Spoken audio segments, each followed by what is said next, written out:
Thank you for watching this video. Your support means a lot and motivates me to keep creating more content. If you enjoyed the video, please leave a like, share your thoughts in the comments, and subscribe so you won't miss any upcoming videos. Part 3, Lindsay, Chloe, and I are going to do a patrol around the city. Just the three of us, with no leads left on where the Order of the Wilds is headquartered, nor any further attacks by encroaching monsters since the last one. Neither of us has seen any actual combat in nearly a week. I've crafted another 6 crude rings of regeneration for the people here over these past 3 days. But Lindsay and I are in total agreement on at least one thing. We both want to be back out there fighting, using our skills on the battlefield. Though our paths to this point have been different, we've both been trained for exactly times like this, where our strength and training can be put to doing the most good for the most people. And Chloe, she's made it quite clear that she'll not be leaving my side again, except through death. And if Nyx wants to claim her, she'll do so over my dead body. We make our final preparations for departure just after breakfast. Enough hardtech rations to survive for 2 days in the wilds, check. Water filtration systems and enough canteens and other storage for water, got it. 3 days worth of clothes, including an extra 6 pairs of socks, absolutely. Pots and pans and other utensils, split between the 3 of our packs, tents and sleeping bags, weapons and armor. Long-distance radio to allow us to keep in contact with headquarters, biodegradable sanitation wipes. We check through our entire list and make sure we have it all and as many spares as we can carry before we take off. As soon as we do, we're stopped by Crystal, who comes running after us. Double quotes, "Hey, wait up," she says. "I'm coming with you." Lindsay and I give each other a nod. The 2 of us turn to Chloe, who nods as well. Lindsay turns to Crystal and offers her hand. "It's going to be rough going out there, and we're going to put you to work on the front lines and with our nightly camp. And if you find it too harsh, we won't be able to guarantee your safety on your way back here. Just want to make absolutely sure you know what you're getting yourself into before you jump aboard." She nods slightly, her eyes full of resolve. "Those damn bastards took my cousin from me, and I will make sure they're made to pay for that. I get it. It's going to be hard. I'm going to be fighting for my life, and it's going to be hot and sticky, and I'm going to hate life more than I can describe. But I will keep pushing forward. Caroline might not be here with us, but she's still here with me." She points to her heart. "And I want to carry on the legacy she started." Lindsay says, "Looks like you're already equipped and ready to go." And we're off not a minute later. I'd forgotten just how ugly the summer, technically late spring, astronomically speaking really, when you're outdoors and without access to that most wondrous of inventions, second only to the toilet. But our resolve is hardened, and we pass through the morning and into the afternoon without complaint. About an hour after lunch, I get assailed from above by a semi-solid mass of white goop. It doesn't do more than about 50 damage, but it smells absolutely fetid. And I fear that's exactly what it is. "Oh shit," I mutter under my breath as I reach into my pouch for a sanitary wipe. I don't get the chance to clean the literal excrement out of my hair before a trio of giant birds, pterodactyls, perhaps dive bombs us. Chloe taps me with her angelic blessing before making her way over to the nearest tree, looking to find a bit of cover. Crystal channels lightning through both of her hands, violet sparks crackling as electricity arcs between her fingertips. Lindsay's bow is drawn in the blink of an eye, a light-tipped arrow already knocked and at the ready. And I activate the glyphs in my left arm, opening the muzzle in my index finger and readying an ether bullet barrage. The 3 of us each focus our sights on the closest bird. I fire my attack first. 6 ether bullets into the sky. But these conniving creatures are crafty, using the sun's glare to obscure their advances. Crystal's attacks fly errantly toward the sky, while my other sight lets me catch their descent in the periphery of my vision. And Lindsay seems to have a skill that makes her completely immune to the tactic altogether. Her attack hitting the first giant chicken clean in the center of the wing. Her attacks fail to ground the beast, which averts its dive at the last second and glides just over our head as it spins around toward Chloe. "Absolutely not. You are not hurting my Chloe." I race forward, firing a full ether bullet barrage toward the creature, empowered further by the glyph of impulse to help match its velocity. And yet, despite this, At least the evasive maneuvers it takes to avoid my attack also prevent it from laying a single talon upon Chloe, who looks briefly dazed, but physically unharmed. Crystal's lightning surge flares out toward the second creature. The erratic nature of its trajectory helps her land a glancing blow upon its hindquarters. I follow up with a bolt of lightning from my glyph casting at the last one, manifesting it with but a thought. My attack likewise connects, but seems to deal less damage than hers. I attribute the discrepancy to her skills and the fact I'm only using a single glyph in my ray. The three winged beasts break off their attacks, hovering about 200 feet off the ground. My ether bullets can reach that distance, but not with enough speed and accuracy to land a blow. And I don't trust my ability to predict how they'll dodge or whatever other defenses they might be able to conjure. Instead, we enter a waiting game, one which will favor me, though these creatures don't realize it yet. Lindsay draws her arrow and readies an attack, while I begin to set up the glyph casting array, this time without drawing on the power of manifestation. With lightning already proving effective, I use that and a repulsion glyph as the central two of the formation. After that, I decide on my ever-trusty impulse glyph as the third and final element of the array, hoping that the extra speed will make up for the decreased accuracy. The monsters wait and wait. I wonder briefly if this is how they hunt prey too strong to immediately overwhelm. Just fly overhead, taking turns being on watch. And then as soon as their would-be meal is assaulted or takes time to rest, strike with furious intensity. It reminds me of how early hominids were said to be persistence hunters, chasing the animals of the savannah until they literally collapsed of exhaustion and dehydration. Now we seem to be victims of our own evolutionary success, or we would be, if not for our heightened intellect and strategic acumen. The moment Chloe sits down and feigns weakness, they strike.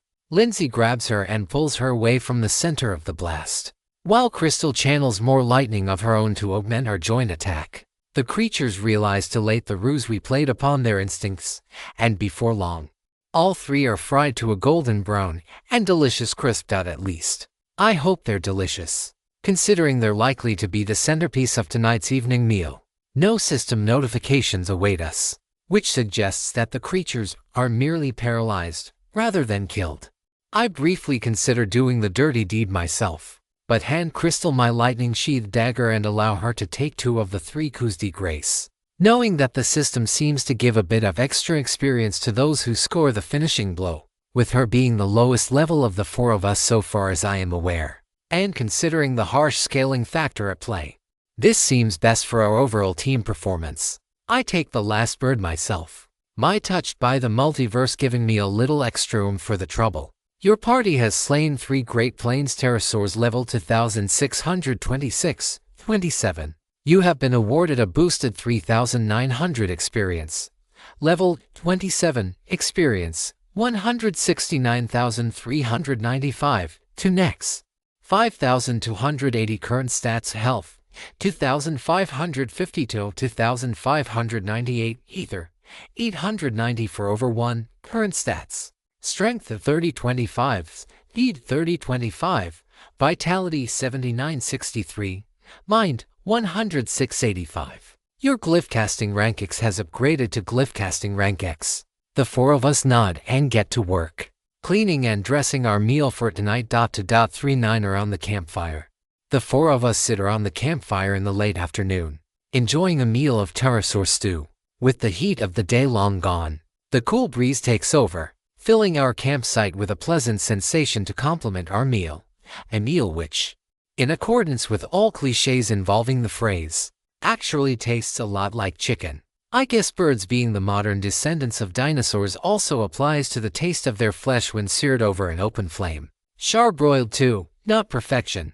Chloe and I working together are decent cooks, but no master chef is capable of whipping up a hero's feast or similar type of skill. Delicious foods that raise our combat parameters while leaving us immune to poisons, hunger, thirst, and other such maladies. Still, no one complains at not having to eat whatever monstrous calamity Lindsay would have cooked had she been given control over the kitchen. I haven't had the displeasure of experiencing it firsthand, but considering the caliber and taste of the people who've warned me in no uncertain terms, I'm disinclined to experiment on that much, and fortunately, Even a good half-hour soak in the makeshift earthen tub wasn't enough to fully get that stank of dinosaur shit out of my hair. It's not so bad, though, whether that's a function of nose blindness or the diminished scent after mostly washing it out, I can't tell. It's bad enough that Crystal has moved to the opposite side of the campfire to avoid me, but not so bad that Chloe isn't still clinging on me as she's always wont to do.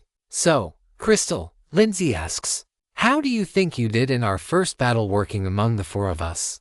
I think I did all right, she says after a pause. I don't have the flexibility that Sera does nor the power that you do, which irritates me, but I did get up to level 23 from that scuffle. So that's a definite positive. No new spells, sadly. Chloe had said something similar a while back. She mentioned how her class gives her predetermined spells when she hits certain level thresholds. Her basic heal at level 1, antidote at level 3, a stronger heal at level 9, a heal spell that can affect multiple allies at level 19, and so forth. Very different from how I've had to gain access to my class's spellcasting through a lot of experimentation. I'd like to compliment Crystal, I say. Her spell gave me the idea for how to bring those dinos down. Her erratic attacks, aimed and allowed to flow freely like lightning does, showed me that I should go for a wide area attack, rather than try and fail to aim my attacks at the swiftly moving raptors. And Chloe deserves kudos as well. Her decision to appear weak was the perfect bait to end what could have been a long, drawn-out affair. Chloe squeezes my arm. I remember that lecture from last year as well. Sera, can I learn to cast spells like that? Crystal asks me. I don't know. It seems that you need the requisite glyph manipulation skill to even start trying to learn how to work with glyphs. And I have a special class skill that helps me when I'm experimenting. Do you at least have basic ether manipulation? Yeah, I get that as a class skill myself. It helps with learning Mage's meditation to enhance my ether recovery. Because of course the classes that don't need ether as much as I do get access to skills that give them even more regeneration. At least I have my ring to help out with that at least a little. I try to hide my frustration with the system, although Chloe seems to notice the tension. I can try to teach you what I know about glyphs then. I can't promise that you'll be able to build your own spells on the fly like I can. But if you can learn a few basic spells, that should go a long way. Say, Lindsay says. You seem to think a lot about the system and how it works. Sera, why do you think there are different classes anyway? I pause. It's a question I've pondered, but not since my most recent batch of memories has awakened. And surprising even me, the answer has changed a bit since then. I think it's to different things. First, the system wants to establish guardrails to make sure people don't make really foolish decisions. Let's suppose that we have people who take some wildly disparate skills within an unfocused class. A real dilettante. They try to advance on the battlefield, but find themselves completely unable to contribute to battles without needing a lot of babying. And the system doesn't want that, especially at low levels. So the system assigns some guardrails. Makes sure we all have at least enough of a focus to approach usefulness. But on the other hand, I continue. Let's say that someone or something had a bunch of inside knowledge about how the system works, as in, the sort of knowledge that they wouldn't normally be able to access. Then, these restrictions have the opposite effect, preventing someone from amassing a collection of particularly synergistic skills, spells, and other parameters. It's like how I have very powerful glyph casting, but I don't have the ether regeneration rate that Chloe has, nor Crystal's Mage's meditation skill. The same way soldiers are trained for a specific role, Crystal asks, sort of, but also, the system doesn't want there to be one specific route to power. If it wanted to collapse human society completely, it would have done so already. And one of the ways we could collapse society is if there was a single path that led to ultimate, unbridled power. And why is that a problem?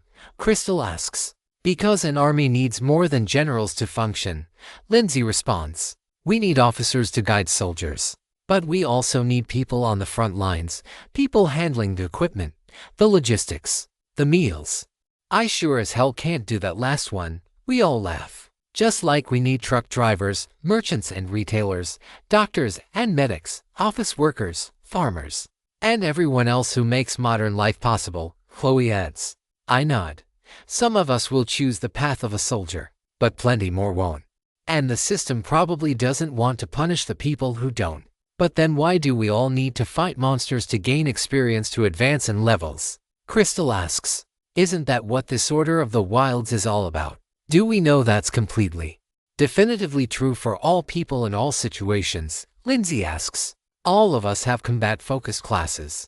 But that's not to say that everyone does.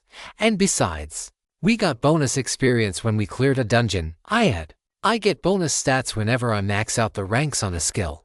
Who's to say that that's not true for other people as well? A farmer might get bonus experience for a successful harvest and more stats as one learns different farming techniques. An electrician and plumber both improve as they gain experience through apprenticeships and other job training. I'm not going to assume even for a moment that I know all there is about the system and how it works.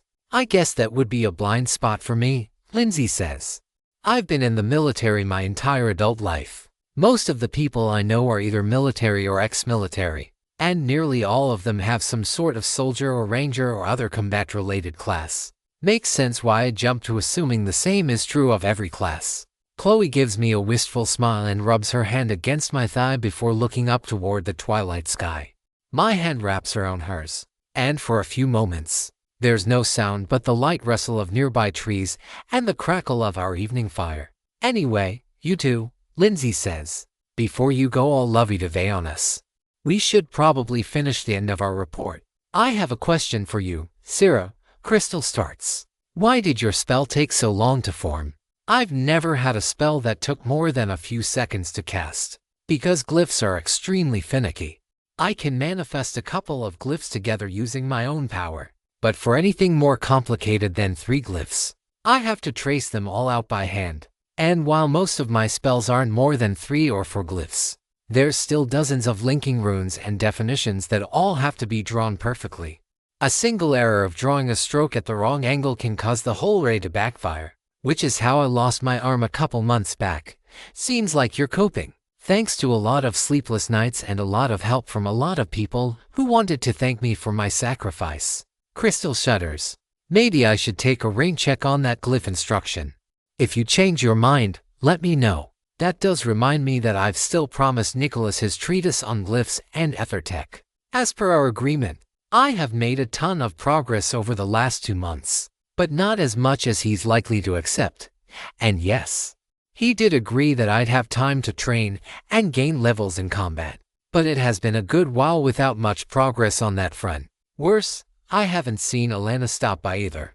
Not since the day before we left FT, still. And that introduces its own slate of worries. Most of which involve something unpleasant happening which has demanded her full attention and presence. I do worry about the situation back home. Even if my biological mother is gone, I still hope that Mrs. Jacobs is doing well. Our falling out of sorts aside, Chloe yawns. I hope you don't mind, but I'd like to head to sleep. I'll take last watch. If that's okay with everyone else. I guess I'll take the early watch as usual, Lindsay says. Crystal tries to object, but is quickly shot down. I'm acclimated to falling asleep quickly and in unpleasant situations, Lindsay continues. You 3 aren't. 3rd watch is hell on your sleep cycle. With that settled, that leaves you with 1st watch. All right, Crystal nods. Then let's go ahead and clean everything up and get ready for an early sleep. I lie down in my sleeping bag and close my eyes, eager to get those precious couple hours of sleep before the 2nd watch begins. My eyelids are already growing heavy after the strenuous day, but before I can drift off to sleep, Chloe rolls up next to me and wraps her arms around me. Are you okay? I ask. I just want to be held for a few minutes. You might wake me when it's time for your watch. I'll take responsibility for that. Right now, I just want to be held by you. It'll help me fall asleep. It'll help you fall asleep too. Even with my eyes closed, I can tell that she's got that lovable, adorable, affectionate grin on her face as she slips in next to me, and the kiss that follows, both gentle and yet passionate, is wonderful as well. And of course, Lady Luck always seems to smell so goddesses damn gorgeous, even when we're out here in the middle of the countryside. Even my own shit-laden stench isn't enough to dissuade her from pulling me in right next to her and letting me bask in her presence. She's got a smile on her face and is out cold within the span of a minute. I yawn, and as sleep overtakes me, All I can think about is how, just as I promised her before, I'd do anything for this woman. 40 decision point. I wake early in the morning, just as dawn's first light begins permeating through the thin fabric of our tent. I spin over and find Chloe isn't beside me. My heart races for a fraction of a second as worry seeps through me. Before I remember that Chloe had the fourth and final watch shift. My concerns abated. I quickly change into a fresh daytime outfit and head out to start getting breakfast prepared. "Morning, sleepyhead," Chloe says, smiling and giving me a small wave. "You'd be sleepy too if you had to wake up at midnight and stay awake until 2:30. Chloe sticks her tongue out at me. The nerve of this woman. She gets to sleep through the night, then has a full 2 hours to slowly and calmly wake up with the easiest of the 4 watch shifts. And now she's teasing me because I volunteered for a less pleasant shift. She pats the seat next to her, which I gratefully accept. For a moment, neither of us says a word. We don't have to. Our years of friendship, from acquaintances to besties and now blossoming into something new that's both exciting and a little scary, allow us to communicate our feelings in nothing but gentle touches and different looks. Chloe leans in to kiss my cheek right as our quiet moment is interrupted by the sound of a zipper opening from the other tent. I expect Lindsay, but it's actually Crystal who pops out to greet us. "So, you two really are?" she asks as she sits down. She's got some bedhead and definitely still has a bit of grogginess to her as she lazily strolls up to a log on the other side of our nightly fire. But then again, I doubt I'm the epitome of fashion and style out here in the wilderness. Chloe is, as always, her silken brunette locks always flowing with that perfect, enrapturing sheen. I'd say it was some sort of advanced healer magic. Except her hair was a naturally smooth even before the system. Lady Luck indeed. "Yeah, we are," I say, as of a few days ago. "At least, you two going to be okay." It's not like the people living in this part of the States have ever been all that accepting of relationships that go against the norm. I figure the apocalypse is as good of an excuse as any to try to break down some lingering prejudices, I say. Besides, it seems that the system has summoned a lot of gods and myths from the depths of human history. I figure at this rate that if anyone, man or deity, has any objection with us being a couple, they can express their displeasure in person. Chloe laughs. "Yeah, you tell her, Sarah." I laugh as well. "You fought a god?" Crystal asks. "Sort of. I mean, not really," I stammer. "The boss of the dungeon the three of us fought called itself Oneros, the Dreamer." Clearly a reference to ancient Greek mythology. Earlier in the dungeon, we fought an animated suit of armor which called itself Armosi. I don't think that's a reference to any specific myth, at least not one I'm aware of, but I've at least heard of such creatures in stories, games, and the like. "So, you think we might have to fight the big gods? Or some facsimile of them created by the system? By the way," Chloe asks, "where is Lindsay?" "I dunno," Crystal says. "I don't think she ever came back to our tent last night. I'm sure she's fine." I nod. If there's one among us who I trust to leap headfirst into danger and then emerge with her life and limbs intact, it'd be her. As far as I'm aware, that's pretty much what her entire skill set is based upon. I almost pity the poor fool who challenges her to a fair fight, or worse, finds themselves the target of a surprise attack from her bow. She emerges not half a minute later, almost as though she heard our call and decided to answer. I hope that's no indication that she's secretly a devil of some sort. "All right, glad to see you're all awake and alert." She looks at Crystal, mostly alert. In any case, I did a little scouting and I found the southern dungeon Stefan had spoken of. I know Sierra has expressed interest in exploring more dungeons, but we're going to talk through this decision as a team. Would you rather we continue our scouting of the surrounding area, or do a little dungeon diving today? "I'd like to go to the dungeon as well," Chloe says. "We need better weapons and armor if we're to take on enemies further above our level." "That's my take as well," I add. "Plus, there's likely more glyph knowledge contained within that I can use to craft better gear." "I'm not sure how I feel," Crystal says. "On the one hand, I understand how more levels means we're better prepared to face those order assholes. But aren't we taking unnecessary risks when there's already such abominations here in the countryside?" "Not taking any risks is itself a risk," I say, relying on my trusty catchphrase once more. Trite though Sierra's words may be sometimes, She does raise a good point, Lindsay says. With that said, Crystal, if you have any strong objections, we'll be able to retreat if we find we're in over our head, right? The ones we've been to so far haven't tried to stop us from doing so, I say. And I don't think the dungeons want to kill us. Just challenge us and force us to get stronger. And your proof, the fact that the system didn't wipe us out the day it arrived. If it wanted us all dead, it would have done so. If it wanted to trash our society and civilization and send us back to the Paleolithic, it would have done so. And we'd have no means to resist. Instead, it gave us 5 days to adjust before the world shifted. That's not the work of a benevolent system, but it is the work of a system that has machinations more subtle than kill all humans. Sarah keeps saying that the system wants us to overcome its challenges, Chloe says. And I'm inclined to believe her about that. Her logic is sound and she trails off for a moment. I hesitate for a moment. Chloe and Lindsay both know about me and my past life. They've both trusted me to this point. I still don't like the idea of being an unwilling test subject or soldier forced to operate at the president's and army's pleasure. But if Lindsay wanted to turn me into her superiors, she would have done so already. After a deep breath to buy another second to overcome my lingering doubts, I share my secret. I've experienced it before, I say. I don't have most of my memories intact, but this isn't my first life. I'm from another world, another universe. One that's had the system for many thousands of years. Or some part of me is, at least. That world is like a high-tech fantasy and sci-fi world, far more advanced than Earth civilization. They did it all with the system's power. Do you expect me to believe that? Crystal asks. I do, Lindsay says. The other day, when we were sparring, Sarah managed to tap into a power far greater than either of our own. I can't corroborate the rest of her story, but her having a past life in another world is as good of an explanation for that power as anything else. Fine, but we should get going soon. Crystal stands up, shakes off her remnant fatigue, and heads over to her tent, where she starts gathering her belongings and packing everything up. I don't mind if we make a day trip out of this, but I'd rather this not turn into a multi-week excursion. I'm already starting to understand exactly what Sarah means when she talks about the toilet being the most holy of all human inventions. I chuckle. We head out after about half an hour of cleanup to begin the 10 or so mile trek southeast to the dungeon entrance. Lindsay treats the trek as though it's the easiest thing in the world.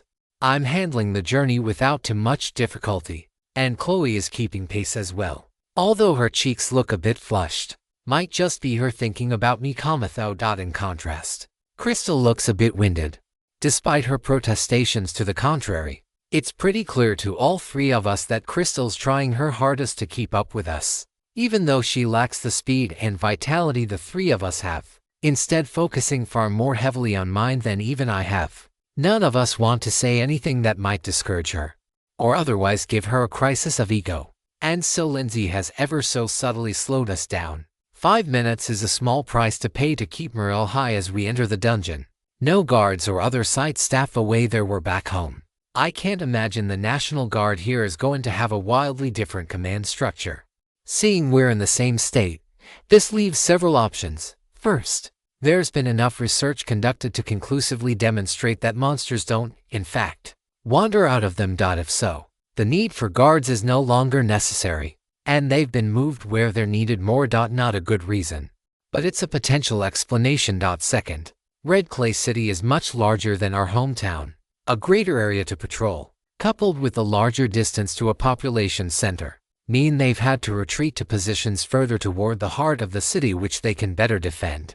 And the third option is that some other force has gotten involved, most likely the Order of the Wilds, and that invites its own questions. Were there bribes involved, threats, subterfuge from a cultist on the inside of the guard structure, maybe even the governor or one of his top lieutenants, or a high-ranking legislative official? If this cult is receiving government backing through backdoor channels, that would be very, very bad. But that's a problem for another time. For now, the dungeon awaits. Unlike the last dungeon, which was a cave that led underground, this one's entrance is marked by a portal. I have to assume as much, since it looks not too dissimilar from the one that appeared after we defeated Oneros. The entire portal superstructure is about 15 feet tall and a comparable distance around at its widest point. It's only maybe a foot or two thick, made of metal structures that wouldn't have looked out of place back in the world of my original self. As for the actual portal, it is a thin, shimmering haze-like foam that permeates the entire structure, if it has any thickness. It's so small as to be negligible. A couple of preliminary tests reveal that I can stick my arm in without the rest of my body being sucked in or immediately attacked.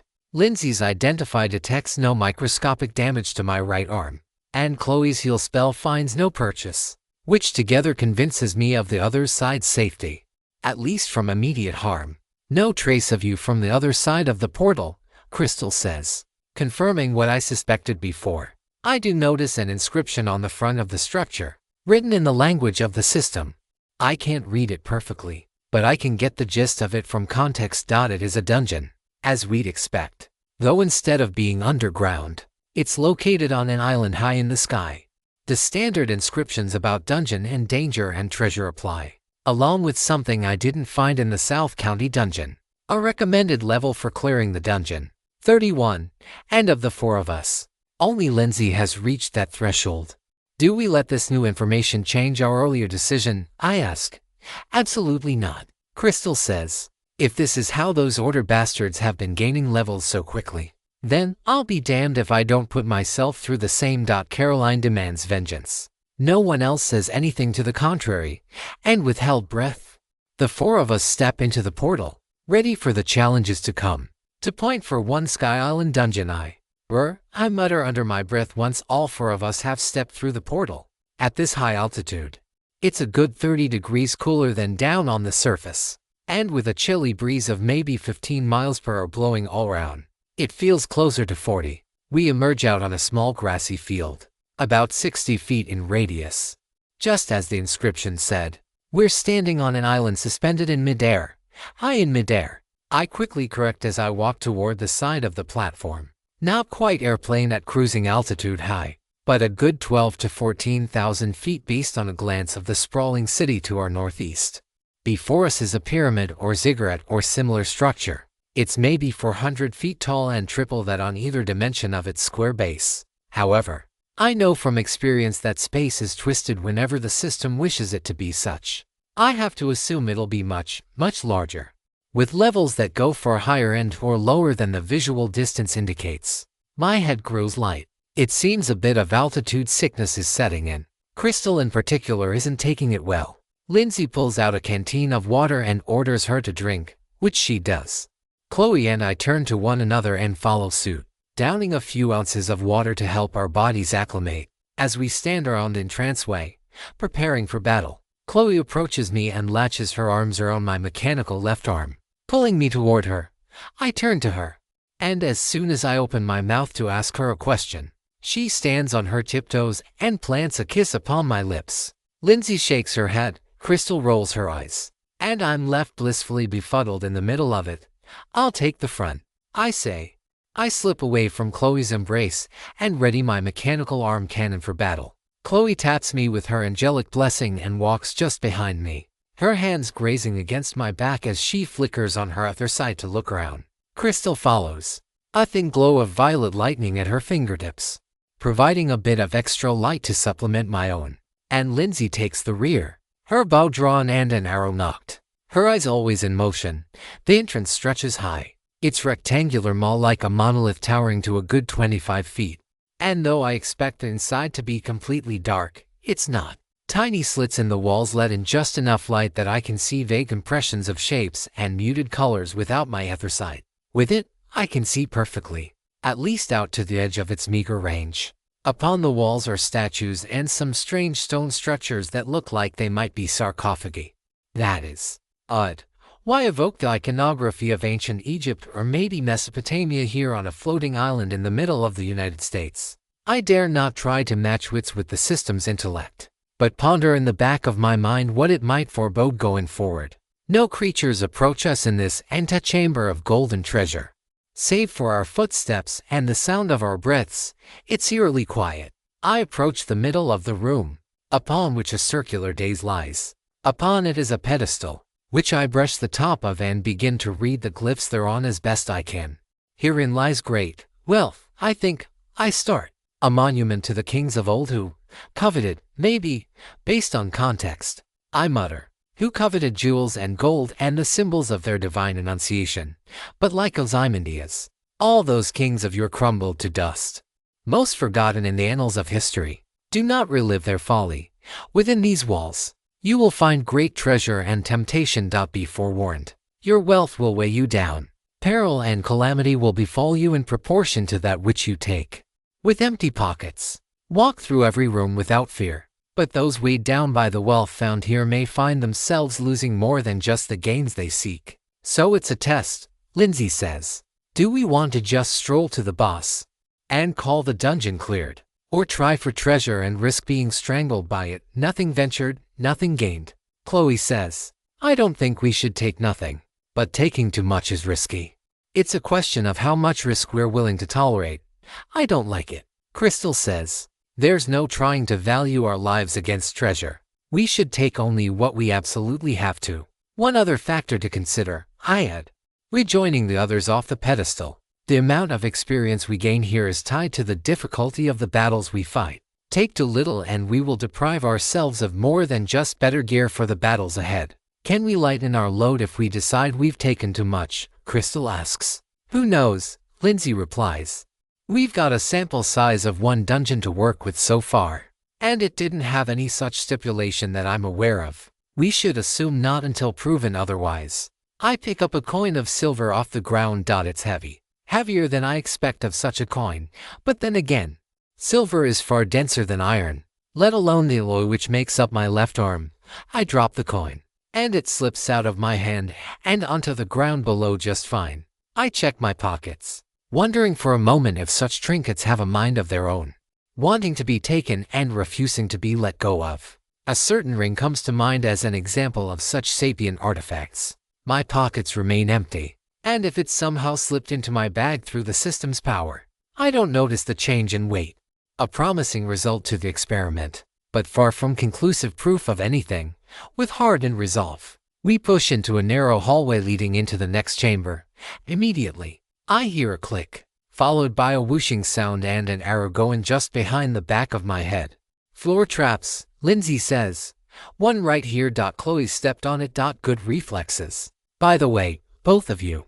Gotta hand it to the passive effect of my bullet time skill, helping me dodge these projectiles even without being consciously aware of their presence. I consider activating it as well, but I'm stopped when I feel the regeneration sapping effect of the dungeon in effect. Strangely, it doesn't have the bonus regeneration granted by my crude ring of regeneration, meaning I have close to 3/4 of what I should have, rather than half. That line about possibly backfiring on me hasn't left the back of my mind. But the bonus it provides is too good to pass up. Oh well.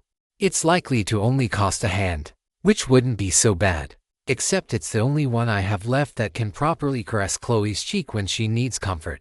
My mechanical arm meets or exceeds my previous one's capabilities in nearly every regard, but it doesn't quite provide the same comforting human touch.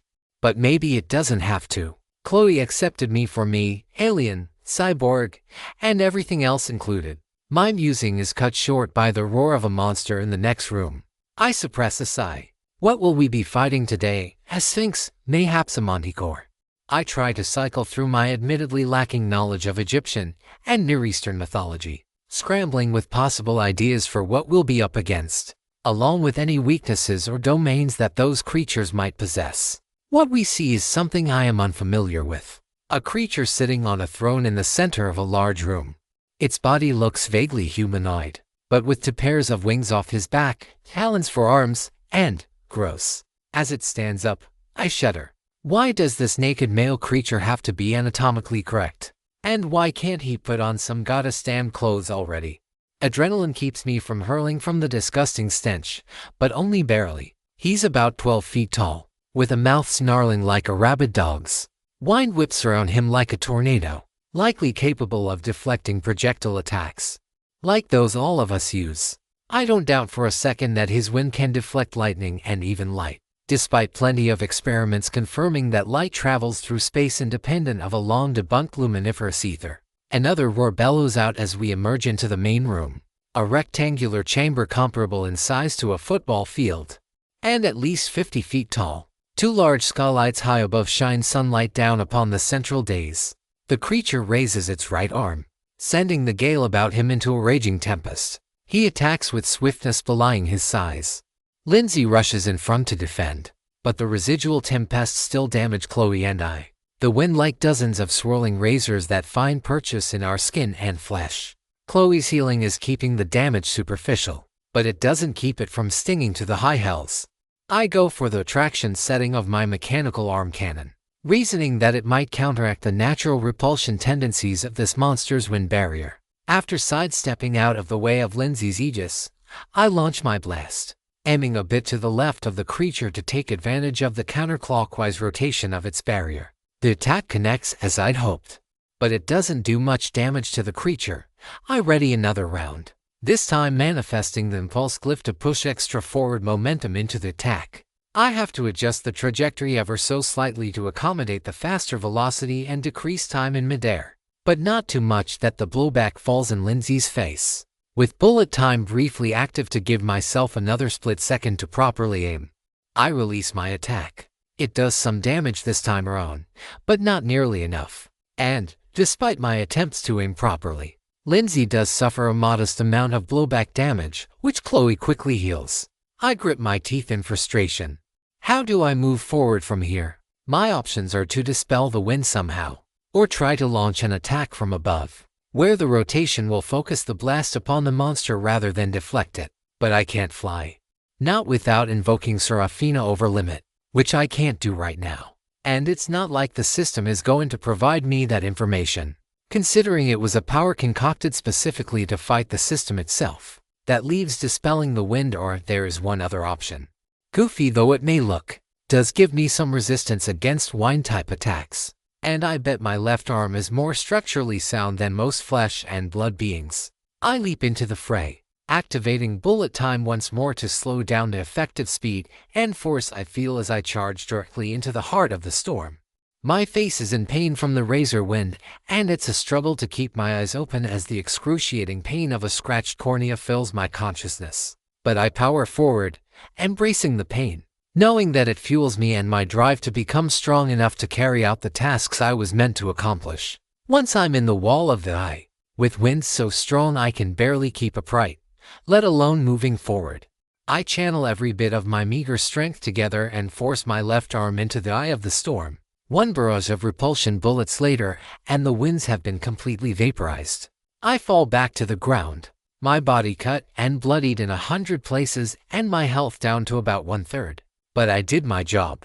The four of us each doing what we could, and before long, the system notification confirms that we've completed the dungeon's first trial. Your party has slain a spawn of Pazuzu level 32. You have gained a boosted 8,100 experience. You have gained enough experience to reach level 28. Vitality Kung 1, Mind Kung 1. Please assign free stat points remaining.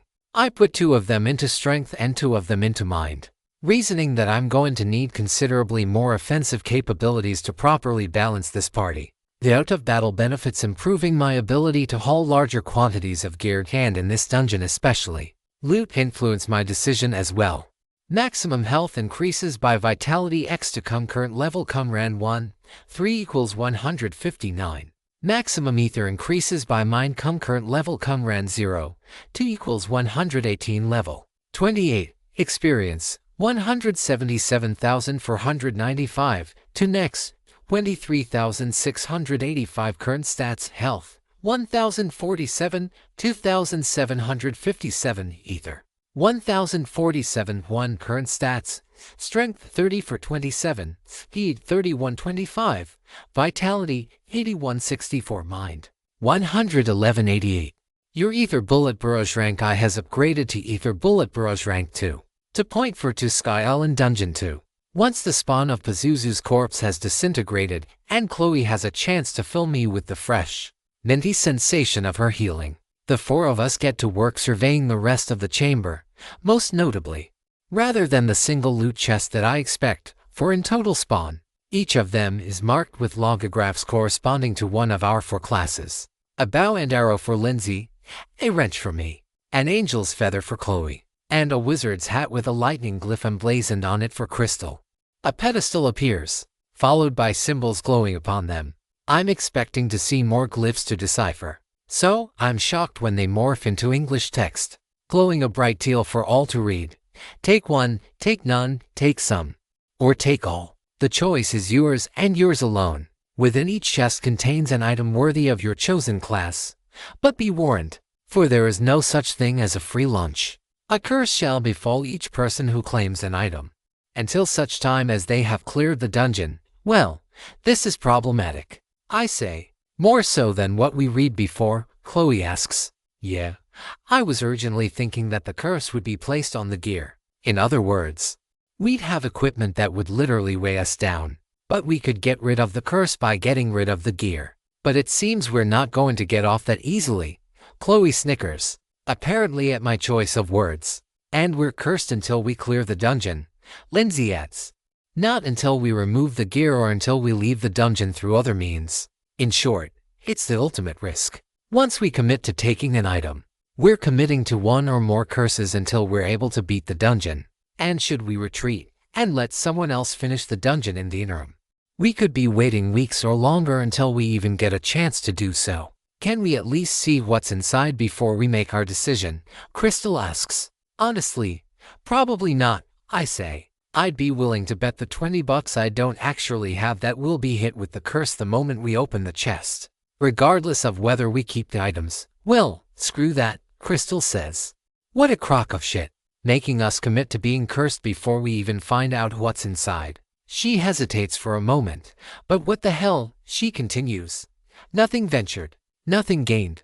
That's what you said, right? I'm taking the treasure. Caroline demands revenge, and if this might help me get back at those order assholes, I'm in all the way. I'm out, Lindsay says. I've got the highest level. I'm well equipped and our primary defensive backbone. I crumple. None of us make it through this. Me too, Chloe says. Losing our healer is the first step to losing our lives. I hesitate. Chloe cuts through my hesitation with her hand on the small of my back, guiding me forward. You should take yours, she adds. You have such flexibility with what you can do. I think we should be looking to expand that strength further. But I agree with her, Lindsay says. Besides, I'm willing to bet the $20 I actually do have that you'll have at least one insight relating to other tech from every item you collect here. I pause for another 3 seconds to mull over the decision that little bit longer. In that time, Crystal opens her chest and immediately becomes covered by a thick black fog. It coats her body and seeps into her, turning her skin dark for a second before her normal light and complexion reasserts itself. She's short of breath for a few seconds, and she's briefly overcome by a cold sweat that she soon shakes off. I open my loot chest. Much like Crystal, I am immediately assailed by black fog that saps my strength and steals my breath. In the corner of my eye, I see a system notification alerting me to the extent of the curse placed upon me. You are afflicted by Curse of the Forgotten Kings. All stats reduced by 10% while in effect. Maximum health and ether reduced by 10% while in effect. Multiple instances of this curse stack multiplicatively. It takes a few moments for me to adjust to my weakened state, but like Crystal, the nauseous sensation fades relatively quickly. Much more interesting is the contraption contained within. It looks like a pair of wings, along with a harness that allows a person to wear them.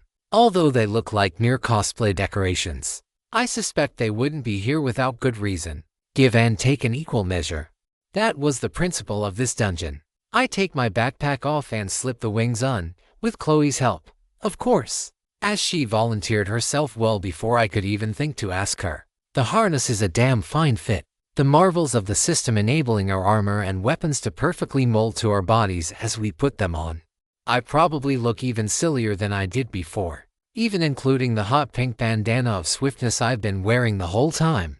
And sure enough, I get another system notification alerting me to the nature of the accessory I've just equipped. You have equipped Wings of Icarus.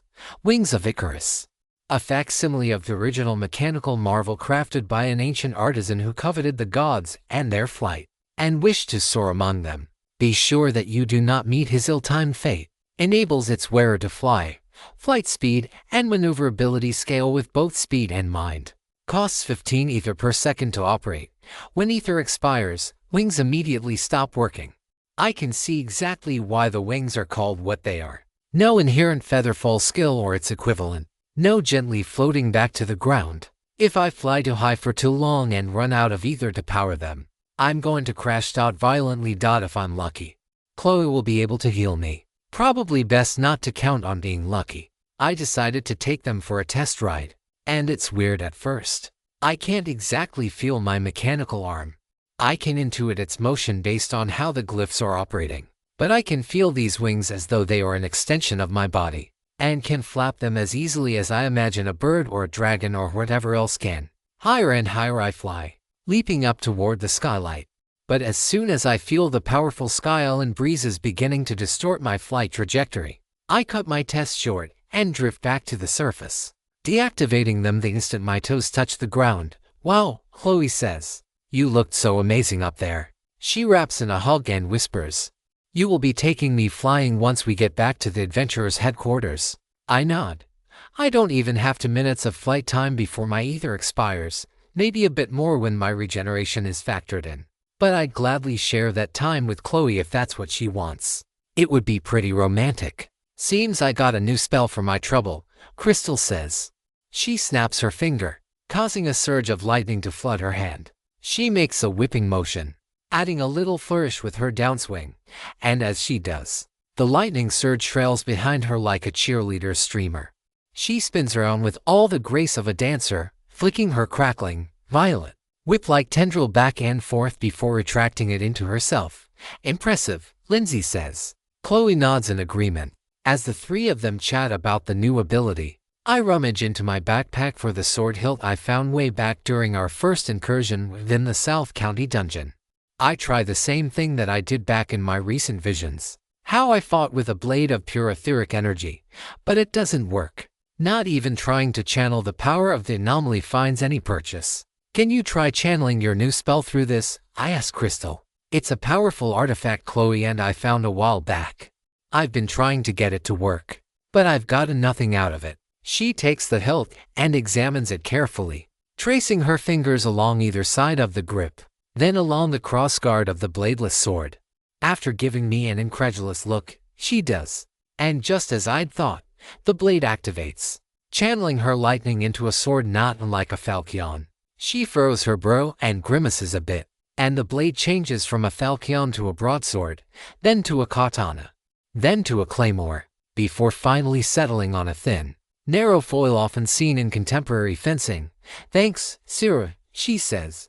"I'll use it well." With our gear in hand, our wounds healed, and our ether at least partially regenerated, we head out of the chamber and down the next hallway. I again take the lead, and am grateful that my wings retract inward to allow me to travel through narrow passageways without having to sidle against the wall and shimmy about like a kid pretending to be a secret agent. Chloe's hand never leaves the back of my shoulder, her touch slowly filling me with a trace of additional ether just as we did back in the South County dungeon months prior. More than that, I feel comfort and love in the way her fingers ease my pain without a single spell having to be cast. Even so, I'm not without tension. Never without tension while in these dungeons, where monsters and traps both lie in wait, eager to strike the moment we drop our guard, yet still cool, calm, confident, emboldened to face whatever waits us out this hallway, and like the first, is either devoid of traps, or we're lucky enough to avoid springing them. I suppose with Lady Luck's human incarnation imbuing me with her touch, maybe it really is the first of those. I doubt it, but it's within the realm of possibility. The next chamber is much smaller than the previous one. It has no monster in it that I can see. Nonetheless, the instant I cross out of the hallway and through the threshold, I get a sharp burst of tension crawling up my spine and lodging into my neck. Crystal is playing it off, still admiring my sword. Or maybe it is hers now, if I can't work the damn thing. No sense in holding onto it. In either case, I draw my mechanical arm cannon and ready it for battle. Lindsay seems to have the same sense of danger, as her weapon is already drawn as well. A high-pitched hiss fills the room, like that of high-pressure steam being released from a canister. A series of clicking sounds like gears grinding against one another follows, The air fills with the stench of detritus and shit as two of the 4 doors at the end of the hallway open. Out of each emerge creatures similar in size to the spawn of Pazuzu from before, though their shape is serpentine, rather than that of a winged humanoid. Their silhouettes gradually lighten as they step out of the darkness and into the glare of the skylights high above. Their narrow, slender bodies, their forked tongues sensing and sniffing out our presence, their bared fangs and the promise of venom dripping from them. Crystal draws her sword once more, changing it from a foil into a twin-tailed whip sword. Her face is snarled and murderous intent seeps from her eyes. Lindsay, Chloe, Sierra, let's kill these damn things. To point for 3 Sky Island Dungeon 3, Crystal slashes her whip sword like a flail, aiming toward the serpent on our right. It dodges, moving with uncanny swiftness as it bends its body around the attack. But Crystal is no slouch either. With another flick of her wrist, her weapon contorts in paths equally unnatural, grazing against the serpent's iridescent green scales before being deflected by the same. Lindsay assails the other with a light arrow volley, launching a dozen arrows in rapid succession. But the serpent is far faster and craftier than the creatures we've fought to this point, slithering about and winding from side to side with no discernible pattern or rhythm. My ether bullet barrage is just as lacking, the creature's slender bodies providing limited cross-section for our attacks to connect. I try a repulsion bullet next, hoping I can destabilize the creature as it approaches, but this too fails, the serpents having too much of their body mass too close to the ground for me to tip the creature over. And a traction bullet is similarly useless, the creature's speed and strength easily overpowering the glyph's magnetic pull. With my two standbys both ineffective, I fire a frosted bullet, hoping that the serpent's cold-bloodedness is a weakness that I can exploit. It isn't. Worse, I'm feeling the effects of my curse as I attempt to dodge the lunging bite. My left arm has a slight delay in its movements, at most a tenth of a second compared with what I'm used to, but enough to make a difference in the throes of close-quarters combat. My bullet time allows me to dodge a venomous bite by the thinnest of margins. So close was my escape that my armor was grazed by the attack. Praise be to the glyphs in my brigandine-esque construction that granted a degree of self-repairing. Chloe hits me with an antidote spell, curing me of the toxic status I didn't realize I was under. Damn serpents have acidic venom that managed to splash on my forearm and penetrate through. Didn't even realize I'd been hit. The adrenaline and endorphins coursing through my veins blocking out the sensation of pain and injury. But there's still the question of how to attack these things. Chloe has no offensive magic, and Crystal hasn't the stats to do sufficient damage. If Lindsay's and my projectiles aren't accurate enough to overcome their agility and our speed leaves us vulnerable to their attacks, then the only option is to hit them with an attack they can't dodge. That means my glyph casting is the best weapon against them. I again hesitate, weighing the options. The only way I'm going to have enough time to build a glyph casting array, even with manifestation to speed it up, is by using my new artifact. But Chloe won't last long against one of those serpents, let alone 2. On the other hand, continuing to fight as we have ensures a slow but no less certain death. And trying to escape means that Crystal and I will be under a covetous curse for, potentially ever. Which is death no less certain, only more prolonged. The only option is to trust in my girlfriend. Trust that she and the others can defend themselves. I reach into my pack, manifesting an attraction glyph to summon an ether canister to my hand a split second faster. With a minor exertion of will, I open it and pull with my ether channels, letting the contents flow through my body and into my core. The canister and the world writ large attempt and fail to stop me, to deny me the power of my skills to draw far more ether from a canister than they are designed to provide. As though to taunt the system itself, I manifest attraction upon my own body, lapping up every wisp of ether that tries to escape my hungry grasp. It burns. It hurts. It makes me feel as though the blood in my veins has been replaced with magma that attempts to burn my body from the inside. But I continue, knowing that pushing through the pain and overcoming my limitations is among the rare actions in concert both with the system's prerogative and my own purpose. And though my body is sore from the effort, the results are apparent and fill me with hope that we can win the fight before us. Your ether has increased by 396. Your intermediate ether manipulation rank V has upgraded to intermediate ether manipulation rank 7. I take to the skies upon my wings of Icarus, hovering about 20 feet above the floor. just outside their likely maximum range. I might have to be wary if they decide to spit venom at me. But I choose to trust in my bullet time's passive effect rather than diverting more of my limited ether to trying to maneuver closer to the ceiling only a few feet above me. Maya is close, picturing the flow of battle and envisioning the appropriate glyph ray to use against the snakes below me. Cold seems effective against them.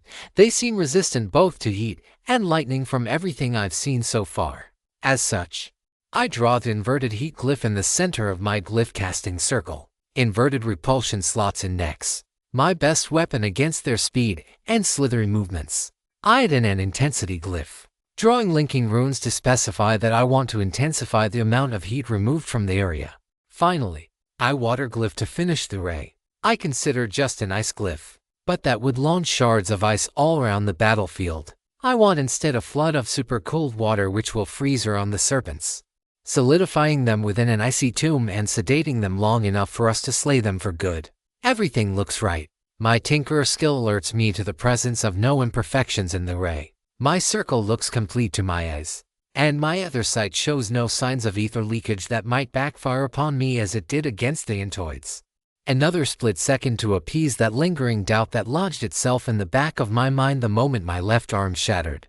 And then I fire the spell. A torrent of water cascades down, sending the entire room into a deep freeze. I shake involuntarily, and a hazy fog emanates from my breath. How I wish I'd brought a sweater. The waterfall crystallizes the moment it touches the ground, sending a flurry of icy spines riveting outward from the impact site. Lindsay steps backward, just out of the range of the attraction sphere, but the serpent she's been fighting is not so lucky.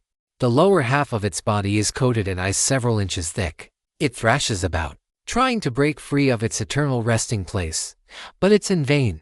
Between the lingering effects of the attraction glyph and the ice which dries and fails to pierce its armored scales, the creature can do little more than struggle and hiss in anger. Its pleas and hatred gradually subsiding as my invocation of Old Man Winter claims his due. The other snake fares a bit better off, managing to emerge with its tail frozen solid, surrounded by a sphere of ice the size of a large car. But even weighed and cooled down to this extent, it's still moving far quicker than I would have expected, and unlike Lindsay, who fully dodged the attack, both Chloe and Crystal show frosted hair and evidence of minor frostbite upon their bodies. Crystal especially, her outfit somewhat more skimpier than Chloe's thick and modest healer's robes.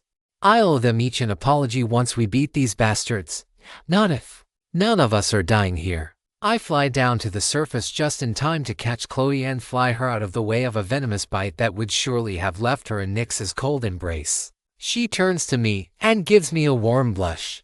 Were we not in the midst of battle, I surely would kiss the grin that follows right off her face. But surviving and winning comes first. I draw my lightning-sheathed dagger and land a glancing blow on the side scales. The Ophidian menace leaps toward me, flinging itself despite the several tons weighing it down. But with its balance thrown off and my bullet time giving me an extra quarter second, I'm able to avoid both the fangs themselves and the acidic flows that follow in its wake. I again leap forward to stab the serpent, but Lindsay is there before me, piercing it directly in the heat-sensing organ it has near its snout.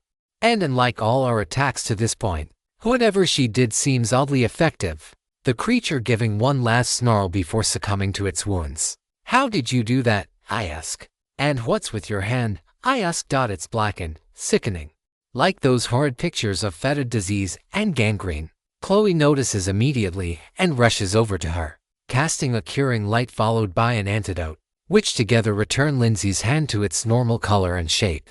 I figured if our weapons were no good against these creatures, I'd borrow one of theirs. Not like they're using them where they're going.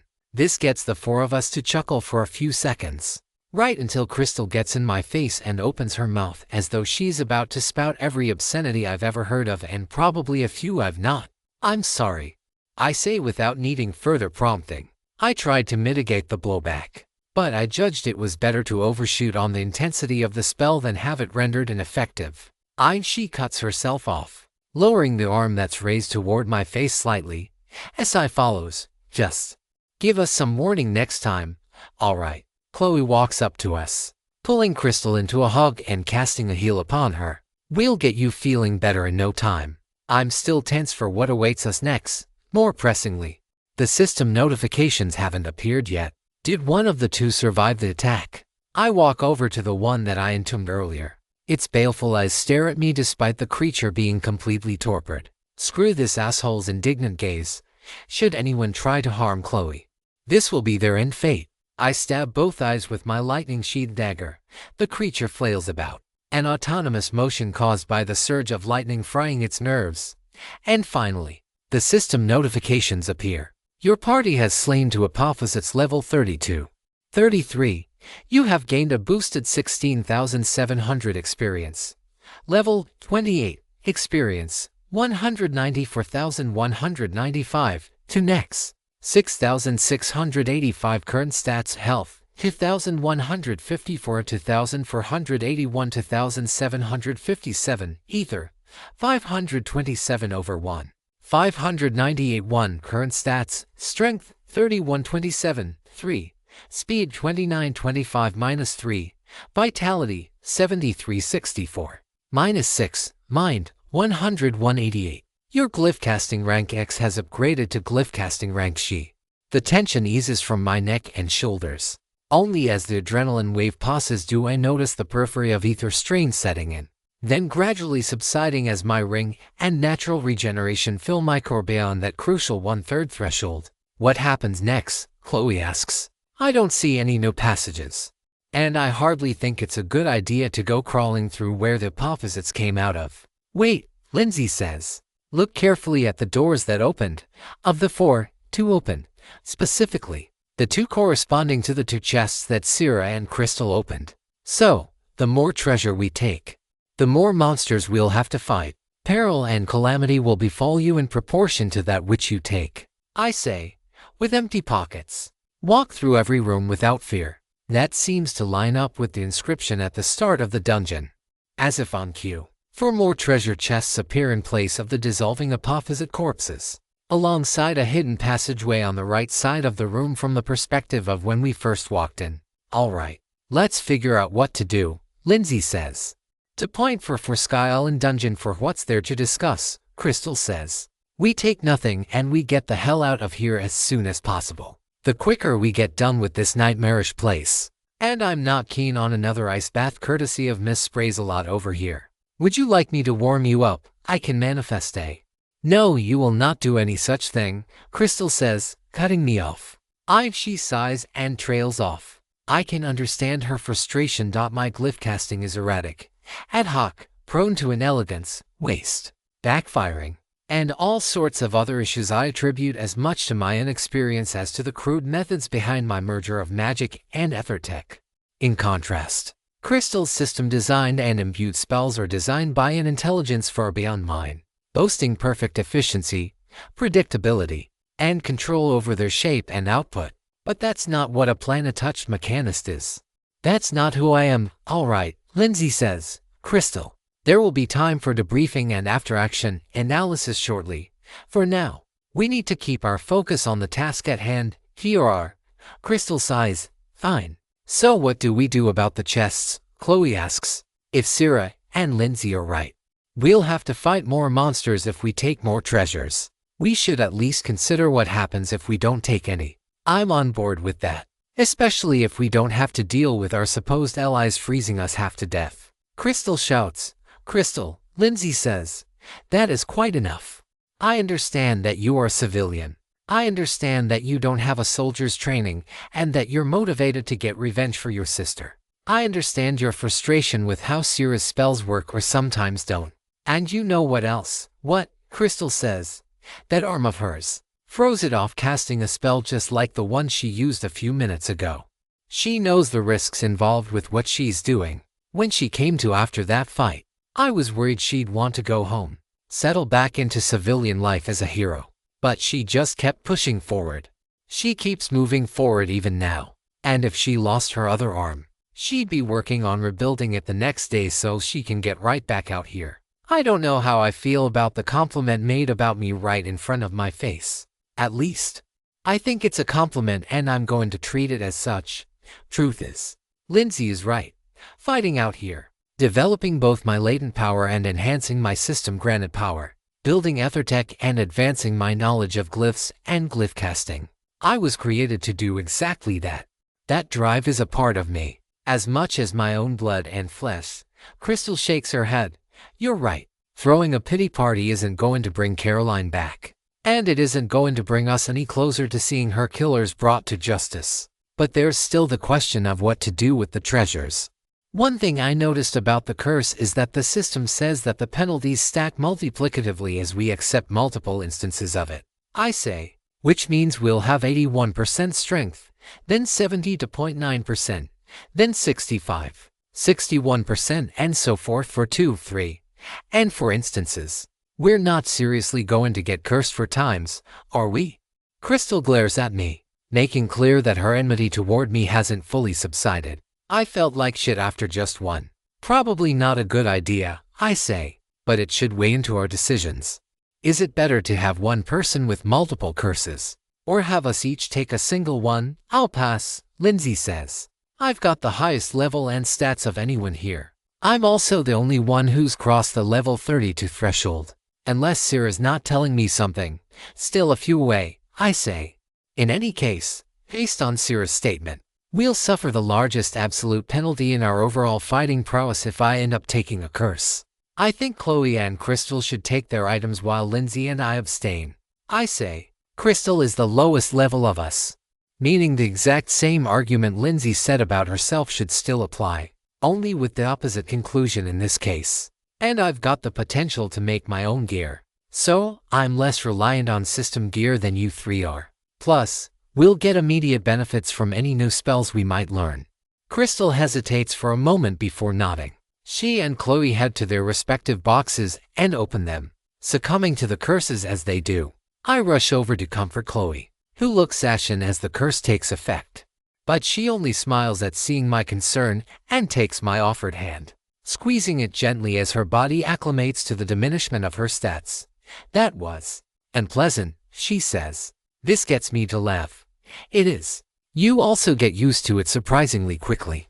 About as quickly as our bodies adjust to the surge of new strength that accompanies gaining a level or a skill rank or the free stat points that come along with maximizing a skill rank. Speaking of, glyph casting has more than 10 ranks to learn. I'm disappointed, but not at all surprised actually, after how imprecise my last spell was. I think I would almost be more disappointed if that were the fullest extent of what the discipline offered. Should be entire classes devoted to the practice. Maybe not any classes that start at level 1, but that original pop-up said first class. And level 32 isn't that far away, so here's to hoping. To my shock, neither Chloe nor Crystal gets a spellbook for their trouble. Instead, it's clothes. A heavy white robe decorated with pieces of emerald for Chloe, and a glossy violet dress for Crystal. Hers is studded with alternating rubies and blue sapphires. And though I would have initially expected it to be completely gauche based solely on that description, it somehow defies common sense to be fashionable. Then again, I thought the bandana of swiftness wasn't too gaudy until Chloe told me that yes, it actually was. So maybe I should just keep my lack of fashion sense to myself. That saying about staying silent and being thought a fool springs to mind.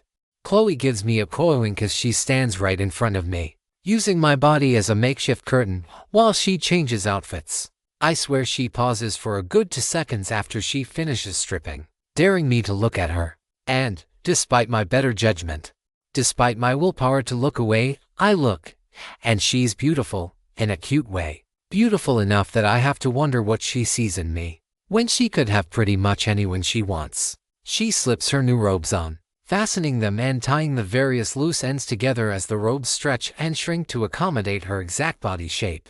They somehow strike a perfect balance of graceful yet modest elegance, perfectly covering Chloe's body while fitting just snugly enough to hint at what lies beneath. My heart can't help but skip a beat as Chloe walks up to me and plants a kiss upon my lips before grabbing my hand and dragging me toward the other two. Crystal's dress is somewhat more revealing, to the point where I have to wonder if that's Crystal's actual preference or just the system deciding that that's what female mages' armor ought to look like based on the depictions in our fantasy fiction.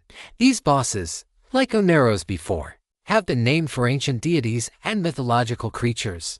The conjecture seems plausible, at least.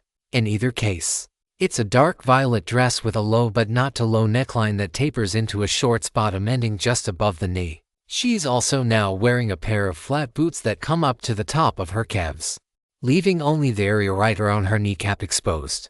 Coupled with the spellcaster's hat Chloe gave her before, she really does look the part of an enchanting witch, and she's grinning menacingly, and right at me. Fire and ice resistance with this outfit, she says. Coupled with my innate lightning resistance from my class, I shouldn't have to worry the next time you decide to go ballistic with your shoddy excuse for magic. I brush the slight aside. Finesse I lack, substituting power instead. Are we all ready to go? Lindsay asks. Has everyone had enough time to regenerate their ether? Does anyone need Chloe to top off their health or cure any status conditions that her magic is capable of alleviating?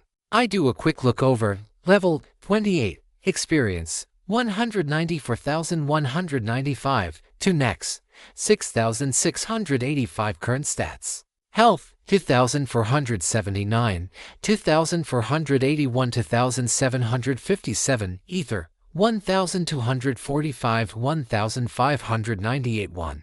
Health is good, I say. Ideally, I'd need another 20 minutes or so to get my ether back to maximum. Chloe takes my hand in both of hers and uses her etheric infusion skill to channel her ether directly into my body. With both of us now having intermediate ether manipulation, the transfer speed and efficiency of the skill has increased substantially. Scarcely 5 minutes passes before my ether core is full to bursting.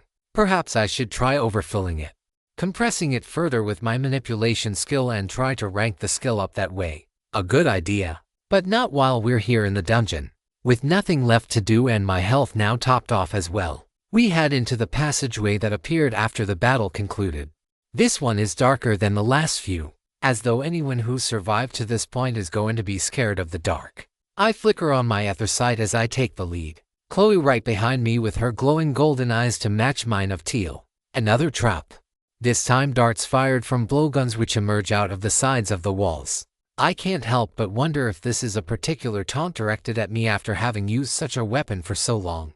But its projectiles of choice are poison-tipped needles made of iron or some similarly common metal, pale in comparison to the ether bullets I've been using for months now.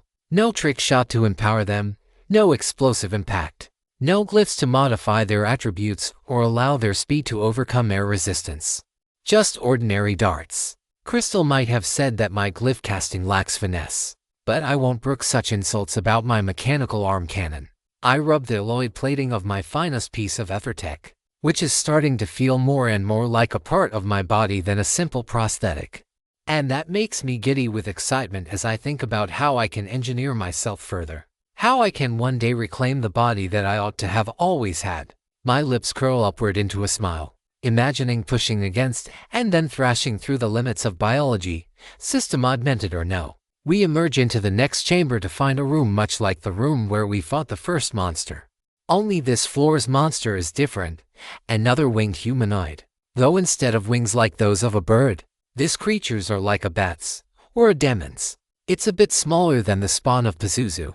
Its face is like that of a bull. 2 large horns protruding from its temples, curving upward toward the sky. It has 4 arms, each as thick as my waist, with the definition to match. Its chest and abs are absolutely ripped. Not a hint of imperfection to speak of underneath the light brown fur. And in one small bit of mercy, it wears a simple loincloth to cover its masculinity from being on full display. 2 swords appear, one in its more posterior arms on either side, while its anterior arms are crossed in front of its stomach. It snarls at us and stands, revealing the extent of its demonic form. And unlike the first 2 fights in this dungeon, whose intelligence seemed to be instinctual and animalistic, this creature speaks. Greetings, would-be conquerors of the Temple of Greed. If you wish to proceed onward and break your curse, you cannot avoid combat with the Malokian. Now, show me the extent of your combat prowess. To point for 5 the Malokian eye. Blood and adrenaline course through my veins. The rush of the impending battle dampened only by my mind stat and its ability to allow me to focus and act through stressful situations. That, improving my ether maximum and regeneration, and increasing the power of my glyph casting seem to be the limits of what the mind stat governs. It provides no divine wisdom, no preternatural insights. No improved ability to unravel puzzles of logic, mathematics, linguistics, or whatever else. Which is a shame, because I could really use some preternatural guidance on how best to fight against the Molokian as it lumbers toward us. It lurches slowly, menacingly, almost seeming to drink of our terror as uncharacteristically sharp canine fangs emerge from within its otherwise bovine mouth. It would be real nice if I could tap into Seraphina over limit right about now. But the ability remains stubbornly distant. The system naturally provides no guidance on the exact specifications of the Nada skill. Could be that my stats aren't high enough to manifest it. Could be a cooldown of a week or a month, or longer. Could be that it'll only trigger in response to a certain situation, like being on the verge of death, or any combination of the three. The Molokian's wings unfurl, spanning nearly 15 feet from tip to tip. Its swords, black as night, exude shimmering heat. Glyphs appear on the flat edge of each blade. Heat, pain, and ash are the three most prominent among them. Just have to hope that Crystal's excitement about her equipment's new fire resistance wasn't just a bout of braggadocio. It flaps its wings, sending a whirlwind of dust and debris hurtling toward us, along with more invisible razors of solidified air. I raise my left hand, manifesting the power of repulsion and forming a barrier in front of me. It chips away like so much glass as the barrier bends and buckles and gets scratched up from the assault. I refuse to allow it to break. A vision of Chloe lying unconscious or worse. Though I dare not think the word empowers me and fills me with dread in equal measure. A reminder of what I'm fighting for. A reminder of what awaits me should I falter. Protect Chloe. Protect our party. Protect humanity from the system. That is the reason for my existence. I will not falter. I will not bend. I will not break. The pressure placed upon me is insufficient for me to fail. I intensify my focus, allowing ether to circulate through me at an accelerated rate, sloshing in and out of my core. My is close. Normally a fatal mistake in the midst of a clash of wills and might. But right now, it allows me to intensify my focus. Even as the fierce storms rage just beyond my barrier, I am centered. My knees bend, stabilizing my body as the Molokian's tempests try to push me back. A deep breath. Nothing else matters but keeping the others safe. The winds intensify. From a forceful storm to a raging hurricane, its razored air currents are sharper, more numerous, more damaging. Each scrape feels like the weight of the world bearing down upon my will and my soul and my ether core. But I will overcome. I will triumph. I will succeed. I shall be the calm eye in the center of the storm, the font of respite within the raging maelstrom. No other possibilities lie before me. I let my ether flow through my body, crashing against my skin, cycling it through the channels in my arms and root to my hand. Madison told the old me that ether is a manifestation of the will of sentient beings. By channeling the power of the anomaly, I can convert that will directly into glyphs and manifest their effect as I am now. But I know I am only able to bring forth a tiny fraction of the true capabilities inherent within my design. For Chloe. For the woman who chose and still chooses to be with me when she could have her pick of anyone. I will protect her just as I promised the day the system arrived. My repulsion field cracks, then shatters. I feel the wind tearing my face apart, even through the paltry wind resistance my bandana affords me. But I do not relent. I will not succumb. I will not submit. I will survive this and every other challenge the system throws at me. My ether bursts forth out of my body, not tempered or shaped by any glyph. Instead, I concentrate solely on my intent. Protecting Chloe, protecting Lindsay and Crystal, protecting myself. And slowly, the power of manifestation causes for glyphs to form out of the wisps surrounding me. My will directing the glyph ray directly as more power beckons forth, protecting us all from the roaring hurricane crashing down upon us. My ever-useful repulsion glyph in the center, the second, a glyph that carries connotations of envelopment or encircling, but whose exact meaning I've yet to fully decipher. Third is the glyph of ether itself.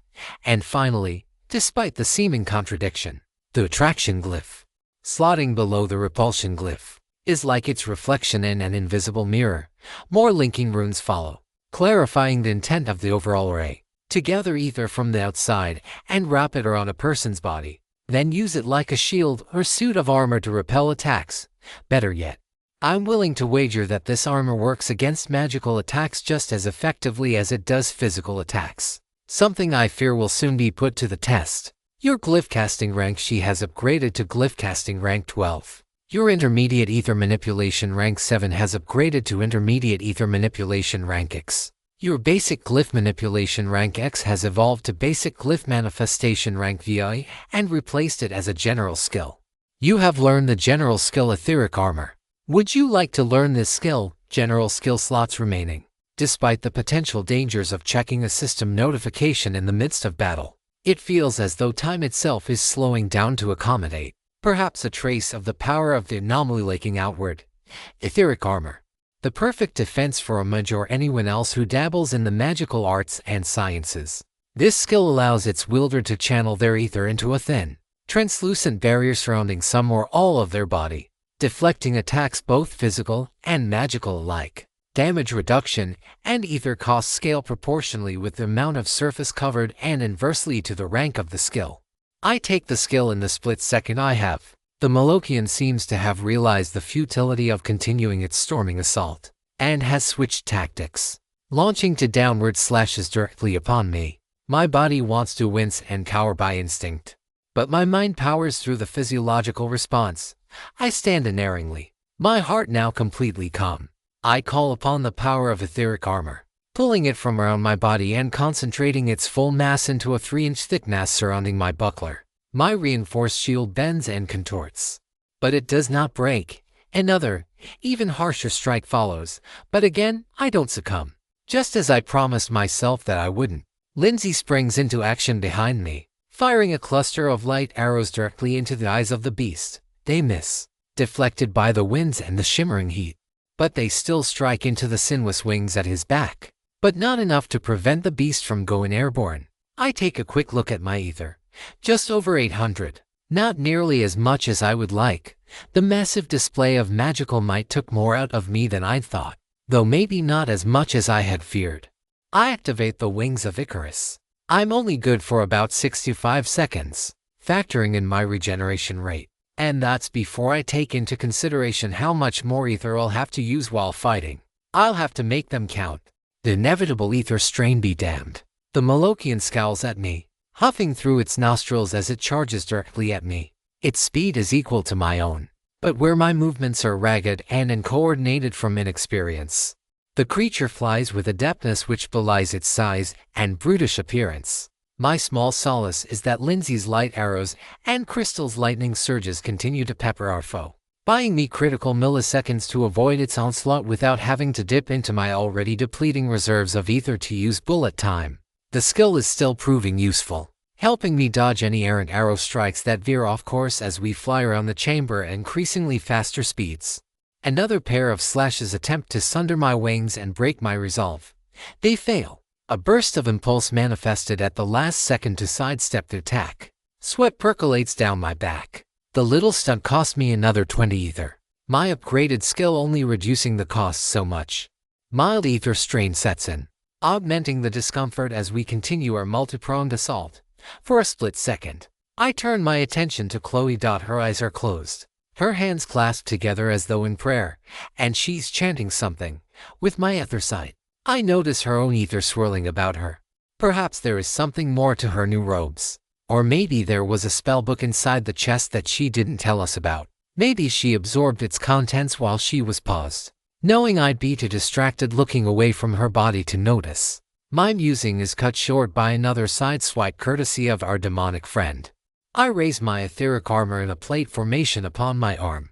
It absorbs the force of the impact, protecting my body from harm, but it fails to blunt its terrible momentum, which sends me careening toward the surface. I'm able to stop myself from crashing with a last-second dive and a manifestation of the impulse glyph to counteract my downward momentum. But now I've got a far bigger problem. My ether is down under 300, and we haven't done anywhere near enough damage to the Molokian to bring it down. Even a combination thunder arrow from Lindsay and Crystal working together only buckled the menacing beast and staggered it for a couple of seconds. Ether strain is entering its second phase. My vision starting to blur and distort as my head grows increasingly light. The crashing power that was flowing through my veins earlier is now a light sloshing, and with each step, my arms are less responsive and my legs heavier. their muscles like jelly which stubbornly refuses my commands. A pang of doubt in my mind, that corrupted, vile, foul influence which tells me to give in, to surrender, that the challenges ahead are too great, that it would be easier and faster and more convenient to lie down and accept defeat. I refuse. I crush it with all of my will. I care not if it is the Molokian or the system that created and empowers it to assail my mind in this manner. I will not brook such intrusion upon me. I will not stand for this violation. Warm, golden light fills the room. My soreness and discomfort abates as new vitality flows through me. You are now under the effect of angelic sanctuary. Ether regeneration for caster and allies doubles during the duration of this effect. All stats increase by 27% for the duration of the effect. Time remaining, 0.26. So, Chloe has evolved her angelic blessing just like I did with my glyph manipulation. I smile, brimming with pride at seeing how my girlfriend's hard work and determination and unwavering resolve have led her to this point. With the renewed vigor in my body and unflinching determination in my mind, I prepare for the second round. Ready to bring the Molokian down for good. For 6 the Molokian 2. I draw my mechanical arm cannon and fire my strongest freezing bullet directly at the Molokian's chest. It deigns to take the attack head-on, its contempt for me and my abilities writ large on its scowling face. It pisses me off so much. Almost as much as my weakness does. I smirk as the attack connects and actually deals some decent damage. I fail to pierce through the tough muscles, but I at least manage to surprise the creature long enough to get a second then a third blast off, each hitting home, each delivering its boreal punch directly into the creature's torso. But it quickly breaks free of my attempt to encase it within an icy tomb. My ether is filling up at a rate of about a point each second, but that's far from enough to both dodge the creature's attacks and build my core up for another glyph casting onslaught. Still, I have to deal what damage I can with the surging strength that Chloe is providing for us. A surge of violet lightning slams into the Molokian from behind, and like the previous 2 times, Crystal's attack actually manages to stun the creature, and Lindsay doesn't let the opportunity go to waste. She slams her elbow at the back of the demon's neck before thrusting a dagger in the same place. She fails to pierce the creature's tough hide and deliver the should-be fatal blow, but doesn't relent, instead finding purchase just below its left collarbone. I use the opportunity I'm given, using my new basic glyph manifestation skill to imbue my ether bullet barrage with both the glyph of lightning and inverted glyph of heat, creating a vicious frost surge cannon attack that deals great damage to our opponent. I fly backward, partially from the recoil, and partially from the third stage of ether strain setting in as my ether dips to just below 200. My vision doubles. I raise my mechanical arm cannon out to aim at the creature, but with Lindsay engaged in quick, close quarters combat, I can't get a good read on their movements. Damn it all. I have all this power, these new skills, and I can't overcome a bit of system-downed ether strain. No, I shake my head vigorously to fight it off. I already resolved myself. I would not surrender, and I would rise to and defeat whatever challenges the system throws at me. Even this rage builds within me. The power of Seraphina over limit is still distant and inaccessible, even now. When we're in the greatest challenge we've faced to this point, the Molokian turns away from me and charges directly at Chloe with a massive burst of speed.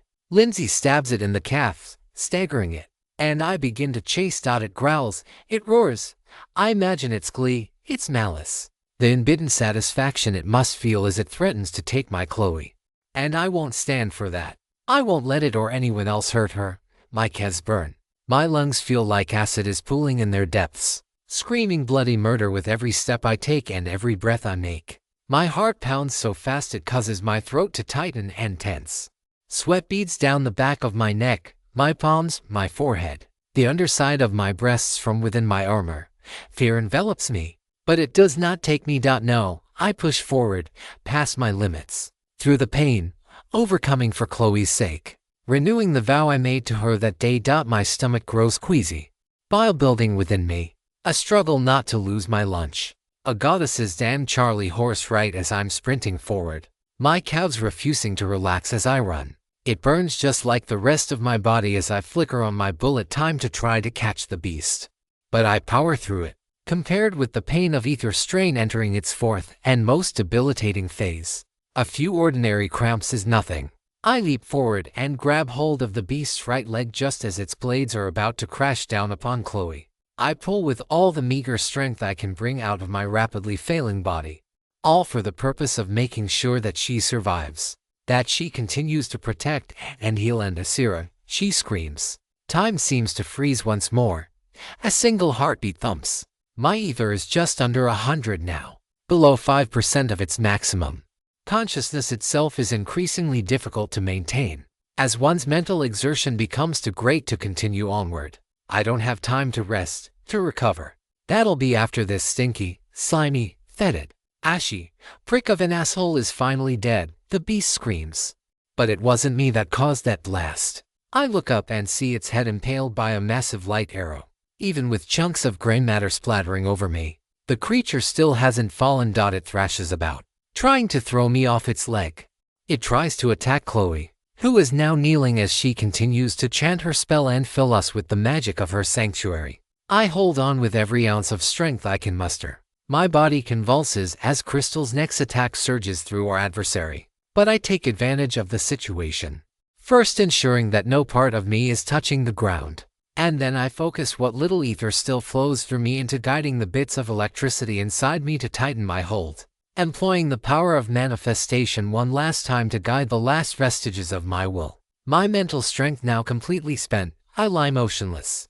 All visual and tactile sensation is completely gone, and the roars of battle are faint and distant, muffled as though through 100 feet of water. Have I collapsed to the ground?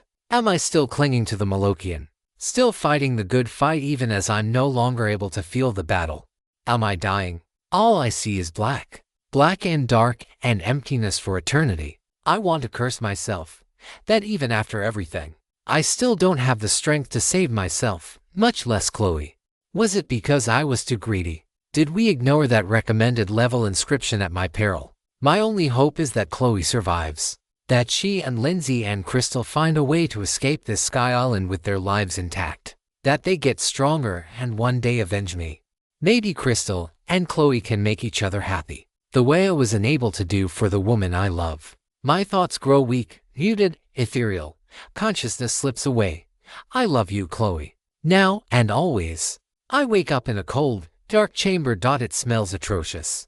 The stench of death and brimstone permeates my skin and mucous membranes and everywhere else it can crawl into. I pinch myself and feel pain. I guess that's to be expected. Waking up in one of the 9 hells. The ultimate punishment for the ultimate failure. Hey, sleepyhead, a voice says. Calm, compassionate, loving, Chloe, I call out. I'm so sorry. I start to cry. Footsteps echo from behind me. They stop just behind me as I sit up. A warm breath upon the back of my neck, followed by 2 hands upon my shoulders which then wrap around my neck. Gentle and smooth and warm. One little peck on my neck, and then another on my cheek as I turn around to see her squatting right behind me. That gorgeous smile on her face, that silken caramel hair, those glowing butterscotch eyes that I want to just get lost in. Are we dead? Of course not, she says. I guess you gave it everything you had and collapsed when the ether strain reached its final phase. Did we win? Yep, Chloe says. Lindsay took a few good licks defending Crystal and me, but everyone's attacks did enough damage to bring the beast down. It just had some nasty skill that allowed it to keep fighting for a minute or so after its health had been brought down. Oh, thank heavens, I say. I check my status, and sure enough, everything's there. You have slain a servant of Moloch level 37. You have gained a boosted 43,050 experience. Experience boosted for defeating a dungeon boss. You have gained enough experience to reach level 30 from 28. Mind come to please assign free stat points remaining. I assign all 8 of them into my mind stat without a second thought. My class is rapidly turning into a magic focus class from all the work I'm doing with glyph casting, ethertech construction, and manifesting my anomalous power through will alone. I need more maximum ether desperately to empower all 3 of those, along with every other ambition I have. Maximum health increases by vitality X to concurrent level Cumran 13 equals 161. Maximum ether increases by mind concurrent level Cumran 0, 2 equals 123, level 30 experience, 237,245, to next 37,050 current stats health, 2,718, 2,770 for 3. 82 ether, 446, 1,825 2 current stats, strength 3127, 3, speed 2925, 3, vitality 7566, 7, mind 11298. I'm guessing we've not cleared the dungeon just yet, I say. Chloe shakes her head. Speaking of, where are Lindsay and Crystal? I turn around, half expecting the former to be grinning just behind me, but no, she's not. Nor is she sitting or standing around anywhere in our immediate vicinity. Crystal's up on the other side of this chamber, looking for any hidden passageways that might lead on. And Lindsay is right over there, just inside the hallway, keeping an eye on any enemies that might try to sneak up on us. And Crystal is okay being off on her own in a dungeon full of level 30 plus enemies because whatever happened to don't split the party after the battle ended. She gained a new spell called Lightning Reflexes that supercharges both her agility and her movement speed while it's in effect. She feels plenty safe being on the other side of a large room in full sight of the two of us. I flicker on my other side and confirm Chloe's words. I regret it a moment later as ether strain catches back up to me. Should have known better. I'm still a good half an hour away from being over a third of my maximum. Now that Chloe's spell is no longer in effect, as I turn back to Chloe, she hands me a canteen of water and a few pieces of granola and raisins from our time at guild headquarters. I devour both with aplomb, not realizing until now that the mid-afternoon munchies had started to set in, especially with 3 battles since lunchtime. Meanwhile, Chloe has the gall to look at me with those enrapturing eyes, that beautiful, knowing grin, those pearlescent teeth that, is there something on my face? Nope, no, nothing at all. I wipe my face off, not finding anything. But not buying Chloe's innocent words for a second. It's just nice to share this moment with you, Seraphina. It's weird, you know. You're all dirty and dusty from all this fighting, and yet, between seeing you out there in your element and now here, scarfing down snacks like we're back at home, it's nice. She leans in and kisses me, makes me look forward to being done here and going back home and, alright, you too, Crystal says. Let's save the kissy crap for after we get out of the dungeon. Alright, I just found a hidden passageway in the back, and I'll bet it leads either to treasure or to the end of the dungeon. Also, I found an ether canister while I was searching over there. I'd use it myself, but I think you need it more than I do. I turn to Lindsay, who's already running back toward us, seemingly just as eager as Crystal to proceed onward. And while I could definitely use more than a little time to rest and restore my ether, I'm definitely ready to get the hell out of this flying stone death trap once and for all. As I absorb the contents of Crystal's ether canister, I take a look at my stats one last time before we head into the final challenge of the dungeon.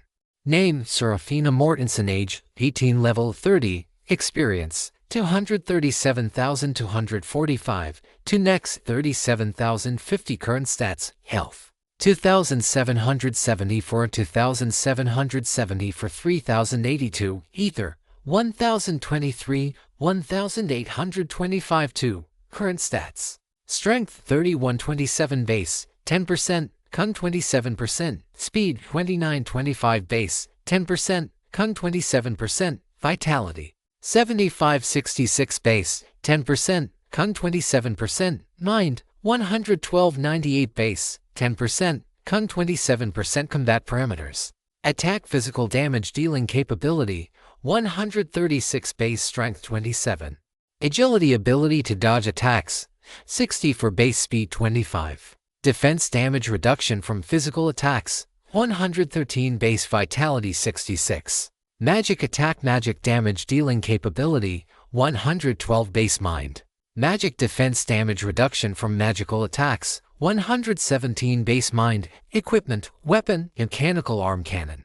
Attack Kung 105, Kung 55 with glyphs and active helmet. Bandana of swiftness, defense Kung 2, agility Kung 5. Arms shield, simple buckler, defense Kung 1, agility Kung 20. Body, brigand 9, defense Kung 30. Leg armor. Boots of impulse, defense Kung 5, agility Kung 5. Accessory 1, Flawed Ring of Regeneration. Magic Defense Kung 5 Accessory 2 Wings of Icarus. Agility Kung 5 Class 1. Planet Touched Mechanist. Class Skills 1/6 skill slots remaining. Tinkerer Flash of Insight. Either Bullet Barrage rank for Trick Shot Mass Production rank to General Skills. 0/6 skill slots remaining. Basic Glyph Manifestation rank EI. Intermediate Ether Manipulation rank 9. Ethersight rank 7. Glyph Casting rank 12. Bullet Time rank 4. Etheric Armor rank to Unique Traits. Touched by the Multiverse Seraphina and AOVRLIMITT. To point for 7 core of the Sky Island Dungeon. We enter into the passageway Crystal had mentioned a few minutes prior. This time, I'm in the back of the group with Lindsay in front. My ether is still barely above half, even after consuming our penultimate ether canister. And we've all judged that it's best that I'm not our point defender. In contrast, Lindsay still looks fresh and ready for combat, even after spending more time fighting and less time resting than I and the others have. Stats and the system aside, it's clear that her many years of training and exercise, physical and mental alike, have given her a much higher baseline for each stat point to apply to. And from my vision of training with Madison in my past life, I know that doing so does improve combat abilities even without experience gain. They knew much more about the system than we do, and if they thought it a worthwhile use of their and my time, they were probably right. We step up a flight of stairs, the first we've seen to this point. It's pitch black through the stairwell, with no skylights or windows or arrow slits, or whatever else might be appropriate in this sort of architecture. It's odd, seeing as it's the first such instance of a completely dark passageway we've encountered to this point. It almost seems as though we weren't supposed to find this stairwell. If the entrance is as well hidden as Crystal insinuated, that would make sense. My first instinct is that we'll find some extra well-hidden treasure here. My second is that it'll be hidden behind puzzles or even nastier monsters or curses. And I'm not sure we can afford to deal with either. The Molochian, the servant of Moloch. The system called it was a more fearsome foe than any we've dealt with to this point. And it was only by sheer dumb luck that we managed to escape with all of our lives still intact. My mind swirls with the possibilities, good and bad in equal measure. Mostly good. We've had a rough go of it so far today. So I'd like to remain cautiously optimistic. Mostly. It's good to know that such passageways exist. Although now I have to wonder if Chloe and I missed something back in the South County dungeon a few months back. A small part of me wants to go back and investigate further, but I realize that it's a waste of time. The dungeon is simply too low level. And the time we'd spend in the dungeon, refighting Oneros and Armosi or whatever replaced them, would be better spent crafting, studying Ethertech, or taking on challenges more appropriate for our level. Our footsteps clip and clop against the stone steps. Up and up and up. If anything, this stairwell reminds me more of the ones back from the Tower Gauntlet. Quiet, eerily quiet. A brief bit of superficial respite within the hellish dungeon grounds. A chance for me to continue to regenerate my ether. But never a time to fully relax and unwind. Another stone door waits us after 324 steps across 36 flights. We must be near the apex of the dungeon. Or at least, we would need to be so, if not for the fact that the system is well known for taking the postulates of Euclid and spitting in their faces before killing them and shitting on the remains. We might not even be at a higher elevation than we were when we started, had we inadvertently passed through a warp portal or two in the darkness. Chloe detected no such thing with her ethersight, but I dare not assume that the absence of evidence can be taken as evidence for their absence. I would examine them myself. Except I'm trying to conserve every drop of ether for whatever waits us on the other side of this wall. Crystal tries the same thing she did before to no avail. I check my ether once again. A little over 1200 now, thanks to Chloe's ether channeling skill. Not enough for a protracted engagement with a powerful enemy, but enough to spare the 30 or so it takes to manifest my trusty unlock glyph. My power disables the internal mechanisms holding the device shut and allows us to enter the final room. This room, unlike the stairwell behind us, is lightly lit, glowing a dim, fluorescent blue. Overall, the room is most similar to the room where we fought Oneros. Futuristic. Lots of techno-gadgetry, diodes and flickering lights in a circular room. A bit of nostalgia sets in, with how similar it looks to my room. The one the original Seraphina was trapped in until Dr. Chitono and the others were able to give her the power of the anomaly, the same power which now rests within me. So, what do we do now? Crystal asks, stepping forward into the center of the room. I doubt it's as simple as frying the whole damn thing.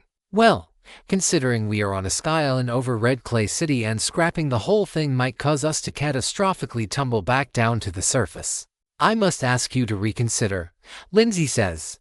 Besides, if it's like the last dungeon, there's a boss waiting for us now that we're here at the core.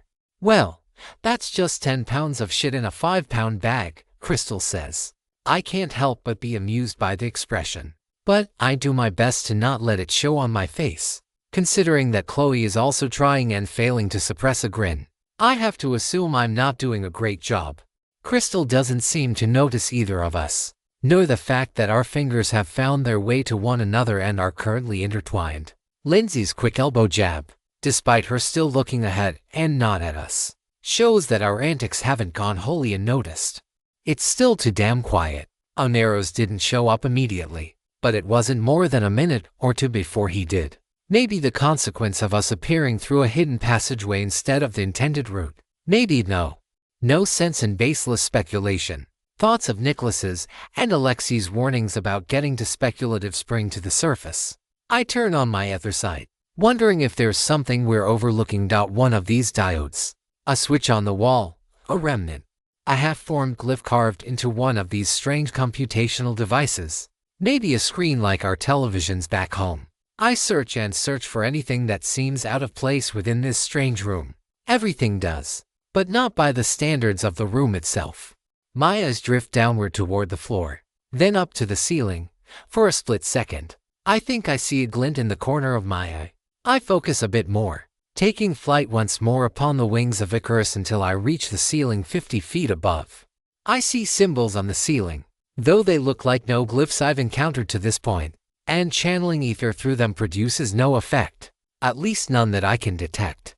I drop back down and rub my fingers along the doohickeys and ding-dongs on the wall, wondering if any of them spark any memories of my past life. Anything that might help us decipher the puzzle within the room and move on either to the boss or to the end of the dungeon. Why do you think nothing has tried to attack us? Lindsay asks. I sense a hostile presence, but that's just my human senses going off in the back of my mind. My identify isn't picking anything up at all. Maybe it's I paused for a moment. The inscription at the start of the dungeon. It said that if we took nothing, we could proceed through the challenges without fear. And other than the spawn of Pazuzu, the difficulty of each encounter has scaled with the number of treasures we took with us. That's right, Chloe says. Only 2 of the 4 doors opened, an opposite behind each of them. I have no doubt that had we taken the other 2 chests, those other 2 doors would have opened and we would have been overwhelmed by all 4 of them. I'm sure the curses wouldn't have helped either. And even the spell books Crystal and I got wouldn't have been enough to turn the tide. But there was only one Malokian, Lindsay says, that only used 2 of its swords. I counter, its other 2 arms. I don't think it used them even once, other than as a display of intimidation. That would match the 2 treasures that we took after the second fight. Isn't that odd? Crystal asks. The Temple of Greed didn't offer any treasures the last time around. Probably took the wrong passageway to get here, Lindsay says. I doubt this was the intended path. Well, I interject. My system notification said that I got bonus experience for defeating, and I quote, a dungeon boss. I don't think there's much better proof than that. The system is an asshole, but I've never seen it actively lie about anything. That's not a completely true statement, I realize. It has obfuscated the truth about my origins and about how my anomalous power works. It tries to obscure my Seraphina overlimit, which still appears as glitchy text whenever I take a look at my status. And it sure as hell doesn't like me much. A sentiment which is mutual, but I suppose obfuscation and omission isn't quite the same as lying outright. So what do we do? Crystal asks. I'd really like to get the hell out of here as soon as possible. I declare that we've cleared the Temple of Greed, I say. Break the curse and give us our dungeon clearing rewards. Nothing happens. I didn't expect anything would come of such a simple declaration. And yet I still end up disappointed. It's not like simply declaring something to be so will bend reality to accommodate the declaration. I imagine declaring myself to be the ruler of the cosmos. No, better not. I'm the last person anyone should want in charge of anything, let alone all of reality. And I don't know of any glyph of solve or clear or anything else that might be useful, either. Still, there's one final puzzle here before we get to leave, and I just don't know what it is. This is the Temple of Greed, or so the Malokians said. A warning about coveting material wealth. A warning about the system. Just like my new wings of Icarus hanging off my back, flying too high, seeking too much power, too soon, would only lead to calamity, for each of us individually, and for ourselves collectively. Then the opposite would be. Chloe beats me to the idea, setting her gear on the floor in the middle of the room as she stands up and stretches. The room rumbles. Chloe rushes back to grab her belongings, but I stop her. She opens her mouth to protest, but I give her a solemn shake of my head until the temple stops. Half a minute later, another pedestal appears. This one much like the first. The glyphs and system helping me decipher the words much like they do with skill books. Let the trials of this dungeon show everyone this universal truth. Treasures can be stolen. Gear can be sundered. Items and trinkets of all types can be cursed, lost, forgotten to time, history, and the minds of mortal men. Only one's personal strength, honed through challenges, tempered through trials and adversity, is inviolable. The words themselves carry meaning, yes, but I can't help but feel that there's a particular and pleasant message directed at me specifically. The system is calling me out for being an artificial creation, for being a planet-touched mechanist, for dedicating myself to crafting as much as to fighting and gaining personal power for myself. And worst of all, I can't even fully deny its words. At the same time, my glance turns to my left arm. A clear counteract symbol of personal strength being very much viable, and how technology can overcome our inherent limitations. How I was created to be a counterweight against the system and whatever forces lie beyond its creation and intention. Who's to say what will triumph in the end? My hand slips into Chloe's.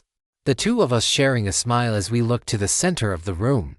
A portal has now appeared, which we step through, arriving back on the surface with all of our belongings intact. System notifications follow. A welcome relief as the sun dips low and we make our camping preparations for the night. You have cleared Dungeon E39711 for 7/179.4, codename Temple of Greed. You have gained a boosted 22,500 experience for being the first party to clear this dungeon. You have gained 2 free stat points for clearing this dungeon. Please assign free stat points remaining. Odd. I'm surprised the cultists haven't already cleared this dungeon. They're certainly high enough level to do so. If those level 31 to 30 for minions we fought were any indication. Something to ponder on later. I slot those free points directly into my mind stat. For the same reason as before. The curse of the Forgotten Kings has been dispelled. Stats return to normal. Level 30 experience, 259,745. To next, 14,550 current stats. Health, 3,082 of 3,082 ether. 1,974 2 current stats. Strength, 27. Speed, 25. Vitality, 66. Mind, 2.48. Systemic understanding. Planet XSQ18-7. Substation 33. Year 16,369 A. 6 weeks after Seraphina's awakening. This week has been the same every day. A calm morning for rest and meditation, followed by hours of backbreaking, painstaking torture. Training. Courtesy of Madison and whoever she decides to rope into the days beat Seraphina to a bloody pulp session. A slight exaggeration. Her healing magic is quite potent and pleasant to experience, soothing both my injuries and my pain. It doesn't, however, erase the memories of that pain, nor the memories of her inflicting it upon me. Still, I would like to take a break. We've been at this for 4 hours already, and no, despite a week of constant training, I have yet to score even a single good blow upon her. Despair and disheartenment keep creeping up upon me more and more, telling me that I am insufficient, that I am inadequate, that I am failing as a person as much as I am failing as a construct. It wasn't something that bothered me the first day of my training. I was frustrated at myself, but more the frustration of a child who is fed up after trying and failing. Now my frustrations are a bit more complex. There are so many people living and working in this substation. I can hardly remember everyone's name. Not just Madison and Drive.Choto no. I know their names and faces all too well. It's everyone else. From the janitors and cooks to the interns. I think that's what they called them. People who help out but aren't technically employed at the facility. And all this stuff about employment and jobs that people talk about. I do not understand it. Exactly. Apparently, they have a big system, not the system, but one designed by humans that governs who works where. And then something about money that decides how people decide where people live and what they're allowed to eat. And it is very difficult to understand, and it makes my head hurt just thinking about it all. The battlefield is no place to be zoning out, Seraphina, Madison says. Even the slightest lapse in thought or action might mean the difference between life and death.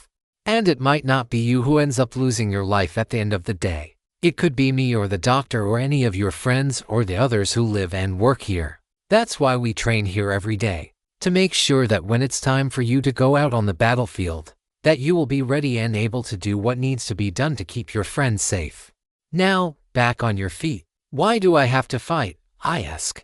I know you gave me this power, this class that the system calls the anomaly, but why did you give me this power?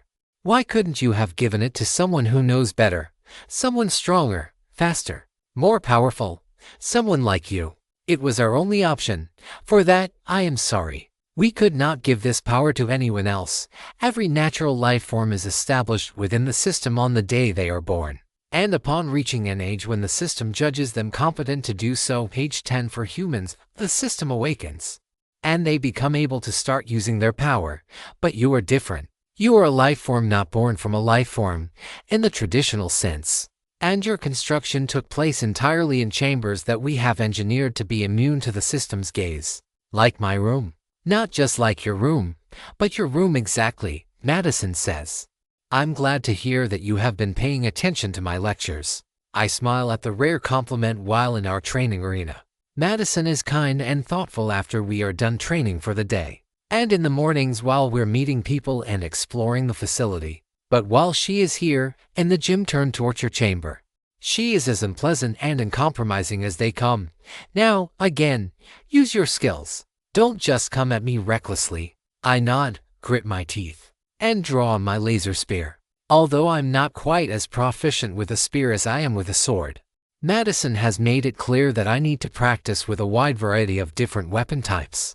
Not only can I not be expected to always have my preferred weapon in the middle of a fight, but there's always the chance, or so she says, that I will lose my weapon and be forced to improvise. With a spear, I've learned I need to keep my distance, take advantage of my range compared with swords or axes, and try to keep my opponents off balance and unable to close the gap. Swords, in contrast, demand quick footwork and precise parries to counteract their shorter ranges. There are other weapons I will be learning in the future. From the bow and arrow to the crossbow and other projectiles. But most of my study has been on close quarters martial combat. I weave in and out of the way of Madison's air cutter, using my swift foot to augment my speed in momentary bursts. But she anticipates my dodging pattern, knocking me down with another of her nasty projectiles. I reorient myself in midair, catching my fall with my offhand and backflipping to gain distance. But Madison has closed the gap. Much to my chagrin, she presses the attack, thrusting through every hole in my defense, even the ones I can't see, and easily bats my attempt to counterattack aside. I'm pushed back against the back wall, fearing that this is the end for me, but I don't give up just yet. With everything I have left, I feint right for a fraction of a second, then spin to the left, getting my bodysuit torn but otherwise avoiding the brunt of her attack. A simple kick to her groin is easily caught. At which point she throws me to the ground and holds her blade to my neck. Defeated, I can only lower my head and avert my gaze slightly, admitting defeat. She disables her laser sword and takes my hand, helping me up. You still have a long way to go before you're ready. But I do want to commend you. You lasted a full 37 seconds against me this time around. That's almost 10 seconds longer than just yesterday, Madison. Is everyone in this facility as strong as you are? No, most of the people here aren't combat-trained. In fact, Combat training and practical system applications were the two reasons I was brought onto this project in the first place. I furrow my brows. In other words, my role was to help ensure that the power we gave you was actually going to do what we wanted it to do, as well as teach you how to use this power when the time comes, which is now. A couple of other questions. First, why not learn how to use a gun or a plasma rifle? Maybe an ether blaster? A couple of reasons. For one, projectile weapons tend not to do as much damage as one might think. Back before the system arrived, humans did use a lot of guns and explosive-based weaponry, but nowadays, with the system's power, people can punch and kick and slash a sword far faster than we can fire a bullet. There are classes and skills that help with that, but skill slots are limited and gun skills are rarely useful. This segues into the second reason. If you want an effective gun, you'll have to power it with bullets made out of your own ether. Ordinary projectiles, even the energy weapons that were common in the first couple hundred years after the system, that just don't do all that much against strong enemies. And, yes, before you ask, we both have quite a bit of it, myself especially, but it is a finite resource, and it's best not to depend on having it when the proverbial shit hits the proverbial fan. I've never heard you use such colorful language before, I say. You haven't seen real combat yet either. And I promise you that when you're in pain from getting hacked half to death, you'll use your share of colorful language as well. I smile. Are there any good skills I should try to learn or develop for myself? That will depend on the combat style you end up taking. Can I be a combat medic like you, Madison? I'm afraid that's unlikely to happen. Your class doesn't support magic of most types, and healing magic is notoriously difficult for someone to learn without a specific class designed for it. What about other types of magic? In time, Seraphina. But in order for you to learn how to use magic, you will have to learn how to more freely tap into the power you possess. Only then, once you are more comfortable tapping into that power, will I be able to start teaching you about glyphs and how to channel them to create the effects we think of as magic. So why can't I learn healing magic if I can learn other types? Do you know the inner workings of the human body? Can you tell me exactly what every molecule, every organelle, every cell, every reaction and compound and bodily function does? Glyph magic is potent, but unless you can perfectly express the complexities of biology with your glyphs, it's impossible without system-generated spells that handle all complexity and express the results perfectly for you. And you, Seraphina, are both human and machine, increasing the complexity of healing yourself by another order of magnitude. That's why healer classes are so valued in society. I nod. Now then, Seraphina, we have an hour left before dinner. I want you to practice your skills with me for the next 30 minutes. Then we will break to give you a chance to change outfits and freshen up. Training continues just as Madison directs, without danger, without using these skills in actual combat. Gaining skills and skill ranks and working towards stronger skills and skill evolutions is slow going, but each hour is progress, or so Madison says. Using my swift foot and stone skin to boost my agility and defense temporarily. I'm not sure if they are quite the same as ordinary skills, but by manipulating the ether within my body, I can mimic their effects to a sufficient extent that the system recognizes them as such. More than that, she claims, it's about getting a mental feel for how my skills work, and learning to tap into them based purely on instinct, without any need for conscious mental invocation. And as I practice, running around, punching through half-foot-thick slabs of reinforced steel plate with my hardened skin, I start to meditate, start to let my thoughts slip away from me. The hum of the lights high above fades away from my consciousness. The sounds of Madison's mantra likewise vanish as she focuses on her own training, seeking to unlock even greater insight into the healing arts. Now, there is only me. I feel my heartbeat, slow and steady even as I exert myself. My breaths, cool and deep, composed, focused. I gather the ether swirling within my core and concentrate it just underneath the palm of my hand. A bit of soreness sets in. My ether channels aren't accustomed to being worked in such a manner, nor is my body acclimated to employing this much ether in a single skill. But I persist, right up to the point that the soreness turns into actual pain. I release my ether through my palm. It burns like fire as it savages my flesh and skin, but with stone skin. I'm able to both temper the pain and mitigate the damage to my own body. The attack backfires upon me, but it absolutely destroys the so-called strong glyph barriers used to reinforce the punching bags and other training equipment, turning my target, or robotic training dummy, into vapor. Madison protests, but I just smile. I won't let something so simple as a strength-focused stat distribution and a limited amount of ether stop me from using magic. Now that I have the power of the anomaly at my disposal, not today, not ever. This may not be what I was designed to be, but it is who I choose to be, and no one, not even the research team, will take that from me. You have learned the general skill Ether Strike. Would you like to acquire this skill? General skill slots remaining. The anomaly effect activates. Would you like to acquire Ether Strike as a class skill? Class skill slots remaining. I choose to take Ether Strike as a class skill.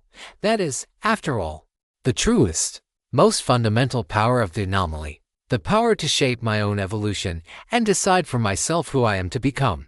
To point for 9 Seraphina's experimentation into Earth. Year 1 June 2023 CE, 10 weeks after system integration. It's early in the morning, early enough that I have only the full moon above and the embers of our campfire to provide me with light as I scroll through my sketchbook and think about glyphs and new ways to combine them. It's not too bad, all things considered. I have my other side if I truly need it, but honestly, the moon is so bright that I can easily make out all the glyphs and descriptions as easily as though it were daytime. I'm still a bit uncertain what to take from last night's dream. A dream about my old self training with Madison, and how we mentioned skill ranks and evolutions, and how the power of the anomaly, at least according to my past self, is the power to shape my own evolution. I experienced skill evolution once already, back when we were fighting the Malokian. My basic glyph manipulation turned into basic glyph manifestation when I was generating my etheric armor. And while I was initially peeved at losing so many hard-earned ranks, the evolved version is so much more flexible that it more than makes up for the small numerical loss. Now, rather than needing to sketch out glyphs and try to build spells from scratch every time, I can focus on the effect and let the glyphs work themselves out, manifested by my will alone. A substantial boost in both effectiveness and casting time. There are substantial limitations on the seemingly vast flexibility available to me. First, my maximum ether is nothing special. At the time she was awakened, the old Seraphina had a maximum of 25,000 points to work with. I have just over 2,000. Second, there are limits to how many glyphs I can manifest at once, though the skill has increased that from 4 to 6. Third, I need to actually know the glyphs and their function, although I don't have to actively invoke them in the forefront of my consciousness. Hence the reason I'm out here, spending my morning watch shift going over my notes from my time with Drive. Reynolds. And finally, perhaps most importantly, I am limited to effects that I can actually construct with those glyphs. Just as Madison said to the old me, healing magic is well outside the realm of what I can imitate through glyph casting. And I still know next to nothing about how glyphs interact with biological processes, beyond the obvious deleterious effects that fire, ice, and lightning have upon a body. So much research and development to do, so little time. For now, however, I want to try some skill evolution for myself. And I know just which skills might be compatible. Ethersight and bullet time are both sensory-based skills, empowering my eyes to see more and my brain to process this visual information more quickly. It seems to be a natural evolution to fuse the two skills together, and, if my hunch is correct, I'll need to use the skills together to do so. I activate both my Ethersight and bullet time and immediately get a wave of nausea and dizziness. My eyes feel like they're going to pop from the immense strain placed on them, and I'm certainly glad breakfast is still a few hours away. For I think I might have lost my breakfast and dinner otherwise. Not the worst bout of nausea I've ever experienced, courtesy of a terrible stomach bug when I was 11, but still one that'll make my life slow light real. And my head hurts like hell. It's like I'm trying to do too many things at once. Rather like the pain I felt when I tried to manifest 5 glyphs at once while practicing back at guild headquarters. Oh, I grit my teeth but dare not make a noise beyond quiet seething and champing and heavy breathing, lest I accidentally rouse Chloe from her slumber. A few seconds later, My vision starts to come into some semblance of focus, though not nearly as sharp as it should be. And sweat is pooling down the sides of my eyes. I wipe them off to see not the expected sweat, but rather trickles of blood. Ugh, Chloe is going to murder me if she finds out that this experiment is causing me to literally bleed out of my eye sockets. But it is paying dividends. I can start making out little wisps of blue floating in the air all around me like little clouds in a microcosm of the sky high above. And unlike before, they're moving more slowly, much more slowly. For a fraction of a second, I think I see a tiny glyph somewhere in the cloud of ether around me, which is really, really strange. Something about the system itself. Or is it just my anomalous eyes that are seeing something the system doesn't want me to know about? It's too small to make out, but it does suggest something about how the system and ether are interconnected, and at a far more fundamental level than I think anyone realizes. I dare not assume what that connection is, mostly because I fear my wildest guesses may be right. Bit by bit, the rest of the world comes into focus, better focus than before. At that, the pain in my eyes subsides, my brain and optic nerves adjusting to the accelerated flow of information. The bleeding in my eye socket stops completely. I take a long guzzle of water to help calm myself down. The water glyph once again proving invaluable in ensuring we don't lack the most vital of resources. And sure enough, my pain and resourcefulness are rewarded with the system notification I seek. Would you like to merge Ethersight and bullet time into Mechanist MC? This time, I want to make damn sure I know exactly what I'm getting into before I make the merger. Mechanist MC. A budding mechanist needs a sharp eye for detail. Whether in the workshop or on the field of battle, she knows that the smallest, most seemingly insignificant detail can be the difference between a rousing success and a catastrophic failure. When this skill is active, she can see with greatly enhanced vision, including the ability to see the flow of ether, whether ambient or internal. Her brain likewise speeds up, giving her those extra split seconds to analyze and process the information she discerns. Increases agility by 20 rank % against all attacks as a passive effect, a consequence of her ability to analyze and intuit ether flow mechanisms. Cost to activate 20 ether per second. Ether cost decreases and detail seen increases with skill rank. In short, I'm getting both skills in one, at a slightly higher ether cost to maintain. I'm losing some of the agility increase against projectile attacks in exchange for a broader boost to the same on all attacks. And most importantly, I'm freeing up a general skill slot that I desperately need. Okay, maybe not immediately. I don't have a cavalcade of free skills barreling down my front gate waiting to be claimed on a moment's notice. But I also don't have any skills I'm super excited to give up on. I'm sure as hell's not going to give up my basic glyph manifestation or intermediate ether manipulation skills.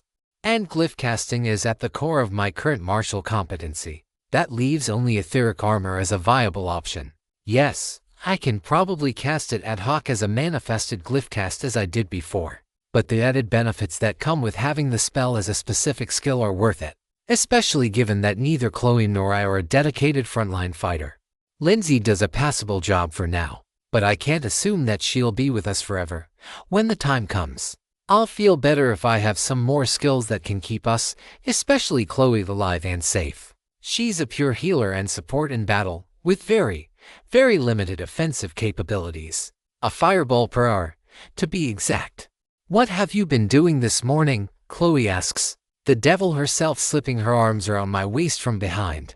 A kiss to the back of my neck follows. And don't try to weasel out of this by playing dumb and saying that you aren't doing anything that I should know about. You missed a spot of blood right here by your neck. I open my mouth to interject, but she cuts me off. Were you testing something dangerous again? Skill merger. And I didn't expect it to be dangerous until my eyes started bleeding out on me. And you didn't stop because... By the time I had realized that I was actually bleeding and not just sweating as I'd thought, the pain was starting to subside rather than intensify, and before long, I had gained the skill I sought and didn't have any reason to keep at it anymore. Chloe sighs, tracing her finger along my back before taking the seat next to me.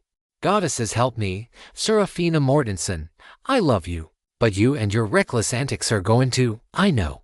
But these reckless antics are, I know. Sera, I know I can't stop you from doing your little experiments. and I'm trying to make peace with it. But that doesn't mean that it doesn't hurt. Seeing someone I love hurt herself like that, Chloe. She sighs and wraps her arm around my waist, resting her head on my shoulders. And I don't know how she does it, but her hair just continues to smell amazing. Or maybe it's not just her hair. Maybe it's just that Chloe herself smells good, considering that her class gives her the knowledge and ability to manipulate biology that I lack. Maybe.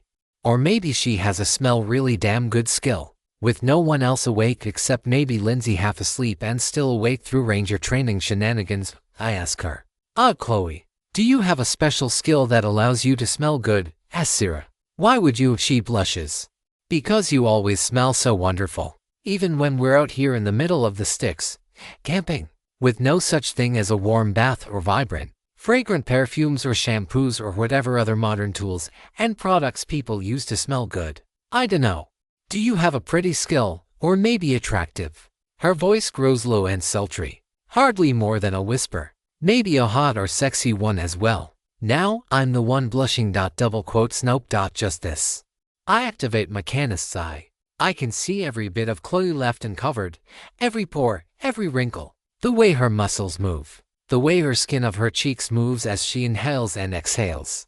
Everything that might be considered an imperfection by modern fashionistas, who expect women to look like smooth porcelain dolls.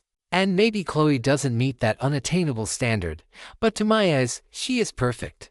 Perfect for me. And if somehow I manage to be perfect for her, well, then, I guess we're perfect for each other.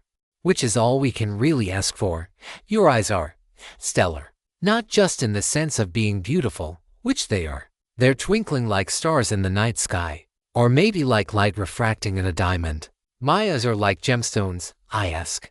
She turns on her own other side and gazes into my eyes. Our lips are drawn to one another like moths to a raging inferno. And for a split second, they touch. Just long enough to send my mind wild with the possibilities. Hers as well. I have to assume. Yeah, like gemstones or a kaleidoscope or... What are those devices that jewelers use? A loop? Yeah, I think that's the best description yet. Just the way light keeps shining inside your eyes and making all those mesmerizing patterns that I want to get lost in all day. Thanks, Chloe. I blush again. I hesitate for a moment, though I can't help with my struggles to say what she and I are both thinking. She looks at me with expectant eyes and a warm smile. And when her hand finds its way onto and then into my own, my hesitation vanishes. I love you, Chloe. She gives me a gentle kiss. And I you, Seraphina. To .50 a journey around the city. As the two of us break from our kiss, a low rumble echoes in the distance. She and I turn to one another, our hands lingering for a brief moment before she gives me a nod. Go ahead, she says. Just try to be careful up there. If you die, I promise I will revive you just so I can skin you alive myself for your recklessness. I know in my heart that she's absolutely serious about it, too. Part of me wants to stay behind to be with her, but at the same time, I'm currently the only one among us capable of flight, even if only briefly. Aerial reconnaissance and information gathering before an encounter is already a battle half won. And with my Mechanist's eye in tow, I imagine I'm nearly a match for Lindsay, in skills if not prior experience. I take to the sky, soaring on the wings of Icarus, feeling the rush of the twilight breeze blowing through my hair and against my face as I look toward the northern horizon, toward the heart of Red Clay City, where any monster attack is likeliest to occur, but I detect nothing. Even with my new visual abilities, I turn to the east, toward the portal leading up to the Temple of Greed high above, wondering if we might have been trailed, but again nothing. The rumbling continues once more. Below me. Yes. But my ears aren't as good as my eyes and I still can't see a damn thing no matter where I look. It's gotta be something subterranean. That's the only thing that makes sense. I glare down toward the surface, focusing my Mechanist's eye on detecting ether rather than the physical world.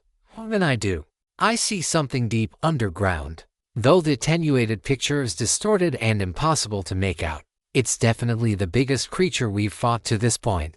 Except maybe the Brachiosaur from a couple months ago. But where is it going?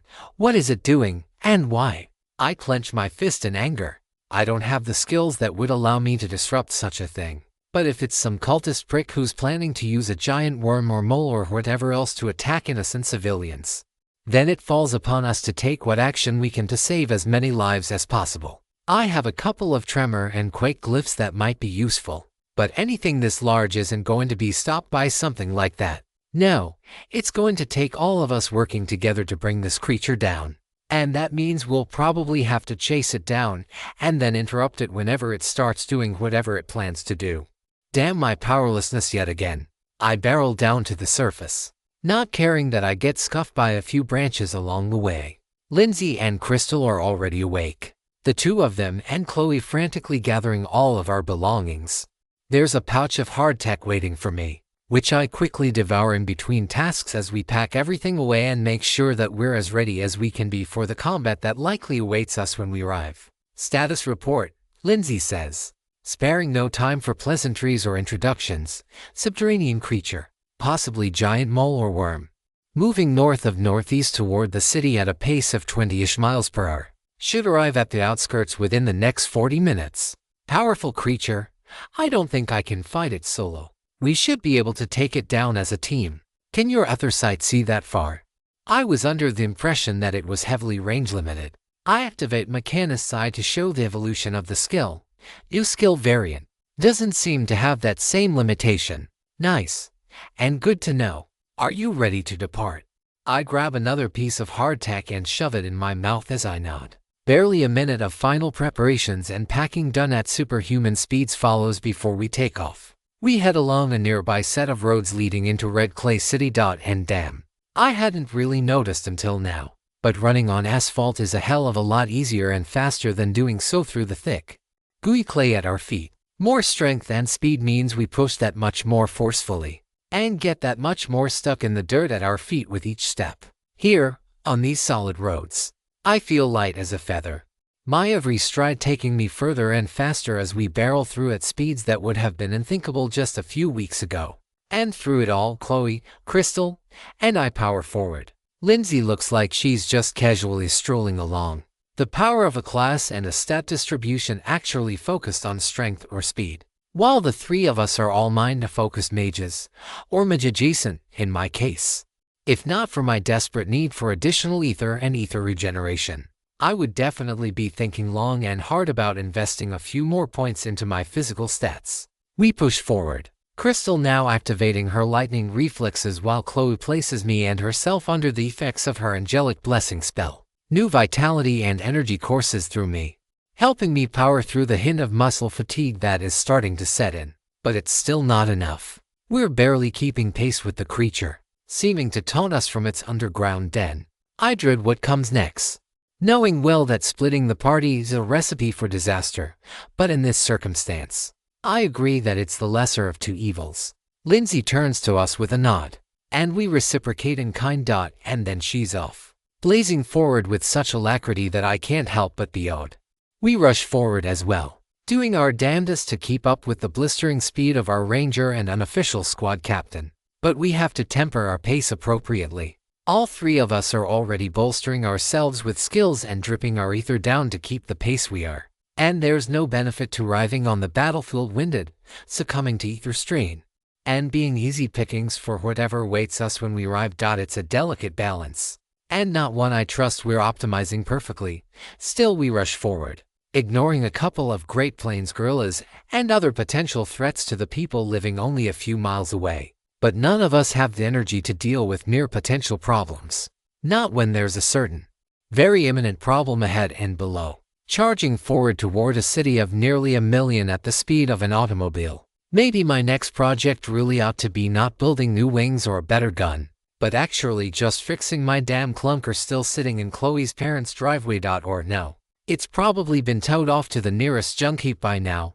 Strange thing is, even though it is or was mine, nothing of value is being lost. I wonder if I can ask the army to simply requisition me an off-road vehicle. Then again, I doubt there's a ton of refueling stations out in the middle of the wilderness.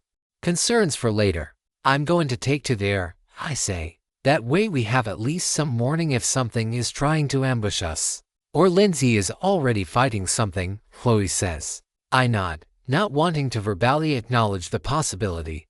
With one final lingering touch of our fingertips, I once again soar on the wings of Icarus. The sun has now crested above the eastern horizon, its shine burning away morning dew on the surface and the pleasant cool air of the final weeks of astronomical spring high above, with daylight shining around us. I have a moment to marvel at how much better my vision has gotten. Even without activating my Mechanist's eye, I can see colors with richness and vibrancy I'd never dreamed of. The greens of the grasses and trees beneath me intermingle with the golden glow of the dawn, painting a tapestry of natural beauty that transcends even the paintings of the great masters of yore. I can see small woodland animals going about their day, their attempts at camouflage utterly useless against these new eyes. And I know that when next I sit down to analyze these pieces of gear that we found in the dungeon yesterday, I'm going to make some major breakthroughs. But first I need to survive today, win this battle, and save as many lives as I can.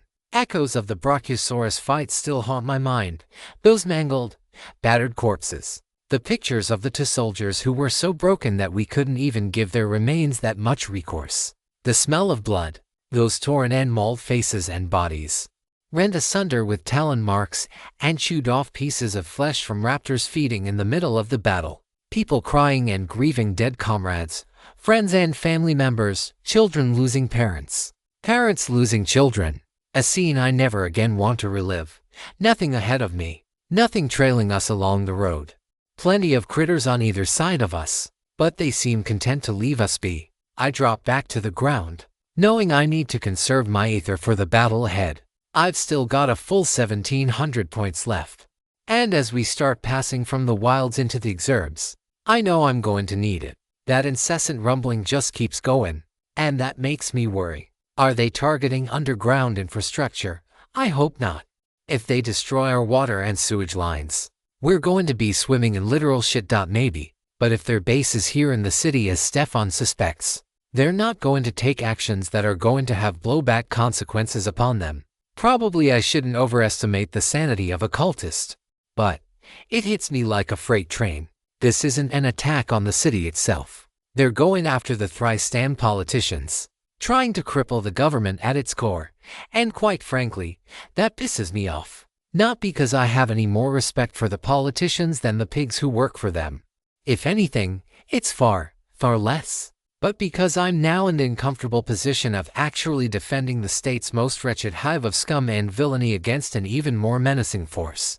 And I thought signing up to work with Nicholas was going to be the nastiest rock and a hard-placed decision I was ever going to have to make in my young life. The system is probably snickering up wherever it is, gleefully absorbing all my misfortune.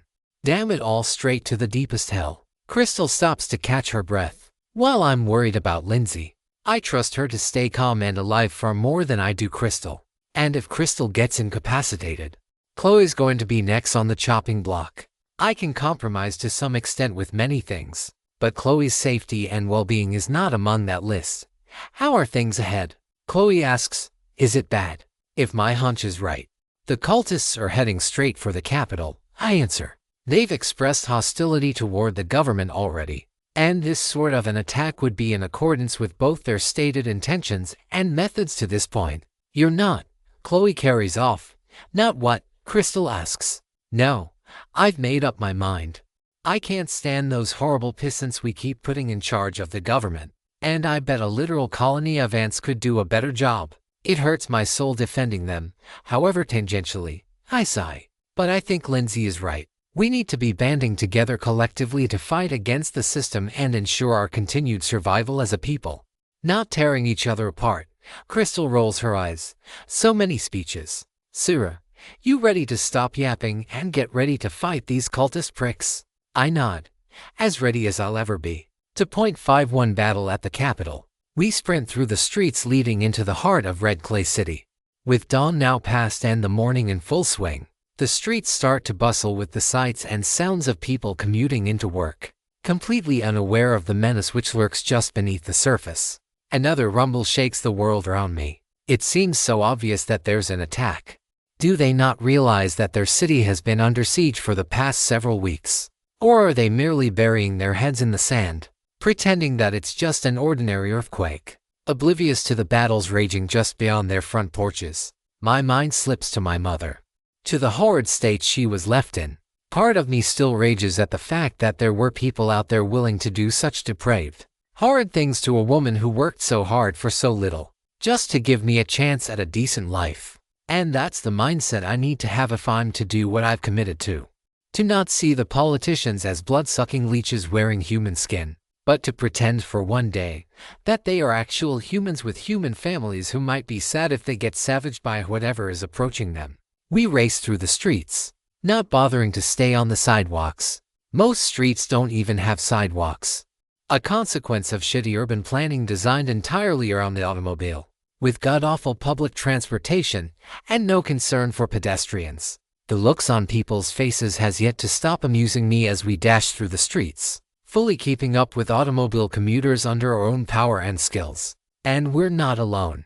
A few particularly enterprising folks having invested enough step points into speed to join us on the streets. Even one kid who can't be more than 14. Can't imagine what he had to do to get enough levels to match our stats. The bustle builds as we reach the city center. Lights of businesses, retailers, and offices alike are turning on, signaling the beginning of the workday. Plenty of people are getting out of their cars in work uniforms or fancy blazers and sport jackets. And I must look like the goofiest thing straight out of a cosplay convention, wearing wings straight off an ornithopter, but which definitely couldn't work except for the fact that the system allows them to. My amusement is cut short by a massive eruption of dirt and debris about 3 miles ahead. Cars stop, heads turn. The city freezes as the skyscraper-sized earthworm smashes through the Capitol grounds, spewing dirt and crude oil and debris all around like a fetid geyser erupting. But I remain unfazed. Chloe, Crystal, and I turn to each other and share a solemn nod before we redouble our chase, fighting the crowd now trying desperately to turn around and flee the complex. It takes 5 more brutal minutes for us to arrive at the complex. It's already in tatters. The classical-style facade of the legislative building is sundered. Columns of white limestone already fallen, crumbled to pieces before the worm's tremendous might, and sure enough, on the creature's obverse, about 20 feet from its head, there's a young woman with flaming red hair standing on its head barking orders. With my eyes greatly improved, I still see the woman atop the worm, perhaps Lindsay's age, smirking, reveling, even, at the destruction she and her companion are causing. And it pisses me off. Even if she's doing so to people who deserve it, there's way too much collateral damage from the methods she employs. Not just the bureaucrats and civil servants who aren't in charge of setting or enforcing the clear side of state policy, but all the support staff, contract workers, and others on site who have no involvement with the machinery of government whatsoever. Even young children are getting caught in this preventable tragedy. I clench my fist in anger, tapping into the penumbra of my rage as I watch the creature continue its ceaseless ravages unabated. Not completely unabated, thank the goddesses above, as Lindsay pelts it with a barrage of light arrows. But her attacks are doing little against the creature's seeming regeneration. Every wound Lindsay delivers is smoothed over by some sort of lymph-like fluid leaking out of the worm's skin. The wounds then scab over in the span of mere seconds, the consequence of some sort of autonomous, persistent healing skill. So the options are to overwhelm or disable its skill, overcome its ether regeneration rate, or hit it with such a strong blow that we slay it in a single blow. I am very much not equipped for, nor my build centered around, a protracted engagement. That leaves only the option of overwhelming its defenses. Light doesn't seem to be overwhelmingly effective, and based on how easily it healed from what looks like a burn wound, I'm guessing heat is going to be similarly ineffective. Lightning is rapidly becoming my go-to element. Crystal's choice of evocations obviously rubbing off on me, and with how effective it has been in the last several battles, I can't exactly blame her, though it's still wise to do a cursory mental scroll through of any other ideas I have that might be effective. I could try to flood and drown it. I understand that worms exchange gases through their skin, eschewing lungs, and with the mammoth size of the creature and the biological realities of the square cube law, it could work. If I could maintain that much water for a long enough period of time, and there's no system shenanigans at play, which of course there are because no worm can naturally grow to 300 feet long otherwise, and I don't currently have some sort of sleep-inducing glyph. Damned Nero's not giving up that particular ability when he vaporized into the dungeon. That or paralysis or any other status condition would be useful if I knew the right glyphs and combinations. The one remaining promising line of attack is to go after the writer herself. A powerful surprise attack could potentially knock her out in a single hit. But if I miss or underestimate her strength, I'm wasting a ton of ether for minimal gain. Up ahead, Lindsay barely manages to avoid the worm's acidic spray and the rain of spines flying toward her. A few capital guards are shooting ordinary bullets and weak evocations of fire and ice toward the creature, but their attacks are proving as effective as a feather. If this creature is over level 35, it must be, considering how difficult it is for Lindsay to keep pace. I can't guarantee I can overcome its defenses in a single strike, even with my glyph casting. Even forming a pure ether strike like my old self, and fusing it with every drop of ether in my body, is unlikely to be effective, and I don't have that skill of hers in the first place. As such, I judge the potential risks and rewards to be in favor of attacking the writer and trying to deal with a savage beast acting on instinct afterwards, rather than face a beast guided by human intelligence to cause optimized devastation. I take a defensive position behind a nearby slab of concrete as I prepare my glyphs, hoping that neither adversary has some sort of ether sight or identify variant that can suss me out. Rather than lightning as I originally planned, I decide to use earth as my base glyph. My goal is to impale her with a single physical strike, rather than bombarding her with magic attacks that might not be as effective. Earth combines with attraction to provide a bit of a homing property to the spell. The piercing variant of sharpness, together with stability, provide heft and penetrating power to the spell. Finally, I attach impulse to the overall array to improve the velocity of the attack yet further, narrowing the range to dodge or counter-strike. My head is pounding. My limit of 5 glyphs now reached, but it's not quite as oppressively painful as it was before. I think my higher mind stat helps govern how many glyphs I can manifest at any one time. I still have enough mental fortitude to analyze the worm's movements, as well as those of its rider. A bolt of lightning flies from the south, a herald of crystals and Chloe's rival, and they're not alone. About a dozen other people have joined in the fight, whether out of patriotism or some attempt to siphon experience for their participation in the battle. And I don't even mind, none of them can do much damage. But they will collectively serve as a useful distraction, and improve the chances that Chloe escapes serious injury. Lindsay notices as well, using the brief distraction as a chance to take the offensive, firing another trio of her light arrows into the maw of the beast. And they seem effective, stunning the creature. Noticing the shade of the building behind me and my orientation relative to the battlefield, I formulate an idea. I leap onto a nearby tree and then, with the assistance of my wings of Icarus, ascend onto the nearby rooftop. This too has risks. If I take too much damage and lose control of my glyph array as I move into position, I won't appreciate the side effects. It might not be just my arm that I lose this time around, but right now, the bigger risk is not taking this risk. I only have enough ether for this one shot, and I intend to make it count.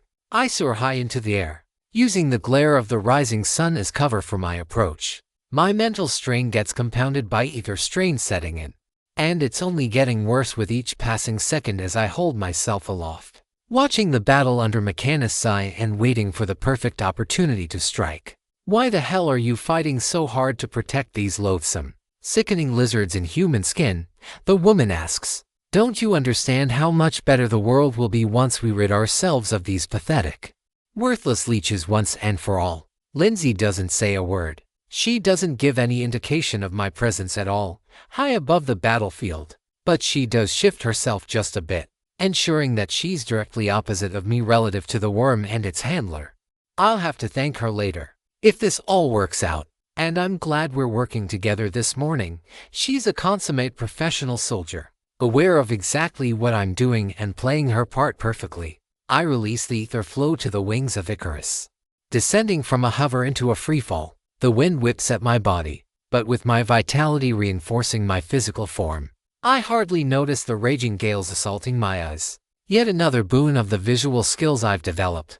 Faster and faster I descend, my heart rate picking up as adrenaline again floods my body. I have to keep waiting until the last possible second, Releasing my spell even an instant too soon could mean the death of everyone here. And I only get one chance. Failure means everyone dies. No pressure, Seraphina. But then, as I fall the last few dozen feet, a sense of calm and contentment comes over me. This is who I am, Seraphina, the protector, the cyborg reborn as a human, Dr. Chitono's mechanical angel, falling from the heavens to bring salvation to all those plagued by the system and smite those who would use it for all. And I remember, I have no plans of dying here this morning. I have my beautiful, wonderful, kind and comforting and generous and loving Chloe, and a life I want to live alongside my best friend and now girlfriend.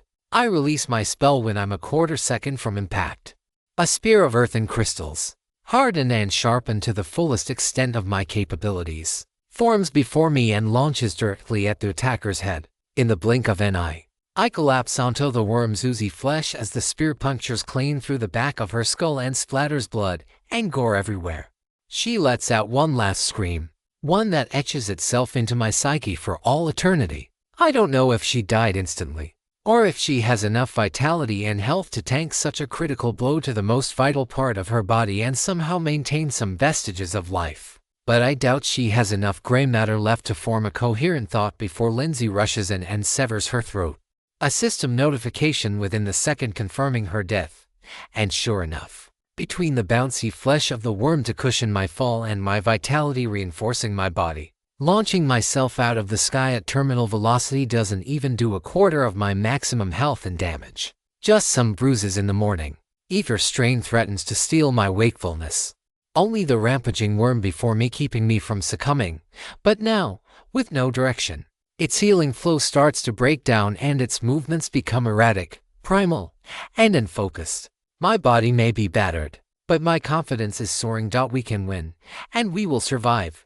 Level 30, Experience, 259,745, to next, 14,550 current stats. Health, 2,327, 3,082 Ether, 170 for halves.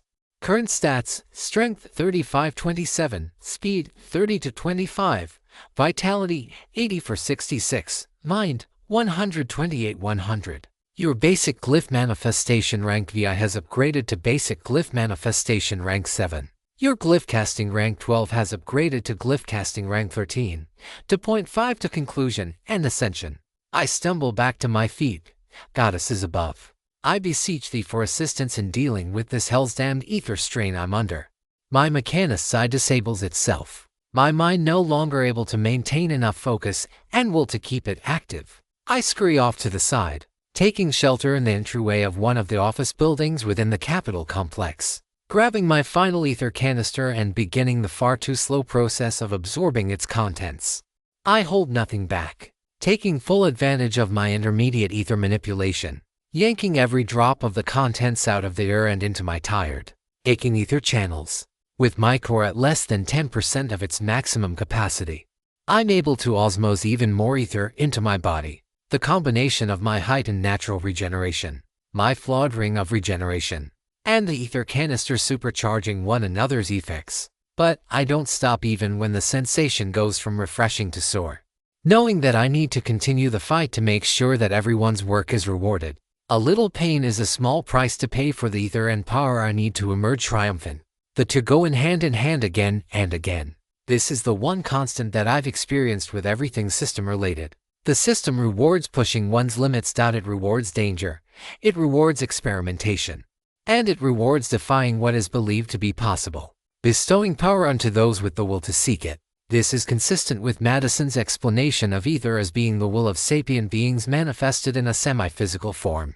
And it is consistent with her declaration that fighting for one's life in the throes of combat is the best way to manifest that will. My largest bursts in skill ranks have all come during or immediately after combat.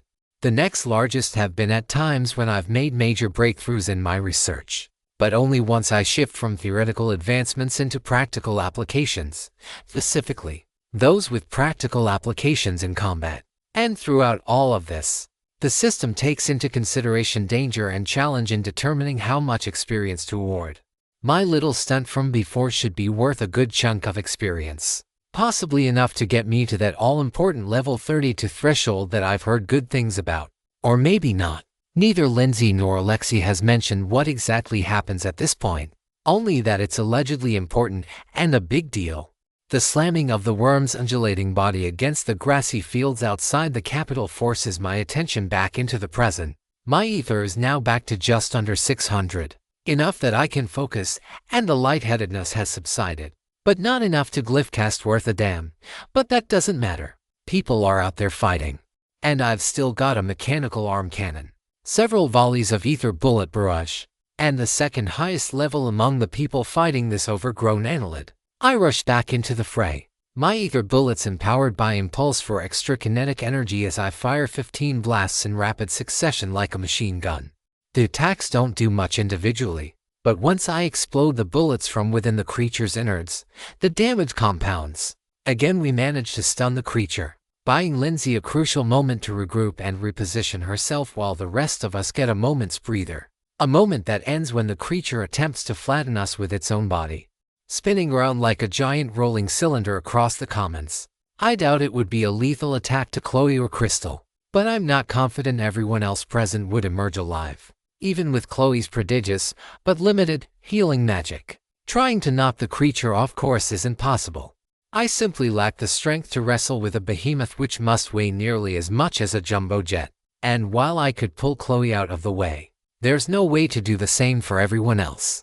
And I refuse to allow them to perish due to my weakness. Instead, I get an idea. I manifest the glyphs of earth and the slashing variant of sharpness together, intuiting them together into a cutting edge.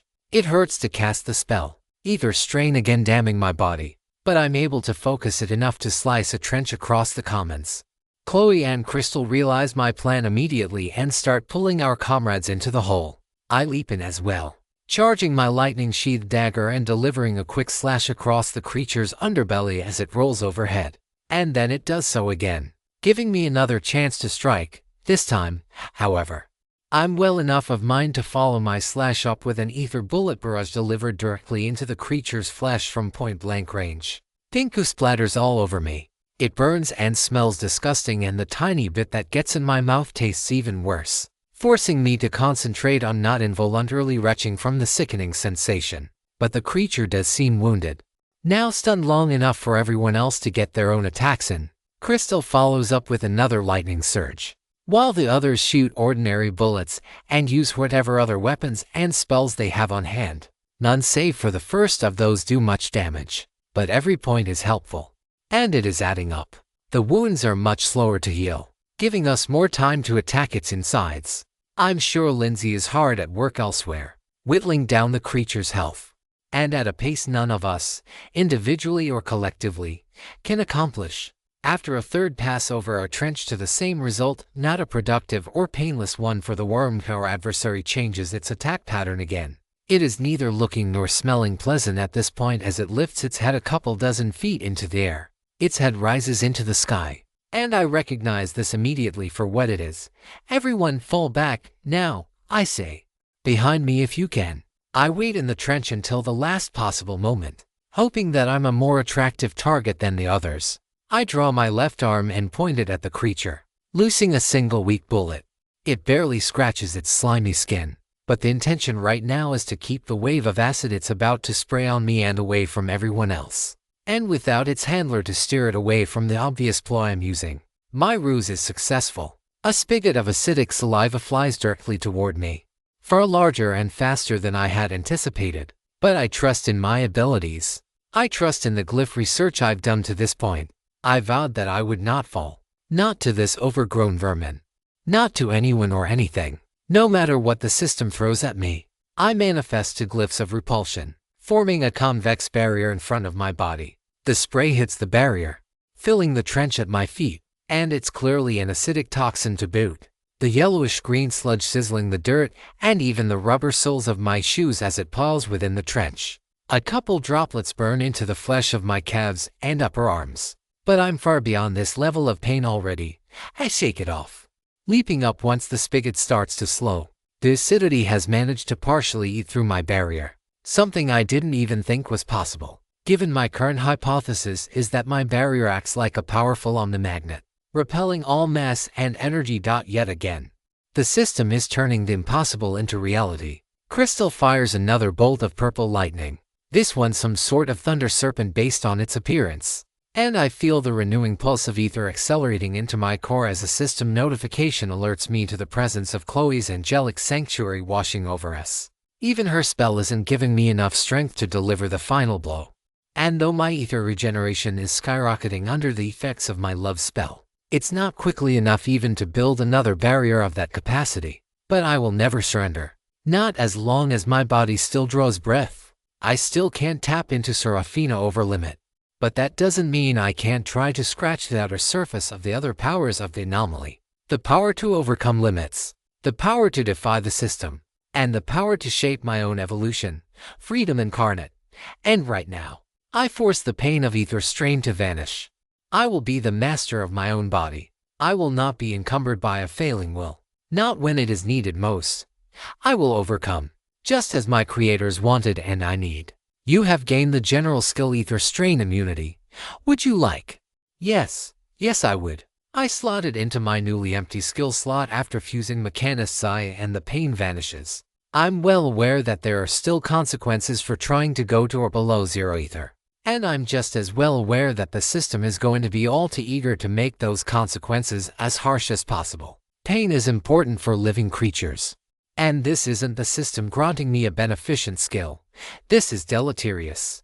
And exactly what I need right now. With my mental focus restored and my lightheadedness evaporated, I lead one final charge atop the back of the beast. Lindsay is right there beside me. Her arrows and my ether bullets striking with reckless abandon, aiming for every spot we can, trying to overwhelm the last vestiges of the creature's phenomenal healing. Oh, how I would love to examine its corpse for any insights into how its healing fluids work. It feels like an hour of shooting at the creature. But based on my ether regeneration rate, it's been barely a minute. The creature's movements are almost completely docile, and with one final, useless thrash, the creature expires. I breathe a sigh of relief, bemoaning the fact that I won't get a chance to study the creature further as its corpse disintegrates into a cloud of ether that disperses into the ambient. They're all about. Your party has slain a wild summoner level 38. You have gained a boosted 39,000 experience. Your party has slain a colossal earthworm level 37. You have gained a boosted 27,500 experience. You have gained enough experience to reach level 31. Please assign free stat points remaining. 2 points into my speed and 2 into my mind. I still desperately need more ether. But this last fight showed exactly why I can't slack on my physical stats, either. Had we gotten here a few seconds earlier, we could have averted a significant chunk of the damage. Plus, speed means agility and accuracy alike. And missing with my glyph casting is a recipe for an early grave. Warning. Experience threshold for level 32 exceeded. Experience gain reduced by 11. 246. Experience gained in excess will be stored until after class change has been completed. Level 31 experience 314,999 stored, 11,246. To next. Maximum health increases by vitality x to come current level come ran 1. 3 equals 167. Maximum ether increases by mind come current level come ran 0. 2 equals 136 current stats.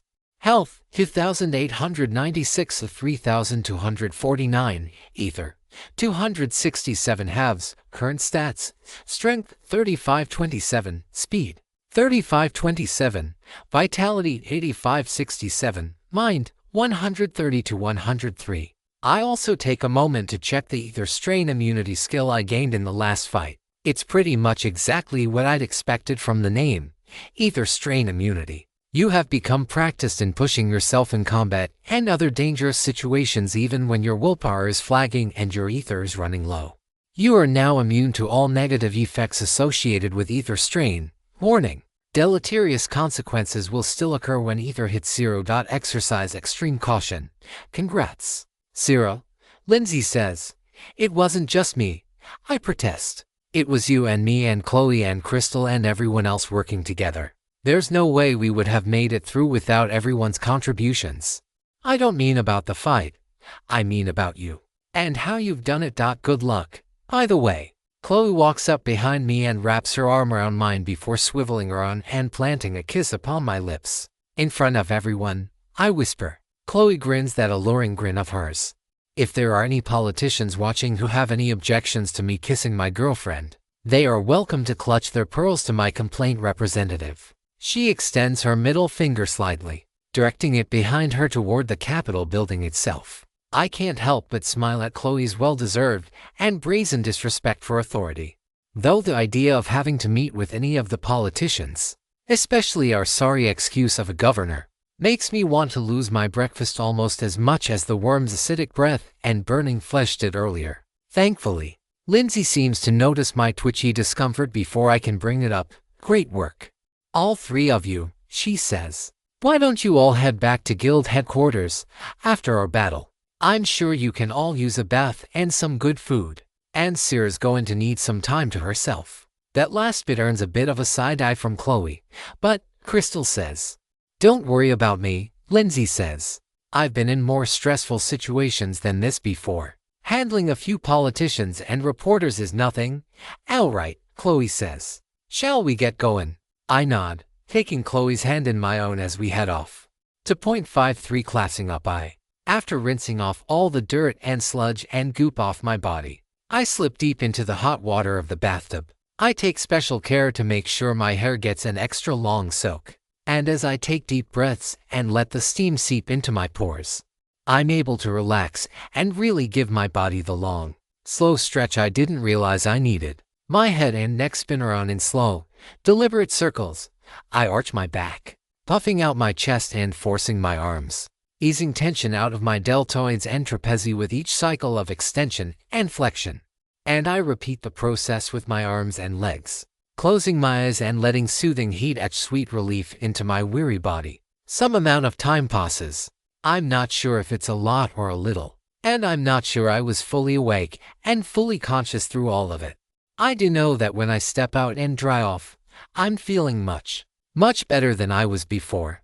Of body, yes, but mostly of mind. I'm a bit perturbed after everything, not at the battle itself, but at how easily I was able to kill a human being.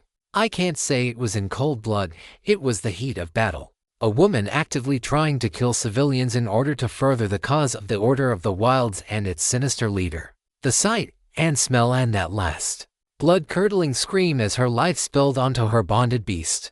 Plenty of innocent lives were saved thanks to my actions. And I'll surely be heralded as a heroine by the powers that be. But her words to Lindsay still ring in my ears. Don't you understand how much better the world will be once we rid ourselves of these pathetic, worthless leeches once and for all? Fact is, she's absolutely right in her goals, not her methods, which I can't condone. But a new political system. Some new honest people to run our government instead of sleazebags in suits. Yeah, we sure as hells need a lot of systemic reform. A knock comes to the door. I don't need to hear Chloe's voice to know that it's her. Just the cadence of her tapping is enough. That, and the fact that my Mechanist skill can see her ether signature. Door or no, were it anyone else, I might feel some sort of way about her using her ether sight to do the same to me. Although to a lesser extent, but I have nothing to hide from my love. There's no part of my body she won't get an intimate view of soon enough. I'm almost dressed, Chloe, I say. Just need another minute. You sure I can't come in again, please? I ask, half-state. You'll get to see soon enough. Don't keep me waiting too long, Sera, she giggles. I'm still a little nervous about that. I guess I'm partially worried that I'll do it wrong, and won't be able to make her happy, or worse, accidentally hurt her in my inexperience. At the same time, I'm nervous. In an excited way, more and more, I realize that I've been attracted to Chloe for a long time.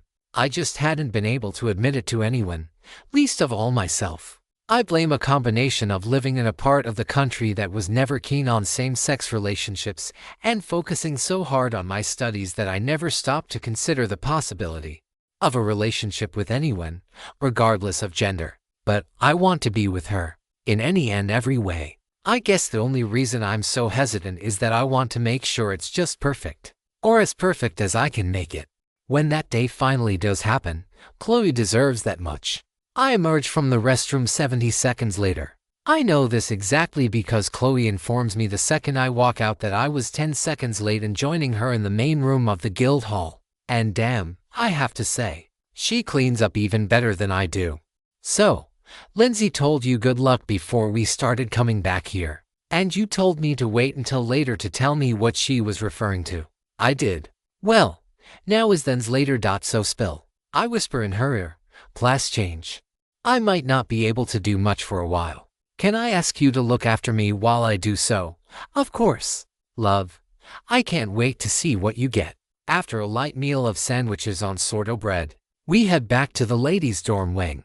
I sit down on my cot and close my eyes. As I get situated and comfortable, I feel a warm arm wrapping around me from behind, followed by the gentle air of Chloe's breath on the back of my neck. Are you going to be comfortable like that? It might take a while. Are you kidding? You in my embrace. Relaxing on a warm summer day, scrolling through my phone, loving and being loved. This is pretty much my biggest fantasy. Alright, I'll see you again in, sooner rather than later, I hope. With a warm smile, I turn to the system notifications in the corner of my eyesight. You have met the conditions necessary for a class change. Would you like to change classes now? I decide to do so. Not quite sure what will happen. As I mentally select the option, the sights and sensations of the outside world fade away. Chloe's touch feels muted. Her breath's cooler and then softer before I can no longer feel them at all. My vision goes white, and then dark. An endless void which somehow manages to feel both warm and comforting. Bit by bit, the space around me changes. Color returns to the world, although wherever I emerge, it's not the guild hall for sure. I don't recognize it for a good while. It takes some time for the world to materialize and my vision to sharpen and focus. But then I realize that I'm in Chloe's room back home, on her bed, specifically. I don't think I warped here somehow. Outside the bedroom window is more of that endless black. And even with the internet troubles since the world modifications, I think Chloe would have kept up with our hometown being engulfed in a void of endless black. And I can't open the door leading into the upstairs living area either.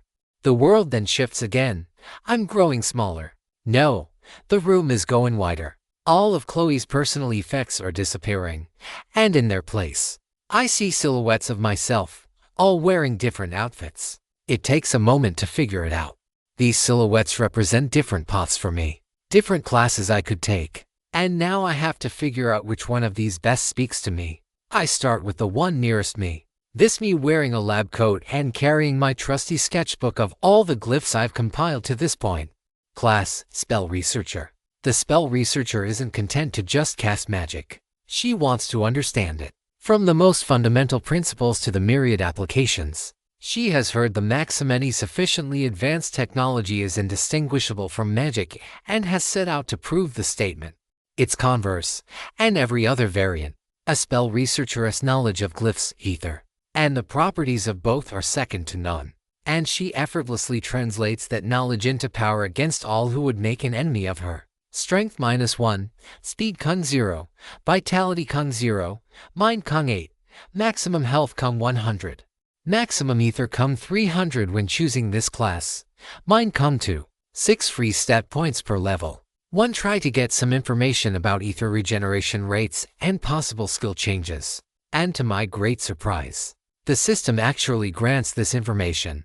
My ether regeneration will increase to Mind X12. And I will have the option to move both glyph casting and intermediate ether manipulation to class skills. Should I choose, I will be able to keep Tinkerer as a class skill, but I'll lose mass production.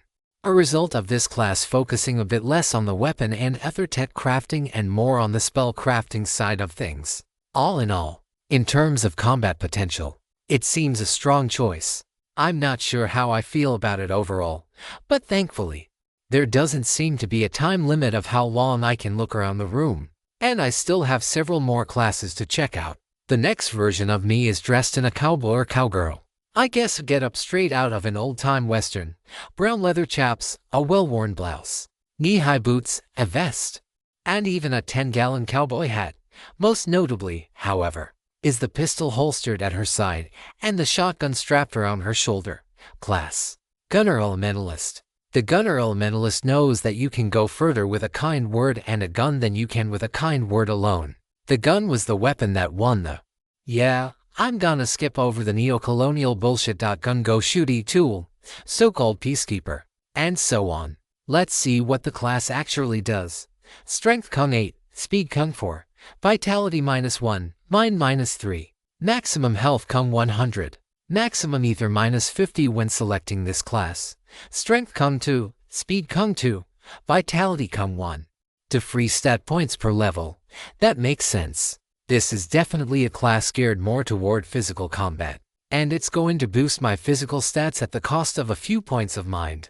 I'm still stuck at an ether regeneration rate of Mind x10, which is a big mark against the class. But I shan't rule it out fully. Interesting. Looks like this class actually gets a more focused variant of basic glyph manifestation as a class skill. Scope lock to apply to my ether bullets specifically. I won't be locked to just 1 or 2 glyphs on a bullet, and I won't need to take the time to carve a bunch of new glyphs in my arm to upgrade my mechanical arm cannon. If I know the glyph or glyph combination, I can manifest its effects onto a bullet.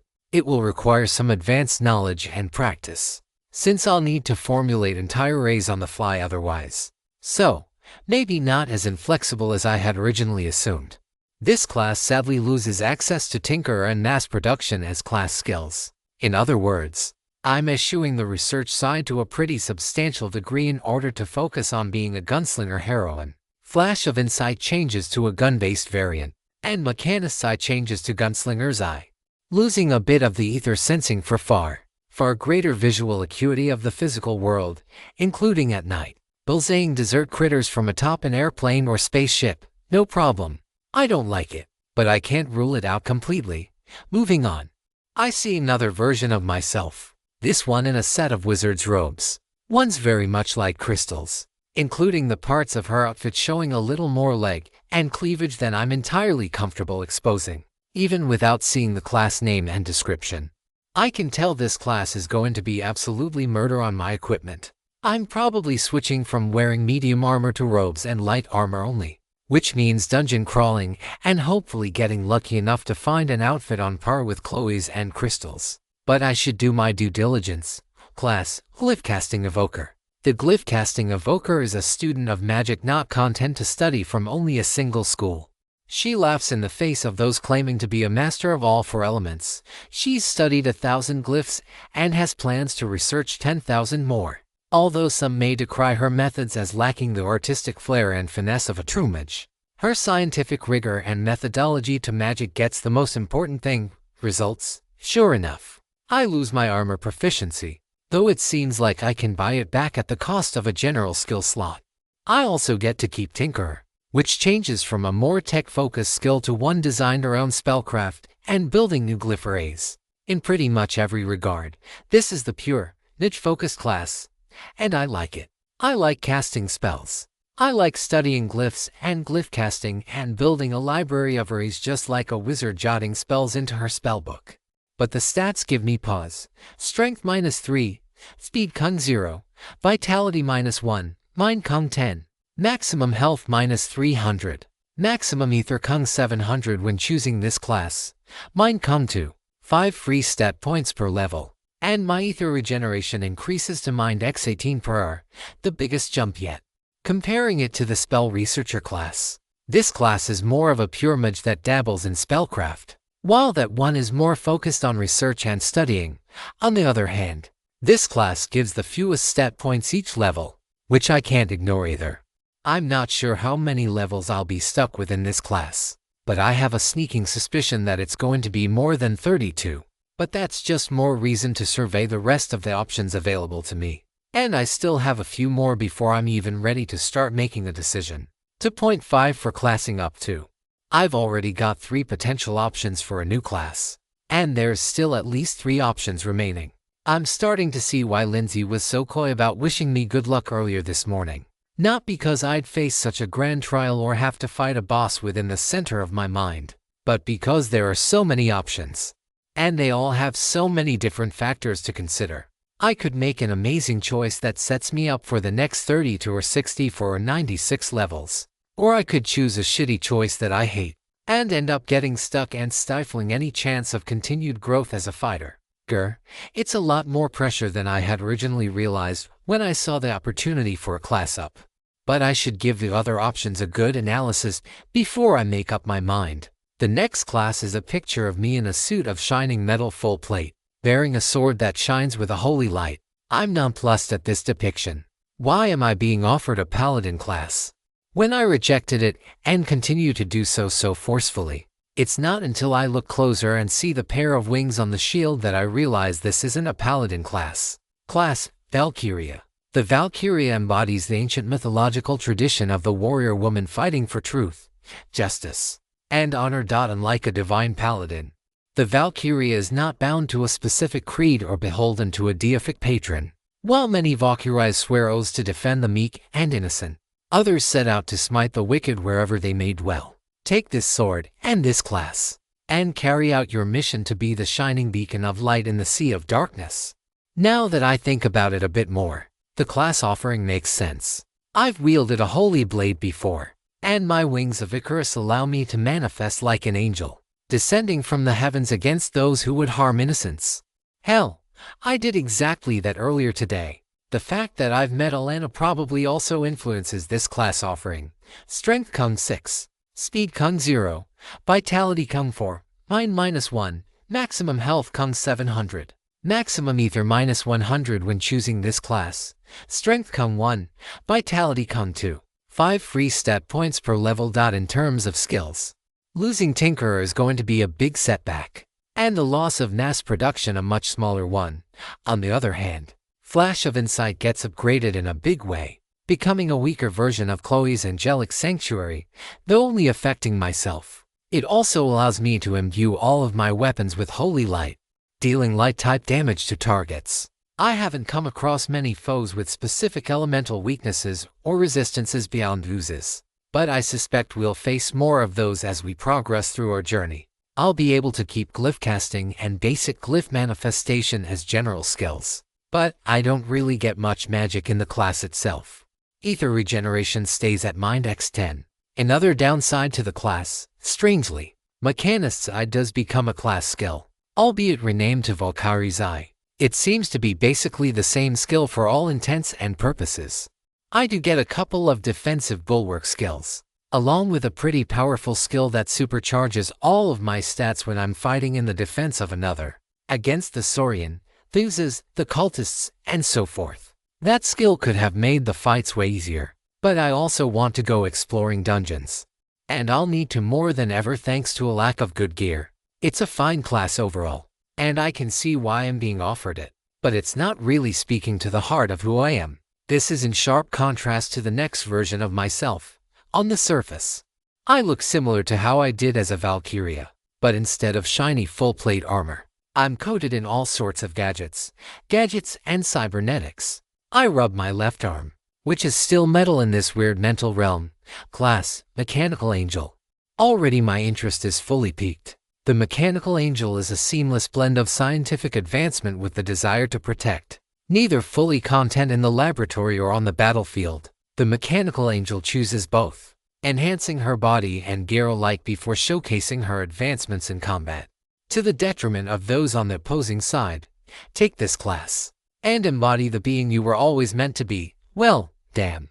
Talk about a class that speaks to the heart of who I am. This was how the original Seraphina was conceptualized, as mechanical insights and cybernetics fused into an organic base. And my own cybernetic, sculpted and fitted with help from dozens of professors and graduate students, feels every bit a part of me as the rest of my body. If not for the need to take it off in the bath and make sure the attachment components stay clean and lubricated, I don't think I'd ever do so. Well, maybe if Chloe asked me to, but even then, I'd hesitate, even without seeing the stats and skill modifications. This class is a frontrunner among the potential options, but I have no interest in playing the fool by choosing a class without a full analysis of all the options independent of aesthetics. This one included Strength Kung 2, Speed Kung 2, Vitality Kung 2, Mind Kung 2, Maximum Health Kung 100, Maximum Ether Kung 100 when choosing this class, Strength Kung 1, Speed Kung 1, Vitality Kung 1, Mind Kung 1, For free stat points per level, the class seems to maintain the multi-attribute focus my current class has, giving me 4 stat points in strength and speed, as though to chastise me for my mind-focused build to this point. I don't like the lack of flexibility in how I assign stat points.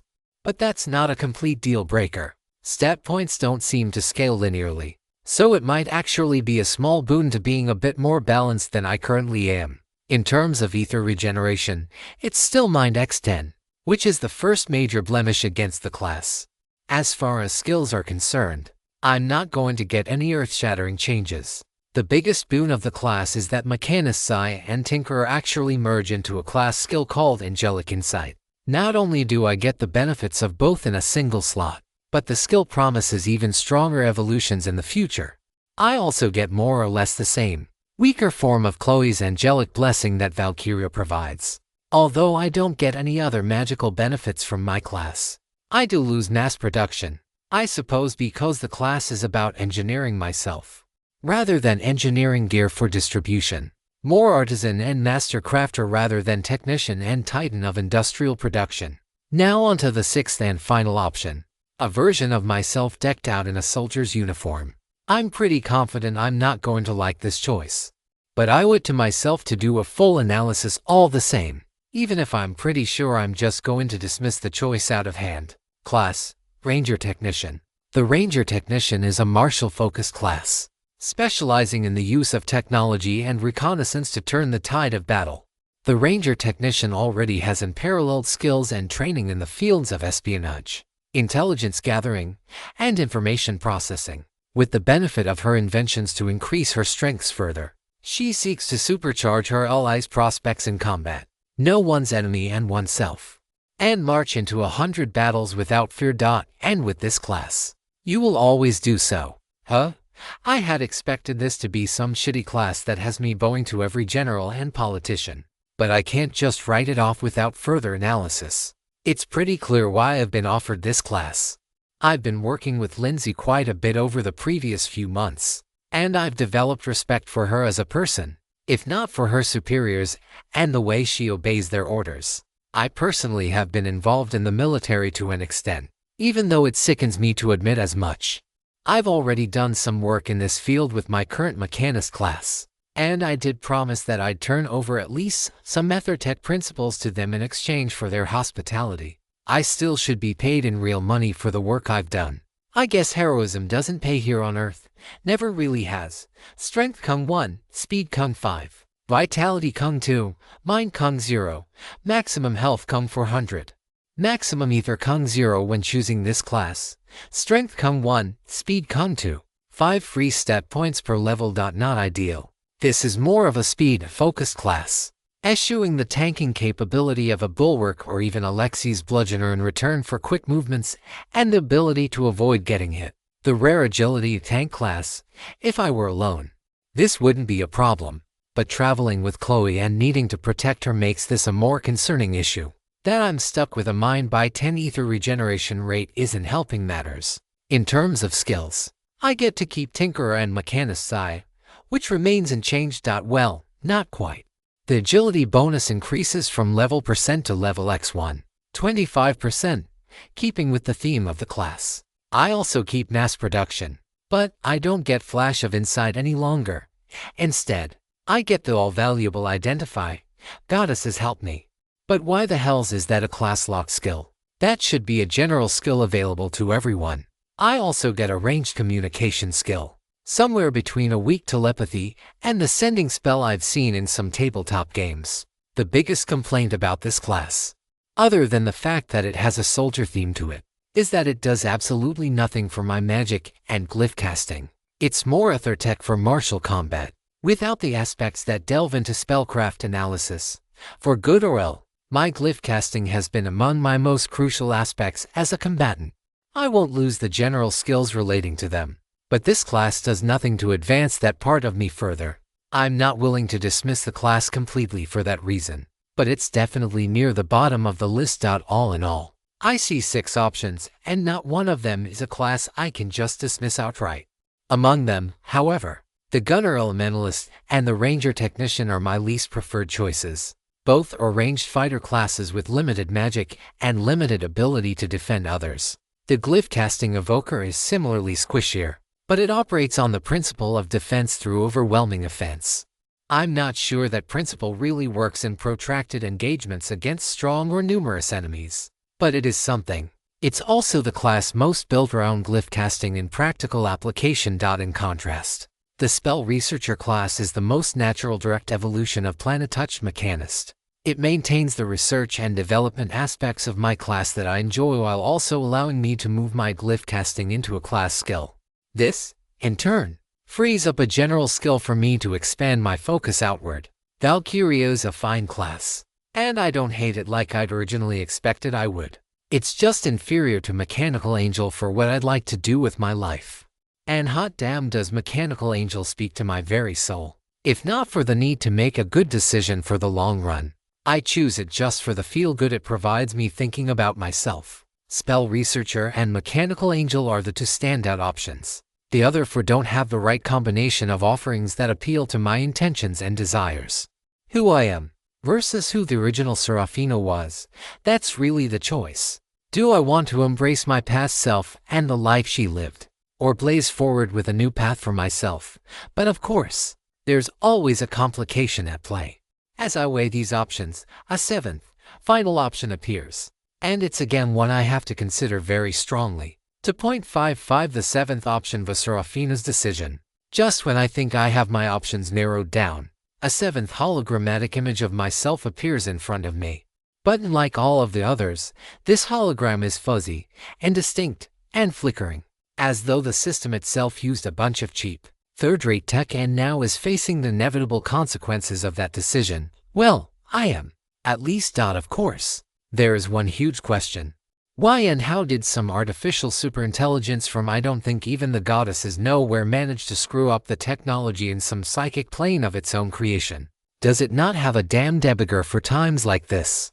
And then it hits me. I know exactly what this class represents. And those strange distorted brackets and weird glitchy text confirm my suspicions. CLASS. I know MALOUSGLYPHCSTR.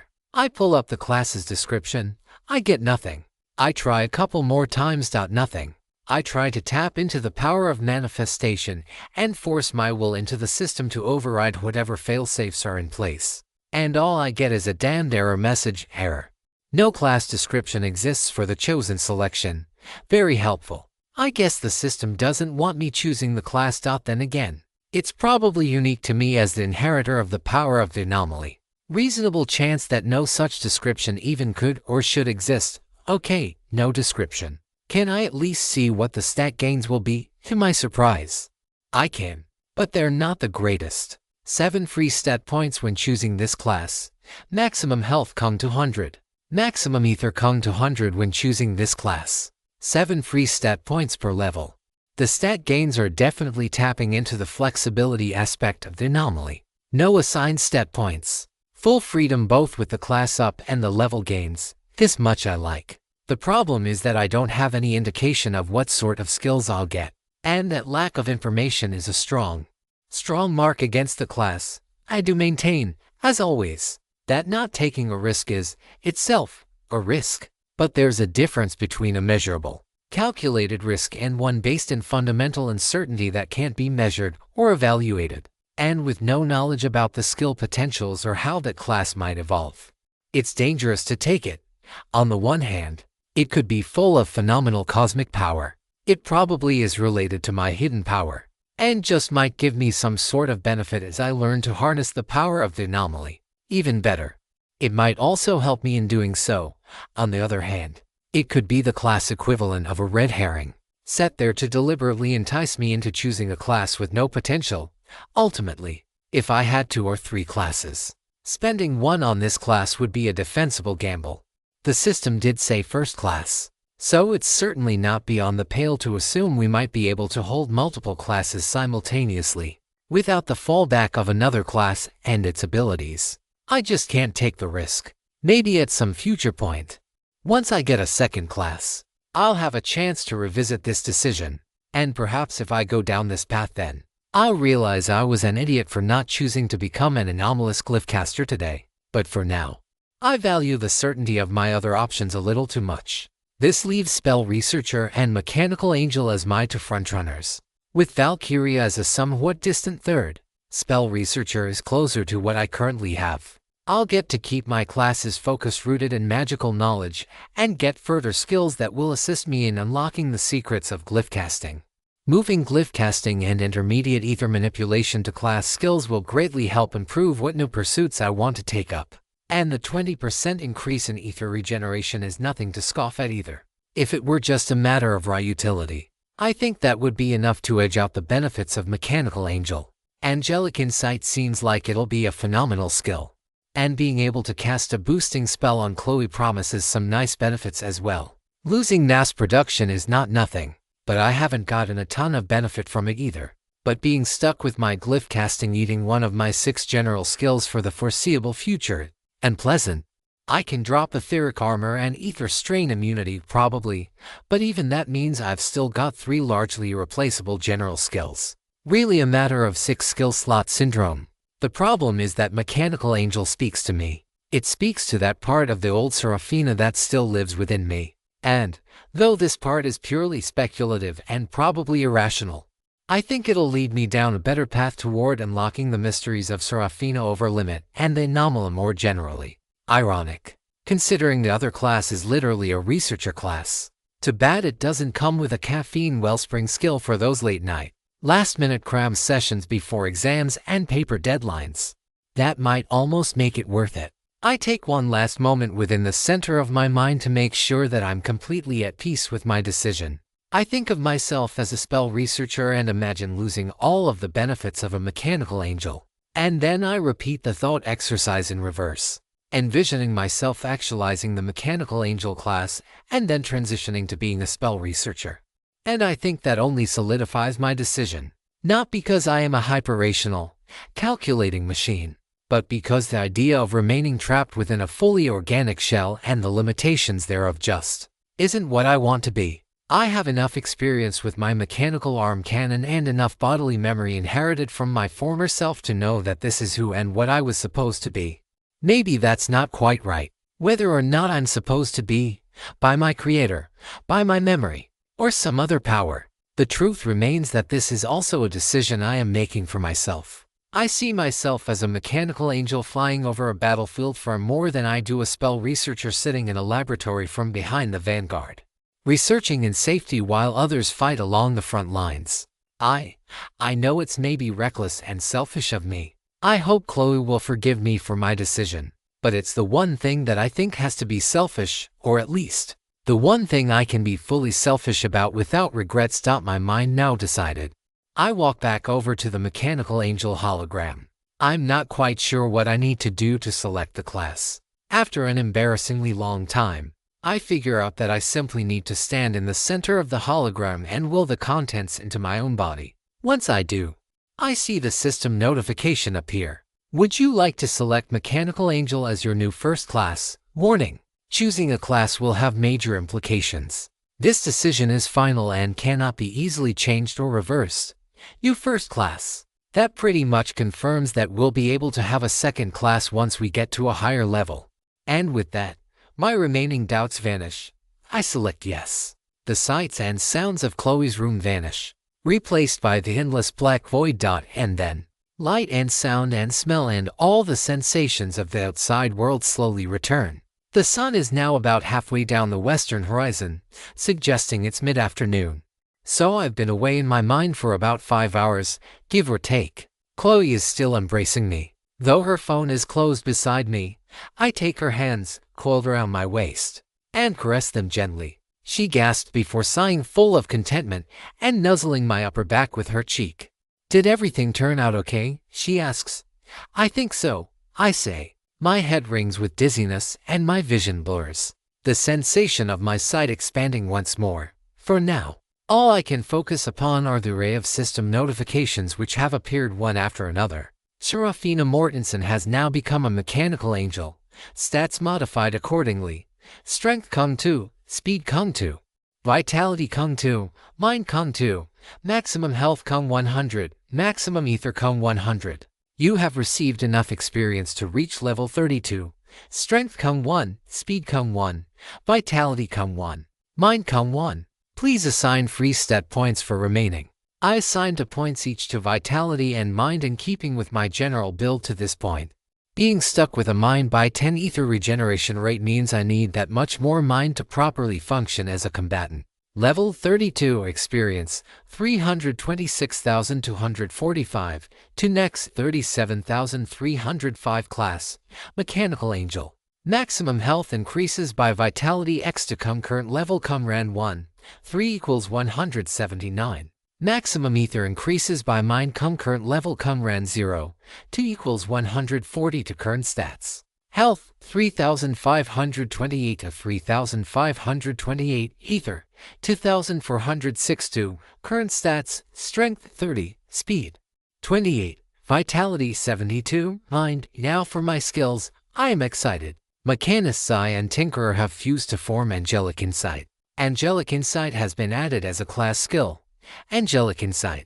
Access the outer periphery of the wisdom of the gods. Sharply increases the ability to see and perceive glyphs, ether, and magic use. Visual acuity substantially increased. Gain intuitive insight into the functioning of other tech devices. In combat. Provides a preternatural danger sense against incoming attacks, enabling you to better dodge even when not consciously aware of the attack. Agility increases by level X1 come 20 come skill rank 100% bonus applies after speed modifications but before equipment modifications. Attacks directed at you are less likely to strike a vital area. Angelic Insight has been set to rank 2. Hot damn indeed. A skill that boosts my dodging capability, and which scales with both my skill rank and my level. Pretty much got everything I would have wanted from Ranger Technician in a single skill. Flash of Insight has been lost. You have gained the class skill Angel's Grace rank I Angel's Grace. A mechanical angel has the power to bestow her boons upon her allies. A person affected by Angel's Grace has all stats increased by 15 Kung skill rank % for level X to minutes. Fractions round up or down as appropriate. Spell cannot target self. Ether cost 520 to 20x skill rank. So, I have a bona fide system granted spell in my repertoire, and the knowledge to cast it as though it were, well, an instinct. No different than moving a part of my body. Strange how this works. It's so different than glyph casting. I do wonder if I could reverse engineer and improve the spell. Perhaps a bit of arrogance on my part, considering how complex this formation, I guess, really is. It's a far larger complex than the glyph casting is I currently manifest with my limited power. You have lost the class skill mass production rank 2. You have gained the class skill cybernetic body. Cybernetic body. A mechanical angel walks the path of self-improvement in every aspect of her life. From training and sparring to research and experimentation. From the battlefield to the laboratory. She seeks to be more, faster, stronger, better, more resilient. Even the limitations of mortal flesh are but an obstacle to the mechanical angel, who is prepared to build and rebuild herself to become her optimal self. All cybernetic modifications are considered part of the mechanical angel's body, affording them the full benefit of her vitality and defense when determining the damage they take from attacks. Cybernetic modifications are immune to oxidation, erosion, and degradation due to normal wear and tear. Cybernetic modifications will not trigger inflammation or immune response. Okay, this had originally seemed like a throwaway skill when I was analyzing the class, but I can now see how this skill has some incredible benefits. Even though there are now existing blueprints that would allow me to rebuild my arm, it would still take a lot of effort, resources, and manpower to do so. Giving it a bunch of resilience to damage and degradation will definitely be useful, especially as I continue down this path, constructing even better, more complex and intricate models to improve myself. Would you like to move etheric armor rank from a general skill to a class skill? General skill slots remaining. 1/6. Class skill slots remaining unexpected, but not unwelcome. I agree to do so. My body aches a bit as it adjusts to all the changes, but those aches and pains are dulled away in short order. Chloe's healing working its magic upon me before I even think to ask. You feel a lot stronger, Sarah, she says. What class did you end up choosing? Mechanical Angel, I respond. It just spoke to the very core of my being. That is just like you. Now, I do seem to recall that you didn't eat lunch, pointing out that it wouldn't take that long to handle the class change. And it's getting pretty late in the afternoon. Want to see about an early dinner? My stomach growls, answering before I can say another word. Because of course it does. 2.56 Angel's flight. I wake up early the following morning once again. Chloe's still asleep. And after yesterday, I've got half a mind to sidle up next to her in the small cot and just hold her for a good long while until she wakes up and breakfast is ready. She's comforted me time and time again as my white mage. And now that I have taken up the mantle as her mechanical angel, it's only good and fair and right that I do the same to her. I do so, trying to be careful not to wake Crystal or any of the other ladies sharing the room. For a moment, I hesitate, the creaking sound of the cot making me fear that the fabric will tear under our combined weight. But it holds, and I breathe a sigh of relief, releasing a bit of tension from my neck and shoulders as I pull her into my embrace. To my surprise and delight, she spins around and faces me, wrapping her arms around mine as well. And for a bit of time, we hold one another to girls, a healer and her angelic protector, feeling our way through this maelstrom called love, trying to figure everything out even as the world burns down around us. Not literally, at least not yet. In fact, with the benefit of air conditioning, the second most wonderful of all human inventions, second only to the joyous wonders of indoor plumbing, the world immediately around us actually feels nice. The sort of nice that one could all too easily take for granted and get comfortable in for so long that you're stupefied and dumbfounded. Goddesses above, I beseech you, for one day, still these damn cultists, that Chloe and I might enjoy this brief respite in peace. By chance or luck or fortune's grace, my prayer is answered, and we get to savor one another's presence until the sun has crested the eastern horizon and breakfast is prepared. Pancakes, covered in cheap, off-brand, so-called maple syrup that is all of 0% actual maple syrup. Tastes just like cheap breakfasts back home. My thoughts slip back to my mother, and then to my father. I break out in goosebumps imagining what might have happened to him. I dare not linger on ill places my mind wanders, lest the rational side of my brain start interpreting it as some sort of output of my new angelic insight skill. So, any plans for today? Chloe asks. Or would you rather just head back to the back? She gives me a cheeky smile, making clear exactly what she's implying with that statement. And it's disarming how sincere her desire is, almost overwhelming. But it's not the right time. Not until the cultist problem is over and satisfactorily dealt with and we're back home in Chloe's maybe now our bed. That seems the right place and time to take that final step. I motion to the door, beckoning us outside to continue the conversation. Once we're dressed in something decent, we make our way to the lobby and grab an empty table in the fluorescent lit room to continue the conversation. I want to test my new class and skills, and maybe gain some more of the latter. After that, I'd like to do some crafting. I'm sorry, Chloe. I squeeze her hand a bit tighter. After we repelled the Order's last attack, I'm sure it's only a matter of time before they gather their forces for one final showdown. And it's incumbent upon me to use the full extent of my abilities to maximize the chances that we come out of this alive and uninjured. That you come out alive and uninjured. That better not be some stupid self-sacrificial bullshit about how I'm going to take a bullet for you, Sarah. Because if you're going to, I lean over and cut her off with a kiss. Nope. What was that saying with all the P words? Oh yeah. Prior proper planning prevents piss poor performance. I'm doing all this work not because I want to be some self-sacrificial martyr, but because I want to minimize the chances that I or anyone else has to. Alright, well, hey there, you two, Lindsay says, as we make our way over to what has become something of a makeshift practice field. Didn't even take a full 24 hours to recover. I chuckle. Sorry, Lindsay, but I don't think I'm ever going to be comfortable sitting behind a vanguard and resting in the relative peace of headquarters when I could be out here instead. It's not who I am, and my decisions during my class up are a confirmation of that. Damn shame. You would have made a fine ranger had you chosen that path. I lower my head. It was offered to me, but it just didn't speak to me the way this one did. Sarah, I'm glad that you found something that did, but anyway, I'm guessing you came here to practice your new abilities, not just loaf around. Any particular rules of engagement for today's session? Let's say no projectiles. And I won't use glyph casting other than enhancement spells. Too much risk of collateral damage. And I need to practice. After all this time, do you really think that little of me? I don't think little of you at all. Why would you assume that? Because you mean to spar with me at such a disadvantage. You should practice as though you are engaging in real combat. Chloe will be in charge of stopping the fight if she believes either of us are in danger beyond her abilities to heal. I smile. It's even better this way for me as well. I guess I just hadn't thought much about how it would feel for her. Makes me realize I still have a lot to think about with Chloe. The two of us stand 20 paces apart, even with my having reached a new, stronger class. Lindsay still stands so cool and calm and confident over our battlefield, as though she has nothing to fear even as I am now.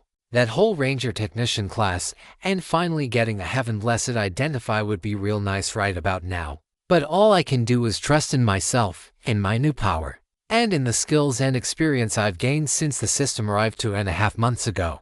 I try to sheathe myself in the power of Angel's grace, holy light radiating outward from my core to my skin, then suffusing into every part of my body, from my muscles and bones to my cartilage, lymph, blood, marrow, and everything else I can think of, and it does nothing.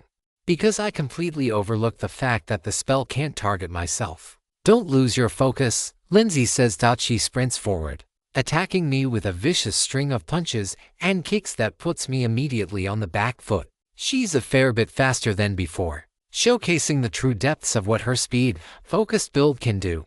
But I'm able to keep up with her this time around. My angelic insight informs me every time she's about to land a potentially match-changing blow and gives me subtle guidance on how I can dodge both it and the follow-up. But even with my agility boosted twice, and then augmented further by my gear, I'm occasionally put into a situation where I can only shunt the attack to my forearm or shoulder or somewhere else more heavily defended. Cybernetic body seems to have a hidden passive effect of making moving my left arm feel completely instinctual. Not wholly unexpected, but it does save me those extra tenths of a second every time I need to make a quick and unexpected response. More importantly, there's a hidden effect with the wings of Icarus. I can flap my wings, reducing the cost of maintaining flight upon them by about 2/3. Better still, I can move them forward or backward to propel myself in the reverse direction. In accordance with the principles of Newtonian mechanics, Lindsay launches a haymaker directly at my torso. I fly backward to dodge. She smirks at me, no doubt focused on the line of trees just behind me that will encumber me and my 10-foot wingspan far more than her nimble body. But at the last second, I abruptly shift my momentum with an impulse glyph, shooting directly toward the sky as fast as I can ascend.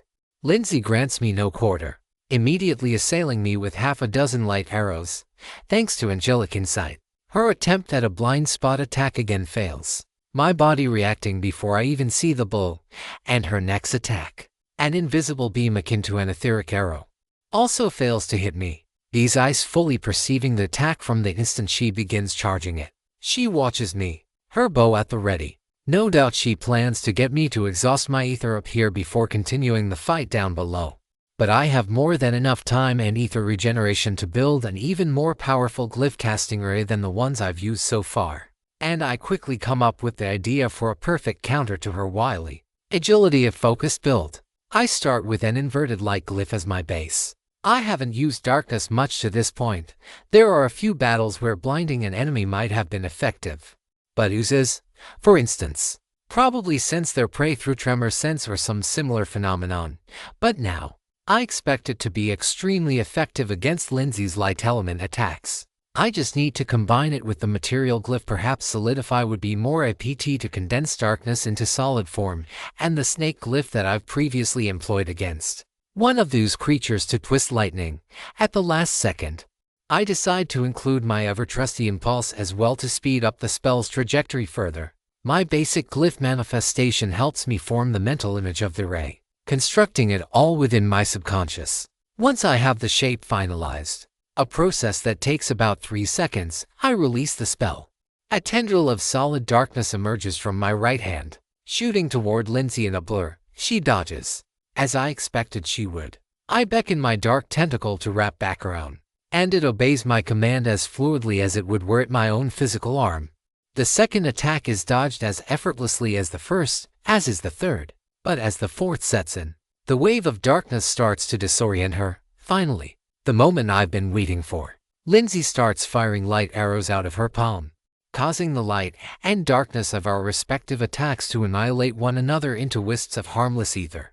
My ether is down to a bit over 1200, but I doubt Lindsay has even half of that remaining after her last attack. And I use the opportunity to join in the fray myself, striking with everything I have. I can see Lindsay's ether core starting to fatigue, and her movements are a bit slower, a bit less polished. With the ability to maintain flight in short bursts, I incorporate the occasional kicks and slides into our close quarters engagement. This introduces another avenue of attack that Lindsay can't easily defend. In terms of raw battle prowess, I have the initiative, and I need to press it, and I do. Every punch designed to be as devastating as possible, including impulse on occasion to disorient her. But I'm still unable to fully overcome her defenses and superior technique. Her army training clearly included some sort of hand-to-hand combat or martial arts work. She draws her dagger toward me, and I respond with my own, pulling it to my hand to block her upward slash. She stabs down toward my abdomen, and I'm able to force it away from my body. She grunts and screams as she channels all of her remaining strength into a single punch imbued with her light energy. I activate etheric armor to tank the blow. The force too great to shunt or repel otherwise. My defense buckles, and my armor cracks against her attack. But thanks to a last-second movement a quarter-inch to the side, courtesy of angelic insight, I'm able to avoid taking the attack head-on. It still manages to pierce through etheric armor, dent my brigandine, and leave me with some pretty significant bruising in the ribs and my right breast, which stings like the nine hells. But Lindsay is completely winded, and able to repel the blade that I hold to her neck. She lowers her head slightly and admits defeat. Impressive, she says as I help her back to her feet, although I have to ask, why not continue with the dark tendrils? You should have known I wouldn't have been able to dispel them a second time. I didn't have the ether either. I figured you were going to hit ether strain after that last attack, and decided to try to finish the fight as soon as possible. And if I had had an immunity skill like you do, shit, of course she knows. Her identify must have gotten even better at level 32. Then I reevaluate. You definitely don't have as much ether at your disposal as I do. And even if you have an immunity skill, you'll still pass out at 0 ether. Then it's a matter of attriting what you have left and try to get you to burn through your remaining stores faster than you can regenerate it. That's the only way I'm defeating an opponent with more levels and a build better tuned for these sorts of battles. Lindsay smiles. Good work, sir. Shall we three go for a little walk then? I beckon Chloe, who joins the two of us as we head into the forested wilds a short distance away. As we head off, I get a small boon for my efforts on the practice field. Your Angelic Insight rank 2 has upgraded to Angelic Insight rank 3. 2.57 preparations. Lindsay leads Chloe and me over to a small hill secluded from the rest of the training grounds by a thin line of trees. The handful of others training their skills out on the field can still see us just fine, and we're near enough to the guild hall that no monsters try to intrude upon us. But it is a fair bit quieter, providing at least the illusion of privacy, if not the truth of it. Chloe sits down in the grassy glade, patting the ground just beside her. I take my cue, sitting next to her and wrapping my right wing around her body as she takes my hand into her lap. Your wings seem a lot more flexible now, Lindsay says. They seemed to be mostly cosmetic before, but now you're moving around with them as though they're a part of your body. One of your new skills, I have to assume. Cybernetic body, I say. Same is true of my left arm, and anything else I build into my body. Technically, the wings of Icarus are merely equipment, not cybernetics. But the system seems not to care, and since the system's bullshit is working in my favor for a rare change, I don't press the issue further. She furrows her brows. As you say. In any case, I trust you are both aware that the final showdown with the Order of the Wilds is fast approaching. I nod. I was suspecting that was happening soon enough. Do we know where their headquarters is? Chloe asks. Or are we going to have to wait until they make another move? We're rapidly narrowing down the possible locations, Lindsay says. Stefan and his team have been working each day to rally the people and coordinate intelligence efforts between civilians and the military and police personnel in and around the city. Of course the pigs are involved. Hopefully they don't manage to screw this up too. I know you are averse to authority, Lindsay says. But I will ask you to set that aside for this operation. We need as many hands on deck as possible to maximize the probability of success and minimize the number of casualties. I sigh and look down. I hate every bit of this. Hate that I've already had to put my life on the line to save some good-for-nothing cocksuckers called politicians.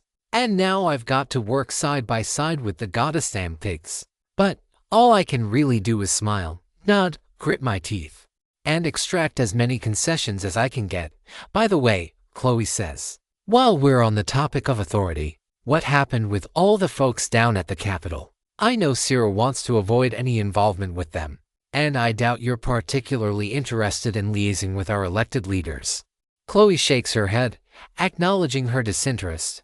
Obviously, someone needs to take credit and/or responsibility for everything that happened yesterday, so I've accepted it on behalf of the Red Pack Adventure Company. And what will that mean for us going forward, I ask. I can't imagine anything good. You really don't like the government, do you? Lindsay asks. I lived in a real shitty neighborhood where drugs and gangs were rampant. I respond. The politicians always talk a big game about their damned war on drugs, but they never really did anything. Just introduced the police as another group we had to fear. I see. I won't press that further. And I know it means little, especially coming from me. But I'm sorry that you had to go through all that. Thanks. And it wasn't all bad. My parents did what they could to give me as good of a life as I could. And Chloe and her family were like a second family to me. Just for that, it's enough. I wrap my wing a little tighter around her for emphasis. To answer your question, I don't suspect much is going to change for either of you. There might be a couple of people stopping by for photo opportunities. Maybe Stefan and I have to suffer through an awards ceremony or two, and the organization gets some additional funding from the state. We're still not getting paid, are we? I ask. Actually, you two will be getting a fairly substantial stipend. It took a lot of wrangling about, thanks to the whole system integration thing and the rather ad hoc nature of your conscription. Then the higher-ups needed to figure out exactly what rank you two should be considered. And from then, how much additional hazard pay and combat pay you were due. Oh, and Sarah is due additional benefits for disability thanks to the loss of her left arm while in combat. I chuckle. Disability, she says, as though I'm not substantially better enabled since the Intoid invasion months ago. But I'm not going to look a gift horse in the mouth either. Let me guess, I say. It comes out to exactly the amount that the university is charging us for all the resources we used in building my arm. So, we'll get nothing for ourselves after all. Lindsay gives me a look. What makes you say that? It just seems like the easiest way that this supposedly amazing turn of fortune comes around and bites us in the ass. I know better than to insult Murphy. Anyway, Lindsay continues, not dignifying my retort with a response. There were so many advances made in the field of EtherTech during your 2-month stint that the university and the Department of Defense are cost-sharing all the expenses incurred. And it seems like there's a ton of additional grant requests coming in from all the students and faculty you worked with. So, I know you said you didn't want EtherTech to be monopolized by the military. So I think you'll be happy to know that a lot of the preliminary research is going to be conducted by them and a couple of other universities. I won't speak to the military applications, but at least the patents and knowledge will be kept in civilian hands. Thanks. That's a weight off my shoulders. I can't stop the military from using the technology, but at least others will have access to it to defend themselves if the military or the cops decide to turn it on innocent civilians. And you don't need to worry about the deal you had with Nicholas. Your final report and your arm's blueprint are sufficient for that. I smile. Another weight off my shoulders. As for the actual compensation, it's going to come out to about $130,000. Hot damn. I thought I was excited about seeing a couple $1,000s at the end of a summer of work. After factoring in the cost of gas, insurance, work clothes, meals, and other incidentals, a good 50 to 80 times that. I know of millionaires and multimillionaires, But that's more money that I can really even conceptualize. I guess Chloe and I might need to get our own place. Wait, what am I saying? My jaw drops. And I quickly cover it. Who you? At least I didn't actually say it out loud. Sorry. It's just a lot more money than I've ever had before. Well, you're an adult now. And simply living is expensive. In any case. Seeking back to our original topic of discussion. I suspect that we'll be commencing our final assault the day after tomorrow. Sarah, I know you won't be super enthusiastic about this next bit, but I'd like you and Chloe to stay here until then. Dungeon run after. I'm sure that can be arranged. Now, one last topic. Relating to the immediately previous one. I managed to take some of that additional funding and get you a little present of sorts. She pulls out a small sack and tosses it to me. It jingles a bit. And, oof. It's quite a bit heavier than expected. I open it up and my eyes widen, and my jaw drops as I gaze inside. Gemstones. A whole sack filled with gemstones. I don't know what all of them are, but I can see, among others, amethyst, opals, rubies, sapphires, emeralds, a diamond or 3, some common quartz crystals, a topaz. Where did you get all these? One of the folks we saved in the attack yesterday was a jeweler.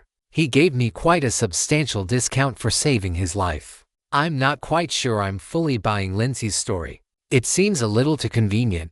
Part of me is concerned that she helped herself to a little 5-finger discount or used some pseudo-governmental bullshit excuse to commandeer his wares.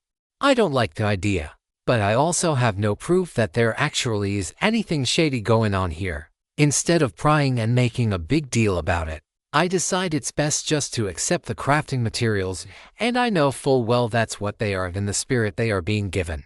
Thanks, Lindsay. I use them well. She smiles. If that's all, I will take my leave. She bows slightly and then sprints off, leaving a gust of wind and a swirl of leaves and grass in her wake. I can't believe you can actually see her move like that, Chloe says. My eyes can't keep up even with ether sight.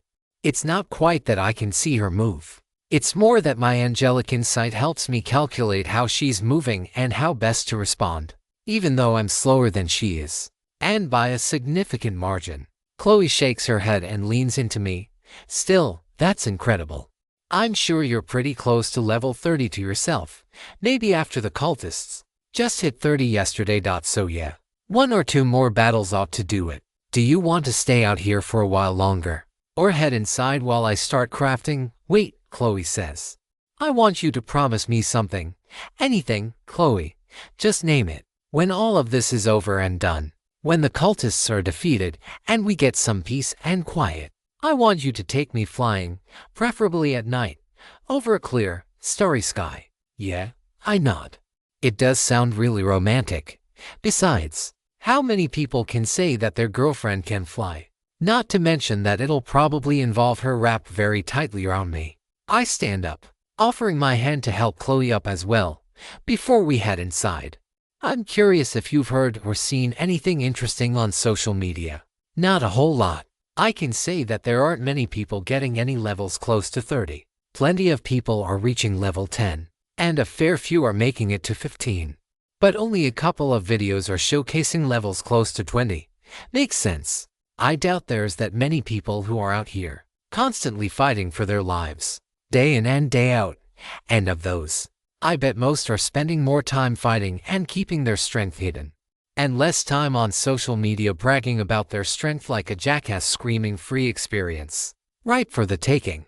In terms of city life, pretty much the same as here. Some people are taking up adventuring and the path of the warrior. Some are trying their best to pretend the system didn't happen, living their lives just as before. Plenty of people are turning to religion to try to make sense of everything. On top of system worship, there's more than one doomsday cult that's popped up. Most of them seem pretty local, but yeah, the Order of the Wilds isn't unique. Other, more traditional religions are seeing a resurgence as well. I squeeze Chloe's hand. Let's head inside. There's a lot of work to be done. To 0.58 of gemstones and elements I head inside and take my seat in a small room off to the side of the main hall. My workshop of sorts, although it lacks the tools and decor of such. Just a couple of less than comfortable cheap folding chairs, some plastic tables, a single window. for beige walls, and some sterile, fluorescent lights above. Reminds me of school a little bit, even that damn flickering light in the corner of my eye. Except instead of having a teacher impart knowledge into me, I have to learn it all on my own. I start by taking inventory of the gemstones Lindsay has so helpfully procured for me.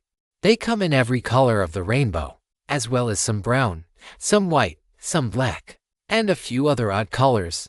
Not being a gemologist, I can't confirm, but I believe I have diamonds, rubies, emeralds, sapphires, topazes, a couple of pea-sized spheres of black onyx, a few shards of amethyst, and a single piece of amber about the size of an almond. Even though it's not technically a gemstone in the geological sense, based on Chloe's ruby-studded wand, I conjecture that each type of gemstone has an affinity with a specific element. Rubies, with their crimson hue, naturally, are associated with fire. On the other hand, blue sapphires seem to be associated with the water element, something I confirm by channeling a point or two of ether into the stone. When I do, the stone fluoresces slightly, before tiny beads of water bubble out of the surface. This incongruity isn't lost on me, as far as I am aware. Both ruby and sapphire are different colors of the same gemstone. For these to carry affinities for opposite elements suggests a different factor at play. My hypothesis is that the two are seen and thought of as different gemstones by humanity as a collective. Perhaps individual people recognize them both as corundum, was it? But broadly, they are known as either ruby or sapphire based on their color and are treated differently as a result. A sort of power through the collective unconscious. An interesting thought experiment for the philosophers of systemic metaphysics who decide to take up the mantle. White opals glow for long periods of time. The brightness and length of glow both proportional to the ether stored within them.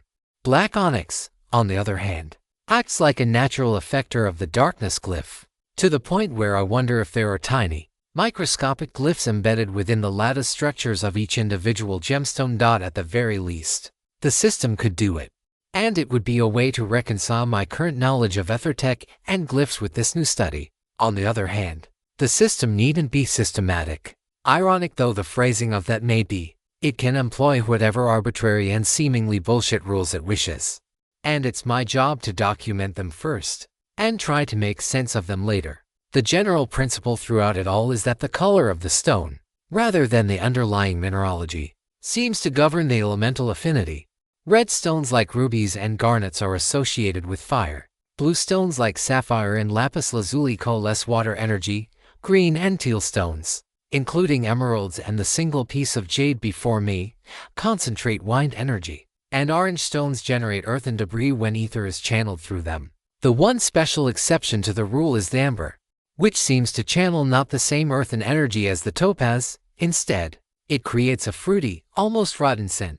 I hypothesize that amber, as a gem-like substance formed from plant matter, is particularly adept at channeling the magics of nature. As for what those are, I am merely speculating. But my current belief is that this includes, at minimum, the manipulation of plant material, wood shaping, and the like. I do not know if that extends to biomancy and manipulation of life more broadly. If it does, it could be extremely potent and equally dangerous, both to employ and to have it used against me. Probably best not to use it myself for the time being, without access to system-crafted spells or any skills that focus on the element specifically. With that said, Alana's brother uses the element. I resolve to ask him more about it when next I have the opportunity. Amethyst, along with pink sapphire, both seem to channel lightning energy particularly well. Considering the relative prevalence of the former in my collection, I can definitely craft a useful accessory for crystal later this afternoon. White opals and black onyx crystals, predictably enough, are foci for light and dark aligned spells and techniques, respectively. I was a little confused about what diamonds were useful for at first. Colored diamonds follow the general patterns as expected by their hues: blue diamonds and water, pink diamonds and lightning, yellow diamonds, like orange topaz and citrine, channel earth-aligned ether. However, colorless diamonds, along with clear quartz and similar, focus non-elemental energy instead. This perplexed me for a good while. Most spells and techniques are aligned with an element, even if the specific glyph isn't involved. Chloe's healing spells, as well as her angelic blessing and my angel's grace, are both light-aligned spells. Other enhancement spells tend to be aligned with one of the 4 elements in relation to which stat they boost. Strength boosting spells tend to be fire-aligned, speed is wind, vitality is earth, and mind is water. Intuitive and in line with how most would naturally expect them to work. However, it appears that clear gemstones fill the role of the jack of all elements. Master of none role. Any elemental spell can use a clear diamond as a focus, but it wouldn't be as powerful as if the appropriate type of gemstone were used instead. As for the other C's of jewelry, both carrot and clarity play a role in the efficacy of a gemstone as a spell effector, while the specific cut and faceting don't seem to do all that much. Poor clarity is the major limitation for a gemstone's suitability as crafting material. Imperfections in the crystal structure cause breakdowns in the ether flow, which in turn reduces both the amount that can be stored, the rate at which ether breaks down and diffuses back into the ambient flow within the atmosphere, and how easily a caster can draw upon the ether contained within during critical life or death battles, surprising no one. Larger gemstones are capable of storing and releasing more ether, quality held constant. What is surprising is that the relationship is not sublinear, as I would have suspected, but is superlinear. I don't know if the carrying capacity of a gemstone scales quite quadratically with its weight, but it's a close enough relationship that I can attribute the deficit to the accumulation of micro-imperfections smaller than what even my angelic insight can spot.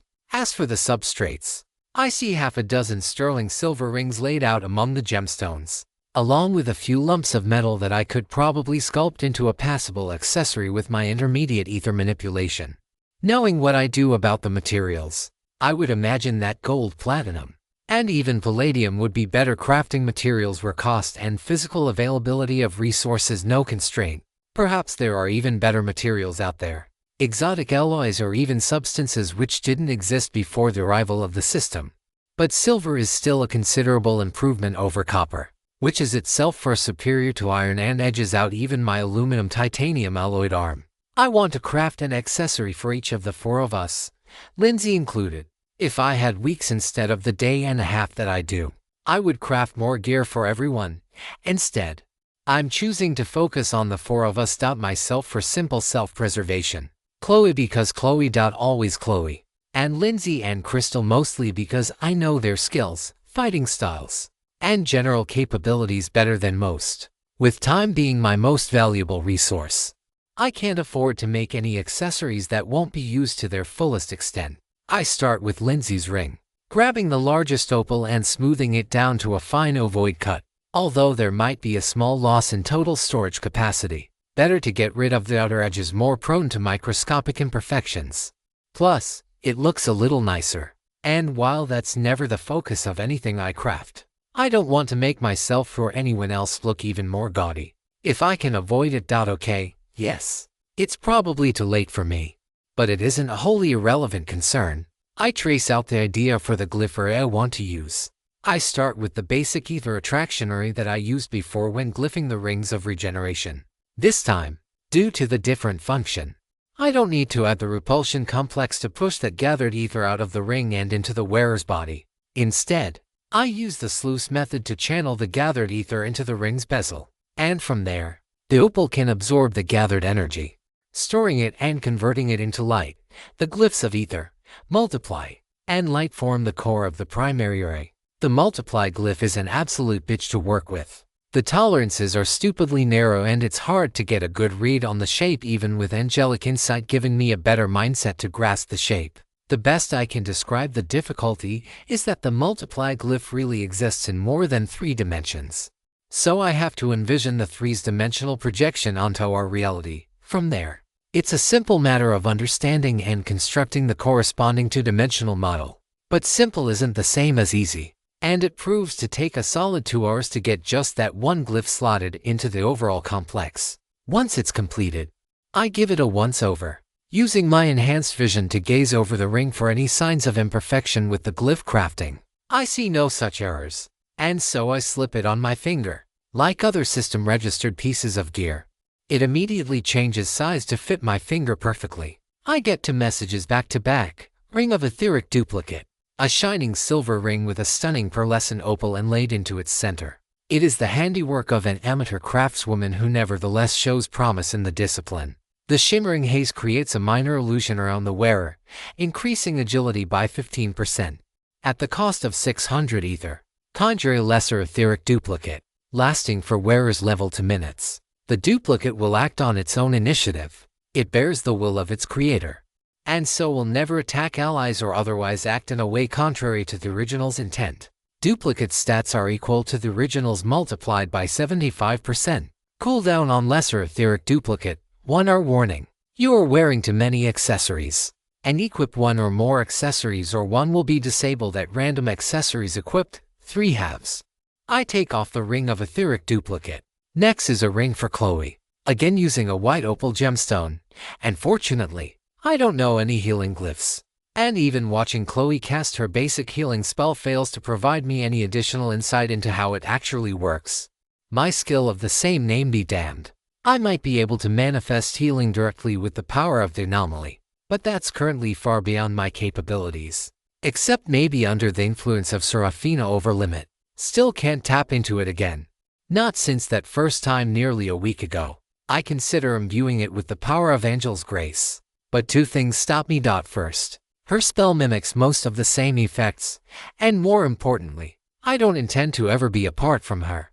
Saving me a couple hundred ether isn't worth burning through one of her 2 accessory slots. Instead, I channel it with the same array of glyphs I used before in constructing my etheric armor, giving her a bit of additional defensive power. I hope that she will never need it, that I can continue to live up to my promise of keeping her safe. But it is always better to have and not need than need and not have. Bulwark ring, a shining silver ring inlaid with a white opal, the product of an apprentice craftswoman working to hone her trade.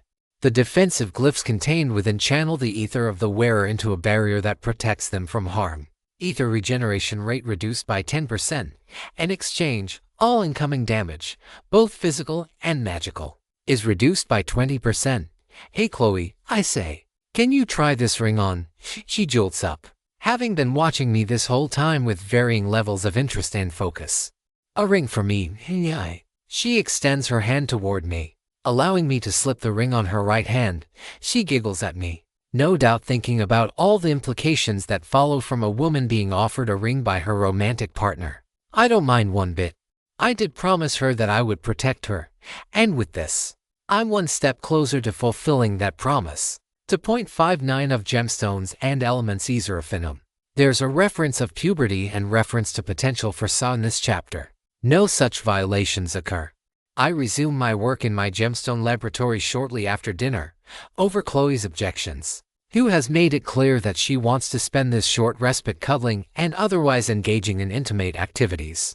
And she's made a compelling case that we might not have any more time together should we fail, should the worst come to pass. But I won't let that happen, not now, not ever. We're going to emerge triumphant. I will manifest that outcome into reality with all the will I can muster. But anything that will tip the odds is welcome. In that regard, it reminds me a bit about something my father once taught me when I was about 12 years old.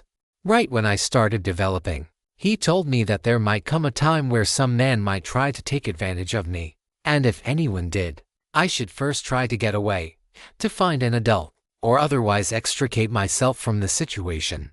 But if it did come to a physical confrontation, I should fight dirty and unfair, biting, kicking, scratching, aiming for the eyes and blows below the belt, and anything and everything that would be considered uncivil. Better to use cheap tactics and get away than be disappeared or assaulted or worse. It's something that's stuck with me. And I think it's even more important now that the system has arrived and literal monsters out of fantasy novels and ancient mythology are trying to kill us every day. There's no honor in fighting with the metaphorical equivalent of an arm tied around my back. No, that might be a bad metaphor after all, considering I only have one arm, but the point remains. I must use everything my class offers me to ensure that we win the confrontation the morning after next.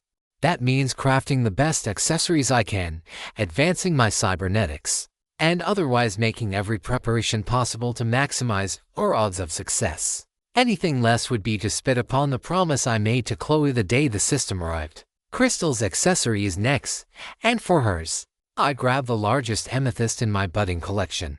It's about the size of my thumb. And though it's not particularly clear at the moment, it should be by the time I'm done cutting it to the proper size. It takes a good while to do so, each cut needing to be precise, minimizing the loss while making sure I'm not introducing any new defects that could come back to bite us when we need it most. The question is, what sort of accessory should I give her? A ring is more than a bit unwieldy for a stone of this size. Even the one I'm giving Lindsay is edging up on the larger size of what might be called fashionably acceptable. Having a polar circumference about the size of a dime and an equatorial circumference about half that would be distracting for any would-be attackers. Yes, but if her spells are anything like mine, she'll need fairly delicate hand motions to channel ether and control the casting of her spells. It also serves as a massive target for anyone who might try to attack her, sunder the accessory.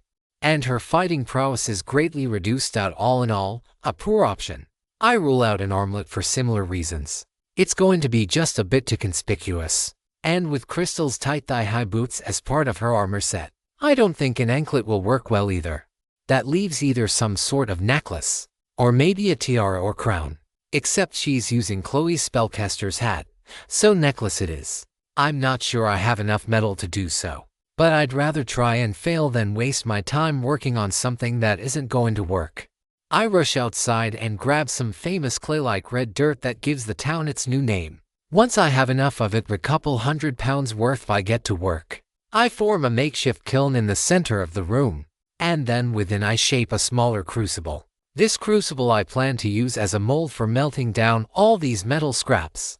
It won't work super great compared with the type of clay actually used for building a smelting furnace, but it's the best option I have. I open the window, letting the breeze of the late afternoon fill the room. It doesn't help at all. I forgot just how oppressively sticky the weather is without air conditioning blunting the worst of it. Not just the heat of close to 90 degrees, which is bad enough. It's the stickiness and the sun bearing down together that make it a hellish nightmare. I know no other words to describe it. Still, I'm going to be working with far hotter temperatures very soon. In truth, I don't know if this is going to work or not. My mind races with possibilities, most of them bad. All I can do is take a deep breath to try to calm my nerves before beginning. Chloe taps me with her curing light, filling me with a rush of vitality and cool refreshment. I trust you, love, she says. I believe in you. I nod. I manifest a heat glyph and an intensity glyph within the center of the kiln to fire the gathered clay. Sweat starts beading on my palms and forehead as I work to maintain the flame. The kiln's outer wall and my vitality together shield me from the worst of the pain and damage. But I still suffer a minor amount of heat damage. I add in an air glyph to the mix, causing the reddish flames to explode with white-hot heat. I imagine, thanks to the infusion of fresh oxygen, the flame has got to be close to 3,500 degrees. It doesn't work all that great. My angelic insight helps with ethertech construction and glyph formation. But when it comes to trying to recreate the technology first invented by ancient humans thousands of years ago, I'm mostly just going off vibes and general principles. My heart starts racing as I set the metal together into my crucible, ready to begin the process of turning all the scraps and shards into a suitable accessory for Crystal. Tonight I'll test my smelting forge, and tomorrow I'll build the necklace for her. I yawn and stretch out a moment before jumping back in, but I stop. My vision is growing blurry and the heat is getting to me. I need to keep going, I know I do. But my mind isn't focusing and my skills are starting to fail me. The glyphs lose focus and definition. The fanning flame dies down, returning to deep red embers before being snuffed out completely. Chloe places her hand on my back, just below the shoulder. She rubs it, slowly and gently. And with her help and a touch more, I'm able to take a deep breath and try to focus. Anything I can help with, Sarah. I know I don't have your crafting insights, but seeing you work so hard makes me want to do what I can. I pause for a minute, mostly to stop my head from spinning from the heat and pressure. I glance out the window. I hadn't even realized that the sun had already set. I just want to finish this before I head to sleep, I say. Need to. She looks into my eyes. Rest, Seraphina. You need to rest. Sarah, you've been at this for 10 hours now. You barely ate dinner. Other than that, you took one 5-minute break to use the restroom all day. I was going to let you keep going, because I know this is who you are and this is somehow relaxing for you. But you are in no condition to be working that forge any longer tonight. I gotta get this finished as soon as possible so I have more time to work on my modifications for tomorrow. Don't be honest with me. You might not be fighting, but when you're crafting, you're pretty much constantly using your crafting-related skills. I nod. And you've been keeping this fire going purely through your glyph casting for the last 3 hours. But if you don't get enough rest and food and water, you're not going to be at 100% when we go into battle. And if I don't finish this, then you don't finish it. You've already finished 2 accessories in 1 day. I don't think all the rest of us could have done that if we'd worked together. Now, you need to rest. Healer's orders. Now to the bath with you. You're sweating bullets and you smell like hell. I try to protest, but I surrender in short order. I can't argue with Chloe when she gets resolute like this. Doesn't help that in this case, she's right. She's right that I need some rest. Correct that my body and mind are both at their limit. I sniff the air around me. Sure enough, she's speaking the truth in that I don't smell like sunshine and roses. I've heard somewhere that an artist pours a bit of himself or herself into every piece that they make. I think it's the same with my crafting. It's not just burning through my ether in the most literal sense, or the drenching I've gotten from working in the fires of the kiln for the past 3 hours. It's the mental fatigue that comes with working so hard for so long and not even realizing until you're well past the point where you need a recharge or 3. But pushing myself to this extent is not unrewarded by the system. And these little rewards are why it's so hard to stop pressing forward. Your basic glyph manifestation rank 7 has upgraded to basic glyph manifestation rank 8. I manifest a cup or so of water and splash it in my glass. I start to drink it. Before I think better of it, I can't be certain that conjured water is actually safe to drink. Instead, I pour it out outside, though I leave the windows cracked afterward to allow all the raging heat in here to vent. Once I'm sufficiently hydrated, I head to the bath, electing for a lukewarm bath instead of the scalding ones I've come to enjoy in recent days. As soon as I slip in and close my eyes, the full weight of my fatigue hits me like a sack of lead bricks. I can hardly find the mental energy to move. My ether is down to just over 100 points, though I don't feel the pain or lightheadedness of the deficiency thanks to my ether strain immunity. I understand now exactly and intimately what Madison meant when she explained that ether represented the will of sentient beings made manifest. It's the mental fatigue of a day at school, followed by hours of homework, then college entrance examination prep, filling out applications and trying to scrounge up the money somehow to pay for the privilege of being denied. It's the pain and stress of knowing that your body could go on if you needed to, but your mind has said screw that, I'm out. It's burnout.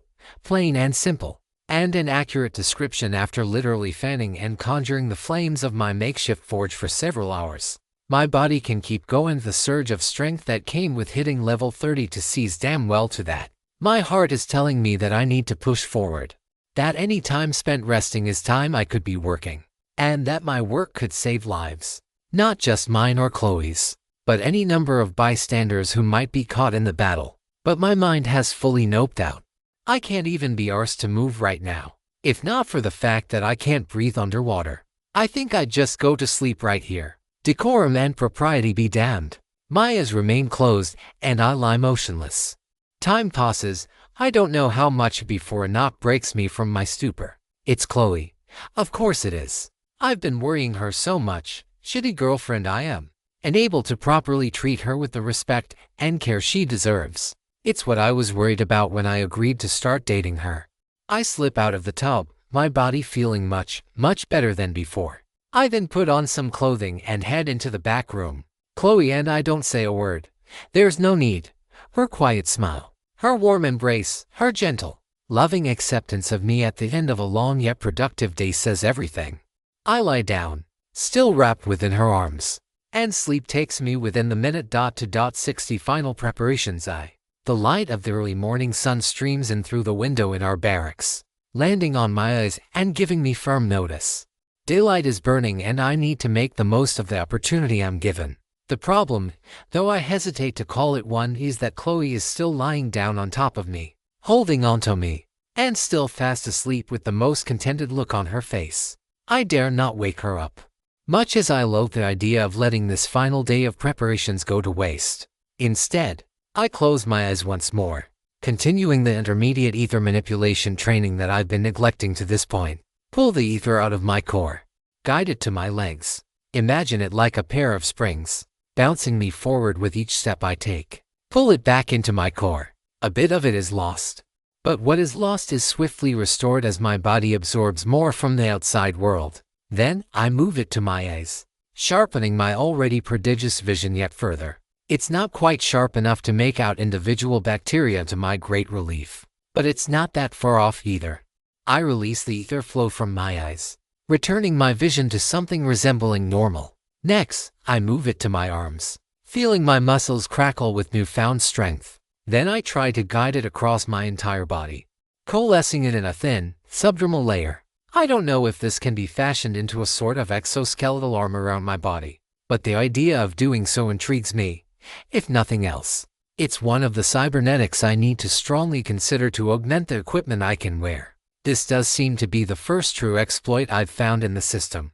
Should it work the way I'd like it to, at least, it's the potential for one, which warrants further exploration at the very least. My wings are considered an accessory, and my left arm is considered a weapon within the annals of system registration.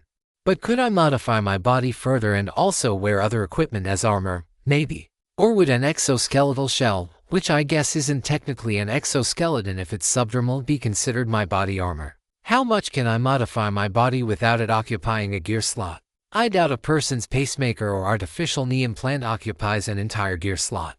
There must be some opportunity to experiment, at least along the periphery. I focus on holding the ether in place, not letting it move about as it wants to, solidifying it, controlling it, compressing it, strengthening it. It resists me. I push back, demanding my ether obey my will and mine alone. That is what ether is, a manifestation of my will. The ability to exert my aims on reality itself, bending it to my will, invoking the power the system grants me. And skills are something akin to muscle memory, I suppose. A technique that we are either taught or learn through repetition, and have learned it to such an extent that we can employ it through will alone, without needing to go through the minutiae. I get another idea, though it's probably one that Chloe will protest most vigorously, given the potential danger involved. In truth, I have no idea if it's dangerous or not, but the potential is there, and I know she doesn't like when I take risks. But I think it could be the key to unlocking more of my past life's memories. Memories I desperately need to recall to maximize our chances of success tomorrow. By concentrating ether into my core, and then toward my brain, I hope to trigger some sort of chain reaction that loosens something. Because it does feel like I should have access to these memories. Just that they're dammed up and inaccessible. I don't know if the reason for that is because my past self didn't want me to know just yet, or the system is trying to hide this information from me. But I'd like to know at least a little more about who I am, what I was brought here to do, and what, exactly, is the best way to move forward from here. I focus on that laboratory in that distant universe, of the memories I've reclaimed to this point, of what I want to know. I close my eyes, focus my will inward, channeling that tiny sliver of the power of the anomaly that I can currently tap into. Chloe's here with me, protecting me as my healer, and I trust that she will look after me as the outside world grows murky and distant. Another memory is availing itself to me, and I need to make full use of the knowledge it contains. Planet XSQ-1827, Substation 33, Year 16,369 A. 7 weeks after Seraphina's awakening, Madison and I are standing in the training room once again. After 2 weeks of intensive training under her tutelage, my skills have begun to rank up and my battle senses have grown more refined. I am better able to anticipate her attacks, her counters to my attacks, how she moves, and how best to move to counter. In some regards, combat is a lot like chess. Although I'm no good at chess, I at least understand the principles. Attacking versus defending.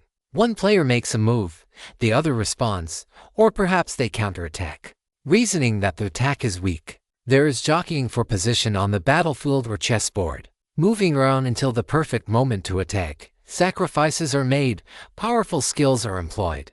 Sometimes, The attack is overwhelming and overcomes the enemy. Sometimes the attack fizzles, is deflected, or otherwise is negated, leaving one vulnerable to a quick defeat thereafter. And sometimes, when the positions and battle strengths are just so, players deadlock into a stalemate, neither side able to make a move. And fortunately for me, Madison's tactical acumen is far superior to my own. I am able to push her back with repeated applications of my swift foot and my new ether strike skill, but she manages to heal up any damage I inflict upon her. Meanwhile, her attacks are not particularly powerful, but she manages to continually inflict small wounds upon me which compound over the course of the minute or so our skirmishes last. That's one thing Madison has taught me about combat.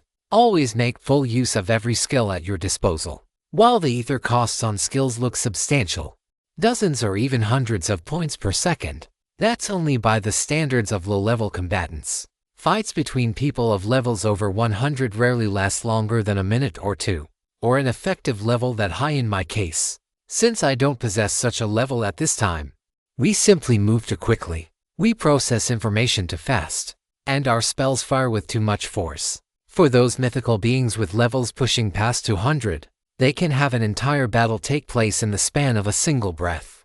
She walks over to me and places a hand on my shoulder, infusing me with her healing light. It's warm and comforting. And during these moments where she's patching me up instead of tearing me apart, it's like I'm seeing a different side of her. Not the cold, clinical, detached researcher, and not the cruel, unrelenting sword saintess tasked with preparing me for combat. Instead, she's kind and considerate and gentle and cute. Cute, should I be thinking about such a thing? Why am I thinking such things? I need to not be distracted by her.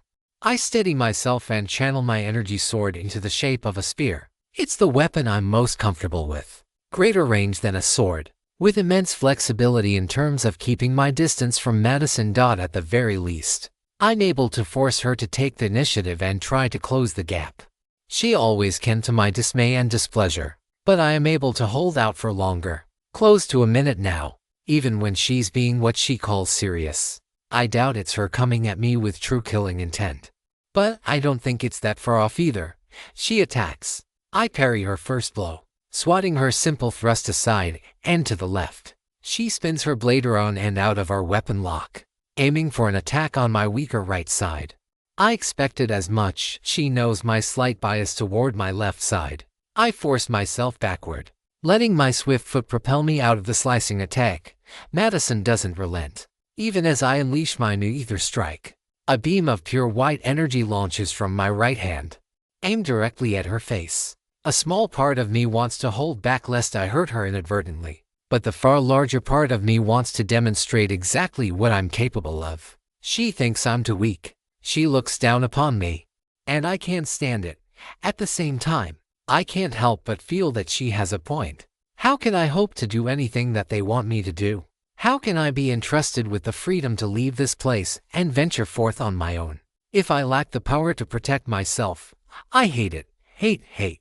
Madison sees the momentary lapse in my judgment, and makes sure I pay with pain. Her sword nicking my right thigh, just below the hip. Another blow follows at my left knee. Damn her. I'm not going to be able to dodge with my mobility crippled like that. And I can't regenerate it due to my lack of healing magic. No, that's not right. It should be possible. Unless Madison is lying to me. Being the anomaly means I should have the power to do so, even without spells. Is that what Madison has been trying to teach me this whole time? I manifest my will into my body, moving ether around my body with the purpose of finding every wound and ailment that still lingers within my body, and then purging these impurities, these injuries. Madison does not relent from her overwhelming barrage, but between my stone skin and channeling my ether like a barrier, I'm able to avoid taking any major damage. My ether is falling fast, each of her strikes draining close to 100 points, but my attempt at healing myself is working. Pain leaves my body as the biomechanical processes within me work at a greatly accelerated rate. My blood vessels stitch themselves up, my muscles repair themselves, and I'm again able to move as normal. You have gained the general skill Etheric Repair. Would you like to learn this skill? General skill slots remaining. The anomaly effect activates. Would you like to accept this as a class skill instead? class skill slots remaining. Etheric self-repair. A biomechanical life form has the potential to manipulate and modify her body's processing and functioning down to the smallest transistor and organelle. As long as her ether core remains intact, she can expend ether to accelerate her autonomous self-repairing function. Effect can be activated or deactivated at will. When activated, she regains up to 2000 health per second, at the cost of 300 ether per second. Effect will go into standby when her health is at maximum to prevent wasted ether consumption. I accept the skill in one of my remaining class slots, right next to my trusty ether strike attack.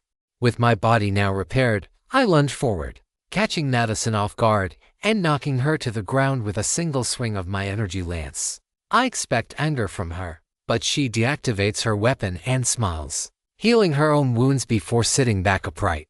I can use healing magic, I say, so don't try to tell me that I can't. No, it's not quite healing and not quite magic, but the difference isn't relevant as long as I need only to heal myself. You've made a valuable insight into your abilities this afternoon, Madison says. Your power as the anomaly frees you from the limits that encumber other people and classes. As long as you have the will and the ether, there should be nothing you are unable to accomplish in your own way and time. Now that you have actualized and internalized this information, we can proceed with the next steps in preparing you for the fights that remain. Does that mean I will finally get to leave this facility? You will, Seraphina. I pump my fist in excitement. A brand new world, an entire cosmos waiting to be seen and explored. I'm going to see and experience it all. 2.61 Final Preparations I Planet Earth. Year 1A, June 2023 C. 10 weeks after system integration. Good morning, sleepyhead, Chloe says. Did you sleep well last night?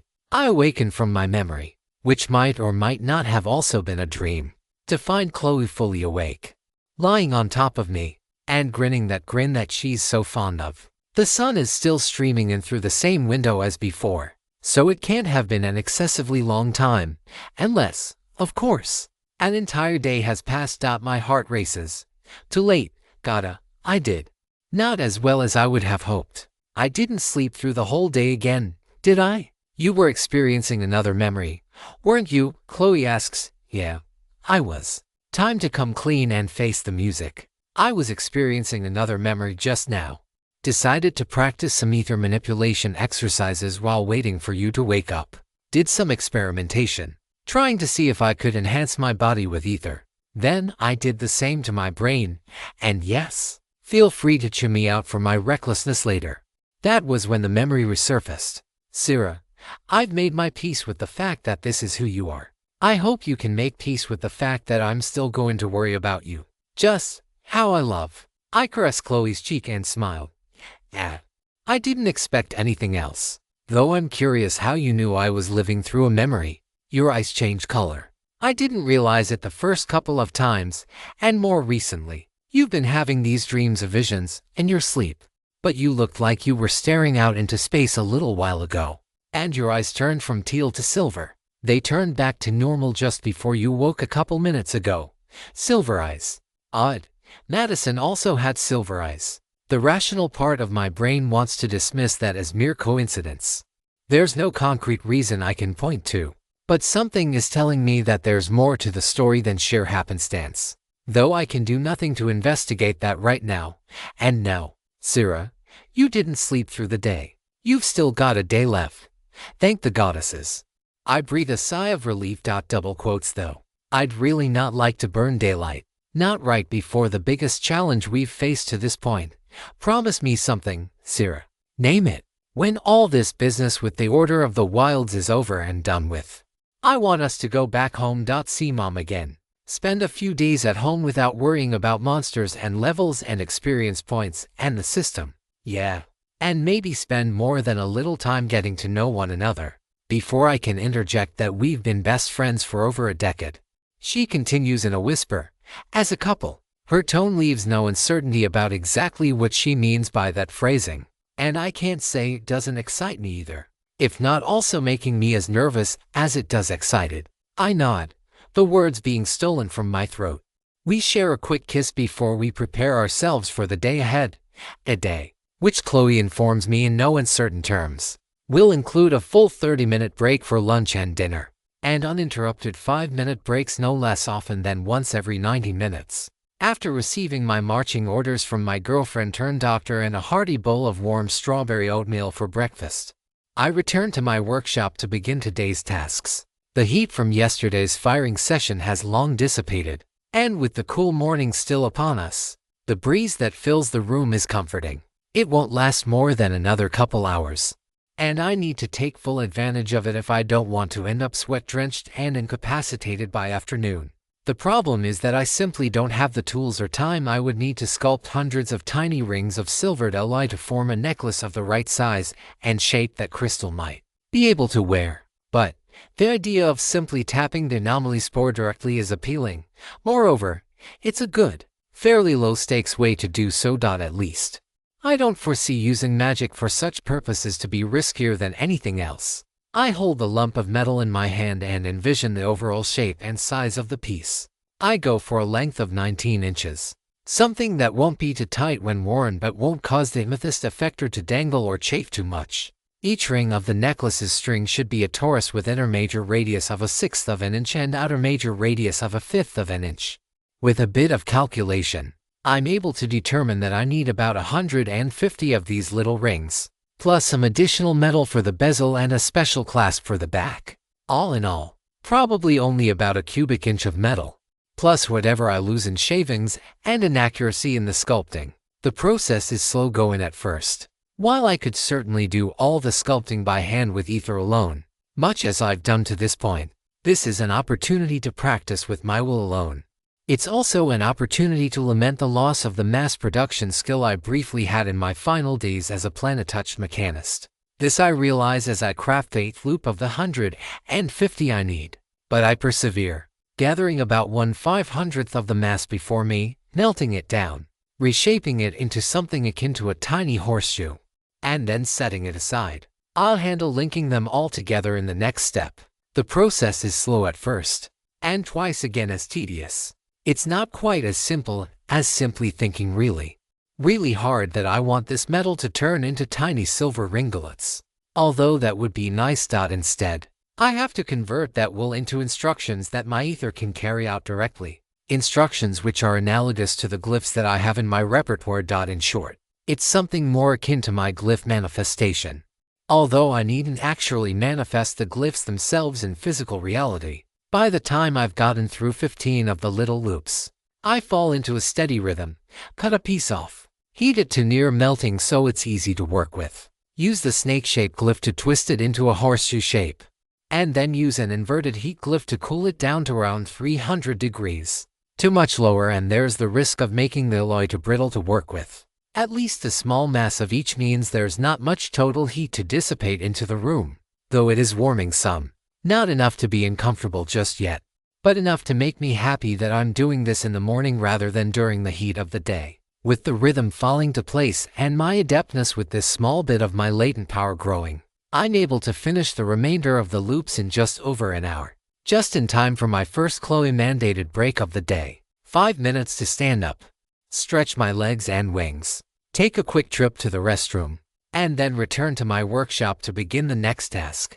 Building the clasp for the back of the neck is a straightforward task. It's more or less the same as all the other loops, except a bit thicker, and with a little hinge joint which can be used to unfasten the necklace. It's a good opportunity to test out my ability to make precise movements while crafting in this new manner. It doesn't turn out perfectly, not precise enough for the glyphs I'll need to craft shortly, but it's functional, and that's a win.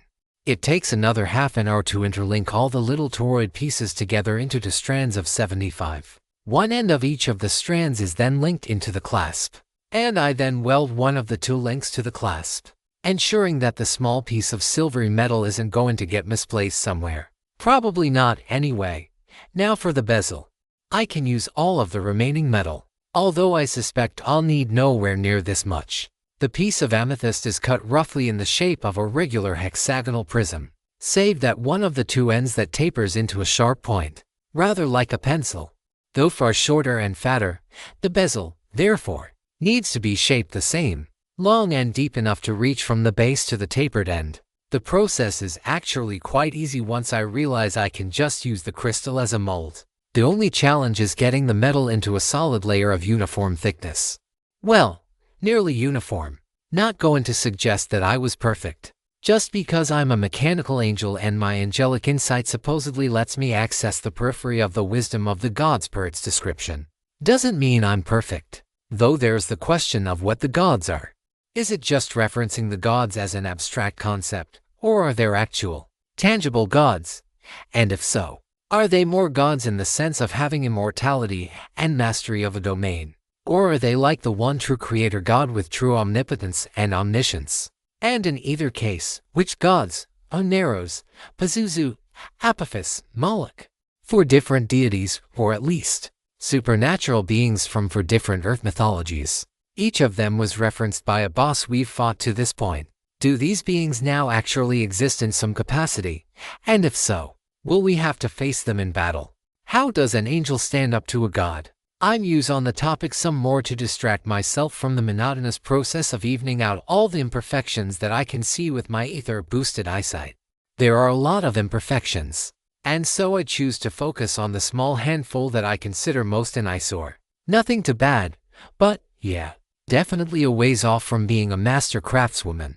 Hopefully the system doesn't call my accessories amateurish and crude again. The clock on the wall says 9:27. Still another hour before my next Chloe-mandated break. I decide to spend that time sketching out the glyph array I plan to enchant this accessory with. I'd like it to be used as a storage space for crystal to store and channel lightning-aligned ether. Though, after thinking about it a little bit more, I realize that ether storage isn't what she needs. She has system-generated spells and skills which have a level of efficiency I could only dream of. What she needs is the equivalent of my glyph casting, powerful, showy, and explosive, a siege weapon of sorts that can devastate an enemy defense in a single blast. The storage capabilities of the gemstone will assist in that matter, but I need a stronger combination of glyphs to achieve the outcome I feel will best serve both Crystal and all of us collectively. The lightning glyph is the obvious choice for the center of the formation, which I begin carving into the backside of the bezel. I add into intensify runes, one above and one below. Using two of the same glyph is a horribly inefficient method to boost the power of the spell, since you're using double the ether for only 41% more outcome. But the entire point of this formation is power at the expense of efficiency. I also include an impulse glyph, as is becoming my standard, to boost the speed and stopping power of the overall spell. Finally, since I have a bit of space left, I include a sharpness glyph. I'm not certain that this is going to do what I plan for it to, but I'm hopeful. After another 5-minute break, I get to work with the carving and, somehow, whether through skills or sheer dumb luck, I managed to finish the accessory just seconds before lunch. Lightning wreath talisman, a necklace of silver headlined by a deep purple amethyst, boosts the power and/or duration of its wielder's lightning-aligned evocations by 25%. Once per 4 hours, the wielder can unleash the gemstone's stored energy to create the effects of burst. Lightning requires 80 mind to control the spell effect of the talisman. And with my third accessory completed, it's time for lunch. Chloe is already waiting for me at the door, and I dare not earn her by reneging on my promise to her. To point 6 to final preparations 3, Chloe and I sit down for lunch, which today consists of some day-old barbecued meats that were generously donated from a nearby restaurant. And that seems to be a common occurrence over the past 2 days. A lot of donations of food or supplies from various people or businesses. I think the attack at the Capitol was simply too big, too explosive, and too much of an encroachment upon the lives of the city's residents, especially those more well-off, not unlike Chloe's mother, who have thus far been able to live their lives more or less as before. Not all of these items are of much use. The ordinary guns and weapons are pretty useless as they are, and I simply haven't the time to give them a proper enchanting before the big clash to determine the fate of Red Clay City. The thoughtful gesture is appreciated, and it's nice to know that we have support from the people living in the area. Never going to stop being weird, though. Going from a rebel to some sort of angelic paragon. Crystal ends up taking the seat across from me shortly after Chloe and I sit down. After we exchange a few brief pleasantries, I hand over the necklace and ask her to try it on. Chloe, Are you okay with this? Crystal asks. Your girlfriend is just handing over jewelry to other women. Without a care in the world. Chloe flashes her ring. I got one as well. But don't worry about it. She has assured me that she's only doing this because they are accessories containing specialized glyph arrays that will augment our combat capabilities. Crystal chuckles. That makes me feel a bit better, actually. Especially since I'm more into guys. Your loss, Chloe says. She grips my arm a little tighter for emphasis. I'll live. She sticks her tongue out at Chloe, causing all three of us to laugh like the schoolgirls we were mere months ago. By the way, Crystal, I ask, what have you been up to lately? Sorry, I've not been paying much attention to. Well, pretty much anything except my crafting the last couple of days. Just taking some time to grieve my cousin. I nod. I realize as she says this that I've not had much opportunity to grieve my mother, or my father, whom I've still not heard from since the system's arrival. I still want to hold out hope that he's alive somewhere, but with every day that goes by, that hope grows a little bit dimmer. I check my phone, just to be sure there hasn't been anything from him. Nothing once again from him or from Chloe's mom, though at least Chloe and her mother have been in contact every few days. I blush at what I do see. A snippet of a rather raunchy text from Chloe, but I ignore it as best I can. That kind of fun can wait until after we're done with this. May I ask one question? Crystal asks. Sure, I say. Is there a reason you're still wearing those wings? They look kinda silly in here. Same reason I'm still wearing this arm, I say. I feel more comfortable with them on than off. If not for how unwieldy they are in the bath or bed, I don't think I'd ever take them off. We all three giggle. But in saying so, I realize a truth I should have known a long time ago. The rest of my evening needs to be spent modifying the wings of Icarus into a more suitable variant, one that properly encapsulates what my class is all about, and it's a good chance to really dive into system-generated tech. Now that I have a stronger ether tech skill, I have tried modifying and refilling the ether canisters previously, but to this point, I've had no success with it or anything else. I understand, Crystal says. I was hardly one for an outfit like this before the system either.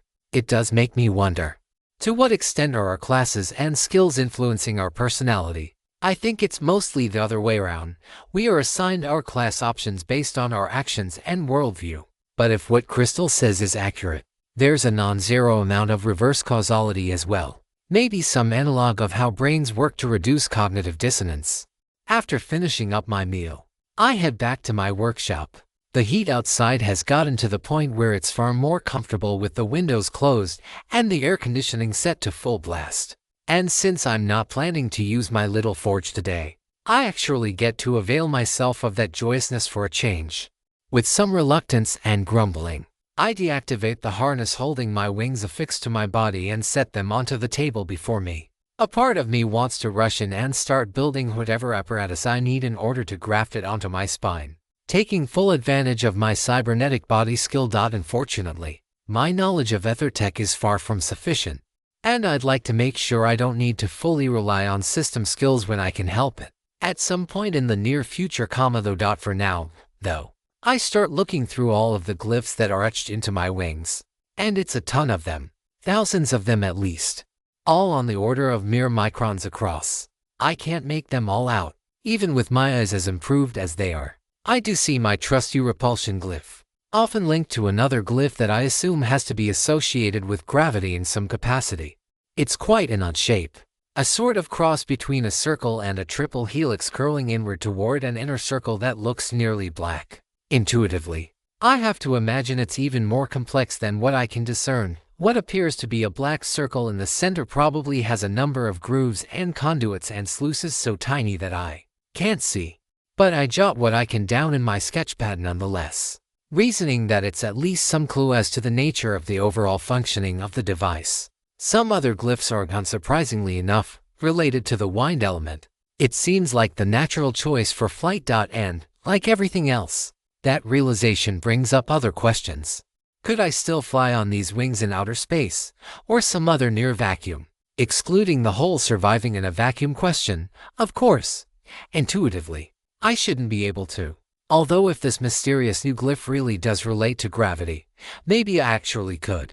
And if that's the case, Perhaps these wings also hold the key to far more. Forget rockets or trying to make the theory of a solar sail work. If ether permeates the cosmos and can be siphoned into a fuel source, we could be looking at a way to actually travel to new star systems after all. Just as soon as I also find a way to close the distance between them or learn how to travel at faster than light speed, so I suppose I'm not that close after all. The next glyph I find is one I actually recognize. It's one that I studied during my time working with Drive.Reynolds. I've been calling it repetition, and it causes a previously specified action to, well, repeat itself. It has some potential applications in double casting, for instance, but without a sufficient reservoir of ether to draw from. It's not a particularly useful glyph for a glyph caster at my level. From the looks of it, repetition is being used to handle the mechanical action of flapping the wings in rapid succession. This creation, it has a similar effect as my inherent power of manifestation. Conjuration might be more apt. Repetition of the motion array is being used as the input energy to conjure wind energy, which is then used as a fuel source of sorts with repulsion. Despite appearing near one another, the gravity glyph seems to have an almost entirely separate apparatus linked to it, and I can't make out most of the functionality behind it. No, wait. I do see a control glyph, I believe, with low confidence, that the glyph is responsible for interlinking with the wearer's mental commands, allowing them to move in accordance with their will. That would make sense. And like my glyph casting spells, which are instantaneous, or the accessories I've crafted, which only require a single user input to activate, the wings of Icarus require constant influx of information from the wearer's will. This glyph, when activated by the wearer's ether, converts that will into the various actions that move the user around in the air. A pretty ingenious way of simulating some sort of neuron machine SIPs. Although I'll need to do a lot more research and understand the rest of these glyphs and how they're linked together if I want to build my cybernetics properly. The bad news is, Operation Build Angelic Wings is a dud.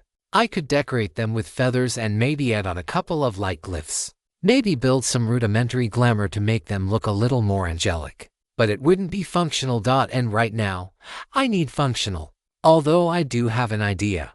I gaze upon the gravity glyph and attempt to manifest it directly into my hand. It's a process which strains my mind like no single glyph ever has. The number of individual strokes and curves is at least an order of magnitude larger than anything I've worked with before. Elemental glyphs are easy, a few dozen strokes, and a fair bit of tolerance on a lot of them. A degree or two in the angles. Not a lot by the standards of Earthwriting, but for magical incantations that have to be perfect, that much tolerance is as vast as the ocean. Change fire a bit, and you get a bit different of a color or temperature, but it's still fire. Still goes still burns and heats and does whatever else a fire does. Glyphs like impulse and repulsion are a bit more complicated, about twice as many strokes compared with lightning, itself a bit more complex than fire or light, and there's a bit less tolerance for error, still workable for an apprentice glyphcaster or mechanist. But gravity is 2 steps harder in both regards. First, since the associated force is so weak, any deviations of more than a few arcsecons will completely collapse the entire glyph. And second, there are so damn many lines, and plenty of curves as well, all of which have the same lack of tolerance for error anywhere along the arc length. My angelic insight and basic glyph manifestation skills are both pulling their weight, though. With a lot of work and sweat and mental exertion, the shape of the glyph slowly starts to form in the palm of my hand. It's honestly pretty beautiful. A spiraling fractal in some fractional dimensional space which has been projected into Euclidean geometry. Certainly one way of representing how gravity is seen as a curvature of spacetime caused by objects with mass energy. I don't try to use the glyph. I certainly don't try to slot it into a glyph casting array. My mind is already at its limit just manifesting the glyph in place. But this is a form of practice in and of itself. And so I maintain my mental link on the glyph. It gets no easier as time goes by. To the extent I start to acclimate myself to holding the power of gravity in my mind, the fatigue I've experienced more than offsets these associated. Much as I want to practice holding both it and the intensified glyph together, forming a rudimentary gravitational crush type of spell, I cannot. This single glyph on its own is the limit of my mental capabilities. And even my power as the anomaly does not enable me to overcome them so easily. So instead, I just practice. With the exception of my to Chloe mandated 5-minute breaks, I practice holding the glyph all afternoon. I practice moving it about a bit, spinning it, adjusting its orientation. That goes pretty well. I try shrinking and expanding the physical size of the glyph. That does less well. Although as I expand it, I get a better view of its labyrinthine central area. Yeah, an endless, spiraling labyrinth. That's a great descriptor of what it looks like, but soon enough, dinner arrives. And with it, the end of 2 long, tiring days of work. As the day's system notifications come in, I have but a single thought. Will all my work be enough against forces more numerous, stronger, better equipped, and more prepared than I can hope to be? It's upon this dim hope that we all end up heading to an early sleep tonight. Your Angelic Insight Rank 3 has upgraded to Angelic Insight Rank 4. Your Basic Glyph Manifestation Rank 8 has upgraded to Basic Glyph Manifestation Rank X. Your Glyph Casting Rank 13 has upgraded to Glyph Casting Rank 14. Your Intermediate Ether Manipulation Rank X has upgraded to Intermediate Ether Manipulation Rank Xi. To .63 against the cultist's eye, I stand in the middle of the practice field about an hour before dawn. Partially, I can't sleep, and I want to do something more productive than tossing and turning all night. And partially, because I don't want these last few hours to go to waste. I'm sure Chloe will be out here soon to express her displeasure with me, and she's not wrong to do so. I'm sure she'd rather me stay inside, huddle with her, keep her safe and warm and comfortable. And that sounds really nice to me as well. Something to look forward to after today's clash is completed. But right now, what I need is to clear my mind. I've learned, over these past few weeks, that I'm the type of person who doesn't relax by doing nothing, by putting my worries out of my mind and pretending they don't exist. I need to be doing something, advancing forward, testing myself, building something, occupying my mind in some way that's at least tangentially related to the tasks at hand. Though I declined to engage in any major training this morning, I'm not risking any unnecessary mental strain trying to manipulate the gravity glyph and leaving myself less than fresh going into our toughest battle yet.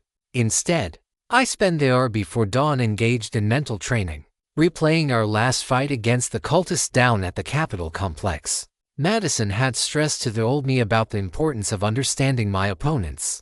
How they thought, how they acted, how they utilized their power and employed their skills and weapons and summons and whatever else. Any biases or proclivities, even as minor and unconscious ones as a favored foot or dodging direction, are potential weaknesses that can be exploited.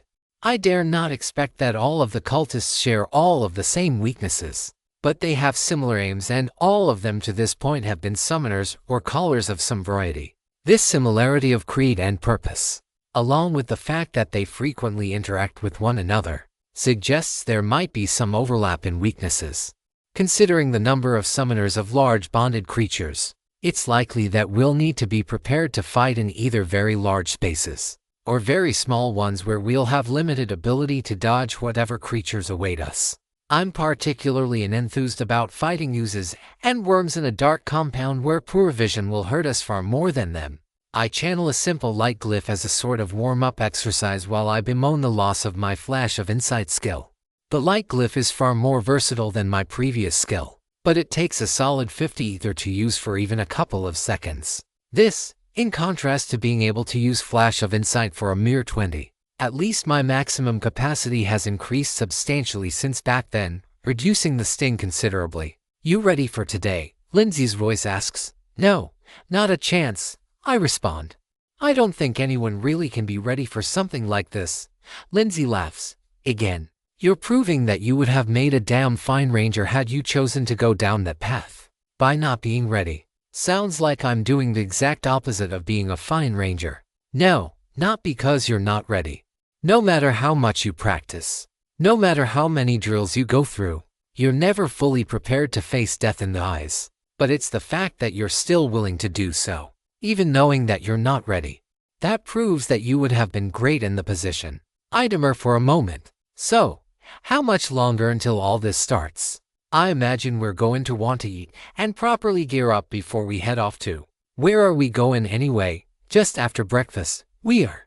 and far north side of the city, 20 miles or so to the northwest. At least it shouldn't take more than half an hour or so. What sort of intelligence do we have? Not much, sadly. Stefan and a few others have been keeping an eye on their hideout, but they haven't been able to get too close due to the risk of being spotted. So we should probably assume that they have been spotted, and prepare ourselves as though we're walking straight into a trap. Probably the wisest course of action. Hope for the best, expect the worst. That maxim has been ingrained in me since I was old enough to understand what it meant. Though only in recent days have I been forced to revise it slightly. Still, I hope for the best. But maybe it's better to expect the unexpected instead. There's no sense in expecting the system to simply materialize a bunch of level 500 creatures to instantly annihilate the entire planet, or a collapse of the false vacuum leading to universal annihilation, or similarly outlandish worst-case scenarios. We stand outside for a little while longer. Neither of us says a word until Chloe joins us, giving me a small berating about leaving the barracks without telling her and worrying her so, which, to be fair, I could have left her a note or a text or something. In either case, we head inside for a warm but ultimately fairly light breakfast of English muffins and toast. There's a few strips of bacon and plenty of assorted fresh fruit as well to supplement the light fare before us. And though I know I maybe shouldn't overeat, I just can't help myself but go back for seconds and thirds. I almost go back for fourths as well, before Chloe demands I seize.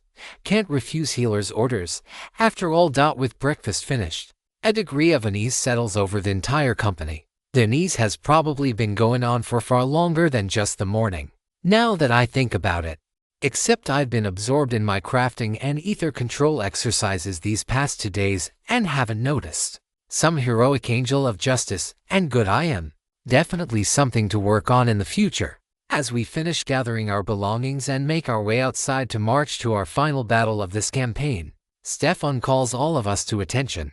It's the first time I've seen him since our return from our dungeon excursion. He's not quite as bulky as he was before, but his eyes are more focused and determined, and he's bearing a few new scars on his face and lightly armored chest. The sword he has sheathed at his side seems even more impressive than before, and I can sense his blazing aura pulsing outward. I have no doubt that he's advanced his class just like Lindsay and I have, and probably into a swordmaster leadership hybrid class not too far off from Nicholas's tactician. He coughs. All of us turn our attention to him. As I gaze at him, I notice that he's on the verge of tears, his eyes glistening in the dawn's early light. He wipes them off quick as a flash before he starts to speak. Men and women of the Red Pack Adventuring Company, I want to thank each and every one of you today. Every one of you, from the soldiers to the support staff, have gone above and beyond the call of duty, selflessly working to defend our great city, state, and nation. As the founder and acting leader of our guild, I want to say how proud I am of everyone here. So please, give yourselves a round of applause, because you all deserve it. So very much, and we do. Today we face the toughest challenge our fine city has endured in nearly 30 years, perhaps an even greater one. For months now, a group of terrorists who call themselves the Order of the Wilds has sought to terrorize us. They have attacked our city. They have injured us. Some of us have lost their lives to the relentless attacks that they have instigated. Chloe, healer that she is, pats Crystal's back. The two of them share a look. I turn to them both and offer Crystal a smile. I've been through similar, but I know that loss affects each of us differently. She gives me a solemn yet sincere smile. I sense no hostility behind it, just that she's still grieving Caroline's death, all while trying to move forward as best she can. It's the same for me. But will we let them continue? We all shout out no, in unison. They have claimed that the true state of the world ought to be wild and tamed, primal and brutish. They seek to deny us the comforts of the civilization we have built over thousands of years, and they've shown no regard or remorse for the lives they have ruined in the process. Let us take a moment to pay respects, to honor and remember those lives lost, and the families they left behind. The crowd gathered has swelled in addition to the 36 or so of us who are dedicated fighters. Another 100 people who tend to the guild's administrative and logistical functions have taken a break from their normal duty to listen to Stefan's speech. Eyes are turning wet. Those who have lost weep, finding comfort in the arms of those who've been more fortunate. To my surprise, I find Chloe and Lindsay wrapping Crystal and I into a somewhat awkward four-person hug. I don't know if we'll continue to travel with Crystal when this is all said and done. She might try to rebuild her life here in Red Clay City, but whatever she decides, I'm glad to have met her and shared time and experiences together, but not anymore. Their campaign of terror, of murder in cold blood, ends today. We all break into a raucous flurry of battle cries and applause. Today, it is not us, not our families, not our friends who will cower in fear. We have cowered long enough. Today, we will take the fight to the cult themselves. We will show them that our teamwork, our compassion, our fighting as whole is not a weakness. The bonds of love, teamwork, friendship, and community that we all share are what make us human. And they are our greatest strength. Another round of cheers. It's not just his words that are having an effect on us. My muscles feel a little more toned and limber. My mind feels a bit more focused. You are affected by bond of resolve. All stats increased by 10% while status is in effect. Time remaining, 2 hours 44 minutes and 59 seconds. I turn to Lindsay and tap her shoulder. I can't do this for everyone, but I want to do what I can as well. I feel warm, holy light building in the palm of my hand, which then flows into my friend a moment later. Her eyes space out for a moment, probably processing the effects of the spell I cast upon her. Damn, she whispers, almost inaudible even to my ears. When did you get a skill like this? Class change, I respond. Seems like everyone else is getting powerful skills. I'm a little jealous. Power is power. Classes have a way of balancing themselves out in the long run. I guess you would know. Now then, Stefan says, snapping us out of our conversation. The road ahead will be challenging. I cannot promise that we will all emerge from our ordeal unscathed, but I can be damn sure that I will do everything in my power to ensure that we emerge triumphant. Another round of cheers follows. Many among those leaving for battle are hugging the friends and family members who are staying behind at the hall. Now then, my compatriots, my companions, my friends, let us march. Today we fight. Today, we win. Today, we take back our city. I know that we will. I too will use the full slate of my powers to see this hope actualized. To point 6 for against the cultists too. We march across the north side of the city, 40 of us in formation. Stefan and Lindsay leading in the front. And I'm not convinced at all that there's nothing between them. They pretend to be complete professionals out in the open. They speak and act with nothing but professionalism and discipline. But their hands accidentally graze against each other as they walk. And from time to time, their heads tilt almost imperceptibly, their eyes gazing to each other. Chloe seems to notice it too. Even as she and I are acting as the rear guard for our detachment. She giggles every time the two of them pretend to not gaze upon one another. And quite frankly, I'm happy for both of them. If it's anything like Chloe and I, I'm sure the bond those two have built over the past few days will only propel them to fight that much harder. For their own sake and each other's. It's quiet as we approach the cult headquarters. To quiet. We're moving along the outside of the city. But neither the system nor the Order of the Wilds has made any move against us. Even the normal wildlife is conspicuously absent. Birds aren't flying overhead. Rodents and insects aren't scurrying about. I would have expected the system to play a role in the ongoing conflict, eager to put its own interests front and center as we battle for the future of the city and the nearly 1 million people who live here.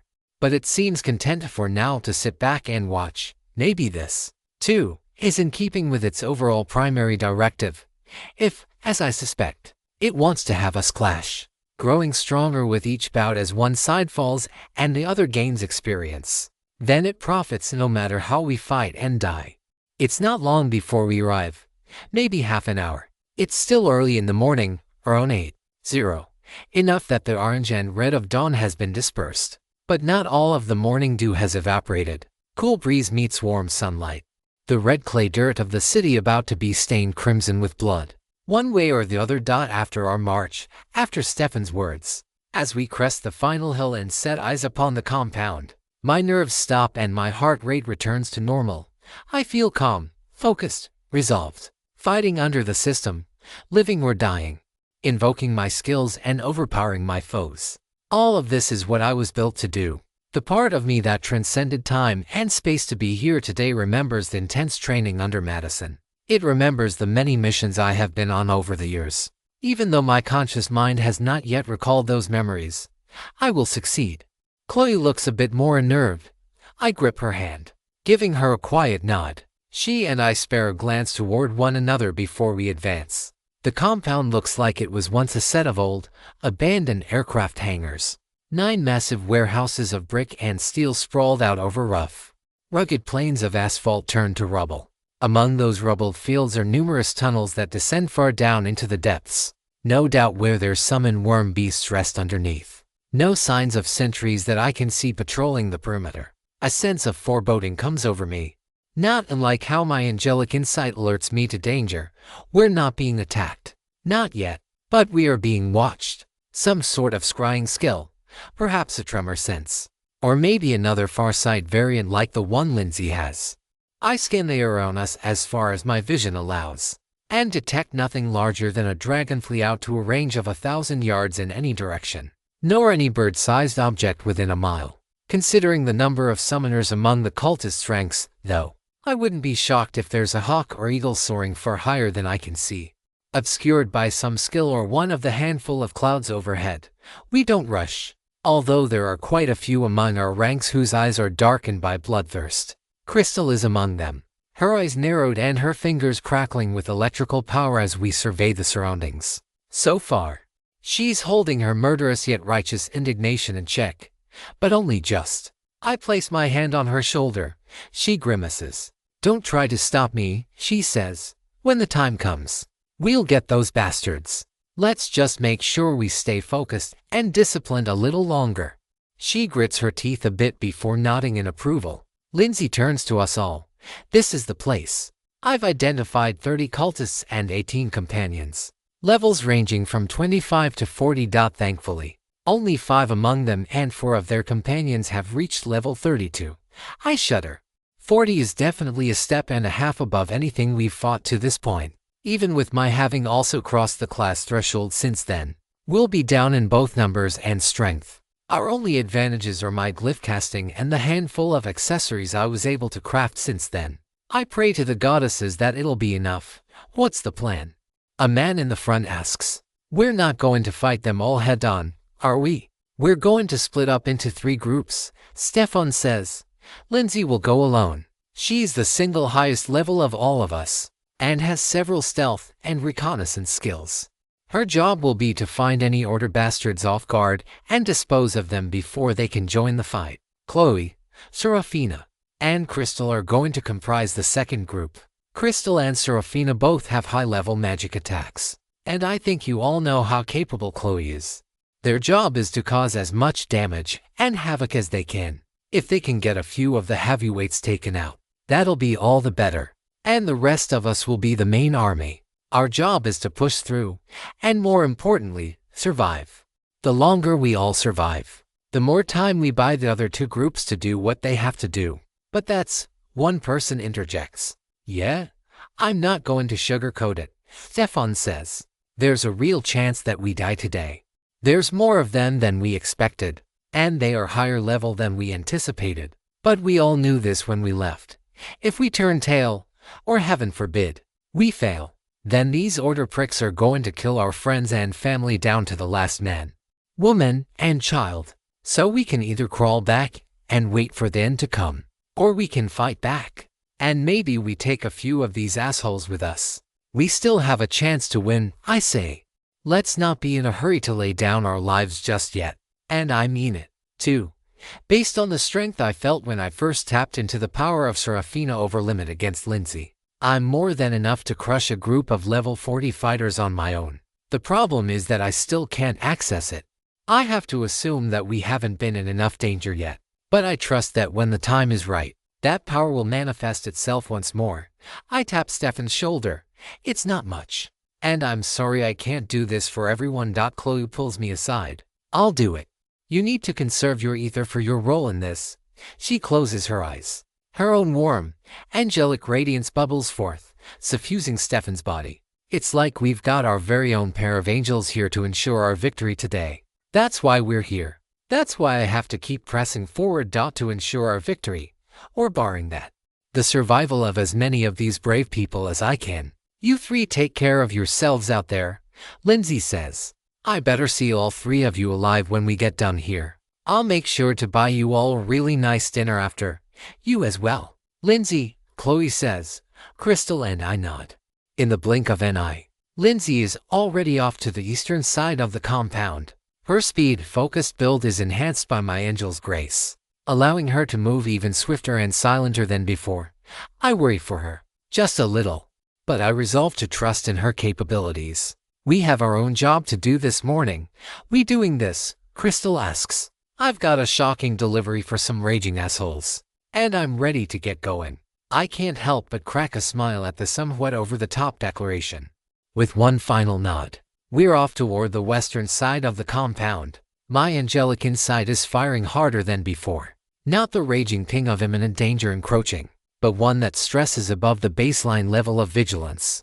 We are definitely being watched, though, considering how few people are likely to have either ethersight or an identified variant. I'm hoping that they will underestimate our abilities, because, system or no, 3 girls barely old enough to be out of high school are about as unimposing as they come. The outer barbed wire fence is coated in electricity. It seems like a complete waste. I doubt the voltages involved can do serious damage to any creature that would pose a threat to these cultists. I suppose it might do a little damage for no real upkeep cost beyond a trivial electricity bill paid with ill-gotten gains. And it would keep out any scurrying wolves or rodents that might cause a ruckus. Luckily, we have a lightning evoker in our midst. And quite a gifted one from the looks of it. She places her left hand on the wire, and pulls, not just with her physical body, but with her ether as well. It's as if she's definitely feeding on the electricity. Her skin, normally a light tan, begins to glow the red tint of a sunburn as her body absorbs more energy. The amethyst crystal around her neck, my accessory, glows brightly enough to be visible even under her admittedly thin robes. She grimaces. She stumbles over. Her body and ether core probably charged significantly past their normal limits. I know that it's possible to overcharge. I had that happen to me the day the system arrived, when the first vestiges of my past life began to reassert themselves, awakening to help guide me through the post-integration world. I also know that it's very much not a pleasant sensation. But Crystal doesn't seem to relent, even as her ether core looks as though it's getting close to bursting and her crystal equally close to shattering. A moment before I'm about to forcefully interfere, Crystal raises the index and middle finger of her right hand, as though making a finger gun, and from them, she releases all that pent-up electrical surge, explosively. A single blast of electricity launches from her fingertips. A violent violet bolt that blasts a massive hole into the nearest hangar, sending shrapnel flying in nearly every direction, which unfortunately includes ours. Chloe jumps behind the two of us, a healing spell prepared in her hands. But with my angelic insight, I'm able to deflect, dodge, or parry each piece of metal and stone before it can do any damage. The barbed wire and electrical fencing apparatuses, on the other hand, are not so fortunate. The shrapnel has torn through them like a hot knife through butter, completely shredding the circuits and leaving a nice pathway ready for us to make our way inside. So much for stealth, I say. Any pressure we can alleviate off Stefan and his group will give them that much more time. Chloe adds, let's not waste it, Crystal says. And with that, we enter the compound, weapons drawn, ready for combat. To .65 against the cultists 3. It's barely a minute before we're spotted. Honestly, I'm surprised it took this long. After the grand entrance we made for ourselves, a couple of weaker cultists, I have to assume, one male, one female, both plain-looking, with light brown hair and hazel eyes. Neither of them look older than about 25, though both already carry the scars of body and mind alike. It's easy to see how they'd end up in a group like this. Plenty of dispossessed people here and in pretty much every other city. People affected by drugs, who had run-ins with the legal system, who didn't thrive in school, who couldn't find a job and a place to live and a group of friends and family they could rely on. Some of them turn to crime or other similarly unsavory ways to earn their daily bread, and some of them find solace and community within cults just like this one. Neither of the two has the eyes of a murderer, nor the gleeful grin of madmen reveling in spreading mischief and chaos for their own sake. Were it not for circumstances beyond any of our control, I doubt they'd be our enemies. But in the here and now, rather than the hypothetical I'd imagined for a split second, they are. And they realize it as well. Each draws their weapon, though neither has a bonded companion as I would have expected. The woman carries a broadsword as thick as my thigh, hoisting it with ease belying her small stature. And the taller man pulls out a sapphire-tipped wand, almost certainly embedded with glyphs to augment his ice or water element attacks. Chloe looks nervous, no doubt concerned that we're going to be fighting against people. I'm concerned too. It's one thing to fight monsters.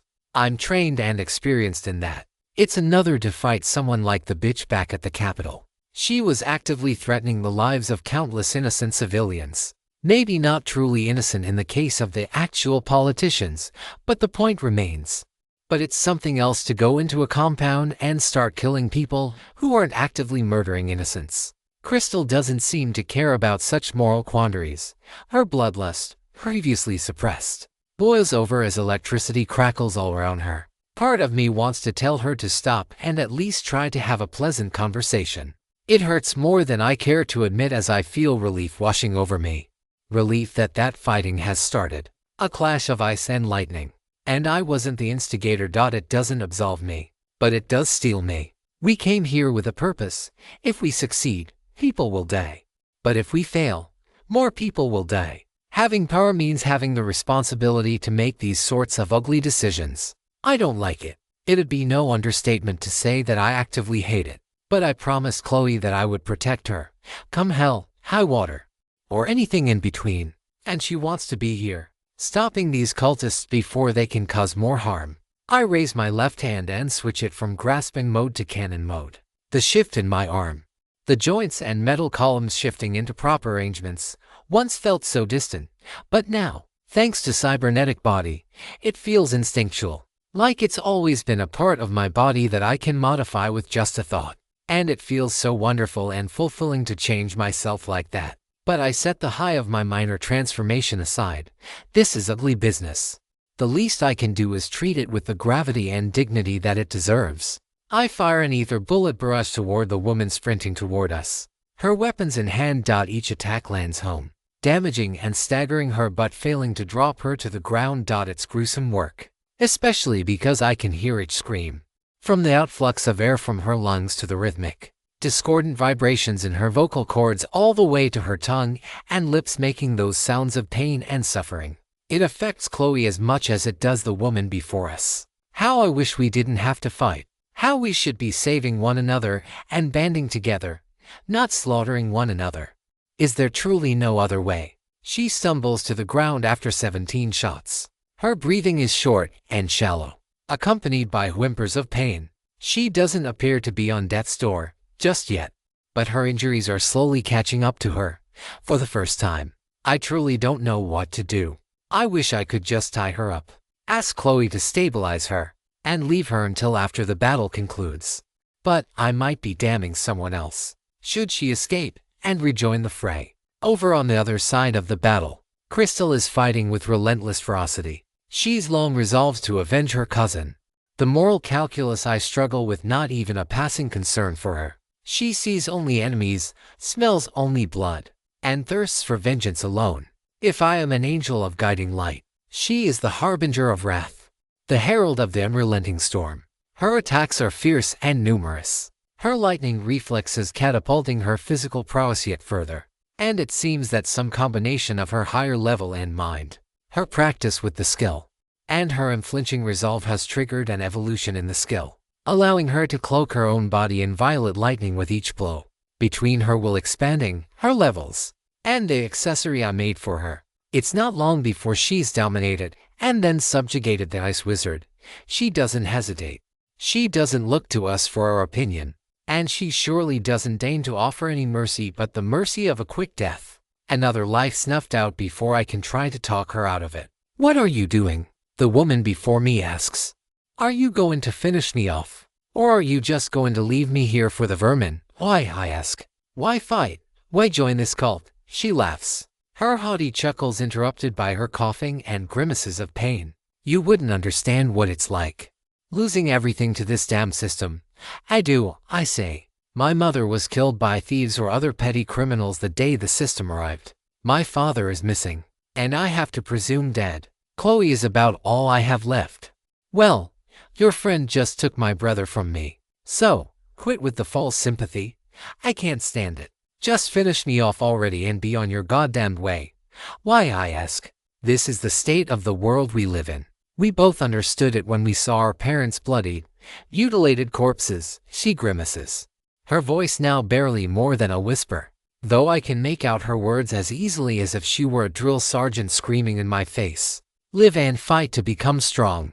Cower and plead at the feet of the strong. Or stick your head in the sand and be powerless when the end comes. We chose to become strong, you chose to cower, Crystal says. Look at you. You claim that you became strong, but you stayed weak. You lost to 3 girls, 2 of whom aren't even a month out of high school. If you wanted to become strong, you could have banded together with us. Or if not our group, with another, good people who decided that we weren't going to abide by the sort of crooks that you decided to join. Save me the righteous monologue. You sanctimonious bitch. I lost, you won. Finish me off already. No, I say. Can't even have the dignity of a proper death. She spits. Screw you too. She reaches over to her broadsword. She's no threat to any of us. Her health is probably in the low double digits, and she can barely move. Hell, she's probably already dying. And I'm not sure if Chloe can save her at this point. If she's so eager to die that she's willing to do the deed herself. I'm not sure we have the right to stop her, but Chloe does regardless. She places her hand on the woman's chest and chants a few words, channeling a weak healing spell. The woman's wounds don't fully close, but she stops bleeding out and her breathing becomes a bit softer. No, Chloe says with a resoluteness equal to that Crystal showed while fighting. That's not the way it ought to be. I've seen enough death already. We don't need to add to it. I shake my head, as we've already spent more time than we should have. If you still want to take the easy way out like a coward, we're not going to be able to stop you. But if you truly mean to get stronger and try to change this world, then here's your opportunity. She growls at us, giving us the universal gesture of disdainful contempt as we make our way out of the room. I don't know what path is just. Even now as we make our way out of the hangar and to the next one, the system is cruel, and it wants us to fight. But I still think we should be training in dungeons and working to overcome the obstacles together, rather than fighting and trying to impose the archaic, barbaric principle of might making right. No system notifications. I guess Crystal did all the work against the man, and we never killed the woman. Maybe I'm being naive, not killing, depriving myself of experience in the process. I'm sure that driving force would have been more than enough of a reason for plenty of others in my shoes to end her life without a second thought. But it's not who I want to be. Killing in the defense of the self, or in the immediate defense of another is one thing. But this is getting dangerously close to killing out of convenience. And it doesn't sit right with me. At the same time, not taking action when I could save lives is just as reprehensible. As clear a case of damned if I do and damned if I don't as I've ever seen. Sierra, Crystal says as we enter the next hangar and look around. This isn't a time for hesitation. It's not a time for second-guessing yourself, false pity, or sanctimony. Every second we hesitate is another one of our friends who goes down. If we're lucky, they'll just be injured and your little girlfriend can patch them up. But what if they're not lucky? Sierra, are you going to let your little bleeding heart lead you right into the deaths of your comrades? Also you can feel better, Crystal. That's, Chloe interjects. But Crystal cuts her off. You were there, Chloe, Crystal says. When my cousin passed. When my cousin was killed. These assholes might be human, but they don't let anything like moral scruples slow them down. They sure as hell didn't hesitate when they were killing her.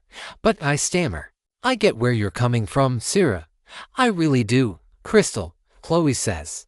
When I saw Caroline's mauled body, I resolved myself. I wasn't going to let that happen to anyone else. And right now, the 3 of us have a chance to save lives. If you want to dick and dither on, I can't stop you. But I'm going on ahead.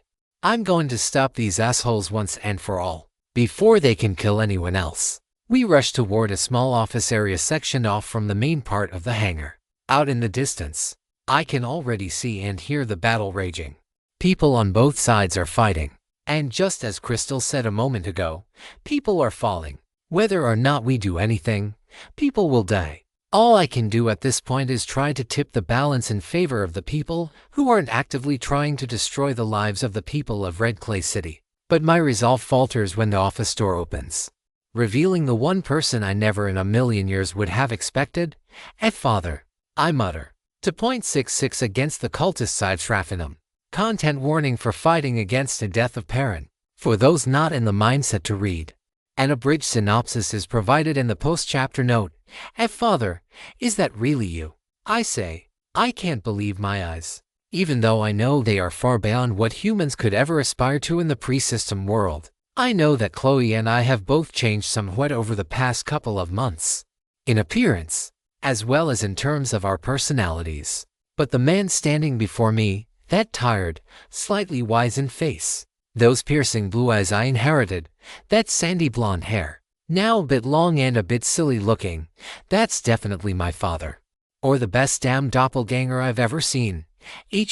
Sarah, he says. What are you doing here? I should be asking you the same, I say. What are you doing out here with a bunch of system damn cultists trying to destroy the city? The man, my father, I'm sure of it now, stops and shakes his head. I'm doing what I must to protect myself. To protect yourself, Crystal says. I don't give half a damn what you think you're protecting by being a part of this madness. She fires a burst of lightning, and to my shock and horror in equal measure, my father manages to block the attack, repelling it with, "No, there's no way." That's the characteristic ether signature of the repulsion glyph. He's a glyph caster too. He traces out a simple fire glyph toward me, which I dispel with the inverted version of the same glyph, manifesting it with but a thought. He tries again with lightning, which I again repel just as he had a moment ago. So, you're the one the leader spoke about, the one who invokes the power of glyphs, my father says. I'd heard that there was someone else among the adventurers opposing us who could use them. I never expected it would be my own daughter. Why are you doing this? Why won't you answer me? You should already know. Sarah, his voice is distant, forlorn, grief-stricken. Is this because of Mom? I ask. You two were my everything, my sun and my star, my reason to go on when everything seemed hopeless, when she died. And then you never came home. I thought I'd lost everything. I tried to call you dead, several times. Why didn't you try to call, or message me back or, I don't know, something? I thought you were dead, and here you are. I should've. I guess in my grief at seeing my wife dead. And then you never came home and, he sighs. I hadn't been able to think straight. By the time I thought better of it, I was already involved with the order, trying to move past it all. I shut my own life out of my mind. A fool I was and aimed to the end. But why? Chloe asks. Is that you, Chloe? I'm glad to see that you're doing well. I am, thanks to Sarah and everyone else. She grabs my right hand with her left, interlacing her fingers with mine as she offers her right hand to my father. So please, stop this already. I'm tired of people fighting and killing and dying and throwing their lives away. Your hands, Sarah, are you too? Yeah, I say. And I'm scared. Too. Scared that I'm going to screw it up. Scared I'm going to hurt her. That I'll say or do or not do something that'll make her hurt. Because I know I'll hurt just as much, probably more. But being together is what we both want. And we give each other the strength to go on every day. I see. He chuckles. The first bit of levity I'd seen out of the old man. Are you two happy together? Chloe and I turn to each other and nod. Yeah. We say in unison, we are. That makes me happy to hear. A little disappointed that Sarah won't have a little girl of her own someday. But still happy to hear that she has someone who'll make her as happy as her mother made me for 22 years. Mr. Mortensen, please help us, Chloe says. You? It's too late for me. Just the same as all these other folks here. If we fail today, then we die. Whether you do it or we're turned in to be executed. Stop this, Father. I say. If you really care about Mom and me, then let's work together and find a different path. I know that we can. Just like how Chloe and I have found a path together, so young, so carefree. Will you not stop this already? I ask. We've already lost Mom. Do you really want us to lose each other as well? It's too late for me. No, it's not, Chloe says. Stop with the defeatism, Mr. Mortensen. As long as you're alive, the three of us can figure something out. It's not too late to change. It's not too late to start setting things right. We're wasting too much time, Crystal says. If you do want to have a family reunion, do it on your own damn time. I'm leaving. Wait, Chloe says. Chloe, you two should go together, I say. But I'll be fine, I say. I tap her forehead, enveloping her in the light of Angel's grace. I'll be right there after you. Don't be rash. And do what you can to keep everyone alive. She nods. I'll hold you to that promise, Sarah. I know. And, since I know I haven't said it enough, I love you, Chloe. I love you too, Sarah. She rushes off after Crystal, though not quite as quickly as the lightning evoker's surging steps. Once she is a few hundred feet off, which takes only a few seconds, I turn back to my father. You really want to do this? I ask. You could help us out, earn some clemency. Maybe get remanded to community service under the direction of I appreciate it, Sarah. But the fact is, even if you convince me of that, you won't convince me that you have the power to protect Chloe, just like how I was unable to protect your mother. I draw my arm cannon once more, but I hesitate again. Damn it all. I hate this. Hate it so much. I thought I had resolved myself to do what needed to be done, for Chloe's sake, for Crystal's, for everyone's. But I never thought that would mean that I'd have to gun down my own father to do so. I feel your kindness, Sarah, my father says, but it will take more than kindness and words if you are to protect Chloe and create the new future you have envisioned. Now show me your strength. Show me that your convictions and hopes are backed up by more than cheap talk and bravado. That is the only way I will relent on this. Damned fool of an old man, just as stubborn and reckless as he always has been. I guess that's one trait I took after him.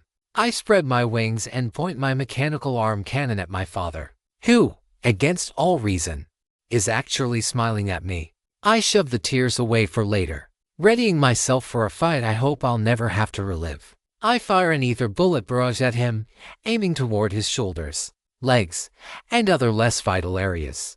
He deflects them with a flourish of his hand once more, sending explosions flying all around as I release the compression that keeps my bullets bonded to a physical form.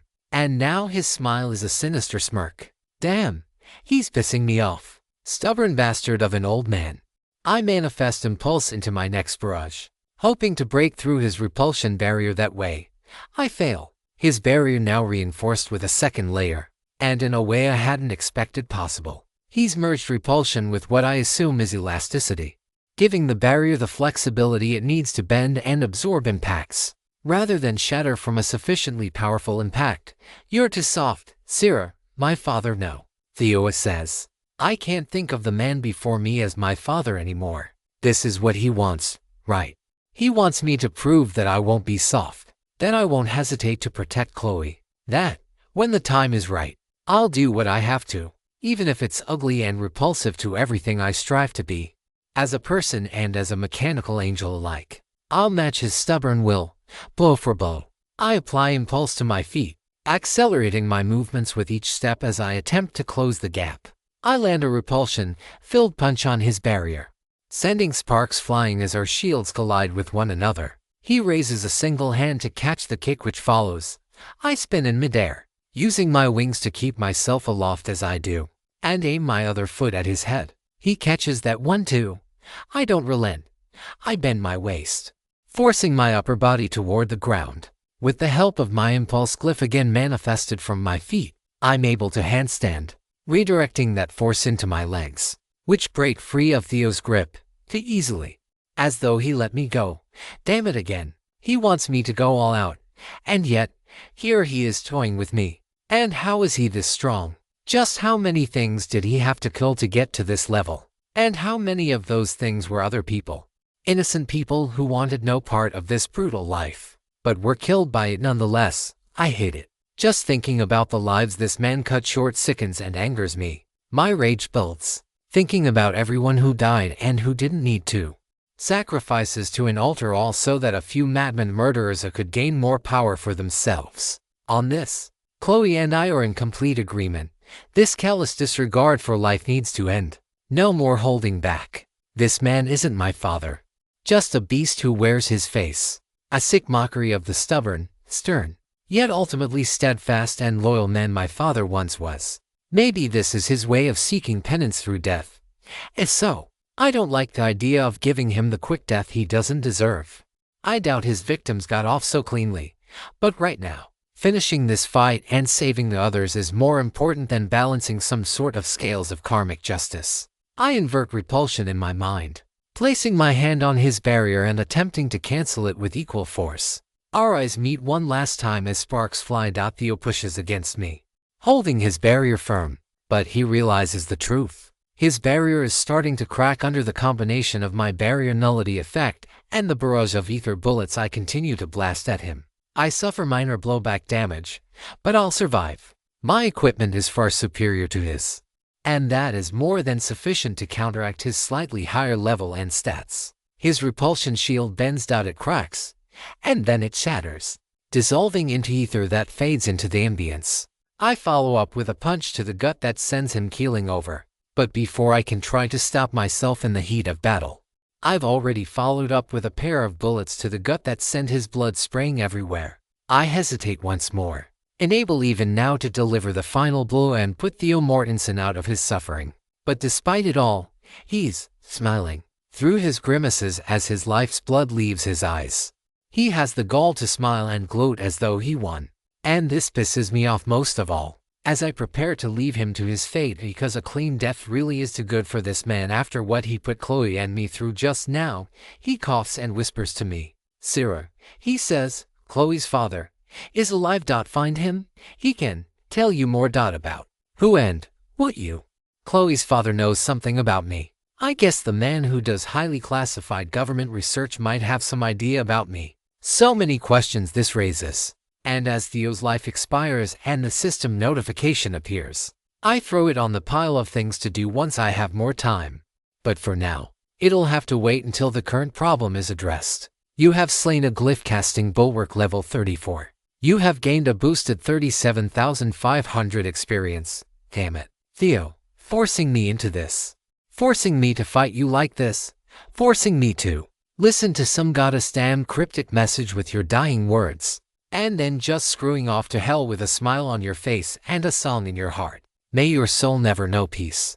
You have gained enough experience to reach level 33. Strength come 1, speed come 1, vitality come 1, mind come 1. Please assign free stat points. Remaining, I place all 4 points into my mind stat, hoping that the bit of extra ether I can regenerate between now and then will be enough to turn the tide. Maximum health increases by vitality x to come current level come ran 1, 3 equals 181. Maximum ether increases by mind come current level come ran 0, 2 equals 147 level. 33, experience, 363,745, to next, 51,305 current stats, health to 3,181 to 3,709 ether. 1,591 2 current stats, strength 31, speed 29, vitality 73, mind Seraphina. Seraphina spots her father, Theo Mortensen, in one of the warehouses. He reveals that he is a glyph caster much like Seraphina, though he specializes in the study and use of defensive abjurations. After the grief of losing his wife and believing that he'd lost his daughter as well, he joined the order, having shown regret for his actions. Theo challenges Seraphina to single combat, while Chloe and Crystal run off to join the main battle. After Theo rejects Seraphina's pleas to work things out, he and Seraphina clash. Theo wants Seraphina to demonstrate that she has the strength of arms to protect Chloe and affect the world that she wants for herself and Chloe. Realizing that Theo has likely killed many innocent people working with the Order cultists to gain his power, Sarah taps into her anger and breaks her father's shield with equal force, then follows up with an ether bullet in the heat of battle before she can restrain herself further. In death, Theo smiles, relishing that he can finally repent for his crimes, and says that Chloe's father knows more about who and what Seraphina is. To point 6-7 against the cultists, Seraphina warning, near-death experience. I rush off toward the main part of the battle, joining up with Chloe and Crystal. I don't turn around to mourn. I don't shed a tear. Theo might have been my father at one point. He might have come back to his senses in his final moments. But the man who raised me, the man whom Mom loved, would never have stooped to the depths of depravity of joining a glorified murder cult. He wouldn't have forced me to put him down like a rabid dog. And he wouldn't have smiled as the life faded from his eyes, proud that he got to ruin so many lives then escape culpability with nothing but death. I will do better. I will be better. Maybe not today, maybe not next week, but I will find a way forward. A way to protect people, to be the mechanical angel that I need to be. And I will do so in a way that doesn't rely on literally farming human beings for experience points.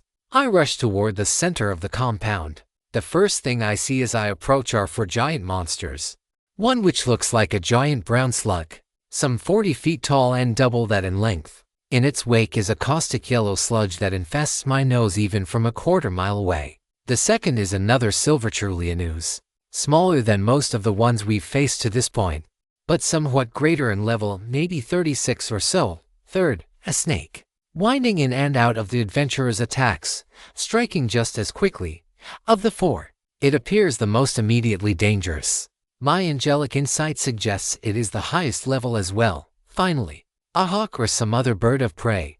Of the four, it appears by far the most injured, numerous ranged attacks having grounded it. It is currently being surrounded and attacked with relentless fury. Though it's far from being on death's door, the cultists, though outnumbered slightly, seem to have the upper hand in the battle thanks to the bonded companions both large and small. But the Red Pack adventurers are far from being routed. Stefan continues to rally his comrades. And on the edge of the battlefield, away from the main forces, I see Chloe, hands folded, conjuring orbs of light that stave off the most grievous of our party's wounds. Lindsay fires another of her light arrows, scoring a glancing blow against the snake before curving to hit the hawk square in the chest. The sound of a pained squawk bellows forth as the creature's life force grows that little weaker. It flaps its wings, sending sharpened feathers and clay-filled debris bursting all around it. It takes to the skies despite its injuries, despite the one man stubbornly clinging to its beige plumage, trying to keep it on the ground. But the tyranny of stats, coupled with the hawk's larger size and weight, allows it to resist the man's attempts to force it down. I shape fire and repulsion with a solidified glyph, forming a flaming sphere that I hurl at the creature as I fly toward it at top speed. My attack connects, lighting its feathery wings on fire. It tries in vain to put my fire out, but I maintain the fire glyph with my manifestation, leaving just a trickle of my ether behind to prevent it from fully extinguishing. The subtle ploy works, the fanning of its wings intensifying the roaring flames rather than putting them out. And one more ether bullet barrage strikes home, right in the creature's head. If the bullets didn't eviscerate its gray matter, the concussive force will leave it comatose until it succumbs to its injuries. It collapses to the ground. I dive after its flailing soon-to-be corpse. Thanks to what I have to assume is my speed stat coupled with my skills, I'm able to outpace the hawk's free fall. I tackle it from the side, adjusting our combined trajectory to slam into the ooze with greater than terminal velocity. It fails to kill, even when aimed directly at the core that I can now see, but it sends the thick, viscous fluid splattering everywhere, including my arms and wings. I finally get the system notification for the hawk going down. Your party has slain a soaring Greythawk level 35. You have gained a boosted 35,000 experience. My wings and armor, being system registered and reinforced by cybernetic body, do resist the acidic splash, but that doesn't mean my arms fare quite as well. 300 points of health and a lot of pain later, I managed to shake off the worst of the damage to myself. The better outcome is that the splash managed to singe the snake in several places, the eruption of caustic goo impossible for it to fully dodge, and that momentary stagger gives Lindsay just enough time to fire a force arrow into a weak spot in its scales. She looks even healthier, stronger, and more vicious than before. Her arrows flying that much faster, hitting that much harder, and her reload time that much shorter than I remember. Just how many cultists did she incapacitate during her little excursion before rejoining the main group? And how do I feel about having such an assassin as my friend and mentor? Glad she's on my side, but truly a soldier through and through, with no qualms about any of the moral questions I'll be struggling with for months. For now, I force the issue out of my mind, eager to do what I can to take out the other 3 beasts. Of them, I suspect the slug will be the easiest to take down quickly. It uses a similar acidic slime as a weapon, with the notable difference being that it seems to possess the ability to heal from many types of attacks. Not unlike the worm from a few days ago, however, I've since realized that its greatest strength is also its greatest weakness. Its healing is limited, and fueled by a combination of ether expenditure and natural biological processes. Much like my previous self's etheric self-repair, it can be overwhelmed, and if it is, it will succumb to ether strain just like anyone who doesn't have a resistance or immunity skill. So, I redouble my efforts, launching a pair of ether bullet barrages into the slug. Unfortunately, my previous antics have not gone unnoticed, and now I'm forced to divert my efforts to sidestepping and flying around the multitude of projectiles and other attacks aimed at me. I'm once again grateful that my angelic insight works as well as it does, helping me sense the etheric attacks invisible to the naked eye and coming up with general ideas on how to avoid them. It doesn't dodge for me subconsciously, only giving me glimpses of possible dodges and what might follow in the immediate future. I am definitely not using it to its fullest potential as I am. Still, I emerge largely unscathed as blasts of acid and venom attempt to ground me. A web from a giant spider, one far larger and nastier than the one in Chloe's basement, grazes the back of my wing. It doesn't ground me, but it does throw my center of mass off a little bit and disorients my flying slightly. My movements are now sluggish as I attempt to continue dodging and counterattacking. I'm forced to switch to a fully defensive fighting style sans opportune attacks. But even though I'm not dealing damage and am burning through my ether far faster than would be optimal, I am keeping the 3 most dangerous beasts focused on me, giving Chloe valuable seconds to patch up the wounded, of which there are far too many. Even Stefan is getting beat up pretty badly, though he still remains standing and resolute at the vanguard. Bonus. Only Lindsay still seems fresh, darting in and out of melee, kiting the somewhat indisciplined cultists and picking them off with machine-like precision. She must be close to level 40 by now, which, ethics aside, means we at least have a shadow of a chance against the cultists, right until she takes the most ill-timed, cliché arrow to the knee. Damn you, Murphy. She's still on her feet, ripping the metal rod out and blasting her own flesh with a beam of light to cauterize the wound before returning to her task. But I can see that she's slowed down by a good quarter as she continues her assault. Still stronger and faster than most of the forces. But she's not going to last. Her vitality is barely higher than Chloe's despite the better part of a dozen levels and a class change on her. And with Lindsay's combat effectiveness neutered, Stefan is feeling even more pressure as he faces numerous attacks head-on. Each blow he suffers, he retaliates in kind. His skills, his high stats, probably close to Lindsay's, and Chloe's angelic sanctuary are keeping him on his feet and protecting the weaker adventurers behind him. But he won't last much longer. Chloe's healing is starting to fade. Crystal's lightning is losing its intensity as she starts feeling what I imagine is the second stage of ether strain. And though I might have ether strain immunity preventing me from the fatigue I'd normally be feeling at a quarter of my maximum, I have to be even more cautious of what happens when I hit 0. I'm not sure if it's death, but I know it's not anything good. I drop down to the surface to conserve what ether I do have. Wave after wave of ether bullets launch from my mechanical arm cannon, bludgeoning the opposing side with power but no finesse. A couple of cultists attempt to use shields to block my assault. Anything not system registered crumples. The unreinforced scraps of metal, wood, and even Kevlar shredding before my minigun. And my attack is hardly less effective against many of the lesser pieces of banded leather and bronze plating that actually have some semblance of ethertech built within their designs. And fortunately, the half-dozen or so leaders of the cultists are faring a lot better. They each wear nearly full suits of ethertech armor as I do. And yes, it does look as goofy as mine does, but right now, in the midst of battle, as screams of injured soldiers and the hiss of the viper in front of me rattle me to my core, fashion matters not. I turn my attention to the slug. My previous assault had done quite a number on it, and though it lurches about, its sprays of caustic go are, well, sluggish and tepid and watery and not quite as stinky. It's definitely relying on a less toxic compound now to conserve what little ether it has left, reasoning that I need to take out the slug before it can regenerate its ether pool further. I turn my attention solely to it. I suffer a few glancing blows from the cultists who see a preoccupied and therefore vulnerable target for their attacks.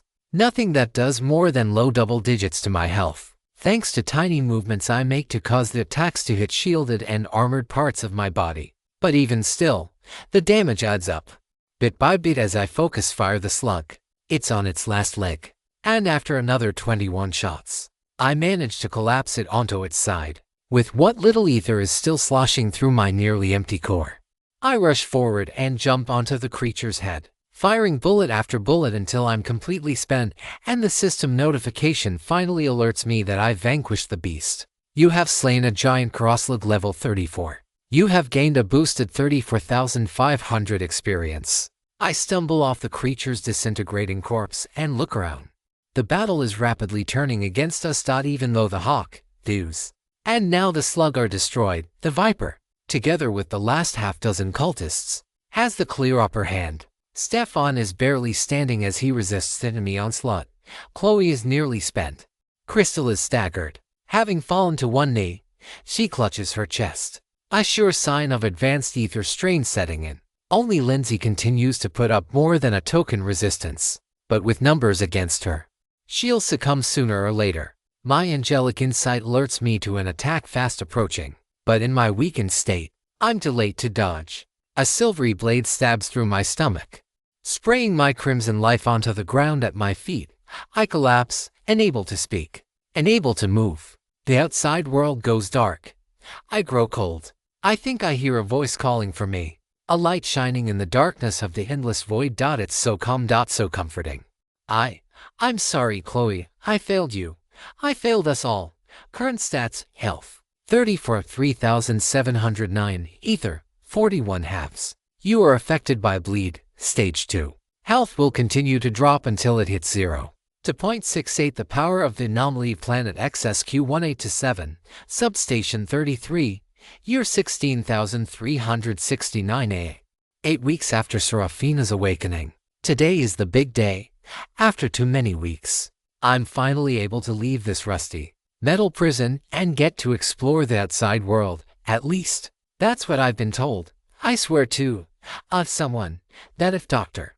Chitono or Madison or someone else reneges on that promise, I am going to probably mope about it in my room some more. I am much more powerful than most of the researchers here, thanks to the power of the anomalino coursing through me.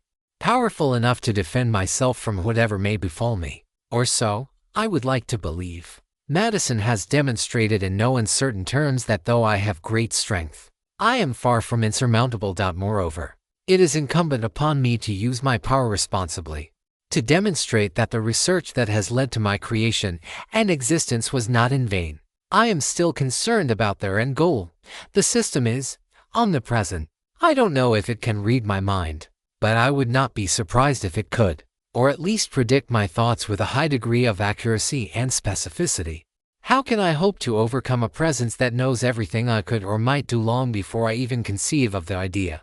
The anomaly is supposed to resist the system, or so Madison and Dr. Chitono have explained to me, but they haven't given many specifics on how I'm supposed to accomplish that. Only that I am supposed to learn and discover more by applying the power I do have in combat. Which, yes, does mean that the outing isn't going to be some trip to a beach on the other side of the planet. Fresh air, warm sunlight, cool, refreshing crystal clear water, soft blonde sand between my toes. It sounds so luxurious. And were it my choice, we would definitely be heading there. Instead, we are heading to something called an excursion area. Specifically, the XSQ 1827.199, 128. 5 Wild Steppe Excursion Area, located about 1,000 kilometers away. As far as I understand from Madison's explanations, these are special areas cordoned off from the rest of the planet. Within them, wild beasts run rampant. They are a lot like dungeons in that regard.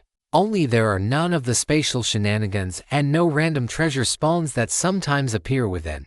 Courtesy of the system, some 16,000 years ago, when the system was new to humanity, Dungeons and towers were far more important than they are today. They were the only source of the gear and equipment that people equipped to augment their battle capabilities.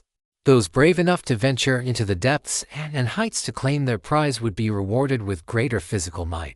And with physical might comes freedom, comes protection, comes opportunity to advance in all other fields. Over time, however, researchers and mechanists and enchanters and similar classes gradually learned about glyphs and what has since been dubbed ethertech. We have advanced our scientific knowledge to such a state that we can reproduce all but the most powerful and unique items. Dungeon delving, as a result, is limited to either thrill-seeking, the desperate hoping to make some money, or those looking to gain a lot of levels very quickly. But instead of leaving the substation through the main door, we're making our way into a new room, the teleporter room, specifically. I'm not even going to pretend I understand the mechanism by which it works. As best I understand, it takes a person's registration information in the system, including the contents of their inventory and the gear they have equipped, converts it directly into information, and then beams that information to its destination. At that point, the object is reconstituted at the quantum level. This was previously thought to be impossible due to quantum uncertainty, but the system seemed to take great pride in forcing us to disregard the so-called laws of physics as they existed in the before times. And since it's the same system registration, it's the same being, for all intents and purposes, levels, stats, capabilities, even status conditions and the amount of ether in one's core. Even so, there are still outstanding philosophical questions on the matter. I step into the teleporter module and close my eyes. One of the attendants for our station enters in the coordinates to the destination. I look at the module before me, which looks oddly similar to a system notification. Since the teleporter operates based on system-registered technology, I suppose that much makes sense. At least as much sense as any of this stuff does, which isn't saying much. Before I know it, I'm whisked away, all in the flash of an eye. There's a moment of disorientation as my body adjusts to being here and no longer being there, but I'm feeling good as new in a matter of seconds. Madison and a few other trainees appear out of their respective pods in short order, and before long, we're out of the teleporter room and into a verdant field of green for miles and miles. The cool wind, the warm light of what I have to assume is the planet's twin suns high in the sky. The air is scented, but instead of the cool scent of metal and the rather unfortunate smell of human sweat and other secretions, it smells of richness and vitality, of warmth, of comfort, of nature. I have to assume and achoo. My eyes start to water for a moment. I activate etheric self-repair, but it doesn't do a lot of good. If anything, it's only making things worse and achoo. Why am I sneezing so much? Madison has the gall to laugh at me. I give her an indignant stare, glaring my eyes at her, but she just waves me off. I suppose despite our best efforts, we weren't able to give you an immunity to allergens. I sneeze again. Can't I just obliterate them all and be done with it? I'm afraid not.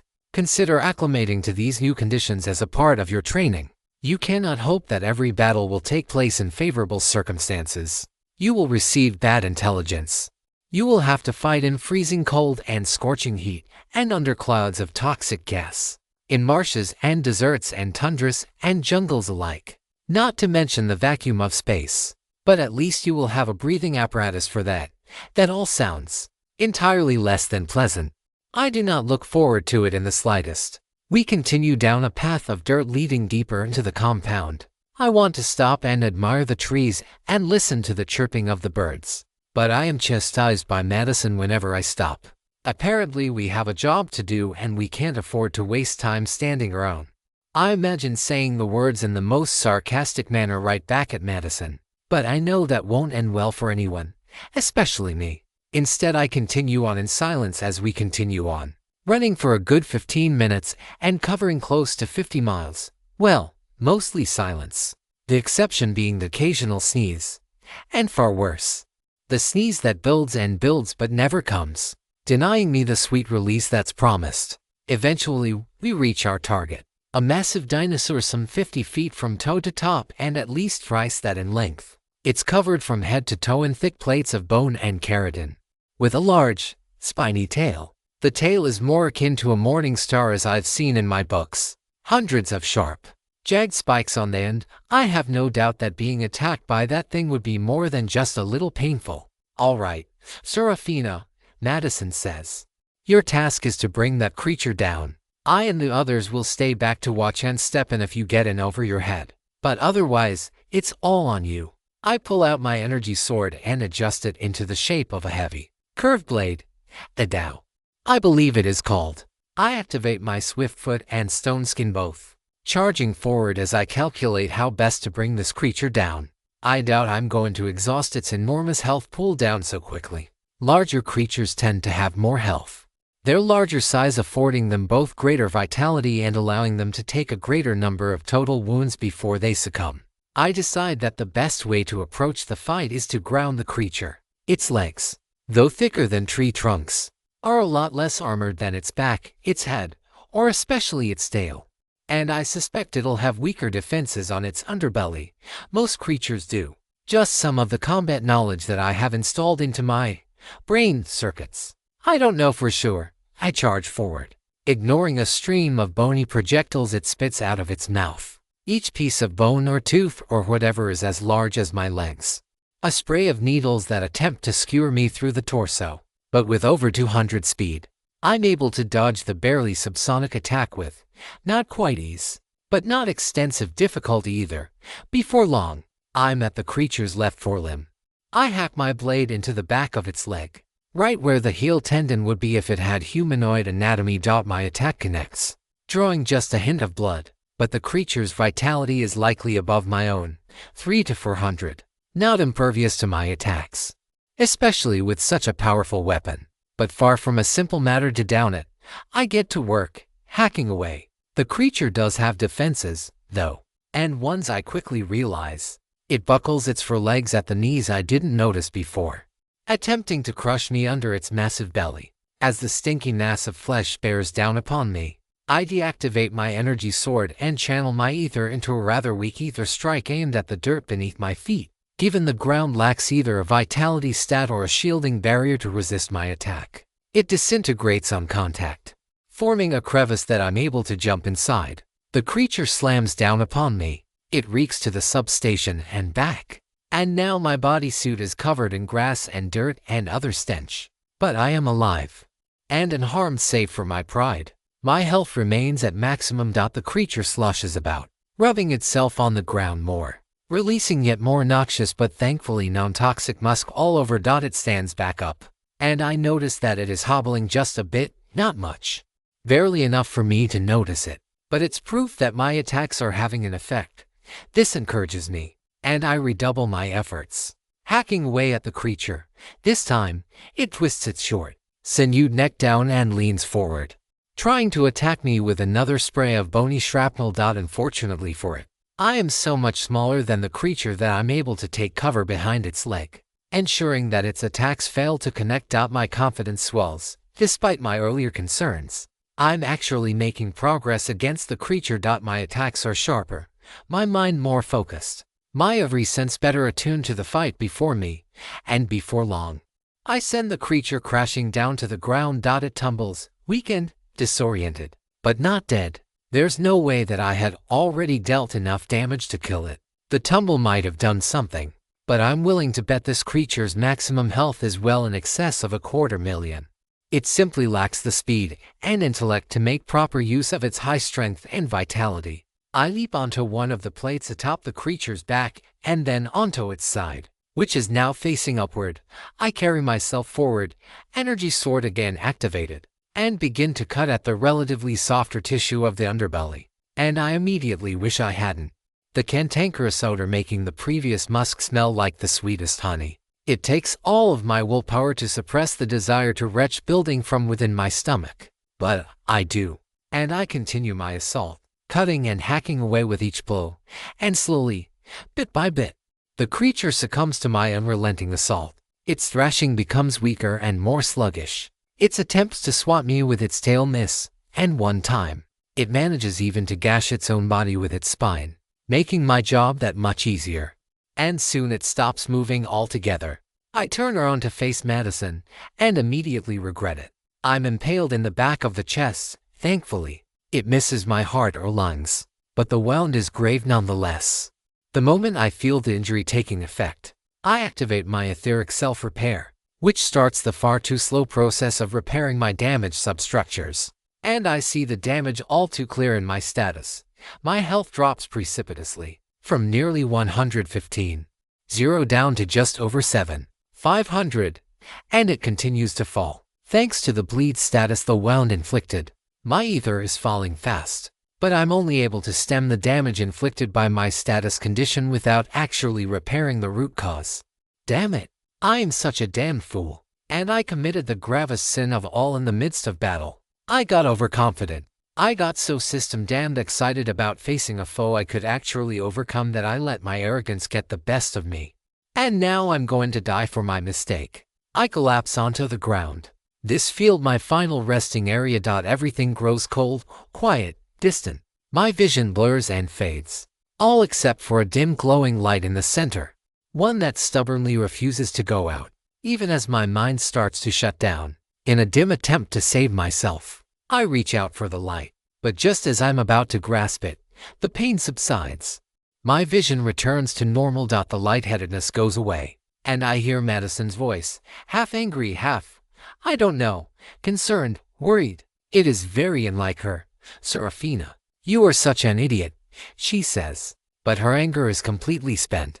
I thought I've told you 100 times already. Until you see the system notification confirming that you have killed the enemy, you are to assume that the creature before you is still alive and still dangerous. Have I made myself clear? Yeah, you did. You told me.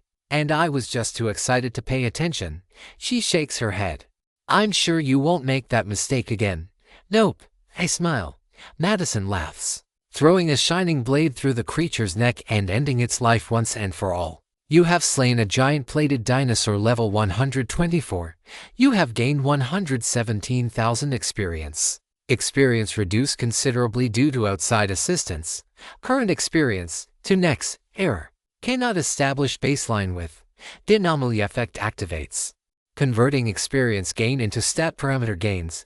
Vitality Kung 1, Health Kung 400, Ether Kung 50. Current stats: health 67,491, 120,400, Ether 7,212.25. Current stats: strength 228, speed 204, vitality 225. Mind. A short while later, once I'm fully rested and have had a chance to replenish a substantial portion of my ether, I turn to Madison.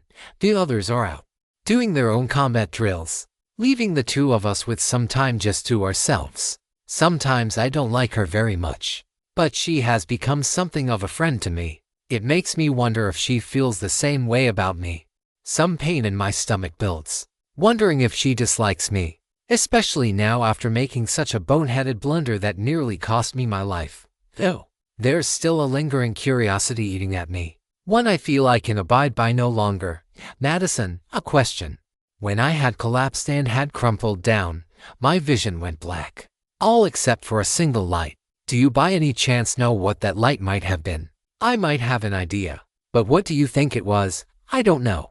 It felt like it was somehow a part of me, deep inside of me, but at the same time, it was something distant, like it didn't want to fully be a part of me, like it was something that was added to me after the fact, but still is supposed to be there. I'm not sure if that makes any sense, but I don't really know any better way to try to explain it. Madison laughs. That's not a bad way to look at it. It is your power, in its barest, most fundamental form.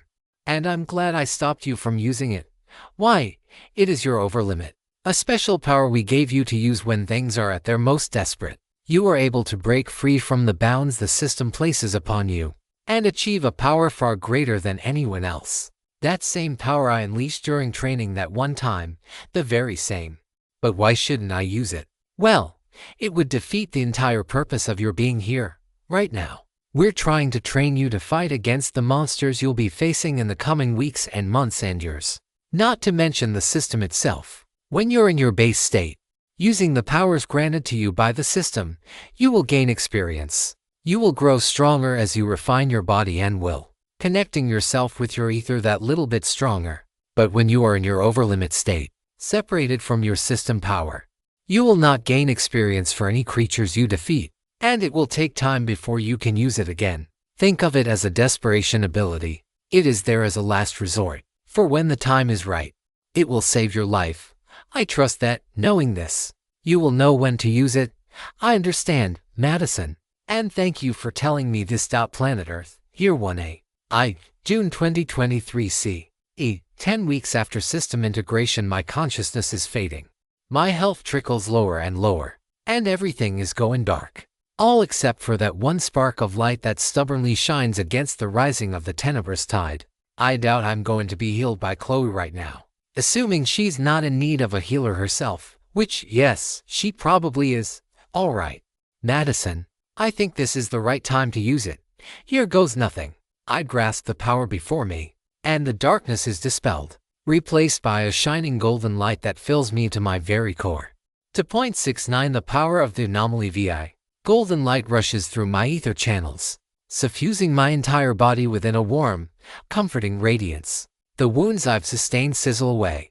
My broken flesh and organs knit themselves together in real time. It doesn't hurt, but it tingles in an odd sort of way. I want to stop and marvel at and study this sensation, but I know from the last time I tapped into Seraphina overlimit that my time is short, and that I won't get another chance if I fail to bring these last few cultists down. And fast. I flex my will, demanding that my status window oblige me with some information about what exactly I'm capable of. And after a split second of, I want to call it hesitation, I get the information I'm interested in, though there's still that glitchy text that shows up over the name of this technique. I guess it's a trait and not a skill, for whatever that means. Seraphina or LIMIT. The forbidden power bestowed upon the anomaly temporarily breaks the limits imposed by the system, granting the possessor of this power the ability to manifest her will into reality. Increases all stats by 50 level for level by 2 seconds.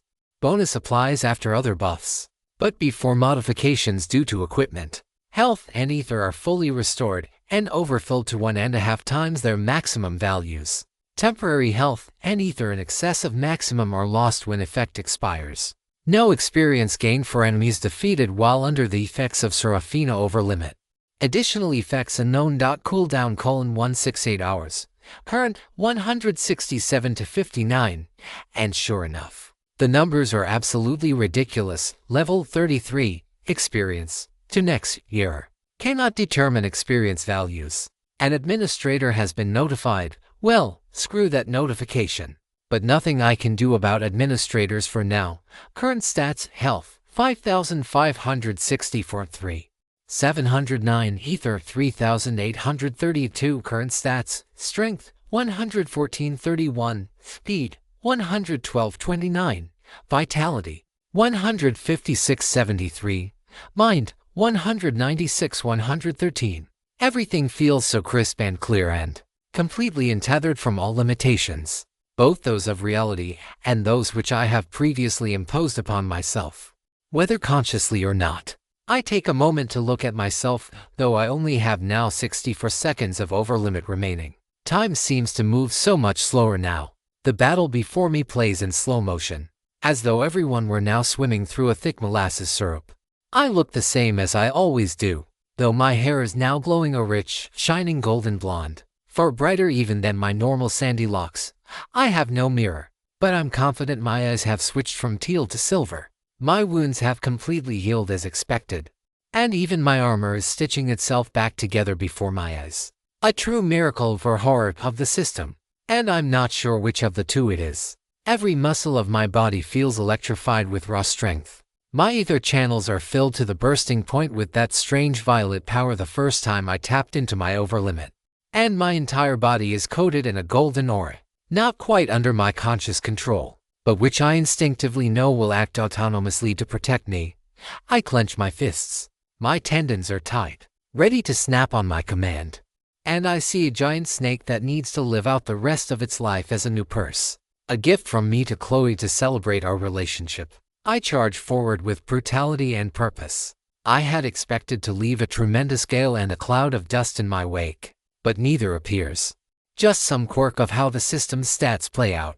Manifestation of glyphs comes even more easily than before. The gravity glyph that taxed my mind during training last night now flows to the forefront of my consciousness with hardly any effort whatsoever. The myriad shapes and curves. The intricate design that captures this fundamental force in the language of magic.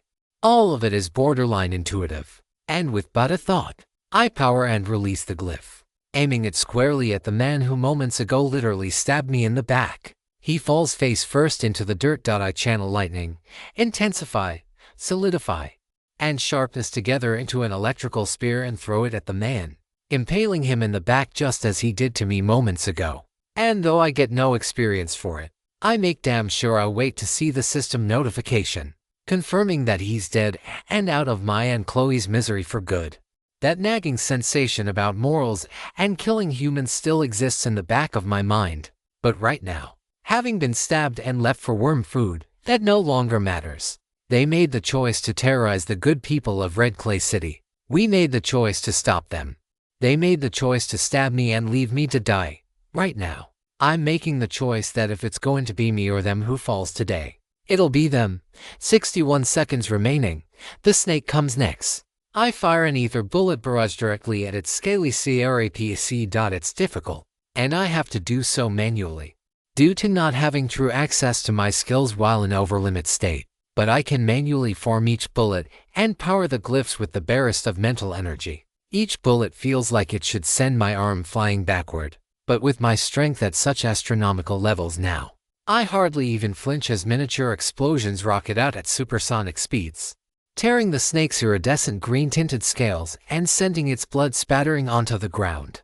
The creature is far larger than I am. It'll take far more hits to bring down, and that's just fine. I've found a shit ton of aggression to burn off since I got stabbed in the back, and this seems like a prime opportunity for some cathartic therapy. 50-9 seconds. I manifest strength and intensity directly into my fist, with durability added to shield it from any lingering harm.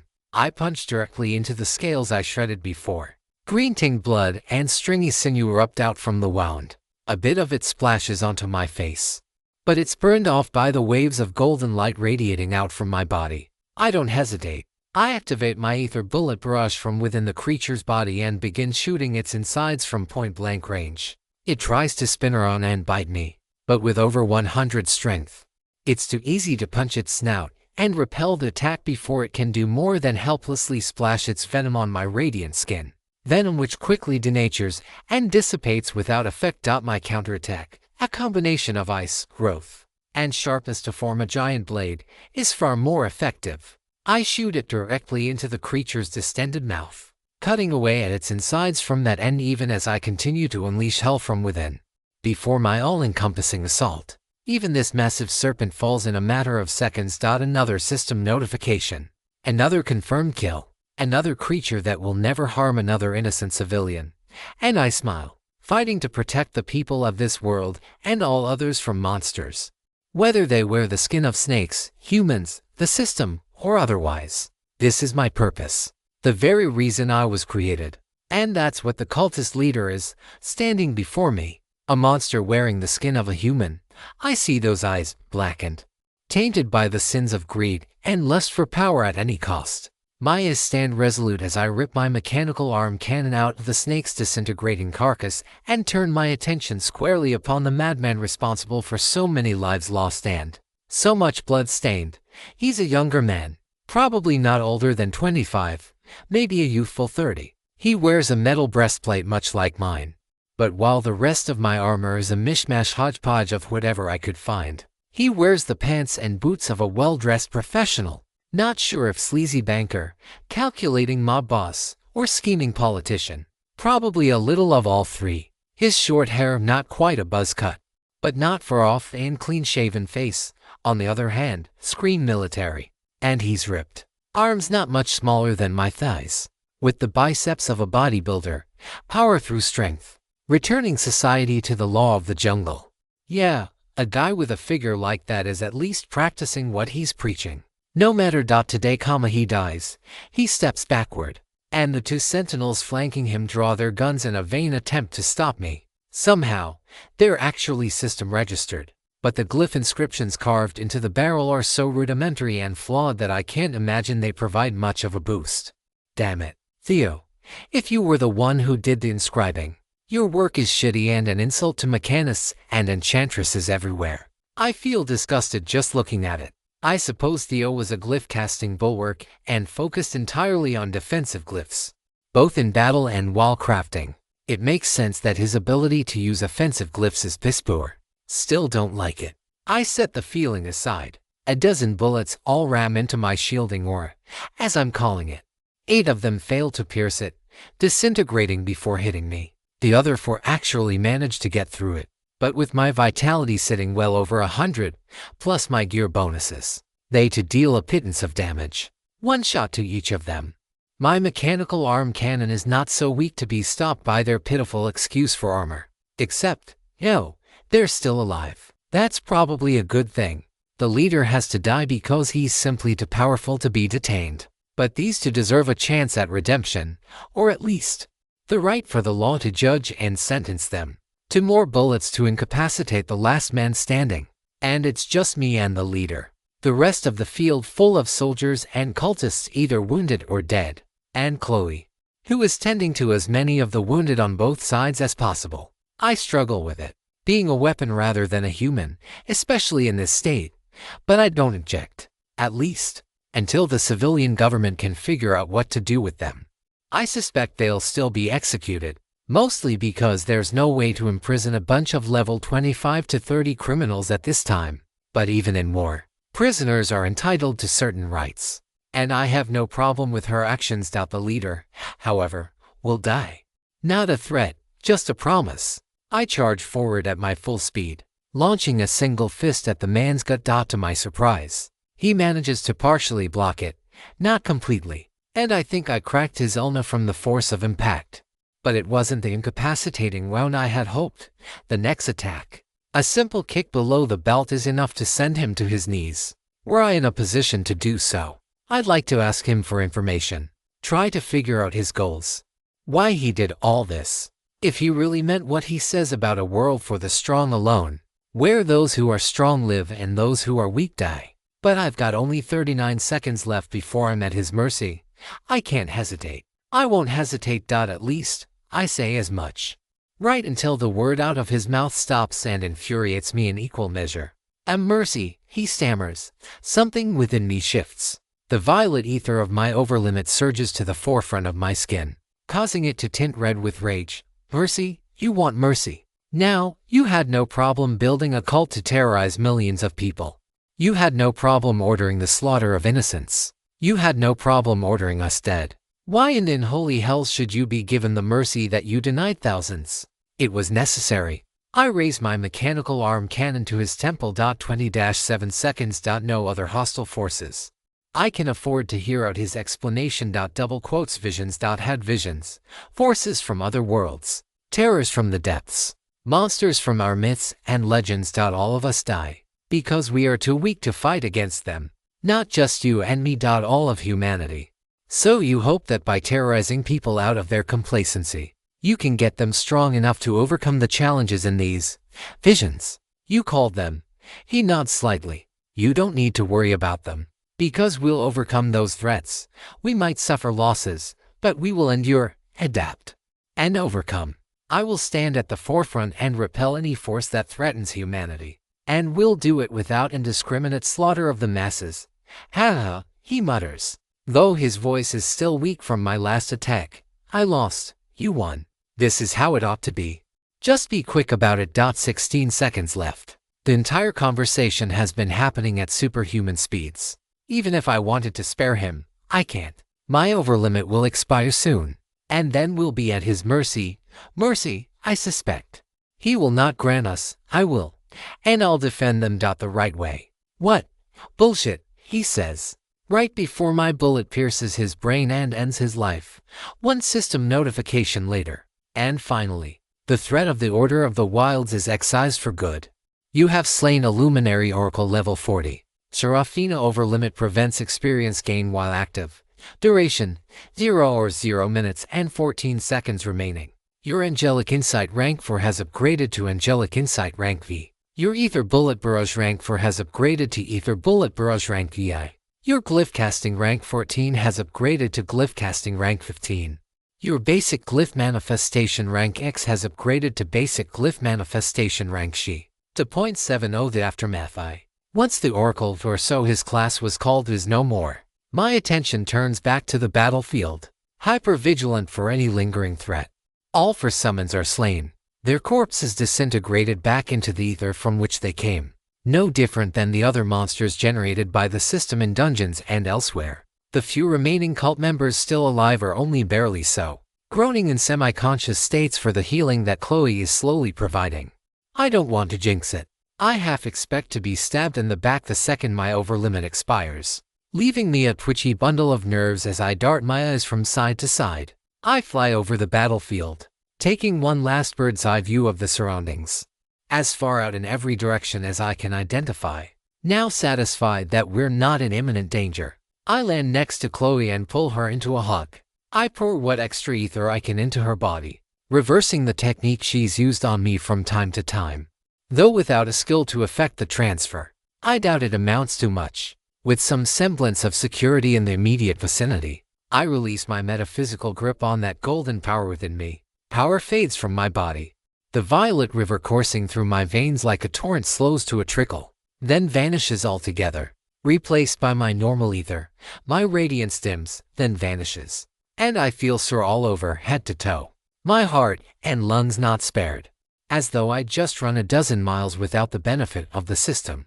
I want to relax and unwind and start to try to process all the death and fighting, and even the death of the man who was once my father is getting to me. His perhaps even more than the cult leaders. Strangely, his death doesn't weigh quite so heavily on me, almost as though, when I tap into my Seraphina overlimit, I become my old self for those fleeting moments, just a weapon, rather than a human. Not like I am usually, but also not like the old Seraphina. Not like the memories I have of her above my past life. I have to wonder if something happened to her, if she lost something or someone or something else happened to turn her into a machine, incapable of feeling anything other than cold, impersonal logic. I stumble along, following Chloe partially to be some half-assed bodyguard, and mostly just to stay close to her. She grounds me, guides me away from my baser impulses. And she's very cute. A sight for sore eyes after so much fighting. So much blood spilled, all because of one man I thought was mad with power, but who might have just been horrifically misguided in the end. Though, when I reflect on the battle, I wonder what in the nine hells Theo meant in his dying words. Something about how Chloe's father knows more about me, and that leads me down a rather conspiratorial line of thought. Chloe and I meeting, becoming friends, and falling in love. Her father being a high-ranking government official. And now what he said to Theo at some point in the past. Just what does he know about Project Seraphina? And how does he know about it, ultimately? Though, there's nothing I can do on that line of thought. Arg. I grimace as a headache starts to take over. It's like ether strain. Or like how I'd imagine a hangover to be, except not. Definitely another of the fun after effects of Seraphina overlimit that I better be mindful of the next time I have to tap into it. Which, hopefully, I won't need to do for at least a week, because otherwise, I'm gonna be taking a one-way trip up shit creek. I pose for a moment as Chloe tends to an injured cultist, or, I guess, an injured person now. None of the folks she's nursed back to consciousness have exactly felt remorseful about their actions. More than anything, they seem wavering and uncertain, lacking the firm direction that their oracle could provide with his words and visions alike. I wish that I could help them, but to them, I must seem like a monster. Like one of those creatures their fallen leader spoke of, able to kill any number of them with but a thought. I drop to one knee, my breath's becoming a bit strained. Chloe turns back to me and catches me mid-fall, helping me back on the ground. You were reckless again, weren't you, Sarah? Yeah. I don't think that's ever going to change, but you knew, didn't you, about that power? You were expecting to use it. I didn't want to have to rely on it. I was hoping not to, but I'm glad I had it, and glad I knew about it. Chloe gives me the look, but then she sighs and smiles. A warm but tired smile. She shakes her head. Double quotes, wonderful. And tired. You need to rest. That's healer's orders. But I start to interject. I quickly decide against it. Yes, love, I say. I take the opportunity to pore over the system notifications popping up. There's a lot of them. Our side lost 12 brave soldiers.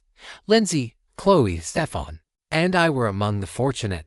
Crystal is barely alive, though she will succumb without Chloe's help and probably some further medical attention. Most of us are in rough shape. Only Chloe, who mostly stayed on the backlines, and Lindsay are in any state approaching combat ready. And even that's a stretch. My health and ether are nearly topped off, but the exhaustion rank to ailment will see those numbers drop precipitously should I take any strenuous actions anytime soon. On the other hand, the cultists are the members of Order of the Wilds. As I suppose the dead deserve some dignity in their death, have been completely rooted. Of the 40 or so on the compound, Lindsay and our strike team together took out 9 of them before the main fight got underway. 13 of them survived, but are in critical condition. And there are 18 corpses, on top of the 4 summons whose bodies disintegrated after being slain. I don't want an itemized breakdown of every person and their class. At some later point, when I'm ready to process this mountain of corpses and my actions this morning, I might go back to it. But for now, a summary will do. And in this much, at least, the system obliges my mental request. Your party has slain 16 humans. Levels range from 24 to 35. You have gained a boosted 51,500 experience. Your party has slain a lesser tyrant who's level 36. You have gained a boosted 12,500 experience. I didn't really do much toward taking out those, so that makes sense. Your party has slain a giant rattle viper level 39. Seraphina over limit prevents experience gain. You have slain 2 humans. 40. Seraphina over limit prevents experience gain. And I have another 69. 500 experience from the Crossleg and the Greythawk. Altogether that's a bit over 130,000 points. I wish it didn't have to come at the cost of so many lives. So I could be more than a little excited about it. You have gained enough experience to reach level 35 from 33. Strength Kung 2, Speed Kung 2, Vitality Kung 2, Mind Kung 2. Please assign free stat points remaining, this time around. I feel it's best to start balancing out my stats a bit more. Not that more ether and ether regeneration is a bad thing, or that I have nearly enough of it. Just that. In the aftermath of this last battle, I have come to realize the limitations of my lacking strength and speed firsthand. Had I been stronger, I might have been able to take out the hawk and slug before I exhausted my supply of ether completely. Had I been faster, I might have been able to dodge the attack that nearly killed me. I survived, thanks to my hidden power, but not without the cost of tens of thousands of experience that I could have used to secure greater power in the future. I need to treat Seraphina over limit exactly as it is, a last resort to keep me alive in the most dire of hours. When I've gotten myself in far over my head, not some tactical noob to plan a strategy around. In fact, the fewer people who know about it, the better, I decide, after a fair few seconds, to assign 1 point to each stat with my first level, and then 2 points each to my strength and speed with the second. Even before the levels finish processing, I feel my body adjusting just a bit to accommodate the new boosts the system has given me, and the extra vitality and health are helping my exhaustion just a bit as well. Maximum health increases by vitality X to current level Ran 13 equals 185.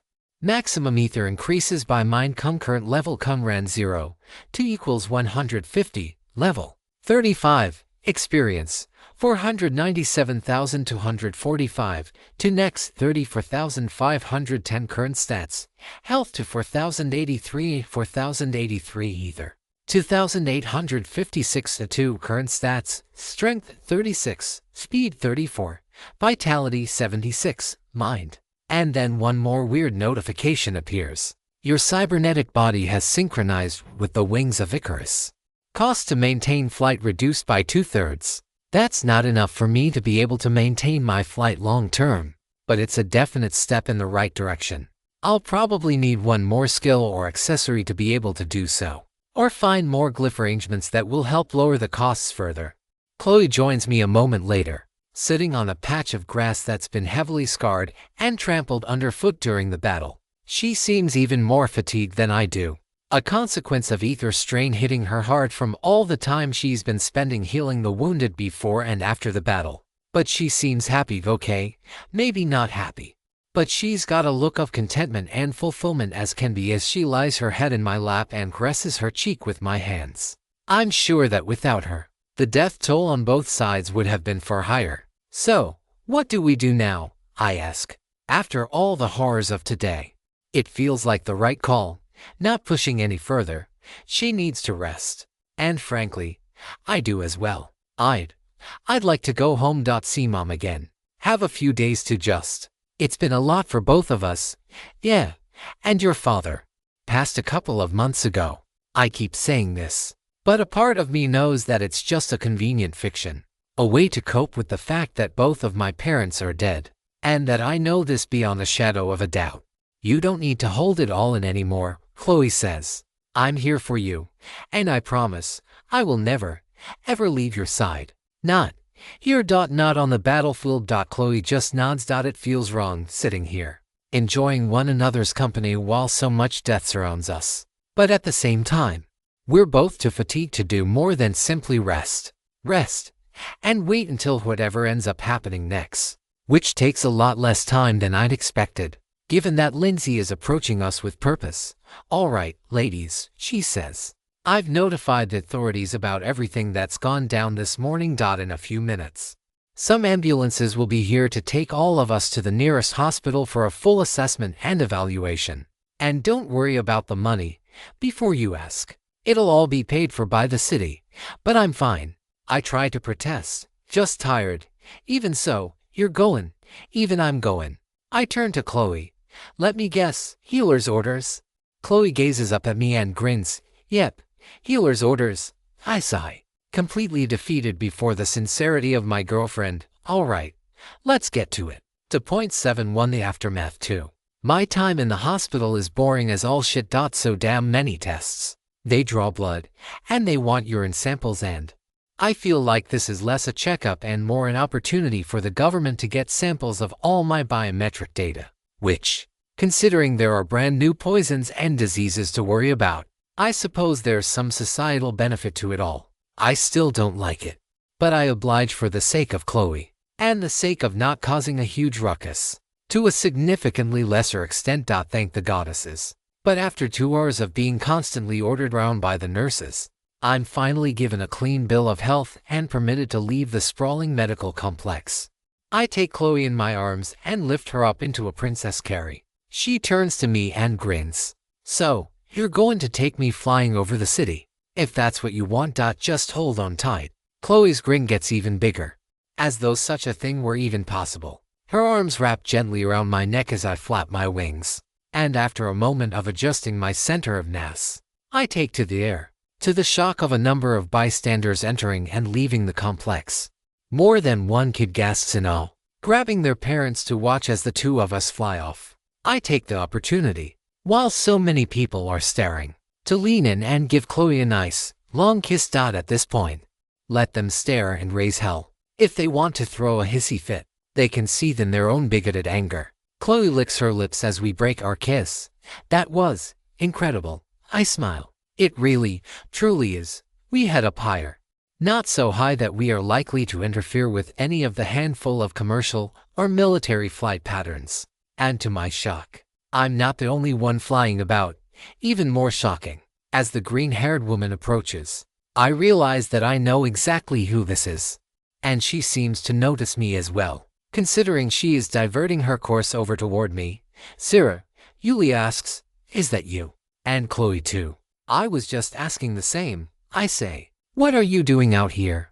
I also consider asking how she's flying, but I think better of it. Oh, Hamari got invited to speak at some conference down here at the Capitol. I don't know all the specifics, but it's about new technologies that she's been developing since the integration happened. I'm not much for stuffy conferences, so I'm just flying around and enjoying the lazy summer afternoon. So, I mumble, not really sure where to start. Can we continue this conversation on one of the nearby rooftops? As much as I hate to admit it, I can't stay airborne indefinitely. Yulia laughs and points to a larger building a couple miles away. Of course. We make our way over in relative silence. Just the wind whistling and the heat of the high noon sun blazing down upon me. The heat is dissipated just a bit as we pick up the pace. The wind still containing enough of the morning chill to make it a touch warm instead of horrifically oppressive. Though, were I not already draining my ether to maintain my flight, I would manifest an inverted heat glyph right now to suppress the temperature on Chloe and me just a bit. Yulia touches down upon the concrete rooftop with such subtlety and grace that I could have sworn that she's flown under her own power many times before today. And considering she's hinted at being from another world just like me, I would believe her if she has, even as she lands, embellishing it with a gentle flourish. Her wavy jade locks continue to sway, almost as though they are generating their own breeze. It's a bit warm today, isn't it? Yulia half asks, half states. Would you like me to offer you a bit of ice water? That'd be lovely. Chloe says.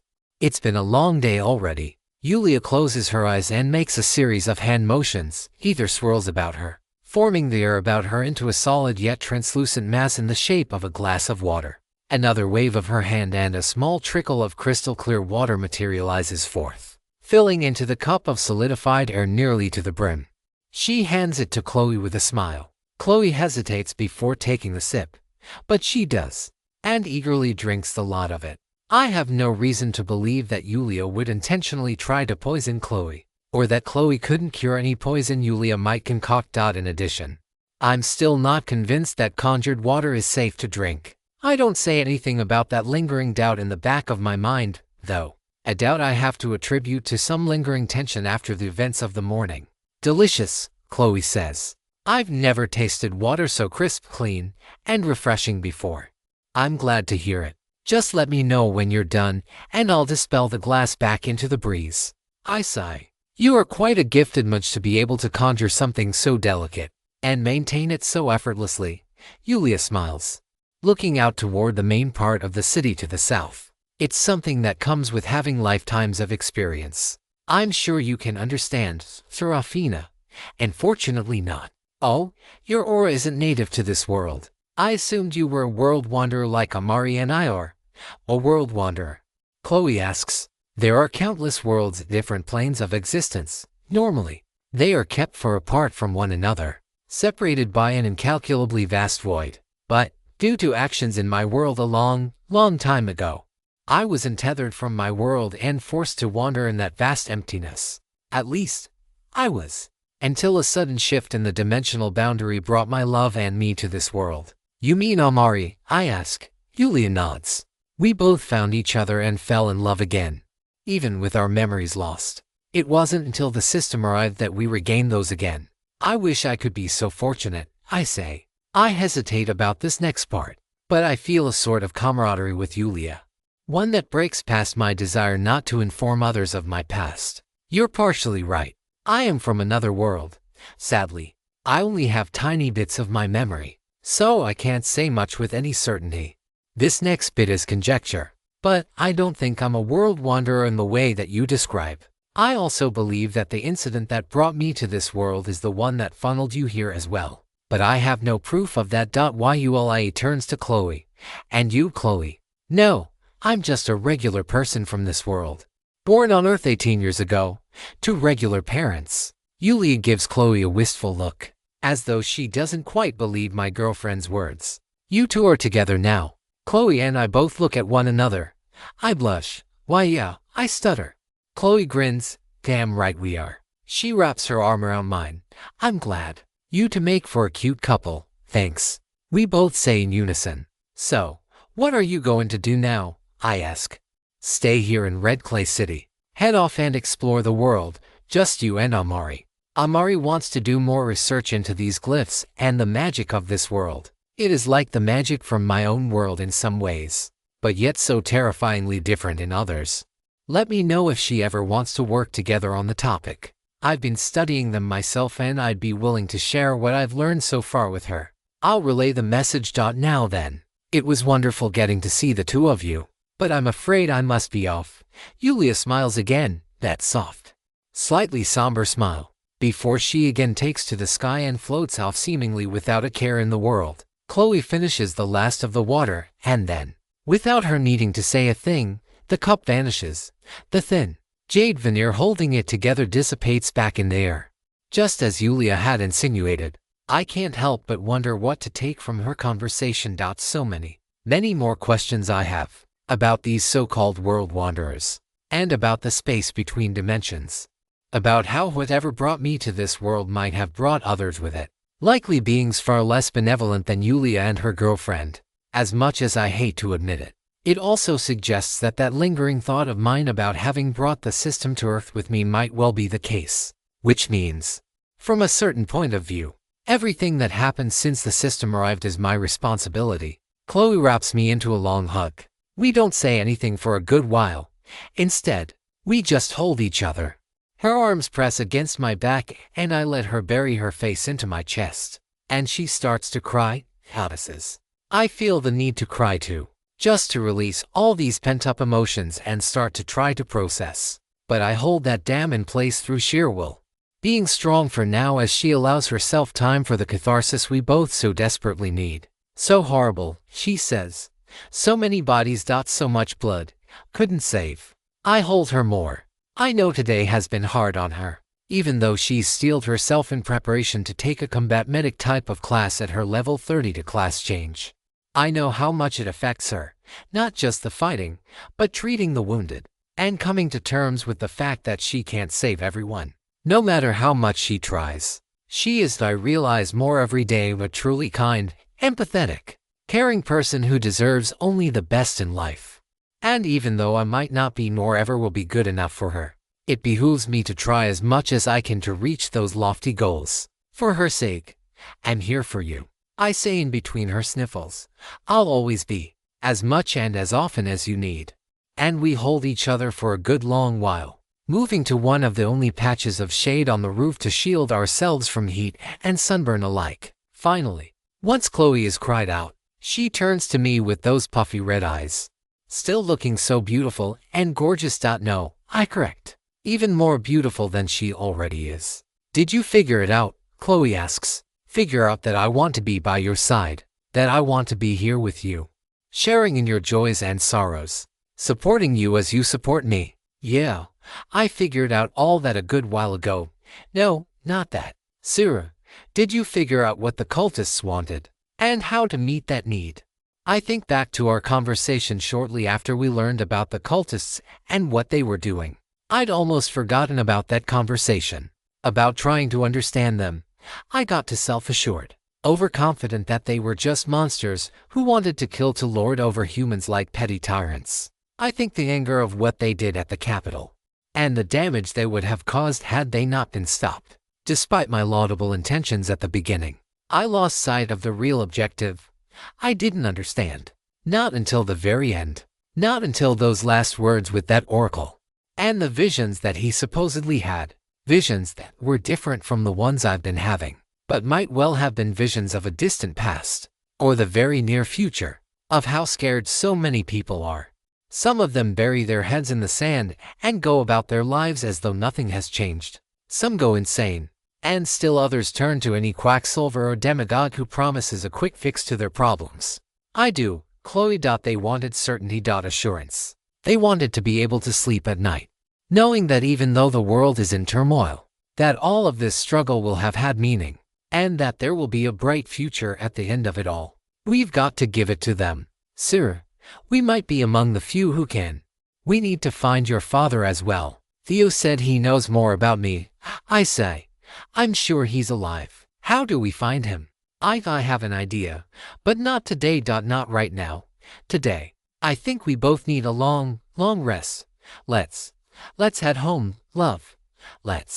We again take to the skies, heading back to the guild hall for our last night in Red Clay City before heading back to the Jacobs residence. But before I get more than a few feet off the rooftop, the system sends me a notification. You have gained the General Skill Overland Flight.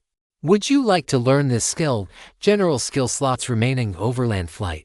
The challenges facing a mechanical angel are not confined to one location, nor are they content to remain ground-bound. Wherever she is needed, she goes. Whether that's the next block over or the other side of the world, This skill enables all skills or equipment which allow for flight to enter into a low power gliding mode. While active, maximum speed is halved and maneuverability is diminished, but ether cost of maintaining flight is reduced by 80%. Skill can be freely engaged or disengaged at will. I take the skill, mostly because I could really use its help in getting back home tomorrow. In the longer term, I think I can fuse it with cybernetic body as well. The two of us depart, ready for an afternoon of relative peace. The first in quite some time. 7 to the aftermath 3. With the threat of the Order of the Wilds gone for now, a number of the adventurers have headed home to see loved ones, friends, and others. A few, including Crystal, have stayed here because they have nowhere else to go. Stefan and Lindsay are off at the capital again, liaising with the useless politicians who didn't have to witness all the horrors, all the fighting and death and blood and gore firsthand, but still get to decide policy as though they did. We take it easy the rest of the day, or at least as easily as anyone can, having seen and experienced what we have. Plenty of crying by both of us. Plenty of holding each other and seeking comfort in one another's arms. Plenty of grieving on both of our accounts as we try to keep ourselves together. A very, very long soak in the bathtub follows in the late afternoon. It ends up being cut short not by my desire to leave the warm, soothing embrace of the heated waters, but by the need for others to use the limited number of tubs in the facility. Despite resolving myself and mentally partitioning Theo as merely the man who was once my father, I'm still forced to come to terms with the fact that both of my parents are dead, and that, even if resurrection magic were a thing that exists, it's something far, far beyond Chloe, let alone me. I'm alone. No parents, no grandparents, no aunts or uncles or cousins that I know of. I shake the thought. No, that's wrong. I'm not alone, and I've never been alone. I have Mrs. Jacobs. I have Lindsay, and to a lesser extent, the rest of my teams, the people I've fought alongside against the many challenges that we've faced and overcome so far. And of course, Chloe. My best friend, my partner, my soon-to-be lover, always Chloe, now and forevermore. Sometime after dinner, Chloe and I cuddle up on a small cot in the room. It's hardly late by any stretch of the imagination. Barely 8 in the evening, but we're both exhausted, physically not so much, but we're emotionally drained. Chloe nuzzles into my chest. Please don't let me go, she whispers. I nod. I'll protect you. The reality of this most recent morning has shown that I still have a very, very long way to go before I can fulfill that promise. But I'll never stop trying. Not as long as I draw breath, or my circuits still draw current, or whatever might be appropriate in the future. She falls asleep in my arms, and I fall asleep in hers soon after. Are you sure you don't want to stay any longer? Stefan asks. I don't want to come off as begging or anything, but we could use the both of you to help keep things safe around here. I'm glad we were able to help, Chloe says, but after yesterday, I need some time to recover, time to process it all and try to understand myself better. And I need to do my level 30 to class change before the system gets to pissy with me. Lindsay, Stefan, and I all share a giggle. We've all been there. Been too tired to process a level, too busy to sit down and waste an afternoon within the recesses of our mind. And yeah, the system is omnipresent and all, but sometimes it acts so damn needy, as though it is the highest, grandest, and most important thing in all of the cosmos, and we should all do what it wants, when it wants, and without any regard for our own lives, schedules, or biological imperatives. Worst thing is, it might actually be the most important thing in all the cosmos right now. The only thing worse than petulance is petulance backed up by sufficient gravitas. Are you not coming back as well? I ask Lindsay. Figured you'd want to go home and catch up with Alana a bit. Lindsay moves a bit closer to Stefan and allows him to wrap his arm around her waist. Guess one of them finally decided to make a move. Was only a matter of when. Given their sexual tension was so obvious even I could see it. I will in a couple of days. Right now, I want to make sure the situation here is stable and make sure our elected leaders don't do anything too reckless. I nod in understanding, thinking back to my words with Chloe yesterday. The people of Red Clay City Hells, the people throughout the entire world need some sort of assurance that everything is going to be okay. And right now, After having addressed the most pressing threat to the city, I can think of no one more suited to providing that assurance than the two of them. We'll be fine on our own, Chloe says. Good luck to any monsters or otherwise that try to stop the two of us. I grin, matching Chloe's warm smile. I don't like the way she's tempting fate like that, but honestly, the vote of confidence is reassuring. It's hard to believe that barely 3 months ago, we were just kids in high school, where the most pressing issues we were facing involved studying for exams, paying for college, and trying to navigate the day-to-day life of any ordinary kid. And now, here we are, flying around on mechanical wings, fighting against monsters, defeating misguided cults, and planning a trip into the vast expanse beyond our solar system. We've come so far, and together, with Chloe by my side, I feel confident that we'll rise above the next challenge that we face, together. Having finished breakfast just before saying our goodbyes, we step out into the cool morning breeze. The gusts are going hard today. The dawn is tinted red with cloud cover, a sign of a rare early summer shower building on the horizon. Chloe takes my hand in hers, climbing up into her favorite seat between my outstretched arms. I spread my wings, preparing to take flight, only to be stopped by another friendly voice. Are you leaving already? Crystal asks. Thought you were going to stay another day or two, or at least until lunch. Storms on the horizon, I say. I doubt getting caught in it will be good for my wings. Yeah, I'm planning to wait for the storm to start before I do my class change. I figure if I do it in the middle of a thunderstorm, it might supercharge my choices. We're both wishing you the best with that, and everything else. In any case, time for us to get going. Chloe's itching to get back home, and quite frankly, I'm almost as eager to get back there myself. Crystal giggles. Don't have too much fun. You do. Chloe winks at Crystal. No promises. Oh, and before you go, I want to give this back to you. She offers her hat. The one Chloe had given her a good while back. It's yours. And I want to make sure that it's returned to you. Now that we're parting ways, I thank you, Chloe finally says, putting the hat back on. It's been great meeting you and everyone else, I say. I hope to see you again soon. I set Chloe down and offer my hand to Crystal.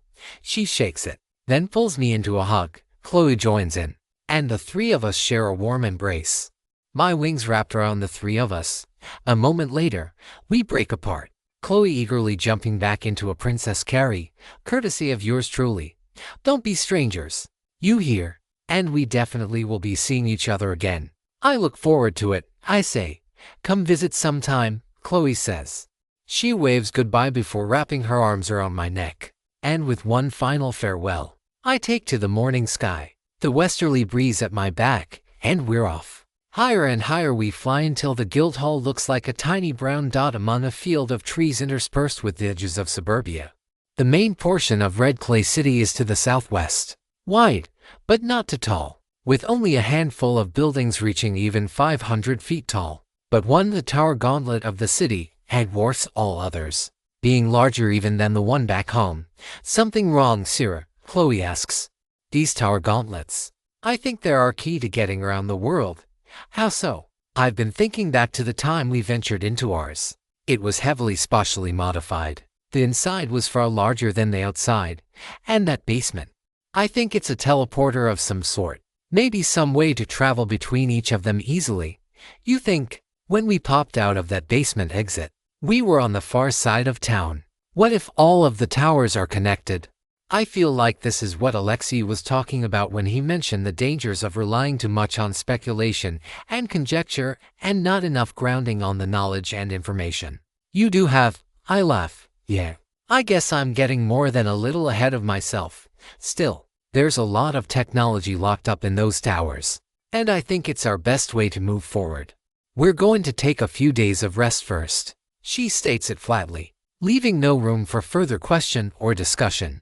I nod, raising no objection. She needs time to rest, to process, to grieve.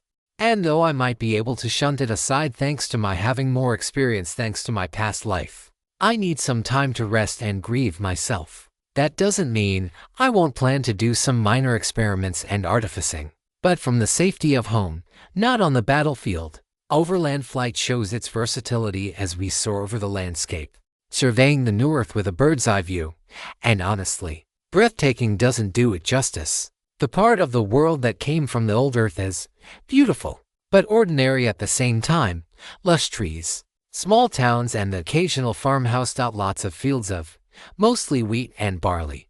I think maybe a few acres of maize every now and again. But the new areas added to the world by the system are nothing short of breathtaking. A massive natural lake not filled with brackish river sediment, but with crystal clear water the likes of which I've never before seen. A large mesa seemingly in the middle of nowhere, adorned with a castle straight out of a medieval fairy tale. A massive cave mouth, one that leads into a dungeon perhaps. But the moment I so much as look at the thing for more than a moment, my angelic insight starts flashing major danger signals. Something is in there, and I better pray to the goddesses that it decides to remain in its cave, for if it chooses otherwise, only they might be able to save me. Still more miracles lie before me. A chasming waterfall from a river that I don't remember existing. Some islands even higher in the sky, perhaps holding dungeons of their own. An area of perhaps 25 square miles that looks haunted, for lack of a better word. In that area, the sky itself seems dimmer. Trees are fetid, twisting masses lacking the greenery of the surroundings. I wouldn't be surprised if there's some bog witch hexing the area, considering how gothic the whole area looks. But, true to my promise with Chloe, I ignore the burning inquisitive spirit within me which compels me to stay and investigate. Instead, we continue flying off to the northeast, following the interstate closely, but not too closely. Just as before, there are supply convoys on the road, maintaining the flow of goods between the various cities and states. But, unlike the last time, there are actually some civilian vehicles between them. Not sure if these are bigwigs or just ordinary travelers, but I suppose it's good either way that there's some semblance of normalcy returning to the area. Before long, I spot the tower gauntlet cresting over the horizon, a sign that we're finally starting to get close to our destination. The storm clouds from before continue to encroach, but we're moving just fast enough that we should make it back to Chloe's place before they arrive. And sure enough, half an hour later, as the sky turns from blue to gray and the fierce gales force me closer to the ground, we arrive over the too familiar neighborhood of fancy suburban McMansions and bland HO-enforced uniformity. We're here, home at last. To .73 The Aftermath for N Volume 2. I touch down on the concrete sidewalk just as the first trickle of rain begins to stain the gray surface. Then more and more droplets fall, a gentle but relentless buildup, almost as though the heavens themselves have been moved to tears in the aftermath of our most recent struggle. Chloe reaches into her backpack and, after a moment of fidgeting around, finds her keys and lets us inside, just in time to avoid the deluge now pouring down outside. We set our stuff down by the front door, and before I have a chance to get my bearings straight, am shocked to see Mrs. Jacobs alive. Well, and not at work for a change. She doesn't say a word. None of us need to. The moment she sees her daughter, tears form in her eyes and she rushes forward with arms outstretched. Chloe nearly starts barreling toward her mother, holding herself back at the last second to embrace her more gently. One of the dangers of being enhanced with system-granted strength. It's a bit odd. My lifting capacity is close to triple what it was before. I can outrun a car in the city, literally fly, and jump to the top of Chloe's two-story house even without my wings. And yet, even with all of these superpowers, I'm not constantly forced to keep that strength in check. I do not crush glass cups simply by gripping them normally. My steps do not crush planks of wood and leave concrete floors cracked unless I actively seek to do so. But running at maximum speed, as Chloe was about to do, could cause injury. Given the likely high difference in levels between my girlfriend and her mother, Mrs. Jacobs offers her arms to me, and just as Chloe and I did with Crystal earlier, we share in a tear-filled three-person embrace. Finally, after a good minute and a half, Chloe's mother turns to me. Those wings. Are you making some sort of fashion statement with them? No, they're quite functional. I flew Chloe back from the capital earlier this morning. Looks like we made it just in time to avoid the weather. Chloe nods in agreement. Sarah's right. She can fly now. And your arm? She asks. Lost it in a fight, I say. Please don't worry about it. This one works just as well as the last one did. Dare I say it works even better. Feels better. Feels righter. Mrs. Jacobs stares at the both of us with incredulity in her eyes and voice. I'm not going to understand. Although I am going to be a little jealous that you can fly now. I know a fair few people who would kill for an ability like that. I shudder. Can we not make that expression, please? We've been dealing with people who would and did do exactly that. Mrs. Jacobs takes a deep breath. You're right. Old habits. She clutches the jade crystal pendant hanging around her neck, causing it to glow slightly. As she does so, her heart rate and breathing calm significantly. And here you were, telling me that crystal healing was, what did you call it? Pseudoscientific bullshit. Chloe and I both break out laughing, causing Mrs. Jacobs to stare in bemusement. I'm sorry, I stammer out. Chloe and I had this exact conversation a couple months ago, word for word, if I recall. Well, I hope next time you'll listen to your future mother-in-law about things like that. I might not have your youthful vigor, but I know a thing or two about the world. Wait, future mother-in-law? Chloe asks. You two have been joined at the hips for years now, and your hands haven't left one another's grip since we all shared that hug. I'm a few years too old to have been born yesterday. The two of us turn to each other in embarrassment and separate. Now, I'll be having none of that. Don't you have to leave for work soon? I ask. I figured you'd be rushing out the door by now. Well, the others will just have to accept the fact that I'll be coming in a bit late this morning. My daughter and her girlfriend literally falling out of the sky are a bit more important than approving the latest spreadsheet on natural gas revenue projections. Hey, we had a smooth landing, I protest. Well, before you settle in, I thought I should let you know that there's a letter for the both of you, courtesy of the government. I'm not sure what all you've been doing out there with the army, and I'm not sure I want to know either. I just want you both to know that I love you and that, though I may not approve of everything the two of you do, she glares at me specifically as she says this, I love you, and that this is your home for as long as you need. Chloe's eyes water again. I reach over and take her hand in mine, giving it a gentle squeeze and casting my angel's grace upon her. Soft and warm light envelops her body. The moment it stops, she uses her angelic blessing upon me, causing my body, wings included, to glow for a few moments before it subsides. Some new magic spell you two ladies learned, yeah, Chloe says. She taps her mother with a heal spell, then gives her a dose of angelic blessing as well. Mrs. Jacobs visibly relaxes as Chloe's healing and buff spell fills her entire body. Well, I suppose I shouldn't ask for that too often. I think it's something I could get a little too adjusted to. Thanks for everything, Mom. It's the least I can do to help. All right, you two. I know I said I'd be a few minutes late for you two, but if I don't leave soon, it's going to be hell on my team. I might not be back until late tonight, so if you two end up going out, don't fret if I'm not home when you get back home. Thanks, Mrs. Jacobs, I say, for everything. We share one last goodbye hug. This one less tearful but no less emotional. Before Mrs. Jacobs heads out into the storm for another day of work. So, Chloe says. She leans in and gives me a very passionate kiss. We've got nothing to do the rest of the day and the house all to ourselves. Her hands start to wander my body. I think it's time we got to know each other a little better. Her inflection and the obvious excitement behind it make it perfectly obvious exactly what she wants us to spend today doing. And I'm nervous, but excited to do so as well. But not just yet. Don't you need to take care of your class change first? I say.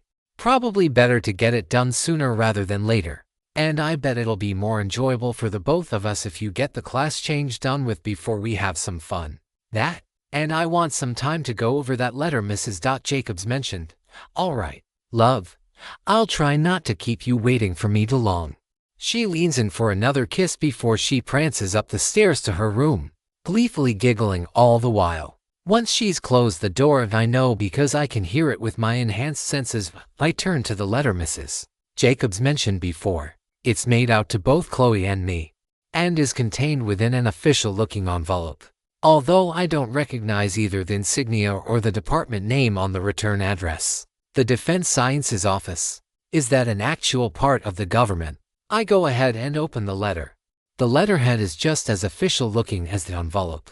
Although I don't recognize any of the names or figures that might hint as to the authenticity of this document. To Miss Seraphina Mortensen, and Miss Chloe Jacobs. I trust that this letter finds both of you well. First and foremost, I want to thank both of you for your service to our country. Though circumstances may have led our country, and indeed, the entire world to the brink of anarchy, it is thanks to the tireless efforts of people like you that some semblance of order and security remain intact. Needless to say, your deeds have not gone without notice, nor shall they go without proper recompense. Enclosed with this letter is a check in the amount of $500,000. $500,000, this makes sense. Lindsay had mentioned some sort of compensation for my work. However, I figured it would have come from one of the military branches, not one of these random government offices few have ever heard of. Also, the number she had mentioned was closer to 130. Even taking into consideration the work Chloe I did with the Order of the Wild since then, I'm not sure that adds up to another nearly 400,000. And wouldn't that have come out of state coffers? We have also learned of the research Miss Mortensen orchestrated relating to the nascent branch of science she has dubbed ethertech. Having no other pre-existing term for the discipline, we have started using it internally. In short, her treatises have become something of a foundational text for aspiring technicians and mechanists, as well as enchanters or mages interested in specializing in inscription and enhancement of ethertech devices. As such, on behalf of the government and the people of the United States, we at the Defense Sciences Office would like to extend her a contract job offer for the next 2 years. We would be willing to compensate an amount of $350,000 $350,000 annually as salary, in addition to the standard government benefits package outlined in the accompanying letter. Funding of $3 million $3,000 annually will be allotted for further research, to be used for materials and procurement, research assistantships, and/or other incidentals, as appropriate. We understand that this decision is not one to take lightly. While we would prefer to give you ample time to make a decision, time is unfortunately short. We will need to have an answer no later than July 1st, with plans to begin the contract at the start of the fiscal year on October 1st. The remainder of the letterhead lists some people I don't know, along with a signature. Sure enough, there's a pamphlet with the standard government employee benefits package, as well as 2 checks. One made out to myself for $500,000, and another to Chloe for $100,000. I guess that second one is just to butter me up, as though a little temptation is just what I need in order to properly bargain with yet another devil. And yet, that is a lot of money, and I bet there's the potential for even more resources if my initial projects prove as promising as I know they will be. I hate that I'm even considering this offer so damn much. I should dismiss it out of hand, sticking true to my ideals. That would be the moral and righteous thing to do. But I am not immune to corruption, nor to temptation. In either case, I think the only acceptable thing to do right now is wait for Chloe and consult with her. Her perspective is one I need to consider, both because it affects her directly where I go, she will follow, and because she can help me talk through these equivocations I'm having, and see the options before me with a different set of biases, ones which will counter my own. Even though I know I still have time to make my decision, I want to think about the options a bit more while I wait for Chloe. And so I sit on the couch and ponder. At least, I try. My wings prove less than comfortable for sitting on the furniture, but I won't take them off either. Without my wings, I feel naked. Worse, I feel incomplete. No different than I did in the span between losing my left arm and gaining this new one. Cybernetic body might not directly cause it, but I feel both my wings and my arm as part of me, and I am only complete with both. And so I stand around instead, standing, or better yet, hovering just off the ground. I quickly learn, is far less unpleasant than trying to sit down. I so dislike the emptiness that comes without them. This is who I am. The mechanical angel, in mindset and class alike. And it's my responsibility to do what I can for my friends, for the people I care about, and my love. Because Chloe, forever and always. Name, Seraphina Mortensen. Age, 18. Level, 35. Experience, 497,245. To next, 34,510. Current stats, health, 4,083. 4,083. Ether, 2,856. To current stats, strength, 36. Speed, 34. Vitality, 76. Mind combat parameters. Attack physical damage dealing capability, 141 base strength 36. Agility ability to dodge attacks, 80 for base speed 30 for Kung 15 from angelic insight. Defense damage reduction from physical attacks, 114 base vitality 76. Magic attack magic damage dealing capability, 116 base mind. Magic defense damage reduction from magical attacks, 121 base mind, 116 equipment weapon. Mechanical arm cannon. Attack Kung 105 Kung 55 with glyphs and active helmet. Bandana of swiftness, defense Kung 2, agility Kung 5. Arms shield, simple buckler, defense Kung 1, agility Kung 20 body. Brigand 9, defense Kung 30 leg armor. Boots of impulse, defense Kung 5, agility Kung 5 accessory 1, flawed ring of regeneration. Magic defense Kung 5 accessory 2 wings of Icarus, agility Kung 5 class 1, mechanical angel. Class skills 0-6 skill slots remaining angelic insight rank V angels grace rank 2. Either bullet barrage rank VI. 1-6 skill slots remaining. Basic glyph manifestation rank She. Intermediate ether manipulation rank She. Glyph casting rank 15 overland flight ether strain immunity unique traits. Touched by the multiverse SERAPHINAOVRLIMITT, end volume to Seraphina. This concludes the main portion of volume 2. The next chapter is a bonus interlude taking place between the end of this chapter and the start of volume 3. Those not wishing to read R18 content are advised to skip to 3 prologue. Please note that all explicit content will be kept to such optional side chapters. Chapter 2, 73x The First Night R18 Seraphina. This is an optional side chapter which contains explicit sexual content.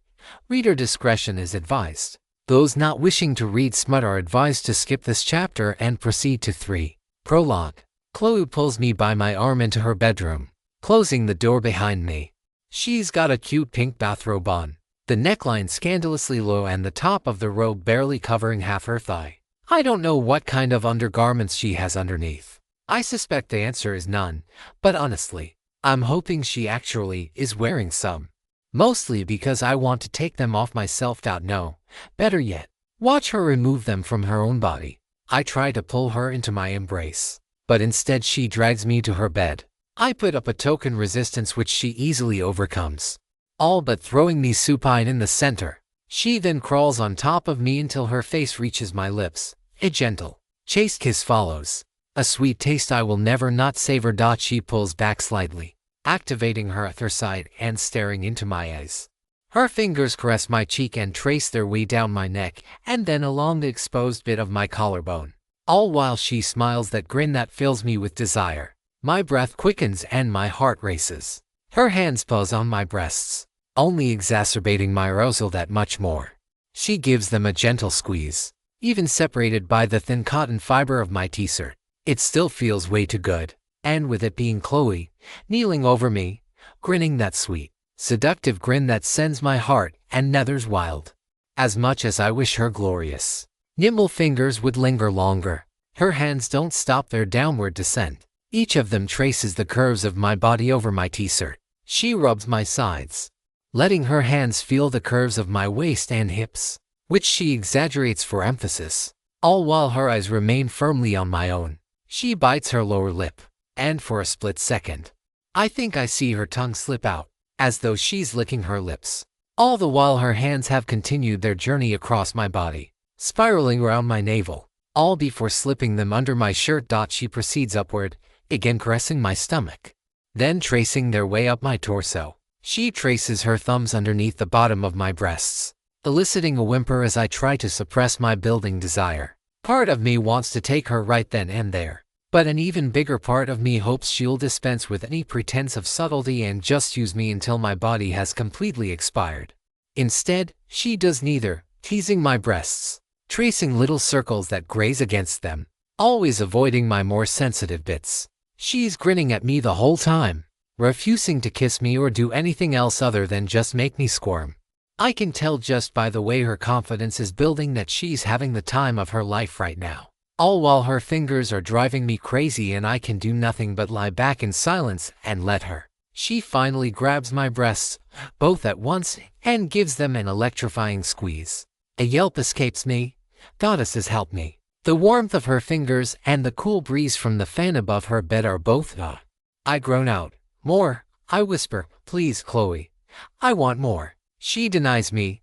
The damn tease. Her hands move further up, taking the fabric of my shirt with them. I raise my arms, helping her get my shirt off.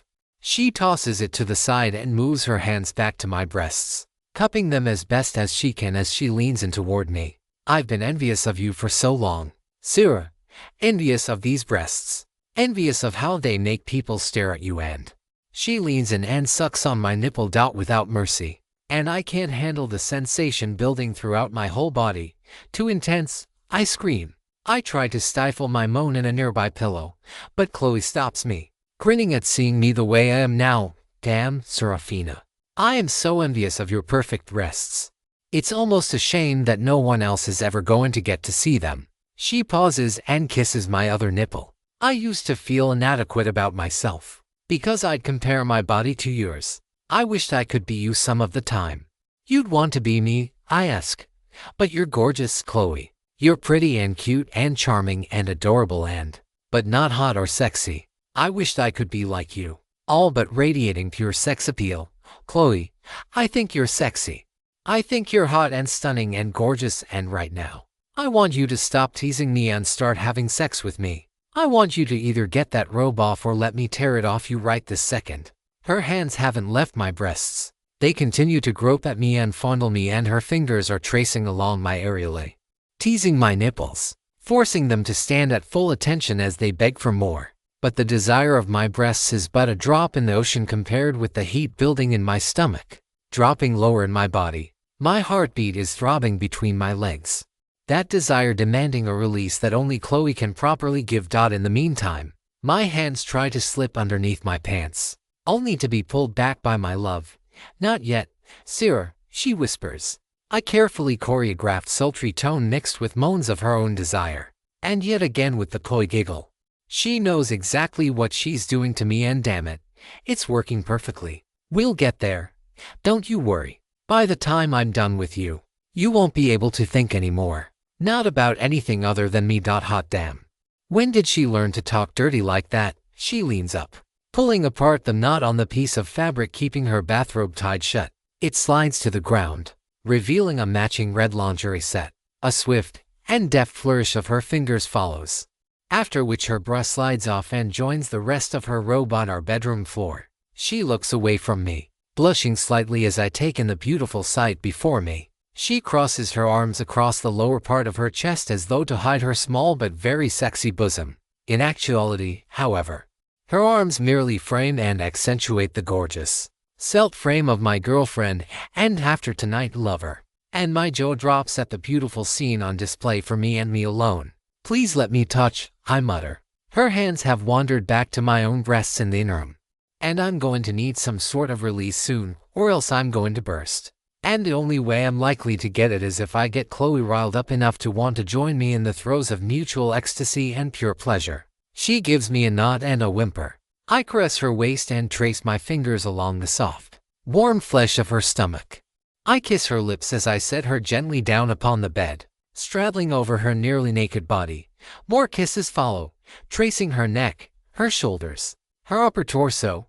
I ignore her breasts, those two perky nipples standing fully erect, demanding satiation. No, she wants to rile me up. She can suffer the consequences of those actions. Her pleading eyes bear down upon me. Goodness, I want to take of her and claim her and make her mine, spiral in pure pleasure as I make her mine in every way. And I will do exactly that tonight. But I'm going to make her squirm and plead and beg for it all first. Please, she mutters. Her legs rub together, twitching on occasion. I can smell her lust and desire. I can see how her panties have dampened from her arousal. She wants it, but not enough. Not yet. Her fingers trace her on her waist, trying to pull the last of her clothing off. I stop her, taking her hands in mine and continuing to tease and caress her body. And I delight in watching her body twitch and squirm as my kisses along her body turn to licks. I suckle her flesh and press my fingers into the small of her back, leaving my marks all over her body. No healing, I say. Not tonight. Tonight, I'm going to mark you and claim you. Her jaw opens. But before I can protest, I give her body a two-pronged assault, my tongue diving into her mouth as my hands grip her breasts. She moans into me as I flick my thumbs against those gorgeous, sexy nipples. I squeeze them, all the while our tongues dance against one another. Her tongue slips beneath mine, licking its underside. I roll her on and repeat the same to her. Her hands grip my breasts and the two of us squeeze in unison, breaking our lip lock with matching moans. And all the while, my arousal continues to crash forward, heat intensifying like a nuclear reactor between my legs about to go supercritical. Her twitching hasn't stopped either. If anything, it's only gotten worse, even with her panties still on. She tries to wrap her legs around my stomach and grind herself into me. I have denied her to this point, but no longer. She's ready now, and I don't think I can take another moment myself. I stand up, waiting for Chloe to regain enough semblance of sanity for her eyes to focus. But as soon as she sees me slipping my pajama bottoms onto the floor next to her robe, she sobers up from our sex-laden stupor and stares. She bites her lip. Her pupils dilate. Her entire body shivers. I accept the invitation, pulling the elastic band of my own panties, sliding them against my hips, dropping them onto my thighs, and letting them fall onto the floor. And Chloe gasps, "My goddess," she whispers. "Not fair." I slip my hands inside her panties as well, sliding them down her legs and letting the soaked fabric rest on its new carpet home next to mine. "Not fair?" I ask. "What's not fair is the fact that your body gets to be this sexy." She blushes. My fingers trace along her hip joint, grazing her front and making their way slowly but deliberately to her inner thigh. Already I feel her heat and wetness. But I'm taken off guard when she spreads her legs apart and shows me the entirety of her nethers. "Yeah, not fair indeed," I say, taking it all in. "Nothing is fair compared with this." My fingers graze her lower lips, slowly, gently, teasing her just a bit longer as I touch all of the glossy surfaces of her exterior, waiting for her to say it, to assert her will, to tell me exactly what she wants me to do. "It doesn't take long, Seraphina," she says in a pant. "Inside me, please." I slip my middle finger within her. It slides inside her effortlessly, the wetness and the pulsing sensation pulling me in further. The warmth is doing something to me, building a chain reaction that exacerbates the warmth between my own legs. But Chloe only giggles. I stand nonplussed until she explains. "Sera, we're having sex now. I've been fantasizing about this exact moment for years. Please, do it all to me. Make me lose my ability to think." I slip my finger deeper into her, until she's taken the entire length down to the knuckle. "Not enough," she says. "Need more, Sera, and me. More fingers," she commands. I slip my ring finger and next, feeling her inside walls tightening around me. Her back arches, thrusting her sexy stomach and hips closer toward me. And she starts rocking and forth, gyrating her hips while her hands keep me firmly within her. Her legs wrap around my waist as she starts to moan louder and louder. And the moment my thumb grazes against her upper bits, she loses it. "Seraphina," she screams. "Right there. Keep doing exactly that." I'm powerless to do anything except watch her as she keeps building toward her climax. Her supple skin glistens with sweat and wetness. Our bedroom smells like the raw, passionate sex we're having, and I love it. Love her, love watching her, love what I'm doing to her. Love imagining myself having all of that happening to me. I lean in for a kiss upon her right breast as I squeeze her left with my mechanical hand, and that sets her over the edge. Her screams becoming disoriented messes of syllables as her wetness seeps all over my hand and onto the comfort beneath. Chloe breathes heavily, her stamina clearly spent as she slowly falls down into a contented afterglow. She spreads open her legs to let me watch the last moments of her orgasm and aftershocks, all while wearing the biggest, proudest grin on her face. Goddesses help me. I want to be Chloe right now. I lie down next to her and stare at her. I stroke her cheek and kiss her lips and neck and nibble her ear and just do whatever I can to give her the most blissful existence possible. "Sera," she whispers, "I love you, and it was a wonderful first time with you. I can only imagine how much better the second and third times are going to be." "Thanks. It was fun for me too. And I love you as well," she sighs. "I want to stay like this all night until sleep takes me." No one is stopping you, Chloe love. Actually, there's one thing that is stopping me. What? You haven't had a turn yet. Sarah, I'm not going to leave you to do all the work while I'm the only one who gets to get off. You sure? She leans in for a kiss. I am. I still need to fulfill my promise to myself. What promise was that? I was going to give you sex so mind-blowing that you won't be able to imagine yourself with another woman for the rest of your life. Besides, I could tell by the way you were gawking at me when I was riding that high. You wanted to be me, to experience what I was experiencing. I was so envious of you and your body. Chloe. Chloe gives me another, much harder and more passionate kiss. She rubs her right leg between my own and grinds her thigh between my own. The moment she starts forcing me to grind on her, I start dripping all over her leg. I blush, but she just grins.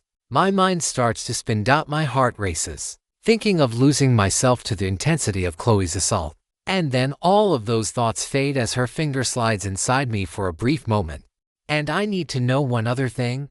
What's that? I mutter semi-coherently. She spins her own on top of me, but her thigh doesn't budge from its place between my legs, grinding against my intimate bits. Her kisses are less kisses and more licks now. And she too is marking me with every hickey and scratch and miniature bruise she leaves from pushing her fingers into my skin. I need to know how every part of you tastes. My heart quickens and my mind spins with possibilities. She sucks my nipples hard and fast, her tongue licking and flicking them within her mouth to heighten my pleasure that much further. But she again denies me the release I need, moving lower, to my stomach, then to my waist, then my outer thighs before she reaches my inner thighs. She pulls my legs apart and she gawks. And you said it wasn't fair because of what mine looked like. She licks her lips once more. Dessert is served. Bon appetit. She lunges tongue first into my slit, lapping up my fluids as fast as I secrete them. She and I are both moaning in perfect harmony, but right as I'm at the edge, just another second or two from my climax, Chloe stops. Damn her. She giggles once more. I'm so sorry, love, she says. It's rude to enjoy a meal without offering you a bite. She leans in and kisses me once more, painting the top of my mouth with my own secretions. I don't know if it's the sweet nectar Chloe seems to think it is, but it's not unpleasant either. She gives me another tongue caress, her hands on my breasts once more, continuing to keep me right on the edge, and I just can't take it anymore. Chloe, finish me right now, I say. Chloe refuses. She stares at me. She licks her lips suggestively, then slides her fingers between her own legs. I try to do the same, but she stops me. Maybe I should give myself another round, she says. I do deserve it. After all, we've been fighting so much, and I've been going along with what you've wanted to do. I should get to have some pleasure all for myself now. But don't worry, you'll get to watch the whole thing start to finish. That's only fair, isn't it? Sarah. She leans back and sticks her finger inside herself, moaning all the while. She takes her goddamn sweet time, her legs fully splayed, showing herself off to me. And all the while she's left me on the edge, unable either to climax or come down on my own. I can't even be mad with how incredible the view is. Please, I say. What do you say? She asks. I said please, I protest. Please what? That damn coy giggle again. Chloe Jacobs. Please stick that finger back inside me and finish me off. So help me goddess. I can't finish that sentence before two fingers thrust inside me and send me off to the promised land. I don't know how much time passes. Maybe a few minutes, maybe an hour. It's all a blissful dreamlike state which blurs together into a big cloud of happy contentment. Chloe's body and my own lie intertwined. Nude skin pressing against nude skin, our juices spilled everywhere. Our clothes still strewn about the floor. Our bodies both weak and whimpering. The chill of the bedroom air contrasts with the warmth still throbbing within my body. Warmth that pulses a bit more with each aftershock that follows. Chloe is perfect. That's all I can think of, just as she promised. She curls in next to me, taking her position as my little spoon, and I wrap my two arms, one mechanical, one organic, around her, pulling our bodies against one another, listening and feeling as our breathing and heartbeats both synchronize. Good night, Chloe love. I say, good night, Sarah, my love. 3. Prologue. Seraphina's excursion. iPlanet XSQ 1827. Substation 33, Year 16,369 A. 8 weeks after Seraphina's awakening. This week has been nothing short of brutal, even though I nearly died to a damn dirty cheap shot by that stupid dinosaur. My training regimen hasn't slowed down in the slightest. If anything, Madison has only accelerated the training, in brutality and intensity alike. I understand why she has done it. Our outing has shown that I am not as invincible as I want to believe. Moreover, and perhaps more importantly, our first outing into an uncontrolled environment has demonstrated that I lack the combat instincts that will be necessary if I am to survive the Sword Saintess's pleasure. I understand that she trains me so hard out of concern and care. When I am out there fighting, I will be grateful that I have been trained so well, that my strength, while not insubstantial, is not sufficient to overwhelm all opposition. I can be defeated, whether by a surprise attack when my guard is down, by the handful of superior combatants in the cosmos, or by someone with a lot more experience and finesse with their power. In order to reach the potential of the anomaly and the other powers I will one day possess, I need to make sure my life is not cut short. That's why Madison was there that day. Because she knew, somehow, that I would screw it up. But I know as well as she does that there will be a time when I will have to journey forth without her. I dislike thinking about it, as much as I dislike her training methods and hate how I feel at the end of them. I dislike the idea of being apart from Madison even more. My heart twists into knots and my mood immediately turns dour whenever those thoughts creep to the surface. Her radiance, her confidence, her care and consideration, they are captivating. Although I feel such a word does injustice to her mesmeric personality, sometimes I selfishly wish I could have her stay with me all the time. Her mere presence calms me and makes me content in a way that nothing else can. Even my favorite food from the substation dining hall, lasagna with spicy meat sauce, cannot compare to the joy I feel when in her presence. Hell, as much as I would have disbelieved myself mere weeks ago, I almost look forward to her training sessions, if only for the time we get to spend together. Just the two of us. Definitely not for the bruises and the pain, which is what I'm experiencing right now as her sword nicks my arm, drawing blood for a fraction of a second before my etheric self-repair and the heat of her blade cauterize my wand all the same. Focus, Seraphina, she says. Her tone is harsh, but there's no hatred or animosity behind her words. You need to stay focused. Do you know what the most dangerous mistake you can make on the battlefield is? Letting my guard down, that's part of it. The most dangerous mistakes are mental mistakes, a missed block, a swing gone awry, an enemy skill unaccounted for. All of those mistakes can be rectified. You can cut your losses, suffer the setback, and move forward, jostling back into a neutral or even advantageous position. But if you lose focus, fail to use your head in the midst of battle, you will die, and no amount of power will save you. Remember, your skills and stats can only help you when you actively use them. I instinctively clutch toward my stomach. The pain of the physical injury at the tail of that saurian is long gone, but phantom psychological pain remains when I think too long and too hard about it. I very much want not to repeat that process. From the way Madison looks at me, I doubt she does either. I push the thoughts out of my mind. Madison is right. Those stunning, silvery irises stare at me. I wouldn't be surprised if she can see my life force, or whatever passes for life force for a biomechanical being. She assumes a casual fighting stance, holding her energy sword in one arm, almost resting it upon her outstretched right leg. Her knees are bent, lowering her center of mass, and the pleated skirt atop her black bodysuit flutters a bit in the artificial breeze of the practice arena. Her heart beats steadily. Her breathing is calm and collected. Her eyes, of course, never leave me even for an instant. I don't think she blinks at all. Best to train oneself not to. When a battle can be won or lost in 1/100th of a second, I attack once more, accelerating myself with a combination of swift foot and my new etheric wings. As I activate the latter, for translucent golden wings like those of a butterfly sprout from my back, augmenting my strength and speed while giving me the ability to fly. But Madison looks unperturbed. She touches her forehead, activating her own Saintess's blessing, boosting her already ludicrous stats to levels which could only be described as godlike. I don't know if there truly are any gods in this world except if the system should be considered one, but I cannot see Madison as anything less as her light shines with overwhelming, Incandescence. Still I push forward into the coronal gusts she emits courtesy of her solar pressure skill. I'm slowed. But by folding my wings backward and inward, I'm able to lower my surface area and reduce the effectiveness of her skill. Still, I know better than to assume she hasn't thought ahead to the next move. Then the next.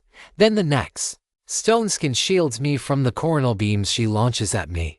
I fire my ether strike toward her. A brilliant beam of teal-white energy loosed from the palm of my hand. It hits Madison square in the shoulder, but I doubt it does more than 10,000 damage or so. Dust settles in the wake of our exchange, sure enough. Despite throwing 5,000 ether into my attack, I deal little beyond superficial wounds already healed. I am feeling a bit fatigued, while Madison stands before me, sword in hand, eyes resolute, all without having the decency to even pretend she's weakened by my strongest attack. But she doesn't order me to attack again. Instead, she deactivates her weapon. I don't. I know better from the last time. Just because she has feigned that the fight is over doesn't give me permission to lower my guard. The last thing I want is to disappoint her. Then, she truly will be cross with me. Instead, I keep my focus upon her. She approaches. I take a step backward, trying to think of how I can get the jump on her. But I don't want to hurt her either. I don't want to actually cause an injury that is beyond her ability to heal. If I were to do so, however well-intentioned, I do not think I would be able to live with myself afterward. Madison smiles and orders the training exercise to cease. The training field's artificial outdoor environment dims and turns to the sterile white room with mechanical panels and other knobs and levers and diodes on the walls.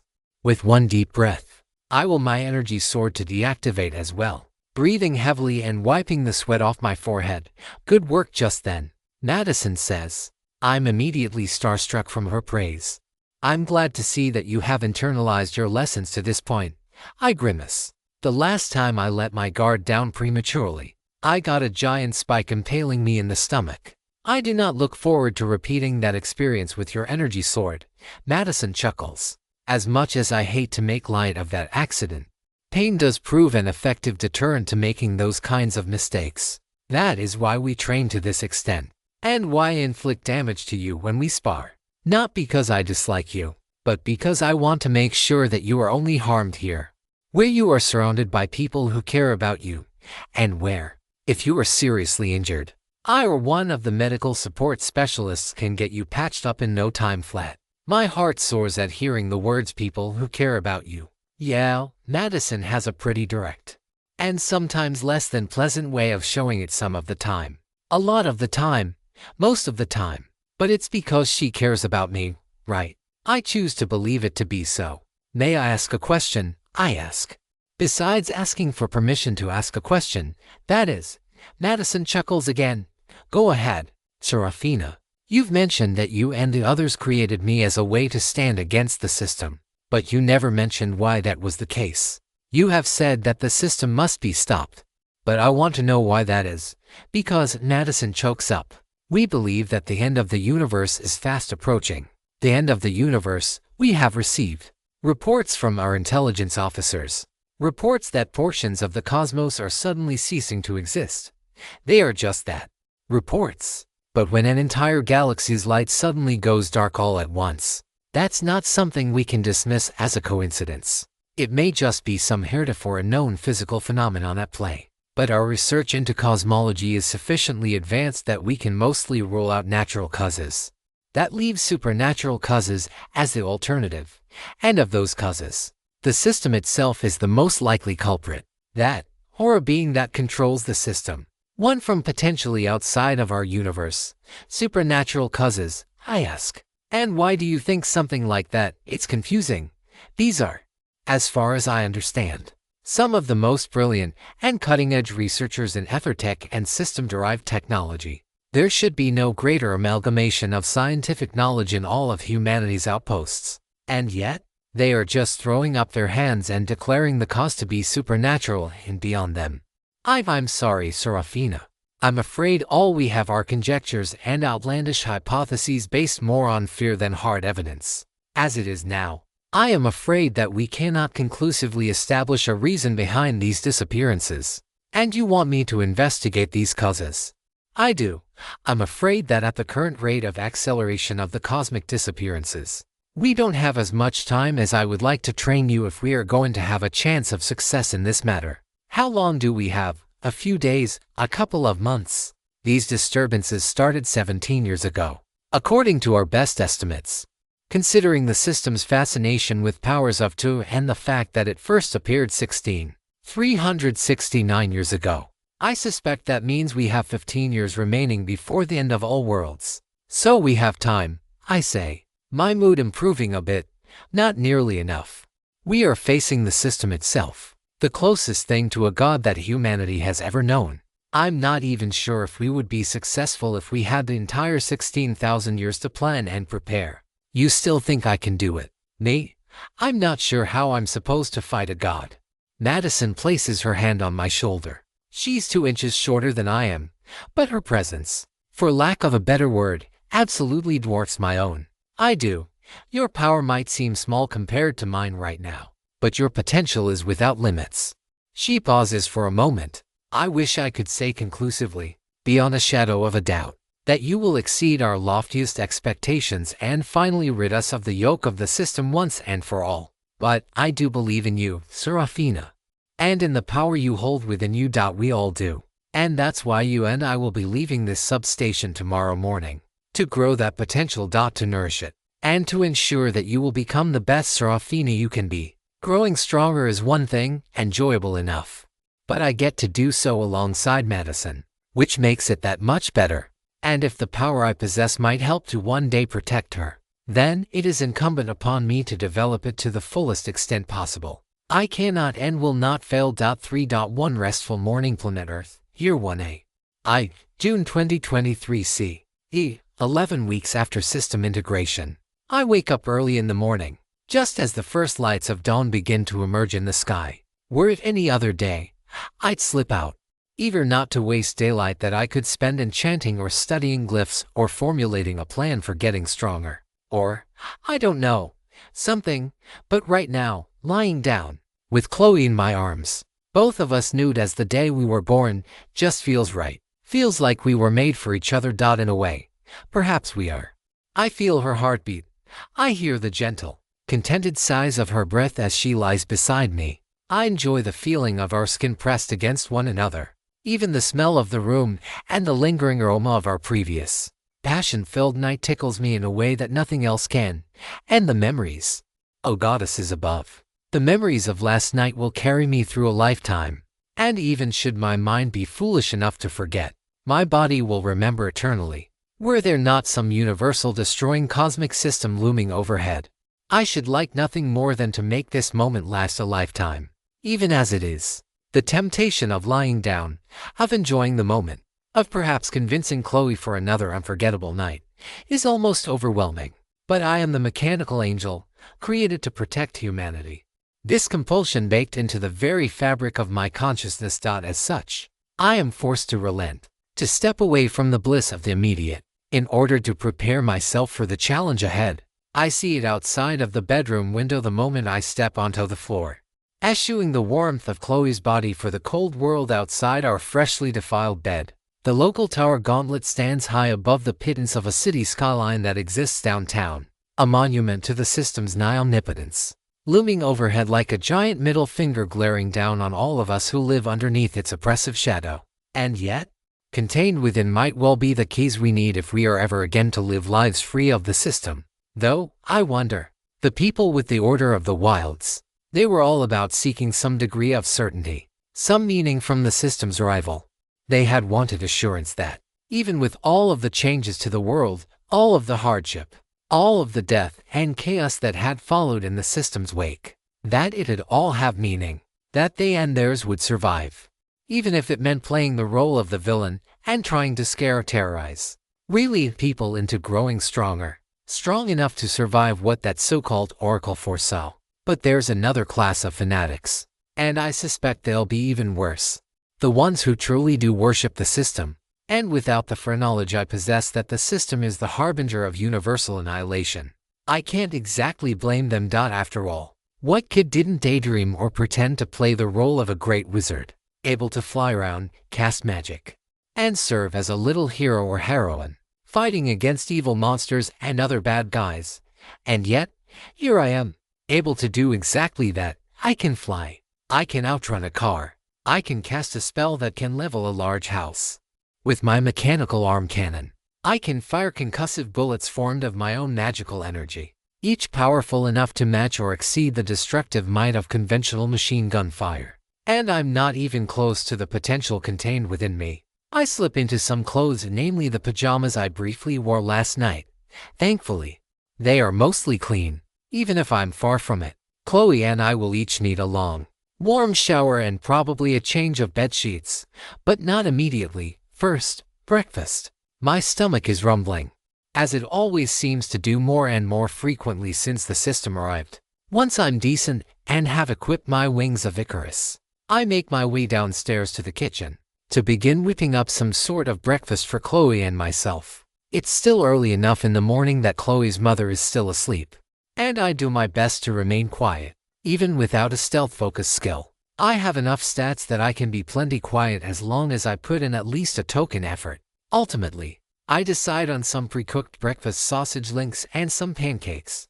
Having spotted some pancake mix in the pantry, thankfully, the refrigerator is stocked up with the eggs and milk I need to properly get everything made. Mrs. Jacobs probably won't mind. I am dating her daughter.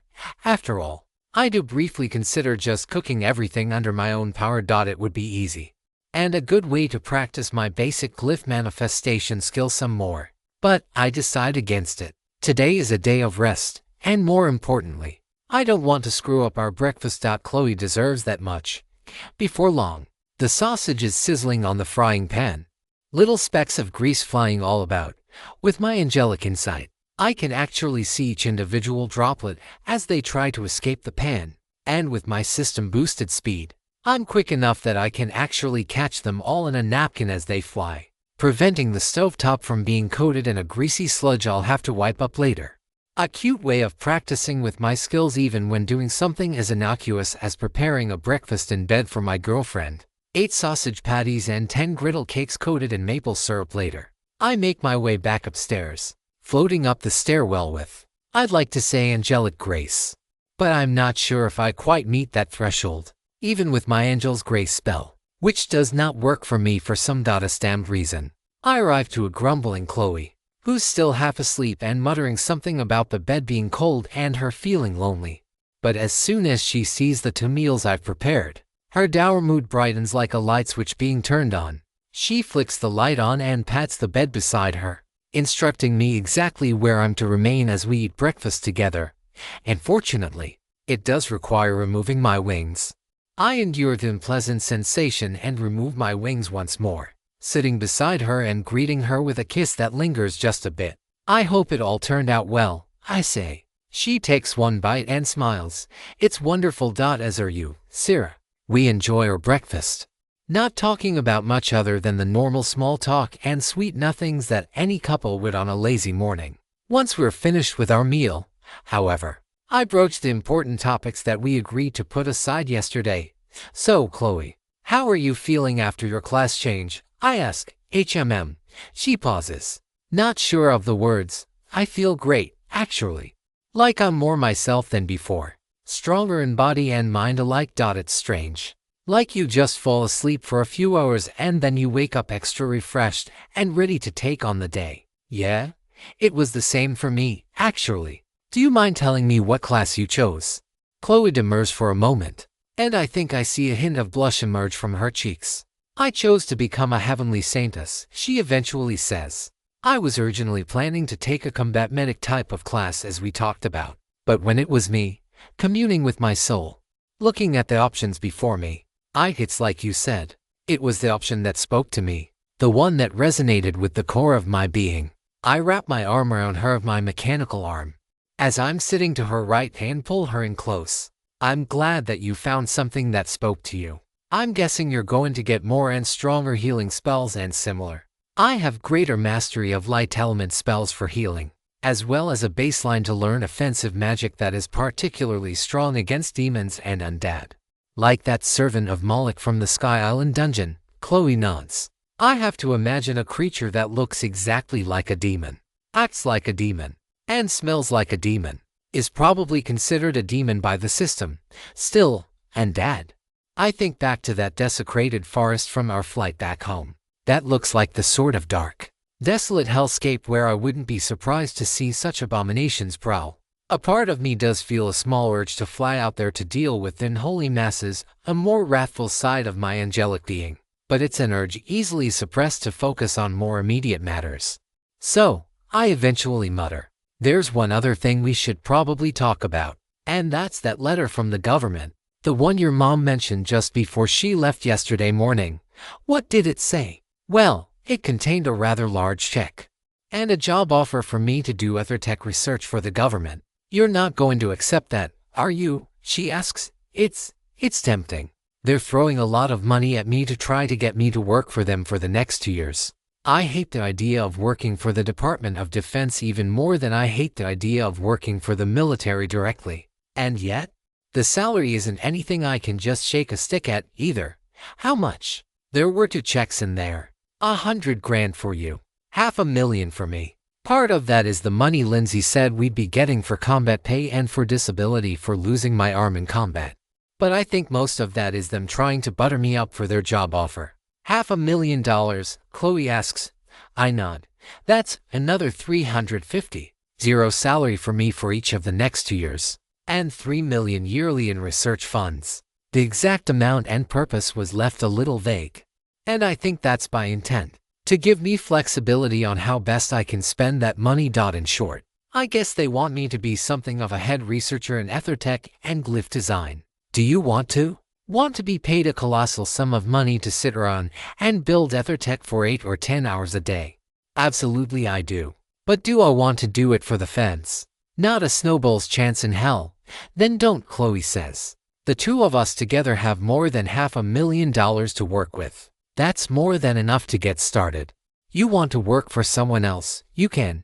That's simple, I ask. Yeah, that's simple. Sarah, you're not just a nobody from the rough side of town anymore. You're a leading expert on a brand new field of research. You don't have to beg for whatever job will hire you. You want to work for the feds, do it. You don't. You can stay as an adventurer. Find some startup to work for, hells. Found your own if you want. I'm sure you can find more than a few investors or philanthropists. What I'm saying is that you have options now. Don't feel like you have to jump on the first one that presents itself. I chuckle. I had expected a long conversation, laying out all the pros and the cons. The good I could do for society with this research against the risk that the feds will demand I focus on more military applications. Applications which will make the United States military even more lethal. And what they get will inevitably be turned on we the people in due time. But Chloe's not wrong. I don't have to do my research under the auspices of the government now. That's not to say I'm not immune from the law or the government. By any stretch, Lindsay, or Alexi, or someone else of their strength can easily force me to heal if I do anything to disruptive to civil order. Not that I have any intention of doing so. But it's not like rank and file agents with conventional weaponry can force me to do anything I don't want to do. At the very least, if this letter is an offer I can't refuse, I'll force them to demonstrate their ill intent without any vagaries or doublespeak. For now, though, there are other, more pressing matters. I smell the room. A hot shower is very, very high atop the list. 3. To future plans. I mutter as I stretch in the tub, relaxing as hot water cascades from the shower head down my back. I've had my share of baths back at the Guildhall, but feeling the scalding shower sizzle water down my body and ease the knots I didn't know I had, well, it feels nothing short of incredible. As incredible as flying with Chloe in my arms, and nearly as incredible as everything she and I did last night together. I think Chloe's right about things. Now that I think about them with the benefit of a full night's rest behind me, I do have options. It might be unfair that I have options where others don't, but I'm also not omnipotent, able to bend the world to my will and justice with a thought and a flex of my power. Perhaps someday, I will, and should that day come, I'll need to be very, very judicious with that sort of power. Already I have more physical prowess than, probably 99.95% of the population. And I expect that percentage to only go up as I learn to tap further into the power that only I have. Taking down a force of people all 5 to 10 levels above me was utterly trivial in my overlimit state. And that's just as I am now. If I reached the levels of power my old self did, I doubt there would be any being on this planet who could oppose me. Something about that famous movie line springs to mind. With great power comes great responsibility, and mine are great in both capacities. To become strong enough to challenge a god, in order to effectuate exactly that outcome.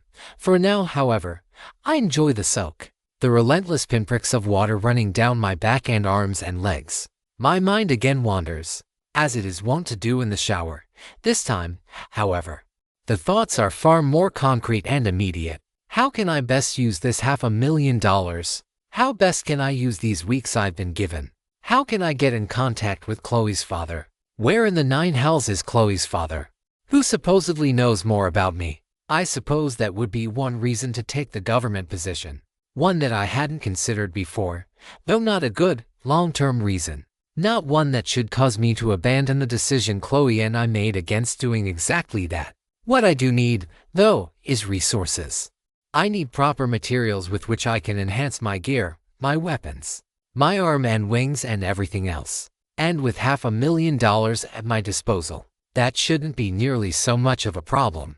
Although it might involve heading to some shadier areas and dealing with some seedier folks than I'd ideally like to.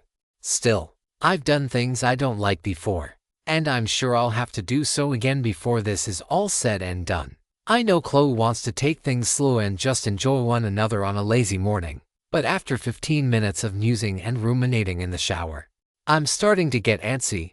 Things to do, preparations to make, plans to begin setting into stone and carving out of metal, and the metaphor is definitely heavily mixed at this point. In either case, I use a heat glyph to help me dry off and combine it with a wine glyph to create a metaphysical facsimile of a blow dryer. Once I'm dried off clothes and suited up into my armor, I head back to the bedroom and gather the sheets and throw them in the wash. By now, Mrs. Jacobs is awake and looks at me with furrowed brows. So, should I be looking into some soundproofing for you two's bedroom now? Or do you plan to make it yourself? I blush with embarrassment. I guess we didn't realize you were home when we... She laughs. Oh no, I didn't get home until nearly 11 last night. But it seemed the logical conclusion as to why you're washing the sheets this morning. Judging by your expression, I'd say that I'm right. I take half a step back, my face now bright red. Sorry, you two are adults now, and I trust you both to make smart decisions. Just be safe, use proper protection, and all that good stuff, okay? Promise? Yeah, I promise. Chloe emerges from the other bathroom a moment later, breaking up the awkward silence which had developed in the interim. She reaches over to me and gives me a hug, one which I eagerly reciprocate, even in front of the most embarrassing audience. All right, you two lovebirds. I've got to head out for another long day of work. I'll probably be late again tonight. You two can just make whatever you want for dinner. Or if you want to order a pizza or something, that's okay too. I left a 20 on the table, Chloe. If you need anything else or there's an emergency, just call me. I'll try to have my phone around, but it's really busy, so you might have to leave a message. She's pretty clearly going through her worried mother phase the way she's rattling off everything. I can't blame her, though. We've been out in a sort of temporary exile, remanded to military custody for the last couple of months, and we've only just gotten back. I think more than anything, she misses Chloe, and maybe me too, to a lesser extent. All right, Mom, we can take care of ourselves. I know you can.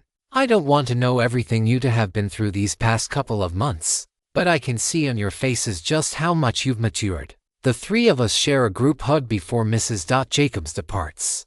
Once she's pulled out of the driveway and onto the street, the two of us stare into each other's arms, neither of us able to resist the opportunity to steal a kiss away from prying eyes. So, what do you want to do today? Chloe asks after a minute of our tongues getting to know one another.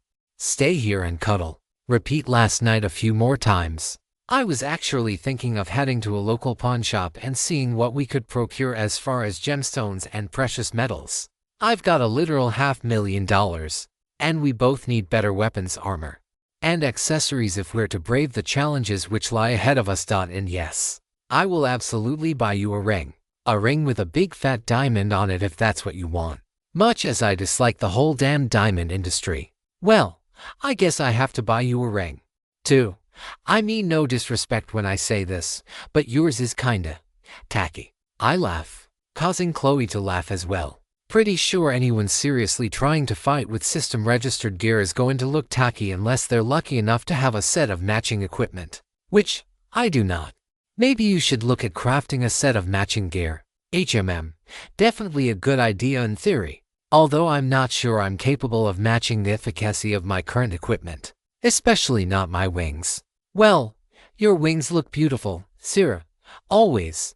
I'm sure you'll get a pair yourself one day, Chloe. Then we can fly together. Maybe have a date up in the clouds. You think I'll get wings like yours, not like mine.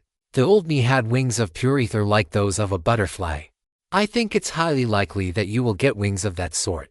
Especially if you continue to stick around me and keep up with your ether manipulation exercises. Chloe closes her eyes and begins mouthing some sort of mantra. I can tell instinctively that she's trying to do exactly as I instructed.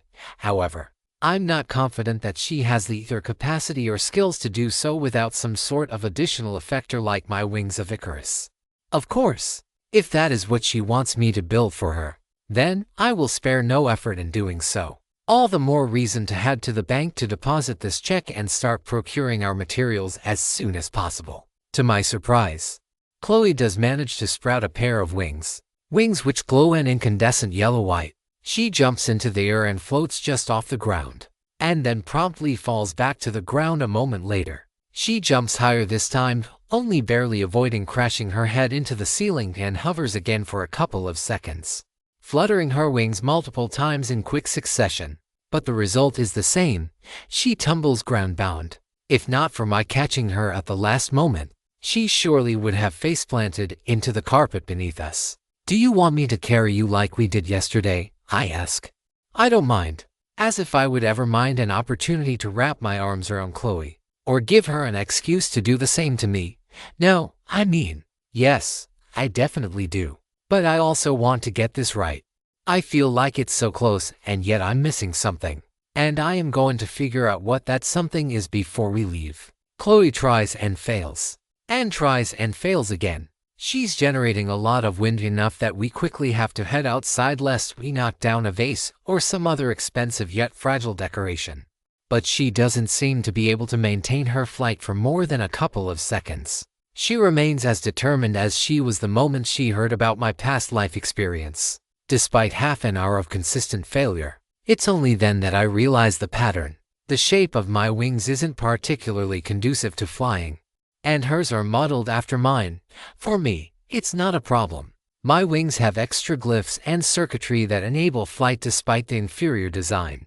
But she'll need a more optimal shape and flapping pattern to generate enough lift. Even taking her smaller size and lighter armor into consideration, thankfully, angelic insight gives me an intuitive idea of how to fix the problem, even if I don't precisely understand the physics behind it. Can you try making your wings a bit thicker and a little shorter? And maybe a second pair of compound wings like a butterfly might help as well. Chloe closes her eyes once more, and her wings shift. Her wingspan drops by about a third, but each of her wings grows far thicker, especially nearer to her back, more impressively, and a testament to her improved control since upgrading into intermediate ether manipulation.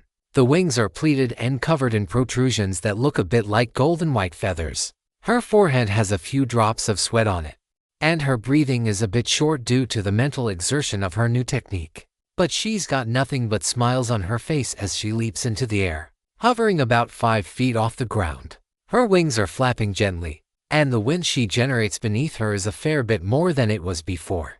Though, it seems she's not capable of hovering in midair the way I can. For a few seconds, she can, though it seems to fatigue her considerably. But when she flies around the neighborhood, it's with all the grace of an eagle soaring about, watching those of us down on the surface with splendor and majesty. She touches down on the grass in her backyard, and the two of us share another hug and kiss. Because of course neither of us are going to lose the opportunity to bask in the joys of young love.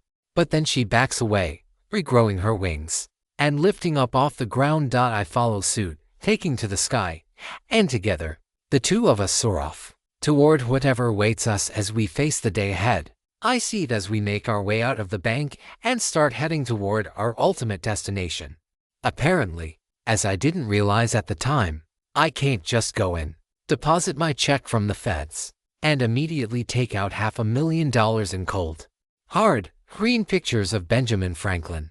Besides the fact that the bank simply doesn't have that much cash on hand, I have no idea why or anyone would assume the literal bank doesn't keep cash on hand. There's a whole bunch of anti-money laundering and similar statutes and regulatory rules governing the amount of money that I can actually take out. And, to make matters worse, apparently a couple of 18-year-old girls walking in with $600,000 from the feds is considered suspicious and a transaction that warrants additional scrutiny.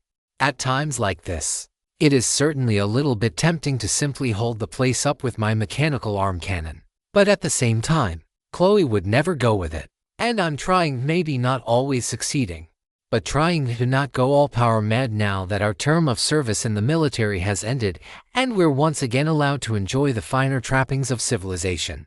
We continue on for about half an hour of stern but mostly civil discussion between myself and the branch manager, with Chloe doing her best to mediate and keep the pressure from reaching a boiling point. Eventually, it was decided that the checks, together with the letter, were sufficient to allow me to withdraw at least a portion of the balance. $10,000, to be specific. Not nearly as much as I was hoping to spend today, but a start. Still had to fill out all the anti-money laundering paperwork for the feds though. And, as it turns out, $10,000 in hundreds doesn't actually look like all that much. Little enough to comfortably fit in my hand. Not even as thick as my wrists. Sorry, Chloe, I say.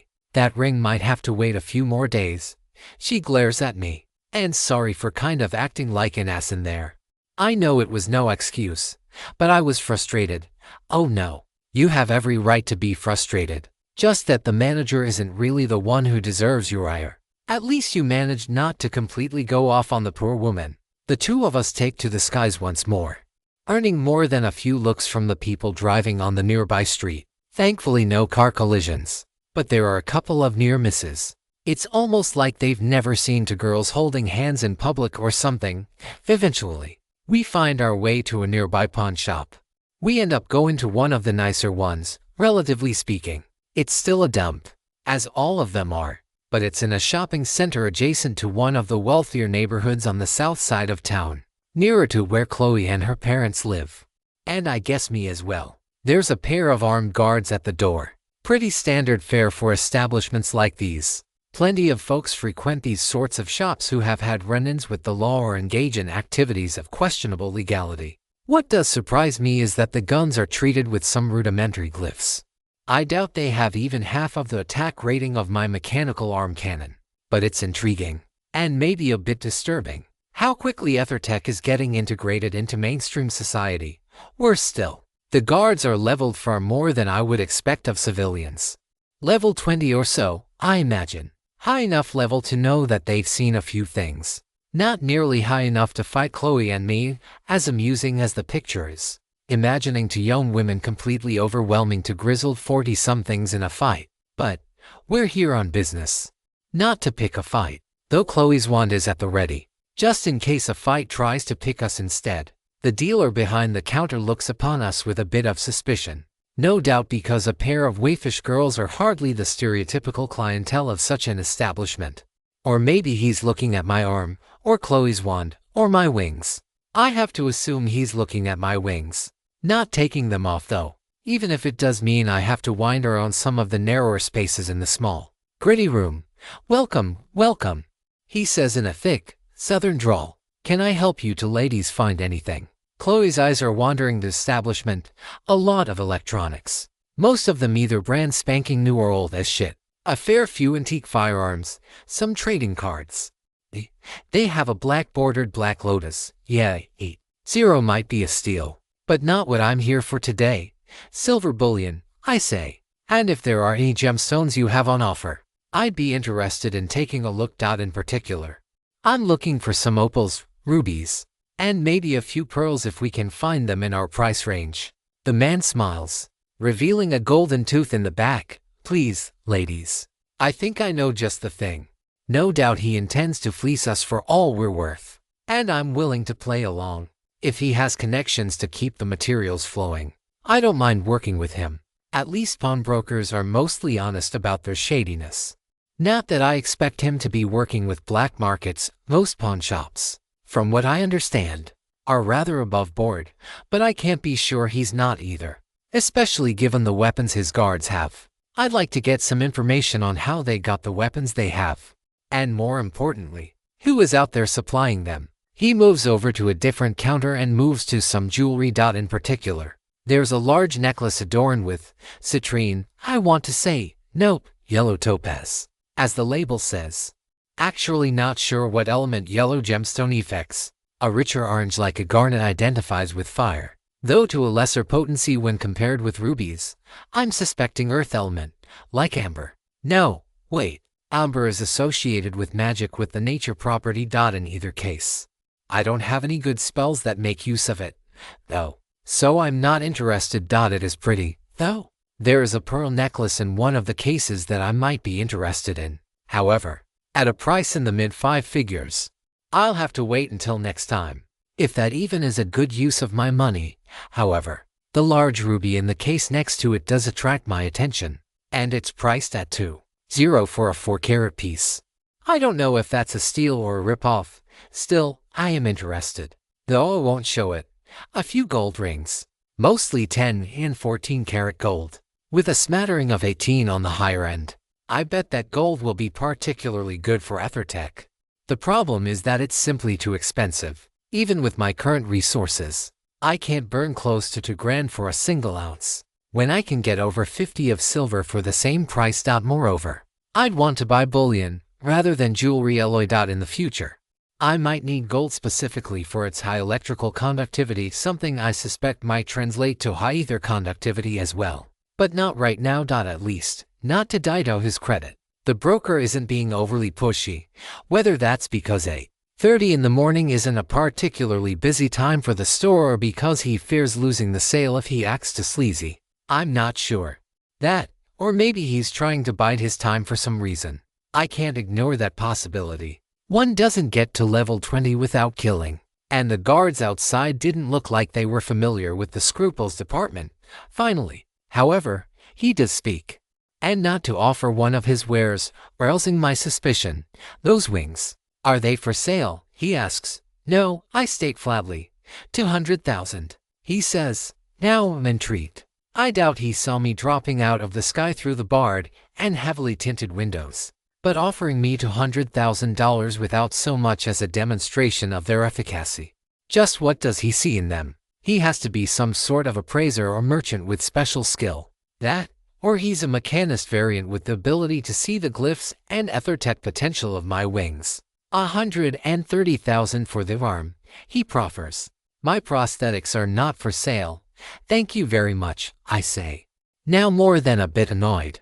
If you aren't interested in selling me what I'm interested in, I'm sure there are no shortage of other stores that will. 160,000, he counters, seemingly unconvinced that no means no. I give him a momentary glare. Sadly, my angelic insight doesn't cause my eyes to glow as my ether sight used to. If it did, I would be using it right now to add to the intimidation factor. One of the guards from outside wanders in. I tap Chloe on the small of the back, infusing her with Angel's grace. I don't know if a fight is going to break out, and I certainly don't want any trouble, but it seems that trouble is heading straight for me. Chloe seems to notice as well, using her angelic sanctuary or whatever it upgraded to in order to shield us from whatever unpleasantness might pop out at any moment. And given that the other guard has made his way inside as well, I suspect we're going to have a fight on our hands sooner rather than later. 2 more guards emerge out of the back, and they're just as armed as the other 2. I really don't like where this is going. I thought I was joking about the whole black market thing, but I may have actually stumbled upon some covert Ethertech black market. Might have to let Nicholas know if he's aware of such a thing. As awful a thought of getting the military involved is, at least he's mostly honorable, if manipulative as shit. I subtly switch my mechanical arm cannon into blasting mode, locking my wrist in place and activating the durability glyphs along the barrel connecting my elbow joint to the tip of my index finger. None of the 5 seem to notice the subtle shift. Whatever class they have must not come with any perception bonuses.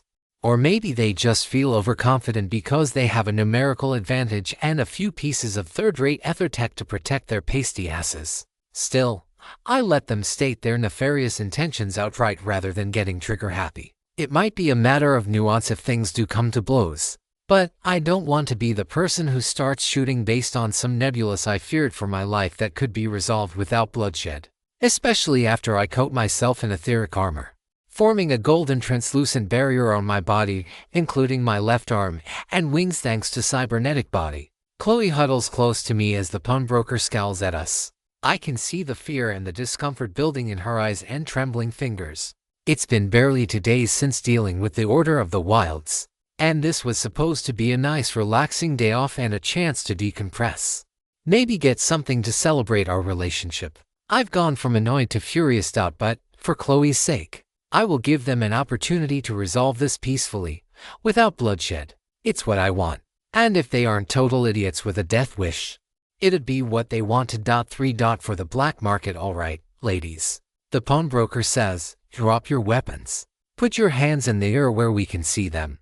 And don't try any funny business, do you hear? And if we say no, I ask. I'm not looking for any problems here. I just want to make my purchases and leave in peace. One of the 4 men flashes a sinister smile, revealing teeth of yellow with silvery amalgam wedged in among multiple molar crowns. Not the same as that creep back in South County Dungeon a couple months back. Goddesses. Hard to believe that the system arrived nearly 3 months ago now. Feels like it was either just yesterday or along, and I'm not sure which. He pulls his gun out of its holster. I get a chance to glance over the glyphs marked into the side of the barrel. Just a basic impulse glyph for a bit of extra power. Now, the broker says, we're civilized people here. No need to rush to such unpleasant displays. I barely restrain myself from scoffing at the combination of thinly veiled threat with utter hypocrisy. And I've got a hunch as to what's going on. Some folks have been seeking to pawn off the various pieces of equipment that they've found in dungeons or stolen from the petty monster attacks within the city, or the not-so-petty ones in the countryside. They need cash to pay bills, and these gentlemen have been so kind as to provide. I'll bet there's a mechanist in the back or otherwise working on retainer to supply these weapons to folks who want to use them in dealings just like this one. In our case, a little coercive incentive to grease the wheels to make a deal. If they were a bit less scrupulous, they'd just take my arm and wings and maybe our clothes and armor and leave us. Or worse, to eliminate witnesses. Of course, they have made the flaw of trying this on a couple where both members are in their upgraded class, and both of whom have seen more shit than our appearances would suggest. Compared with the people back with the Order of the Wilds, these 5 are a pittance. Just common thugs, really. As much as I don't like the dehumanizing nature of the term, I'd hardly consider for shady-looking guards with ethertech weapons pointed at me to be the definition of civilized or gentlemanly. I say, I'm sure your mothers would all be most disappointed to see how you're treating a couple of ladies right now. Another one of the guards pulls out his gun. Though he doesn't point it at Chloe and me, just brandishes it around like a threat. Instinctively, guns are supposed to be frightening, but compared with being literally stabbed in the back twice, if my past life counts, it doesn't really carry the same fear anymore. I stand motionless, angelic inside, analyzing the 5 men and formulating plans of attack. Mostly, I'm worried about Chloe. I've suffered damage before and I'll continue to do so as long as I live. The one behind me and to my left is the weakest of the 5 by 2 levels or so. If a fight starts, I can make a break past him and set up a defensive perimeter. Though I don't mind delaying the fight just a bit longer either. Maybe there's a hollow chance we can still avoid settling this like barbarians. And a few more seconds to regenerate my ether will serve my benefit, not theirs. Our buff spells have durations in their range.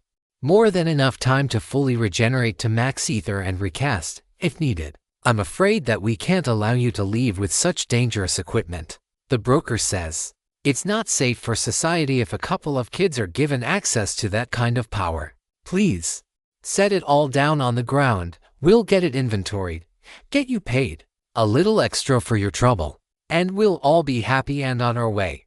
No, I say, such equipment should be in the hands of people who can be trusted to use it, and you five are not among that list. Do they think I was born yesterday? Do they really think they can just throw their weight around because they're adults and older? I suppose I did fall for it with the Colonel, but that was because, well, yeah, I can see why they'd think I'd be susceptible to being talked into submission. This time around, however, I won't. You tell them, Chloe says. Her previous fear is now pushed aside and replaced by the same righteous indignation I first saw when she learned about the Order of the Wilds and what they had been doing. The other two guards draw their guns upon me, and this time, the pawnbroker doesn't make any attempt to stop them from pointing the muzzle directly at my head. Intellectually, I know it's not much of a threat.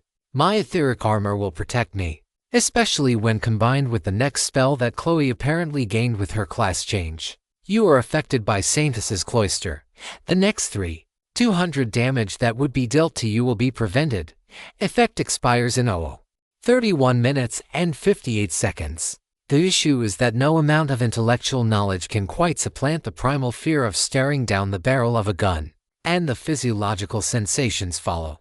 The racing heart clutching up in my throat, my eyes darting back and forth. That human sensation of fight or flight starting to force itself up.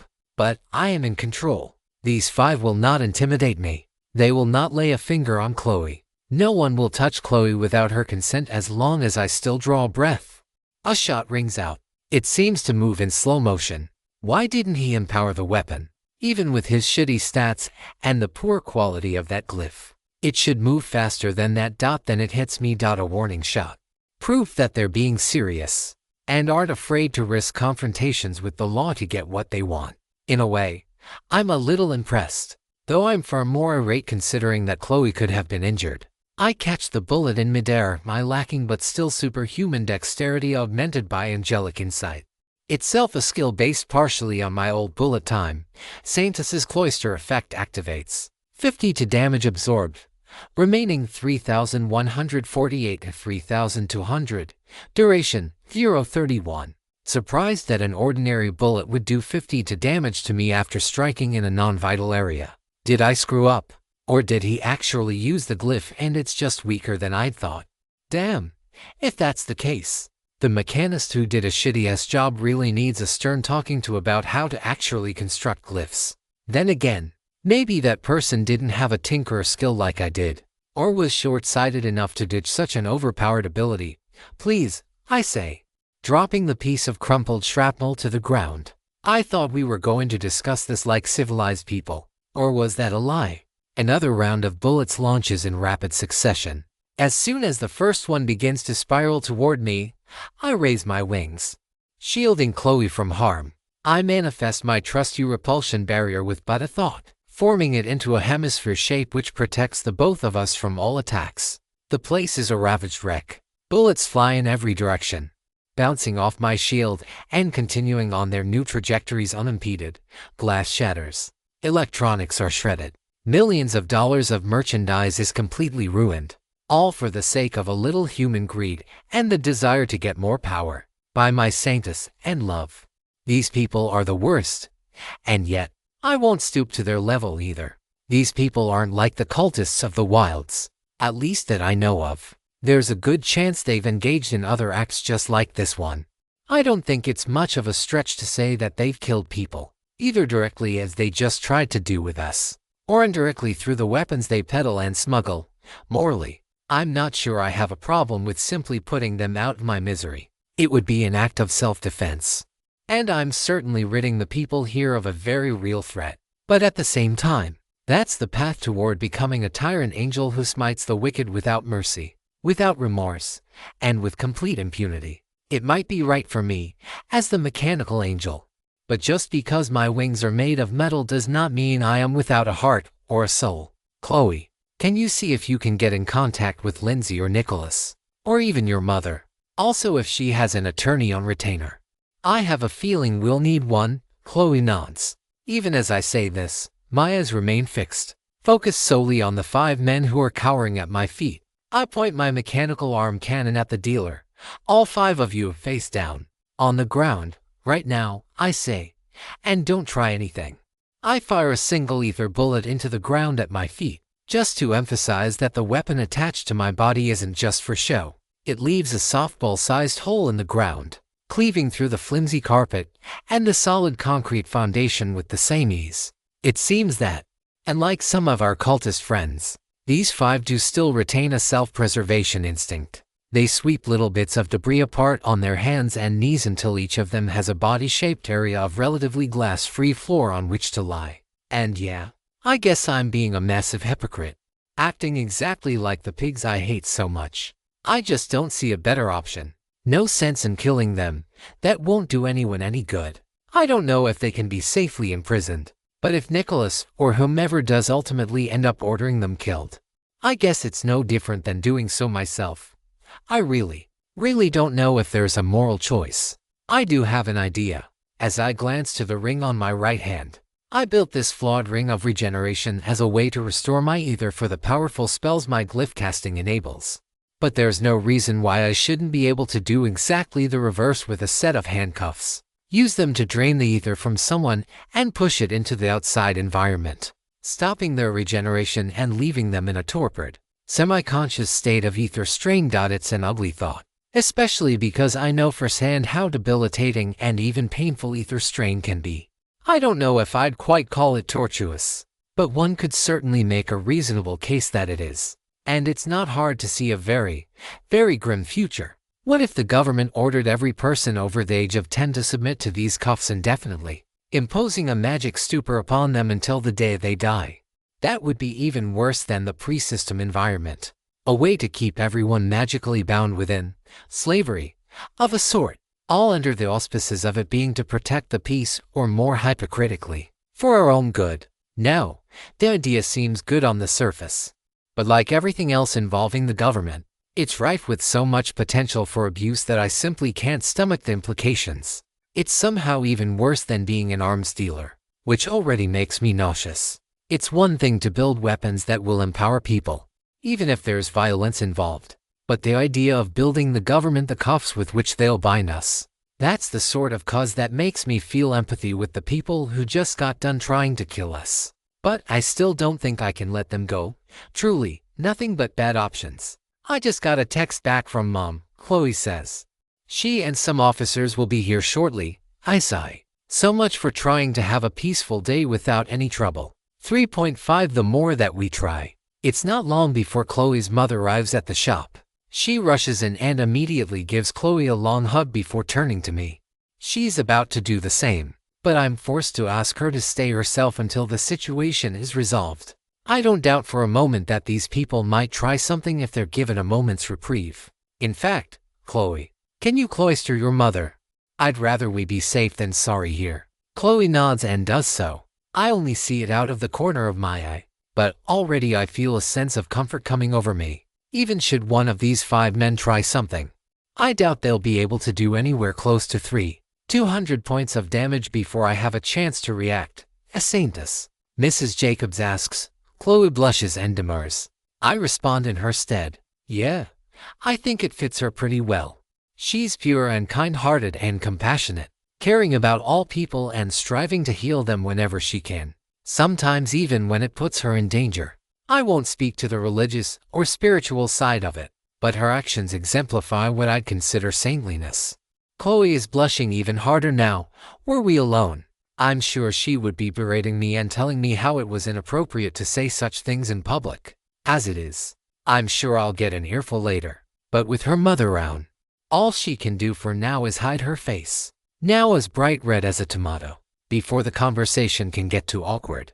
3 police officers step onto the scene. As much as I distrust and dislike them, I bite my tongue and let them survey the area, taking stock of the people involved and taking a lot of notes. More conversations amongst themselves, followed by one of the 3 whispering in, requesting backup. Mrs. Jacobs takes point, approaching the tallest of the 3 and speaking of the events as she's heard them. I try to comfort Chloe, all while keeping my arm pointed squarely toward the guards from before. At the same time, however, a bit of jitteriness takes hold of me as the officers ask more and more pointed questions. I do my best to steel myself for the inevitable conversation interrogation that's about to happen, all while desperately trying to figure out how to extricate myself from being arrested.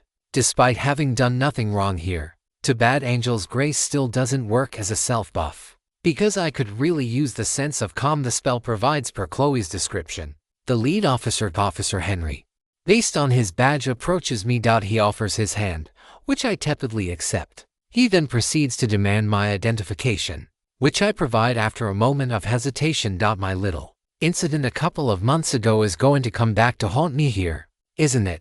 He hands it back after a couple of minutes and gives me a stern look. No cuffs coming out. A nice start. Maybe we can even resolve this little spat like decent people. Ultimately his call. Just like with the group lying on the ground. Tell me what happened, he says. And therein lies the problem. By every objective metric, I acted in self-defense and in the defense of Chloe. But I've already had a known run-in with the law. And there's no reason to suspect that these 5 won't lie out of their teeth to paint me as the criminal here. And given that I'm a customer who waltzed in and now I have all the employees lying on the ground like I'm trying to hold the place up, I can't even say that I blame him. I'm going to exercise my right to remain silent until I have a lawyer present. I say, honestly, what I should have done last time would have saved Chloe and me a lot of trouble, ultimately. That led me to meeting Lindsay and the others. So it worked out well. He doesn't seem happy. Martial law may be largely a thing of the past and some sense of civil order has been restored. But tensions are still high, it seems.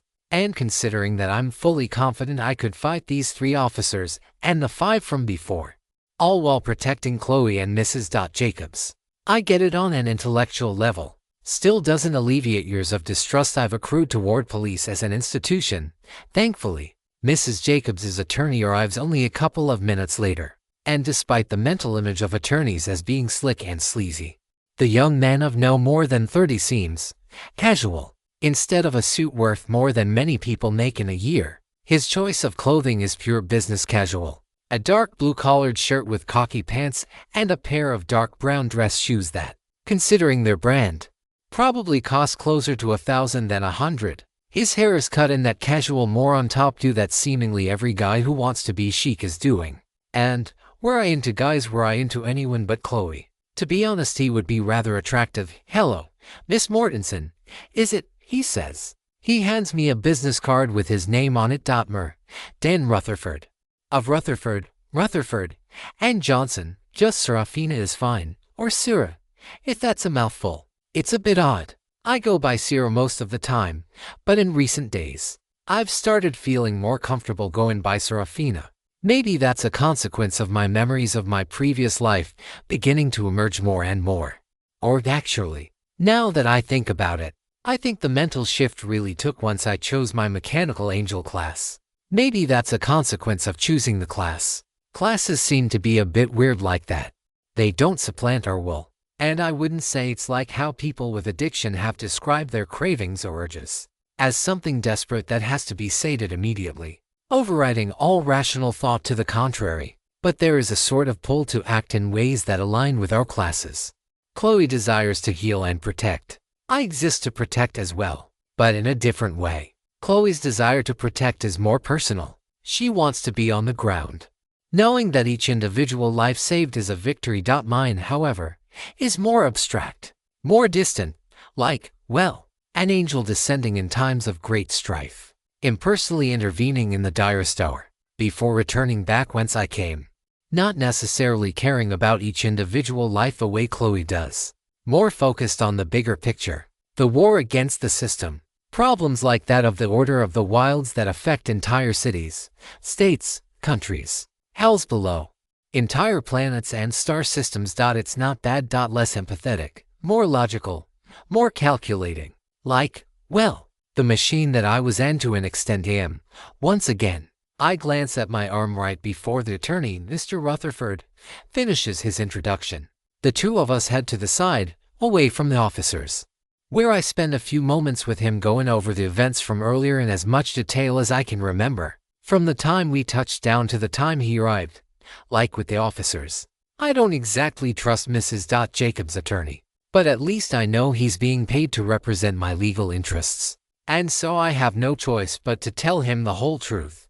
As best I know. Chloe adds a few details of her own. In the meantime, the officers don't seem to mind the brief reprieve from questioning Chloe and me. There's a lot of insurance paperwork and reporting to do, plus interrogating the 5 others involved in the little scene, none of whom seem to have the mental acuity to follow my lead and lawyer up. One would think that a pawnbroker who was prepared to offer me 6 figures on a whim for my wings would have a few $100 for a lawyer. Honestly, I probably need my own lawyer on retainer. What with all the money and job offers coming in, it really was too good to be true to think of that $500,000 to be a giant slush fund to play with. And oh goddesses, I need an accountant for taxes and shit. Yeah, I definitely need a lawyer of my own. Finally, after half an hour of discussions between the officers, my attorney, and me, we're let go. I was definitely expecting to be arrested. An arrest attempt to be made, as I'm absolutely not heading to county jail by anyone's will but my own. But it seems that they were able to get some security footage which showed conclusively that Chloe and I had been acting in self-defense. There's likely going to be some lingering fallout over the coming days and weeks. I'll likely have to testify in whatever trial comes down the line. In a year or two, Mr. Rutherford suggests. But yeah, Chloe and I are free to go, though, with the mission left incomplete and half the morning already burned through. My carefully raw plans have ended up a total bust out. We could go elsewhere, or try to hit up a more upscale establishment. But I don't feel like putting Chloe through yet more battles. I shake hands with Mr.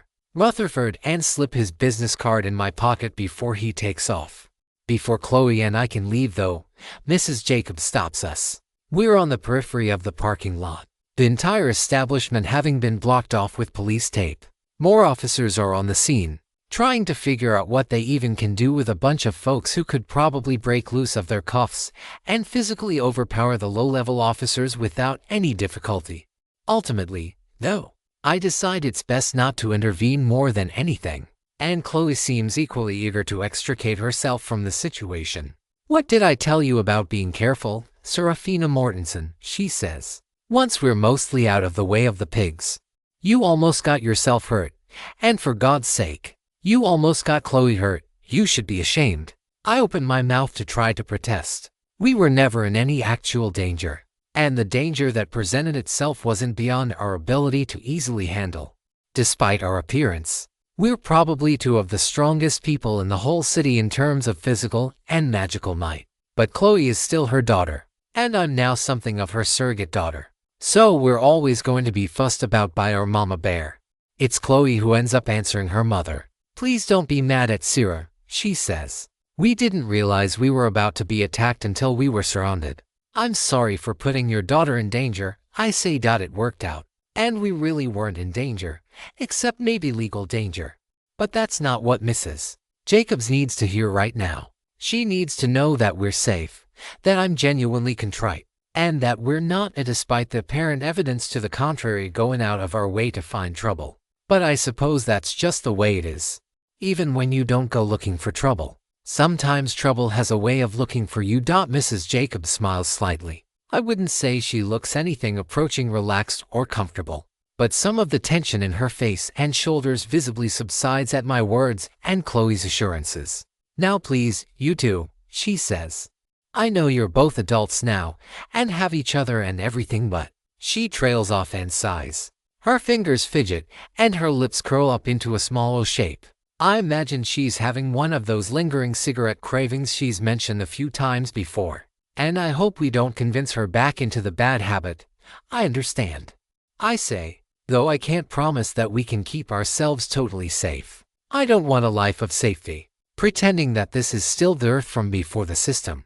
And though Chloe is more hesitant, I think she's enjoying this new life as well. Chloe gives a silent nod of approval. Mrs. Jacobs wraps us both up into another hug before she glances back to her vehicle. "Please take care of yourselves, and each other." And I realize in those words just how hard it is for her to have to let go, to accept that we are adults and have to try to navigate those decisions. With her guidance from time to time, of course. "We will," we both say, right as we take off into the sky. 3.6 a date in the sky. Chloe and I ascend higher into the sky. Higher than the highest man-made building in the city by a long shot. High enough that we can see the entire sprawling metropolis beneath us. Trees and parks, houses, shopping centers, streets, and the numerous highways around and through the city's arteries. High enough that we can see the city for what it is as a whole. A mass of nature and concrete, human and machine all functioning, not always well as a whole. And yet, despite the gusts several thousand feet above the surface, the tower gauntlet to the north still stands triumphantly above. And I wouldn't be surprised if more spatial or illusory shenanigans are afoot, ensuring that it always appears to tower over its observer, no matter our vantage point, maybe to a limit. I add, wondering how awkward that would be for astronauts if there weren't. On a future day, we'll definitely go exploring it, and we'll conquer it, just like we have the other challenges we've faced to this point.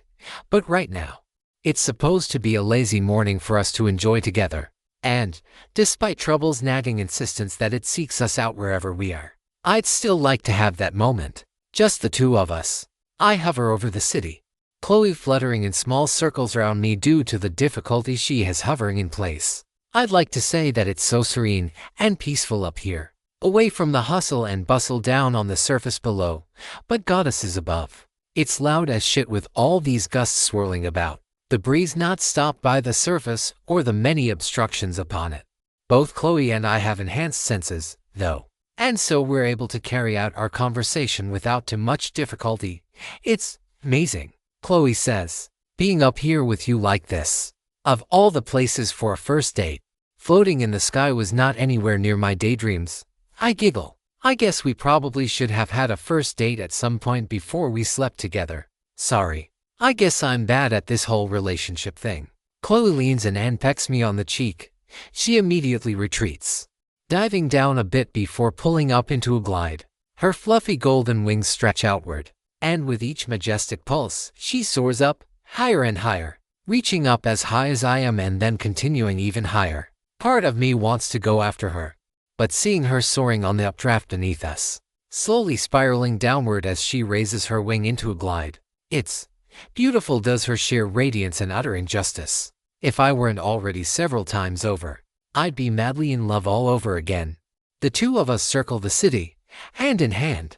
We make our way down to the south, toward the suburbs. The houses down here, including Chloe's ours, now are larger, cleaner, and more spread out. And there's a certain sterility to them, the product of so many planned development communities growing the metropolitan area outward. We spiral around to the west. The military base where we worked and lived for a couple of weeks has been expanded yet further. There's now something resembling a fortress and a watchtower just outside town. After the loss of life we suffered dealing with the Raptors months back, I can see why both are necessary to defend the non-combatants trying to live their daily lives. Just one of the myriad ways we as a society are trying to preserve our way of life. For a moment, I do consider asking Chloe if she wants to stop by and see the folks there. I don't know if Lindsay is back yet. She's no longer formally involved with the military, and I'm willing to bet she's still in Red Clay City, using her downtime to get to know Stefan a little more intimately. I'm not exactly keen on the idea of seeing Nicholas or Wilson again. Not anytime soon, and not in a position where I'm primed to be taken advantage of. Alana, though, wouldn't mind running into her again. Then again, she has a flight skill as well, so maybe we actually will see her soon. Actually, I'm a little surprised we haven't already seen her patrolling the skies. To be completely honest with myself. Then again, she still is on formal military assignment, and it sounded like she was relegated to the role of glorified carrier pigeon the last I heard anything about her. Poor Alana, the mythical Valkyria, forced to instead serve as a private courier for the military's top brass. We fly higher into the sky. If we were a mile above before, now we're closer to 2. High enough that even with the mid-morning summer sun beating down upon us, the combination of the breeze and the altitude helps keep us cool. And with any luck, our vitality will help prevent and repair sunburn. I have no reason to believe it will, but I suspect it might, based on, I guess, a woman's intuition. We have aloe vera back home if I'm wrong. For now, I just want to enjoy this date with Chloe. And we do. Once we ascend to some 12,000 feet, high enough that the tower gauntlet doesn't bother keeping up the facade any longer, we drop.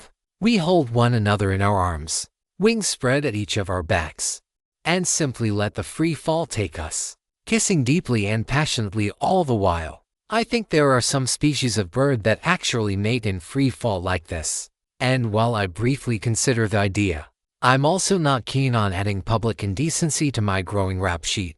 Not sure Chloe would want to know. She's probably actually fine with it. If I really wanted to, I in fact don't. And so we remain blissfully within our lip lock for as long as we can, which turns out to be less than a minute, much to my dismay. Once we get down to an altitude of 1,000 feet, we reluctantly break our embrace, separating and breaking off from one another as we again begin another ascent. My mobility in the air is greater than Chloe's, but she's closing the gap, and like my wings, a piece of equipment bolstered slightly by my cybernetic body and overland flight skills. Chloe's flight is all her. I'm not sure if it's quite the same as the etheric wing skill I had in my past life, but it looks like it is. In either case, though, that skill is ranking up, and doing so quickly. With every burst of speed she picks up, with every subtle movement she makes, her body and magic are refining themselves. She's becoming that little bit faster, stronger. Her movements are more forceful, more maneuverable, and in every way more incredible than they always were before. And so we spend the morning together, just she and I, flying over the city, taking in all the sights and surroundings from a vantage point that few people have ever before experienced. Chloe's hand slips into mine, and we share a squeeze of mutual understanding. We might have only been a couple for a short while, but we've been inseparable for years before. I feel like I understand Chloe on a deep and spoken level, one that will only grow deeper and vaster as we explore where our new relationship takes us. Our musing, our quiet contentment of our sky date is interrupted by something approaching, and approaching quickly it is, from the east. Chloe floats behind me as best as I'm able. I draw my mechanical arm cannon once more and ready it to fire the moment the creature gets within range. Something human-shaped, something powerful, and fast. My breath hitches in my throat as I try to perform a threat evaluation. What are my options? Can I hope to defeat something with that level of aerial mobility? I'm still not great when it comes to aerial combat. Something I need to work on to best utilize my full repertoire of combat capabilities. But when the thing fast approaching gets closer still, my tension fades, and I switch my arm back to its normal configuration. It turns out that, having thought of the devil earlier, Alana herself is here. Just have to hope this is just a social call and not a harbinger of something less pleasant.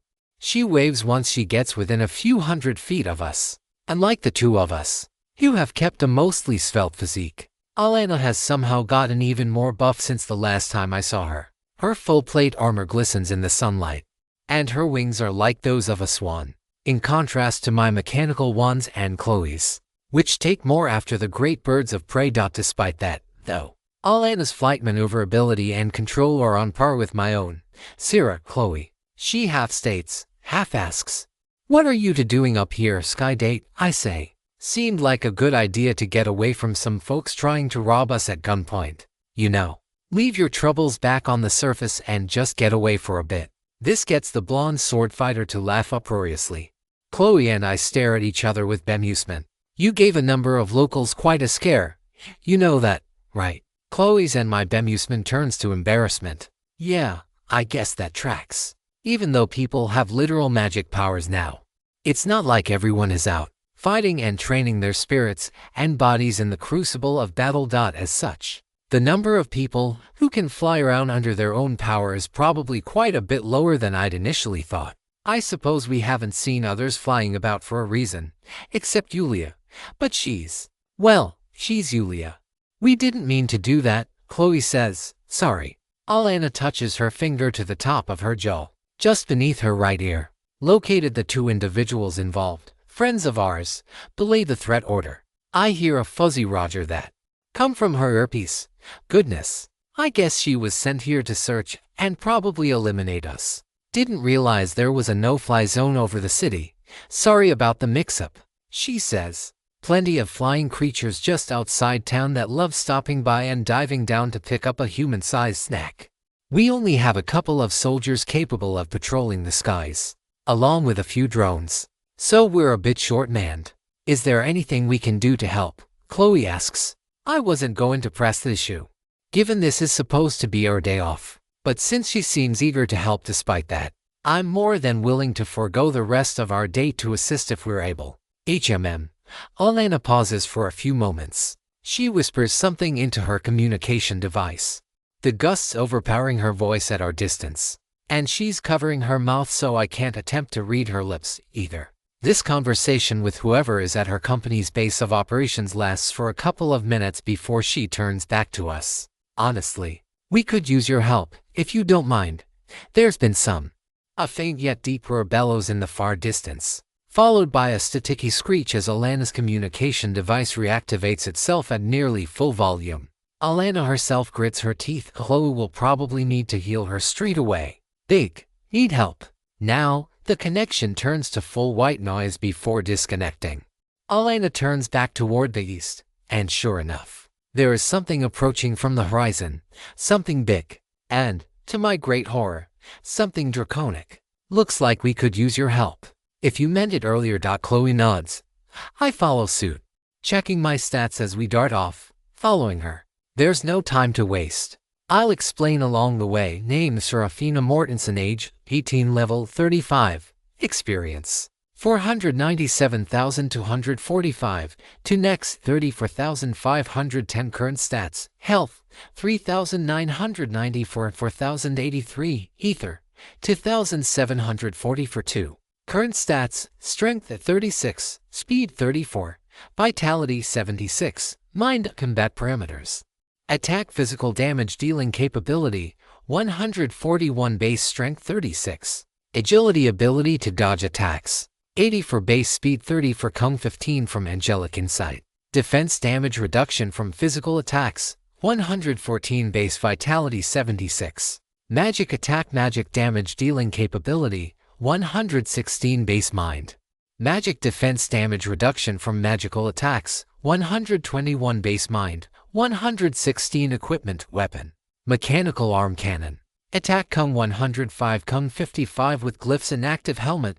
Bandana of swiftness, defense Kung 2, agility Kung 5. Arms shield, simple buckler, defense Kung 1, agility Kung 20, body.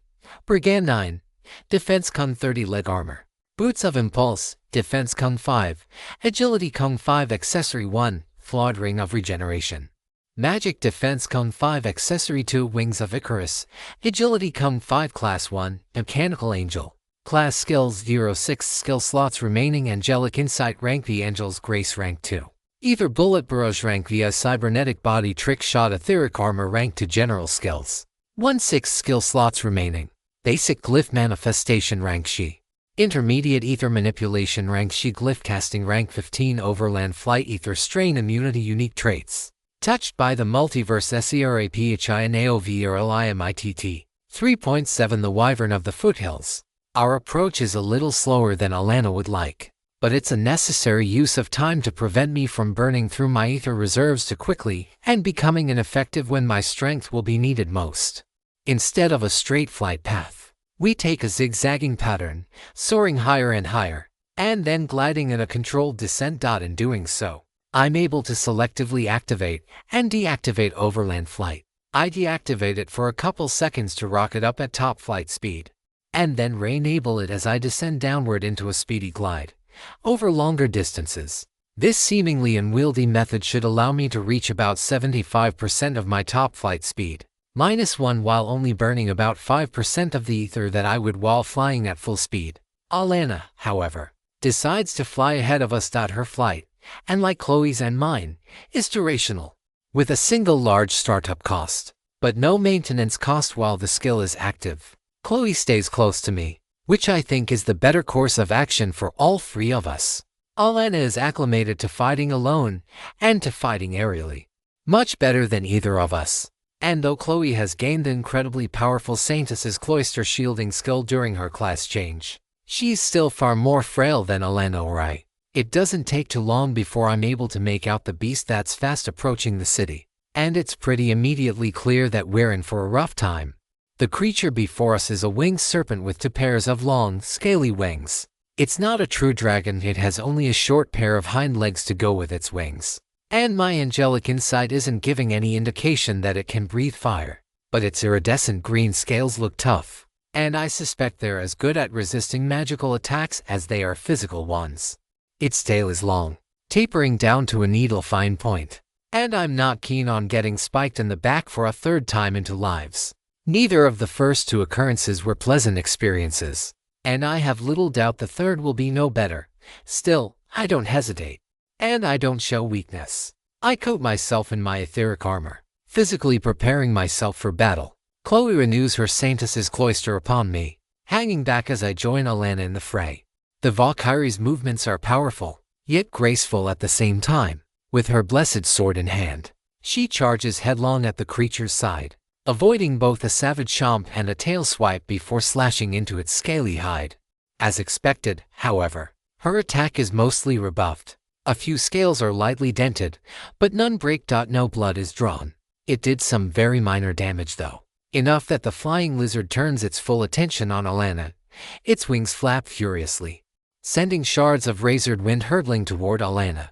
I try as best I can to dodge the attack, but even I manage to suffer a few glancing blows as I attempt to approach. Even through the dodging passive effect of my angelic insight, Saintess's cloister effect activates. 36, 3,941, 7,214, 2,329 damage absorbed. Remaining, 2,946, 3. 200, effect duration, 0.31. 72. Why was that one so much more damaging than the others? I realized the answer an instant later as a small flicker of golden radiance briefly appears on the side of my neck. Yeah, not the absolute most vital spot, but definitely more impactful than the glancing blow to my finger or the other ones that mostly landed on my chest or arms. Less likely to strike a vital area doesn't mean no chance to do so. And better that I know that for certain now than find out in an even more dire circumstance. With the winged serpent distracted by Alana's blinding blade, I take the opportunity to float up near the creature's face.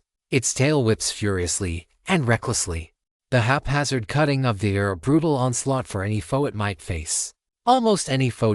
With angelic insight, I can see the movements a fraction of a second in advance. The way the creature's muscles undulate, giving me clues as to what its next move will be. With poise and grace, I'm able to close the distance, though I only dodge one awkward tail flick by the skin of my teeth. Once I'm within point-blank range, I fire my ether bullet barrage, sending burst after concussive burst right into the wyvern's right eyeball. And fortunately, however, this creature has a much higher vitality than most all the creatures I've fought to this point. I pierce its sclera, and each consecutive shot digs deeper into its aqueous humor. But I fail to splatter its eye completely. It's not fully blinded. I'm getting nowhere in terms of breaking through its eye socket and into its brain. And I've gotten it pissed, causing it to focus its attack squarely on me. This, however, gives Chloe the chance to attack with another of her new spells, Piercing Beam. It's a weaker version of the Ether Strike skill I had in my past life, summoning a massive beam of golden light as wide as a basketball and throwing it at the wyvern's left eye. It partially dodges, to my chagrin, but Chloe's attack did singe its tongue in the process. Something I can't imagine did nothing at all. The wyvern roars. Its ferocious screams shake the sky, pushing clouds back and sending me spiraling outward into a partial tailspin. Alana was thankfully on the opposite side of the sonic energy blast, and Chloe was far enough away. But, if not for Chloe's spell, I'd be feeling it something real fierce. I'd definitely have to busted eardrums and be heavily rattled from the vibration force. The system confirms as such. Saintess's cloister effect activates. 2,690 for damage absorbed. Remaining, 250 to 3,200. Effect duration, 0.29. The hells, even with etheric armor. That attack did right at 2/3 of my maximum health.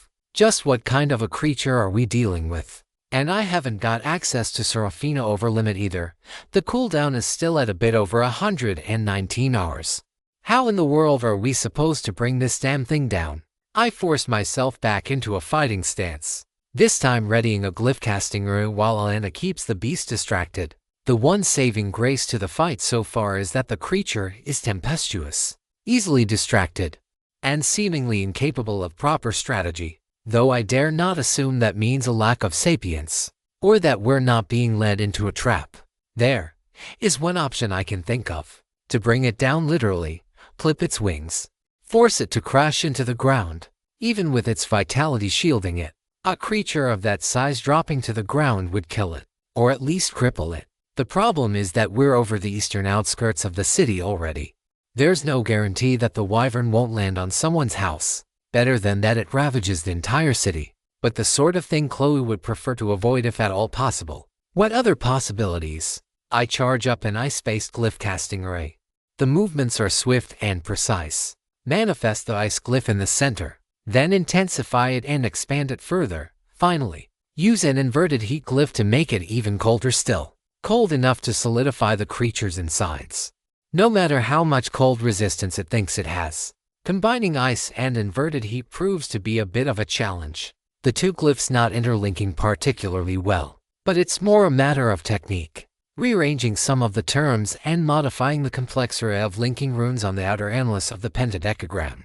Oh, it's a mental strain and a half to maintain the glyph, but I don't want to accidentally miss, or worse, miscast it again. Not exactly keen on having to rebuild my mechanical arm cannon because I shattered it in the exact same way I shattered my original arm. Worse still, the wyvern seems to have noticed the surge of magical energy gathering in my right hand. It turns its mouth toward me, likely readying another sonic burst that will strip the last bit of my cloister and deal serious damage to the rest of me. I prepare to dive downward, but a last-second slash from Alana right as the bellowing beast prepares its blast gives me the perfect opportunity to strike. And strike I do. My attack is an icy beam of pale blue-white permafrost, chilling the air around me and condensing the water vapor into a thick layer of mist which surrounds me. The wyvern roars, but its forceful impact is muted quite literally, as its mouth and tongue and vocal cords all freeze solid. Its one good eye stares at me with pure ire.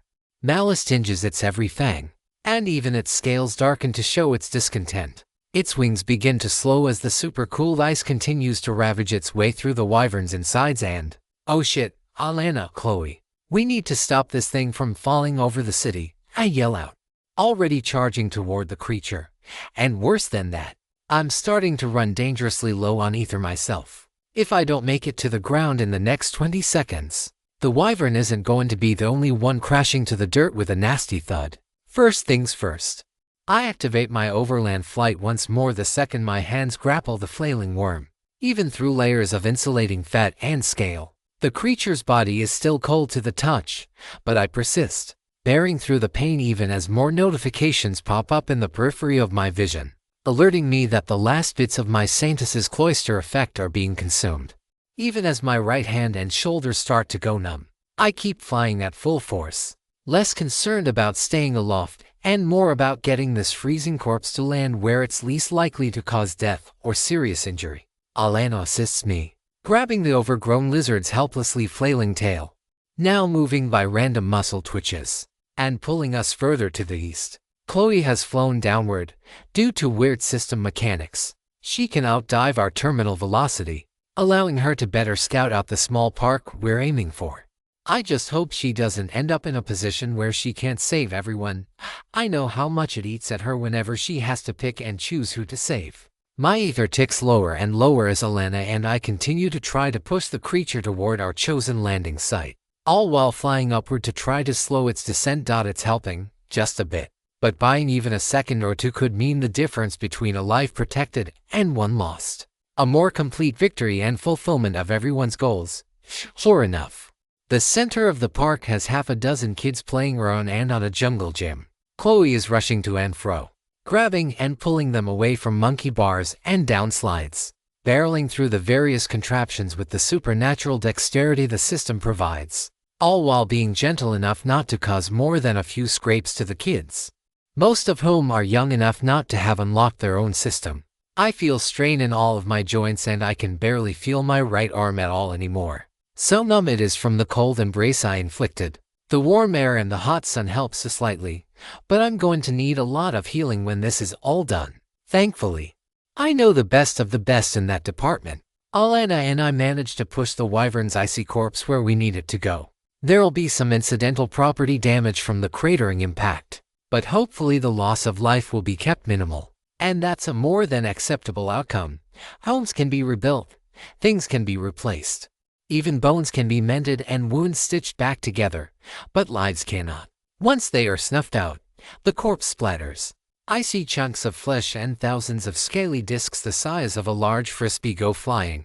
I suffer a few cuts, shredding the last bit of my Saintus's cloister and suffering a handful of wounds before I force a repulsion barrier with the last of my ether. The damage to the surroundings is great. Plenty of broken windows and fallen trees. And a lot of the houses are going to need extensive repairs. There's a crater in the center of the park, maybe half the size of a football field. And the handful of people unfortunate enough to witness the battle are in various states of shock. All in all, though, the threat was dealt with, and I'm able to grab half a dozen scales and take them for myself before the rest of the creature's flesh and sinew dissolves back into the ether. You have slain a foothills wyvern level 41. You have gained a boosted 63,000 experience. You have gained enough experience to reach level 36. Strength come 1, speed come 1, vitality come 1, mind come 1. Please assign free stat points remaining. 1 into strength and 3 into speed as part of my attempt to start balancing my stats out a little bit more now. That bit of speed is particularly important. My angelic insight boosts my agility in relation to my speed stat. I've been underutilizing that passive effect, but no longer. Maximum health increases by vitality x to come current level come ran 1, 3 equals 191. Maximum ether increases by mind come current level come ran 0, 2 equals 155 level. 36. Experience, 560,245. To next, 31,935 current stats. Health, 3,148, 4,274 ether. 189 thirds, current stats, strength 38, speed 38, vitality 77, mind. Your angelic insight rank V has upgraded to angelic insight rank VI. Your glyph casting rank 15 has upgraded to glyph casting rank 16. Your etheric armor rank 2 has upgraded to etheric armor rank 3, 3.8 Fallout. We won. We defeated the foothills wyvern, and we did so with minimal losses. Neither Chloe nor Alana nor I suffered wounds beyond Chloe's ability to heal. We managed to stop the wyvern's tumbling corpse from landing in the center of a neighborhood. The city is now that much safer with one fewer monster on the loose. And yet, to Chloe at least, it feels like a loss. I can see why. The damage to property is catastrophic. Dozens of houses suffered various amounts of damage. Several are partially or completely leveled. Though we did the best that we could, many lives are going to be flipped upside down, all thanks to powers greater than they could hope to intervene in. It reminds me of Alexei, and what he said about the perils of war, how war isn't hell, but that it's war instead, and that war is far worse than hell. Worse because the worst of what war brings isn't borne by the combatants, Chloe, Alana, and I don't have much in the way of injury. And what injuries we have sustained. Chloe will have us healed as soon as her ether regenerates. At the end of the day, we'll all get to go back to our own homes, sleep in comfortable beds, and wake up the following morning just as we did today. These people, on the other hand, had a monster dropped in their neighborhood and are going to have to struggle with the fallout. We can help to a degree. Chloe is already off tending to the wounded and Alana and I are rushing around from house to house, trying to identify any others who need immediate medical attention. I can't help but shoulder a portion of the responsibility. Not the blame. None of us did anything immoral. By objective measures, we are heroes. We did what we could to minimize harm as we dealt with a threat to the entire city. But, again, as that famous movie quote goes, with great power comes great responsibility.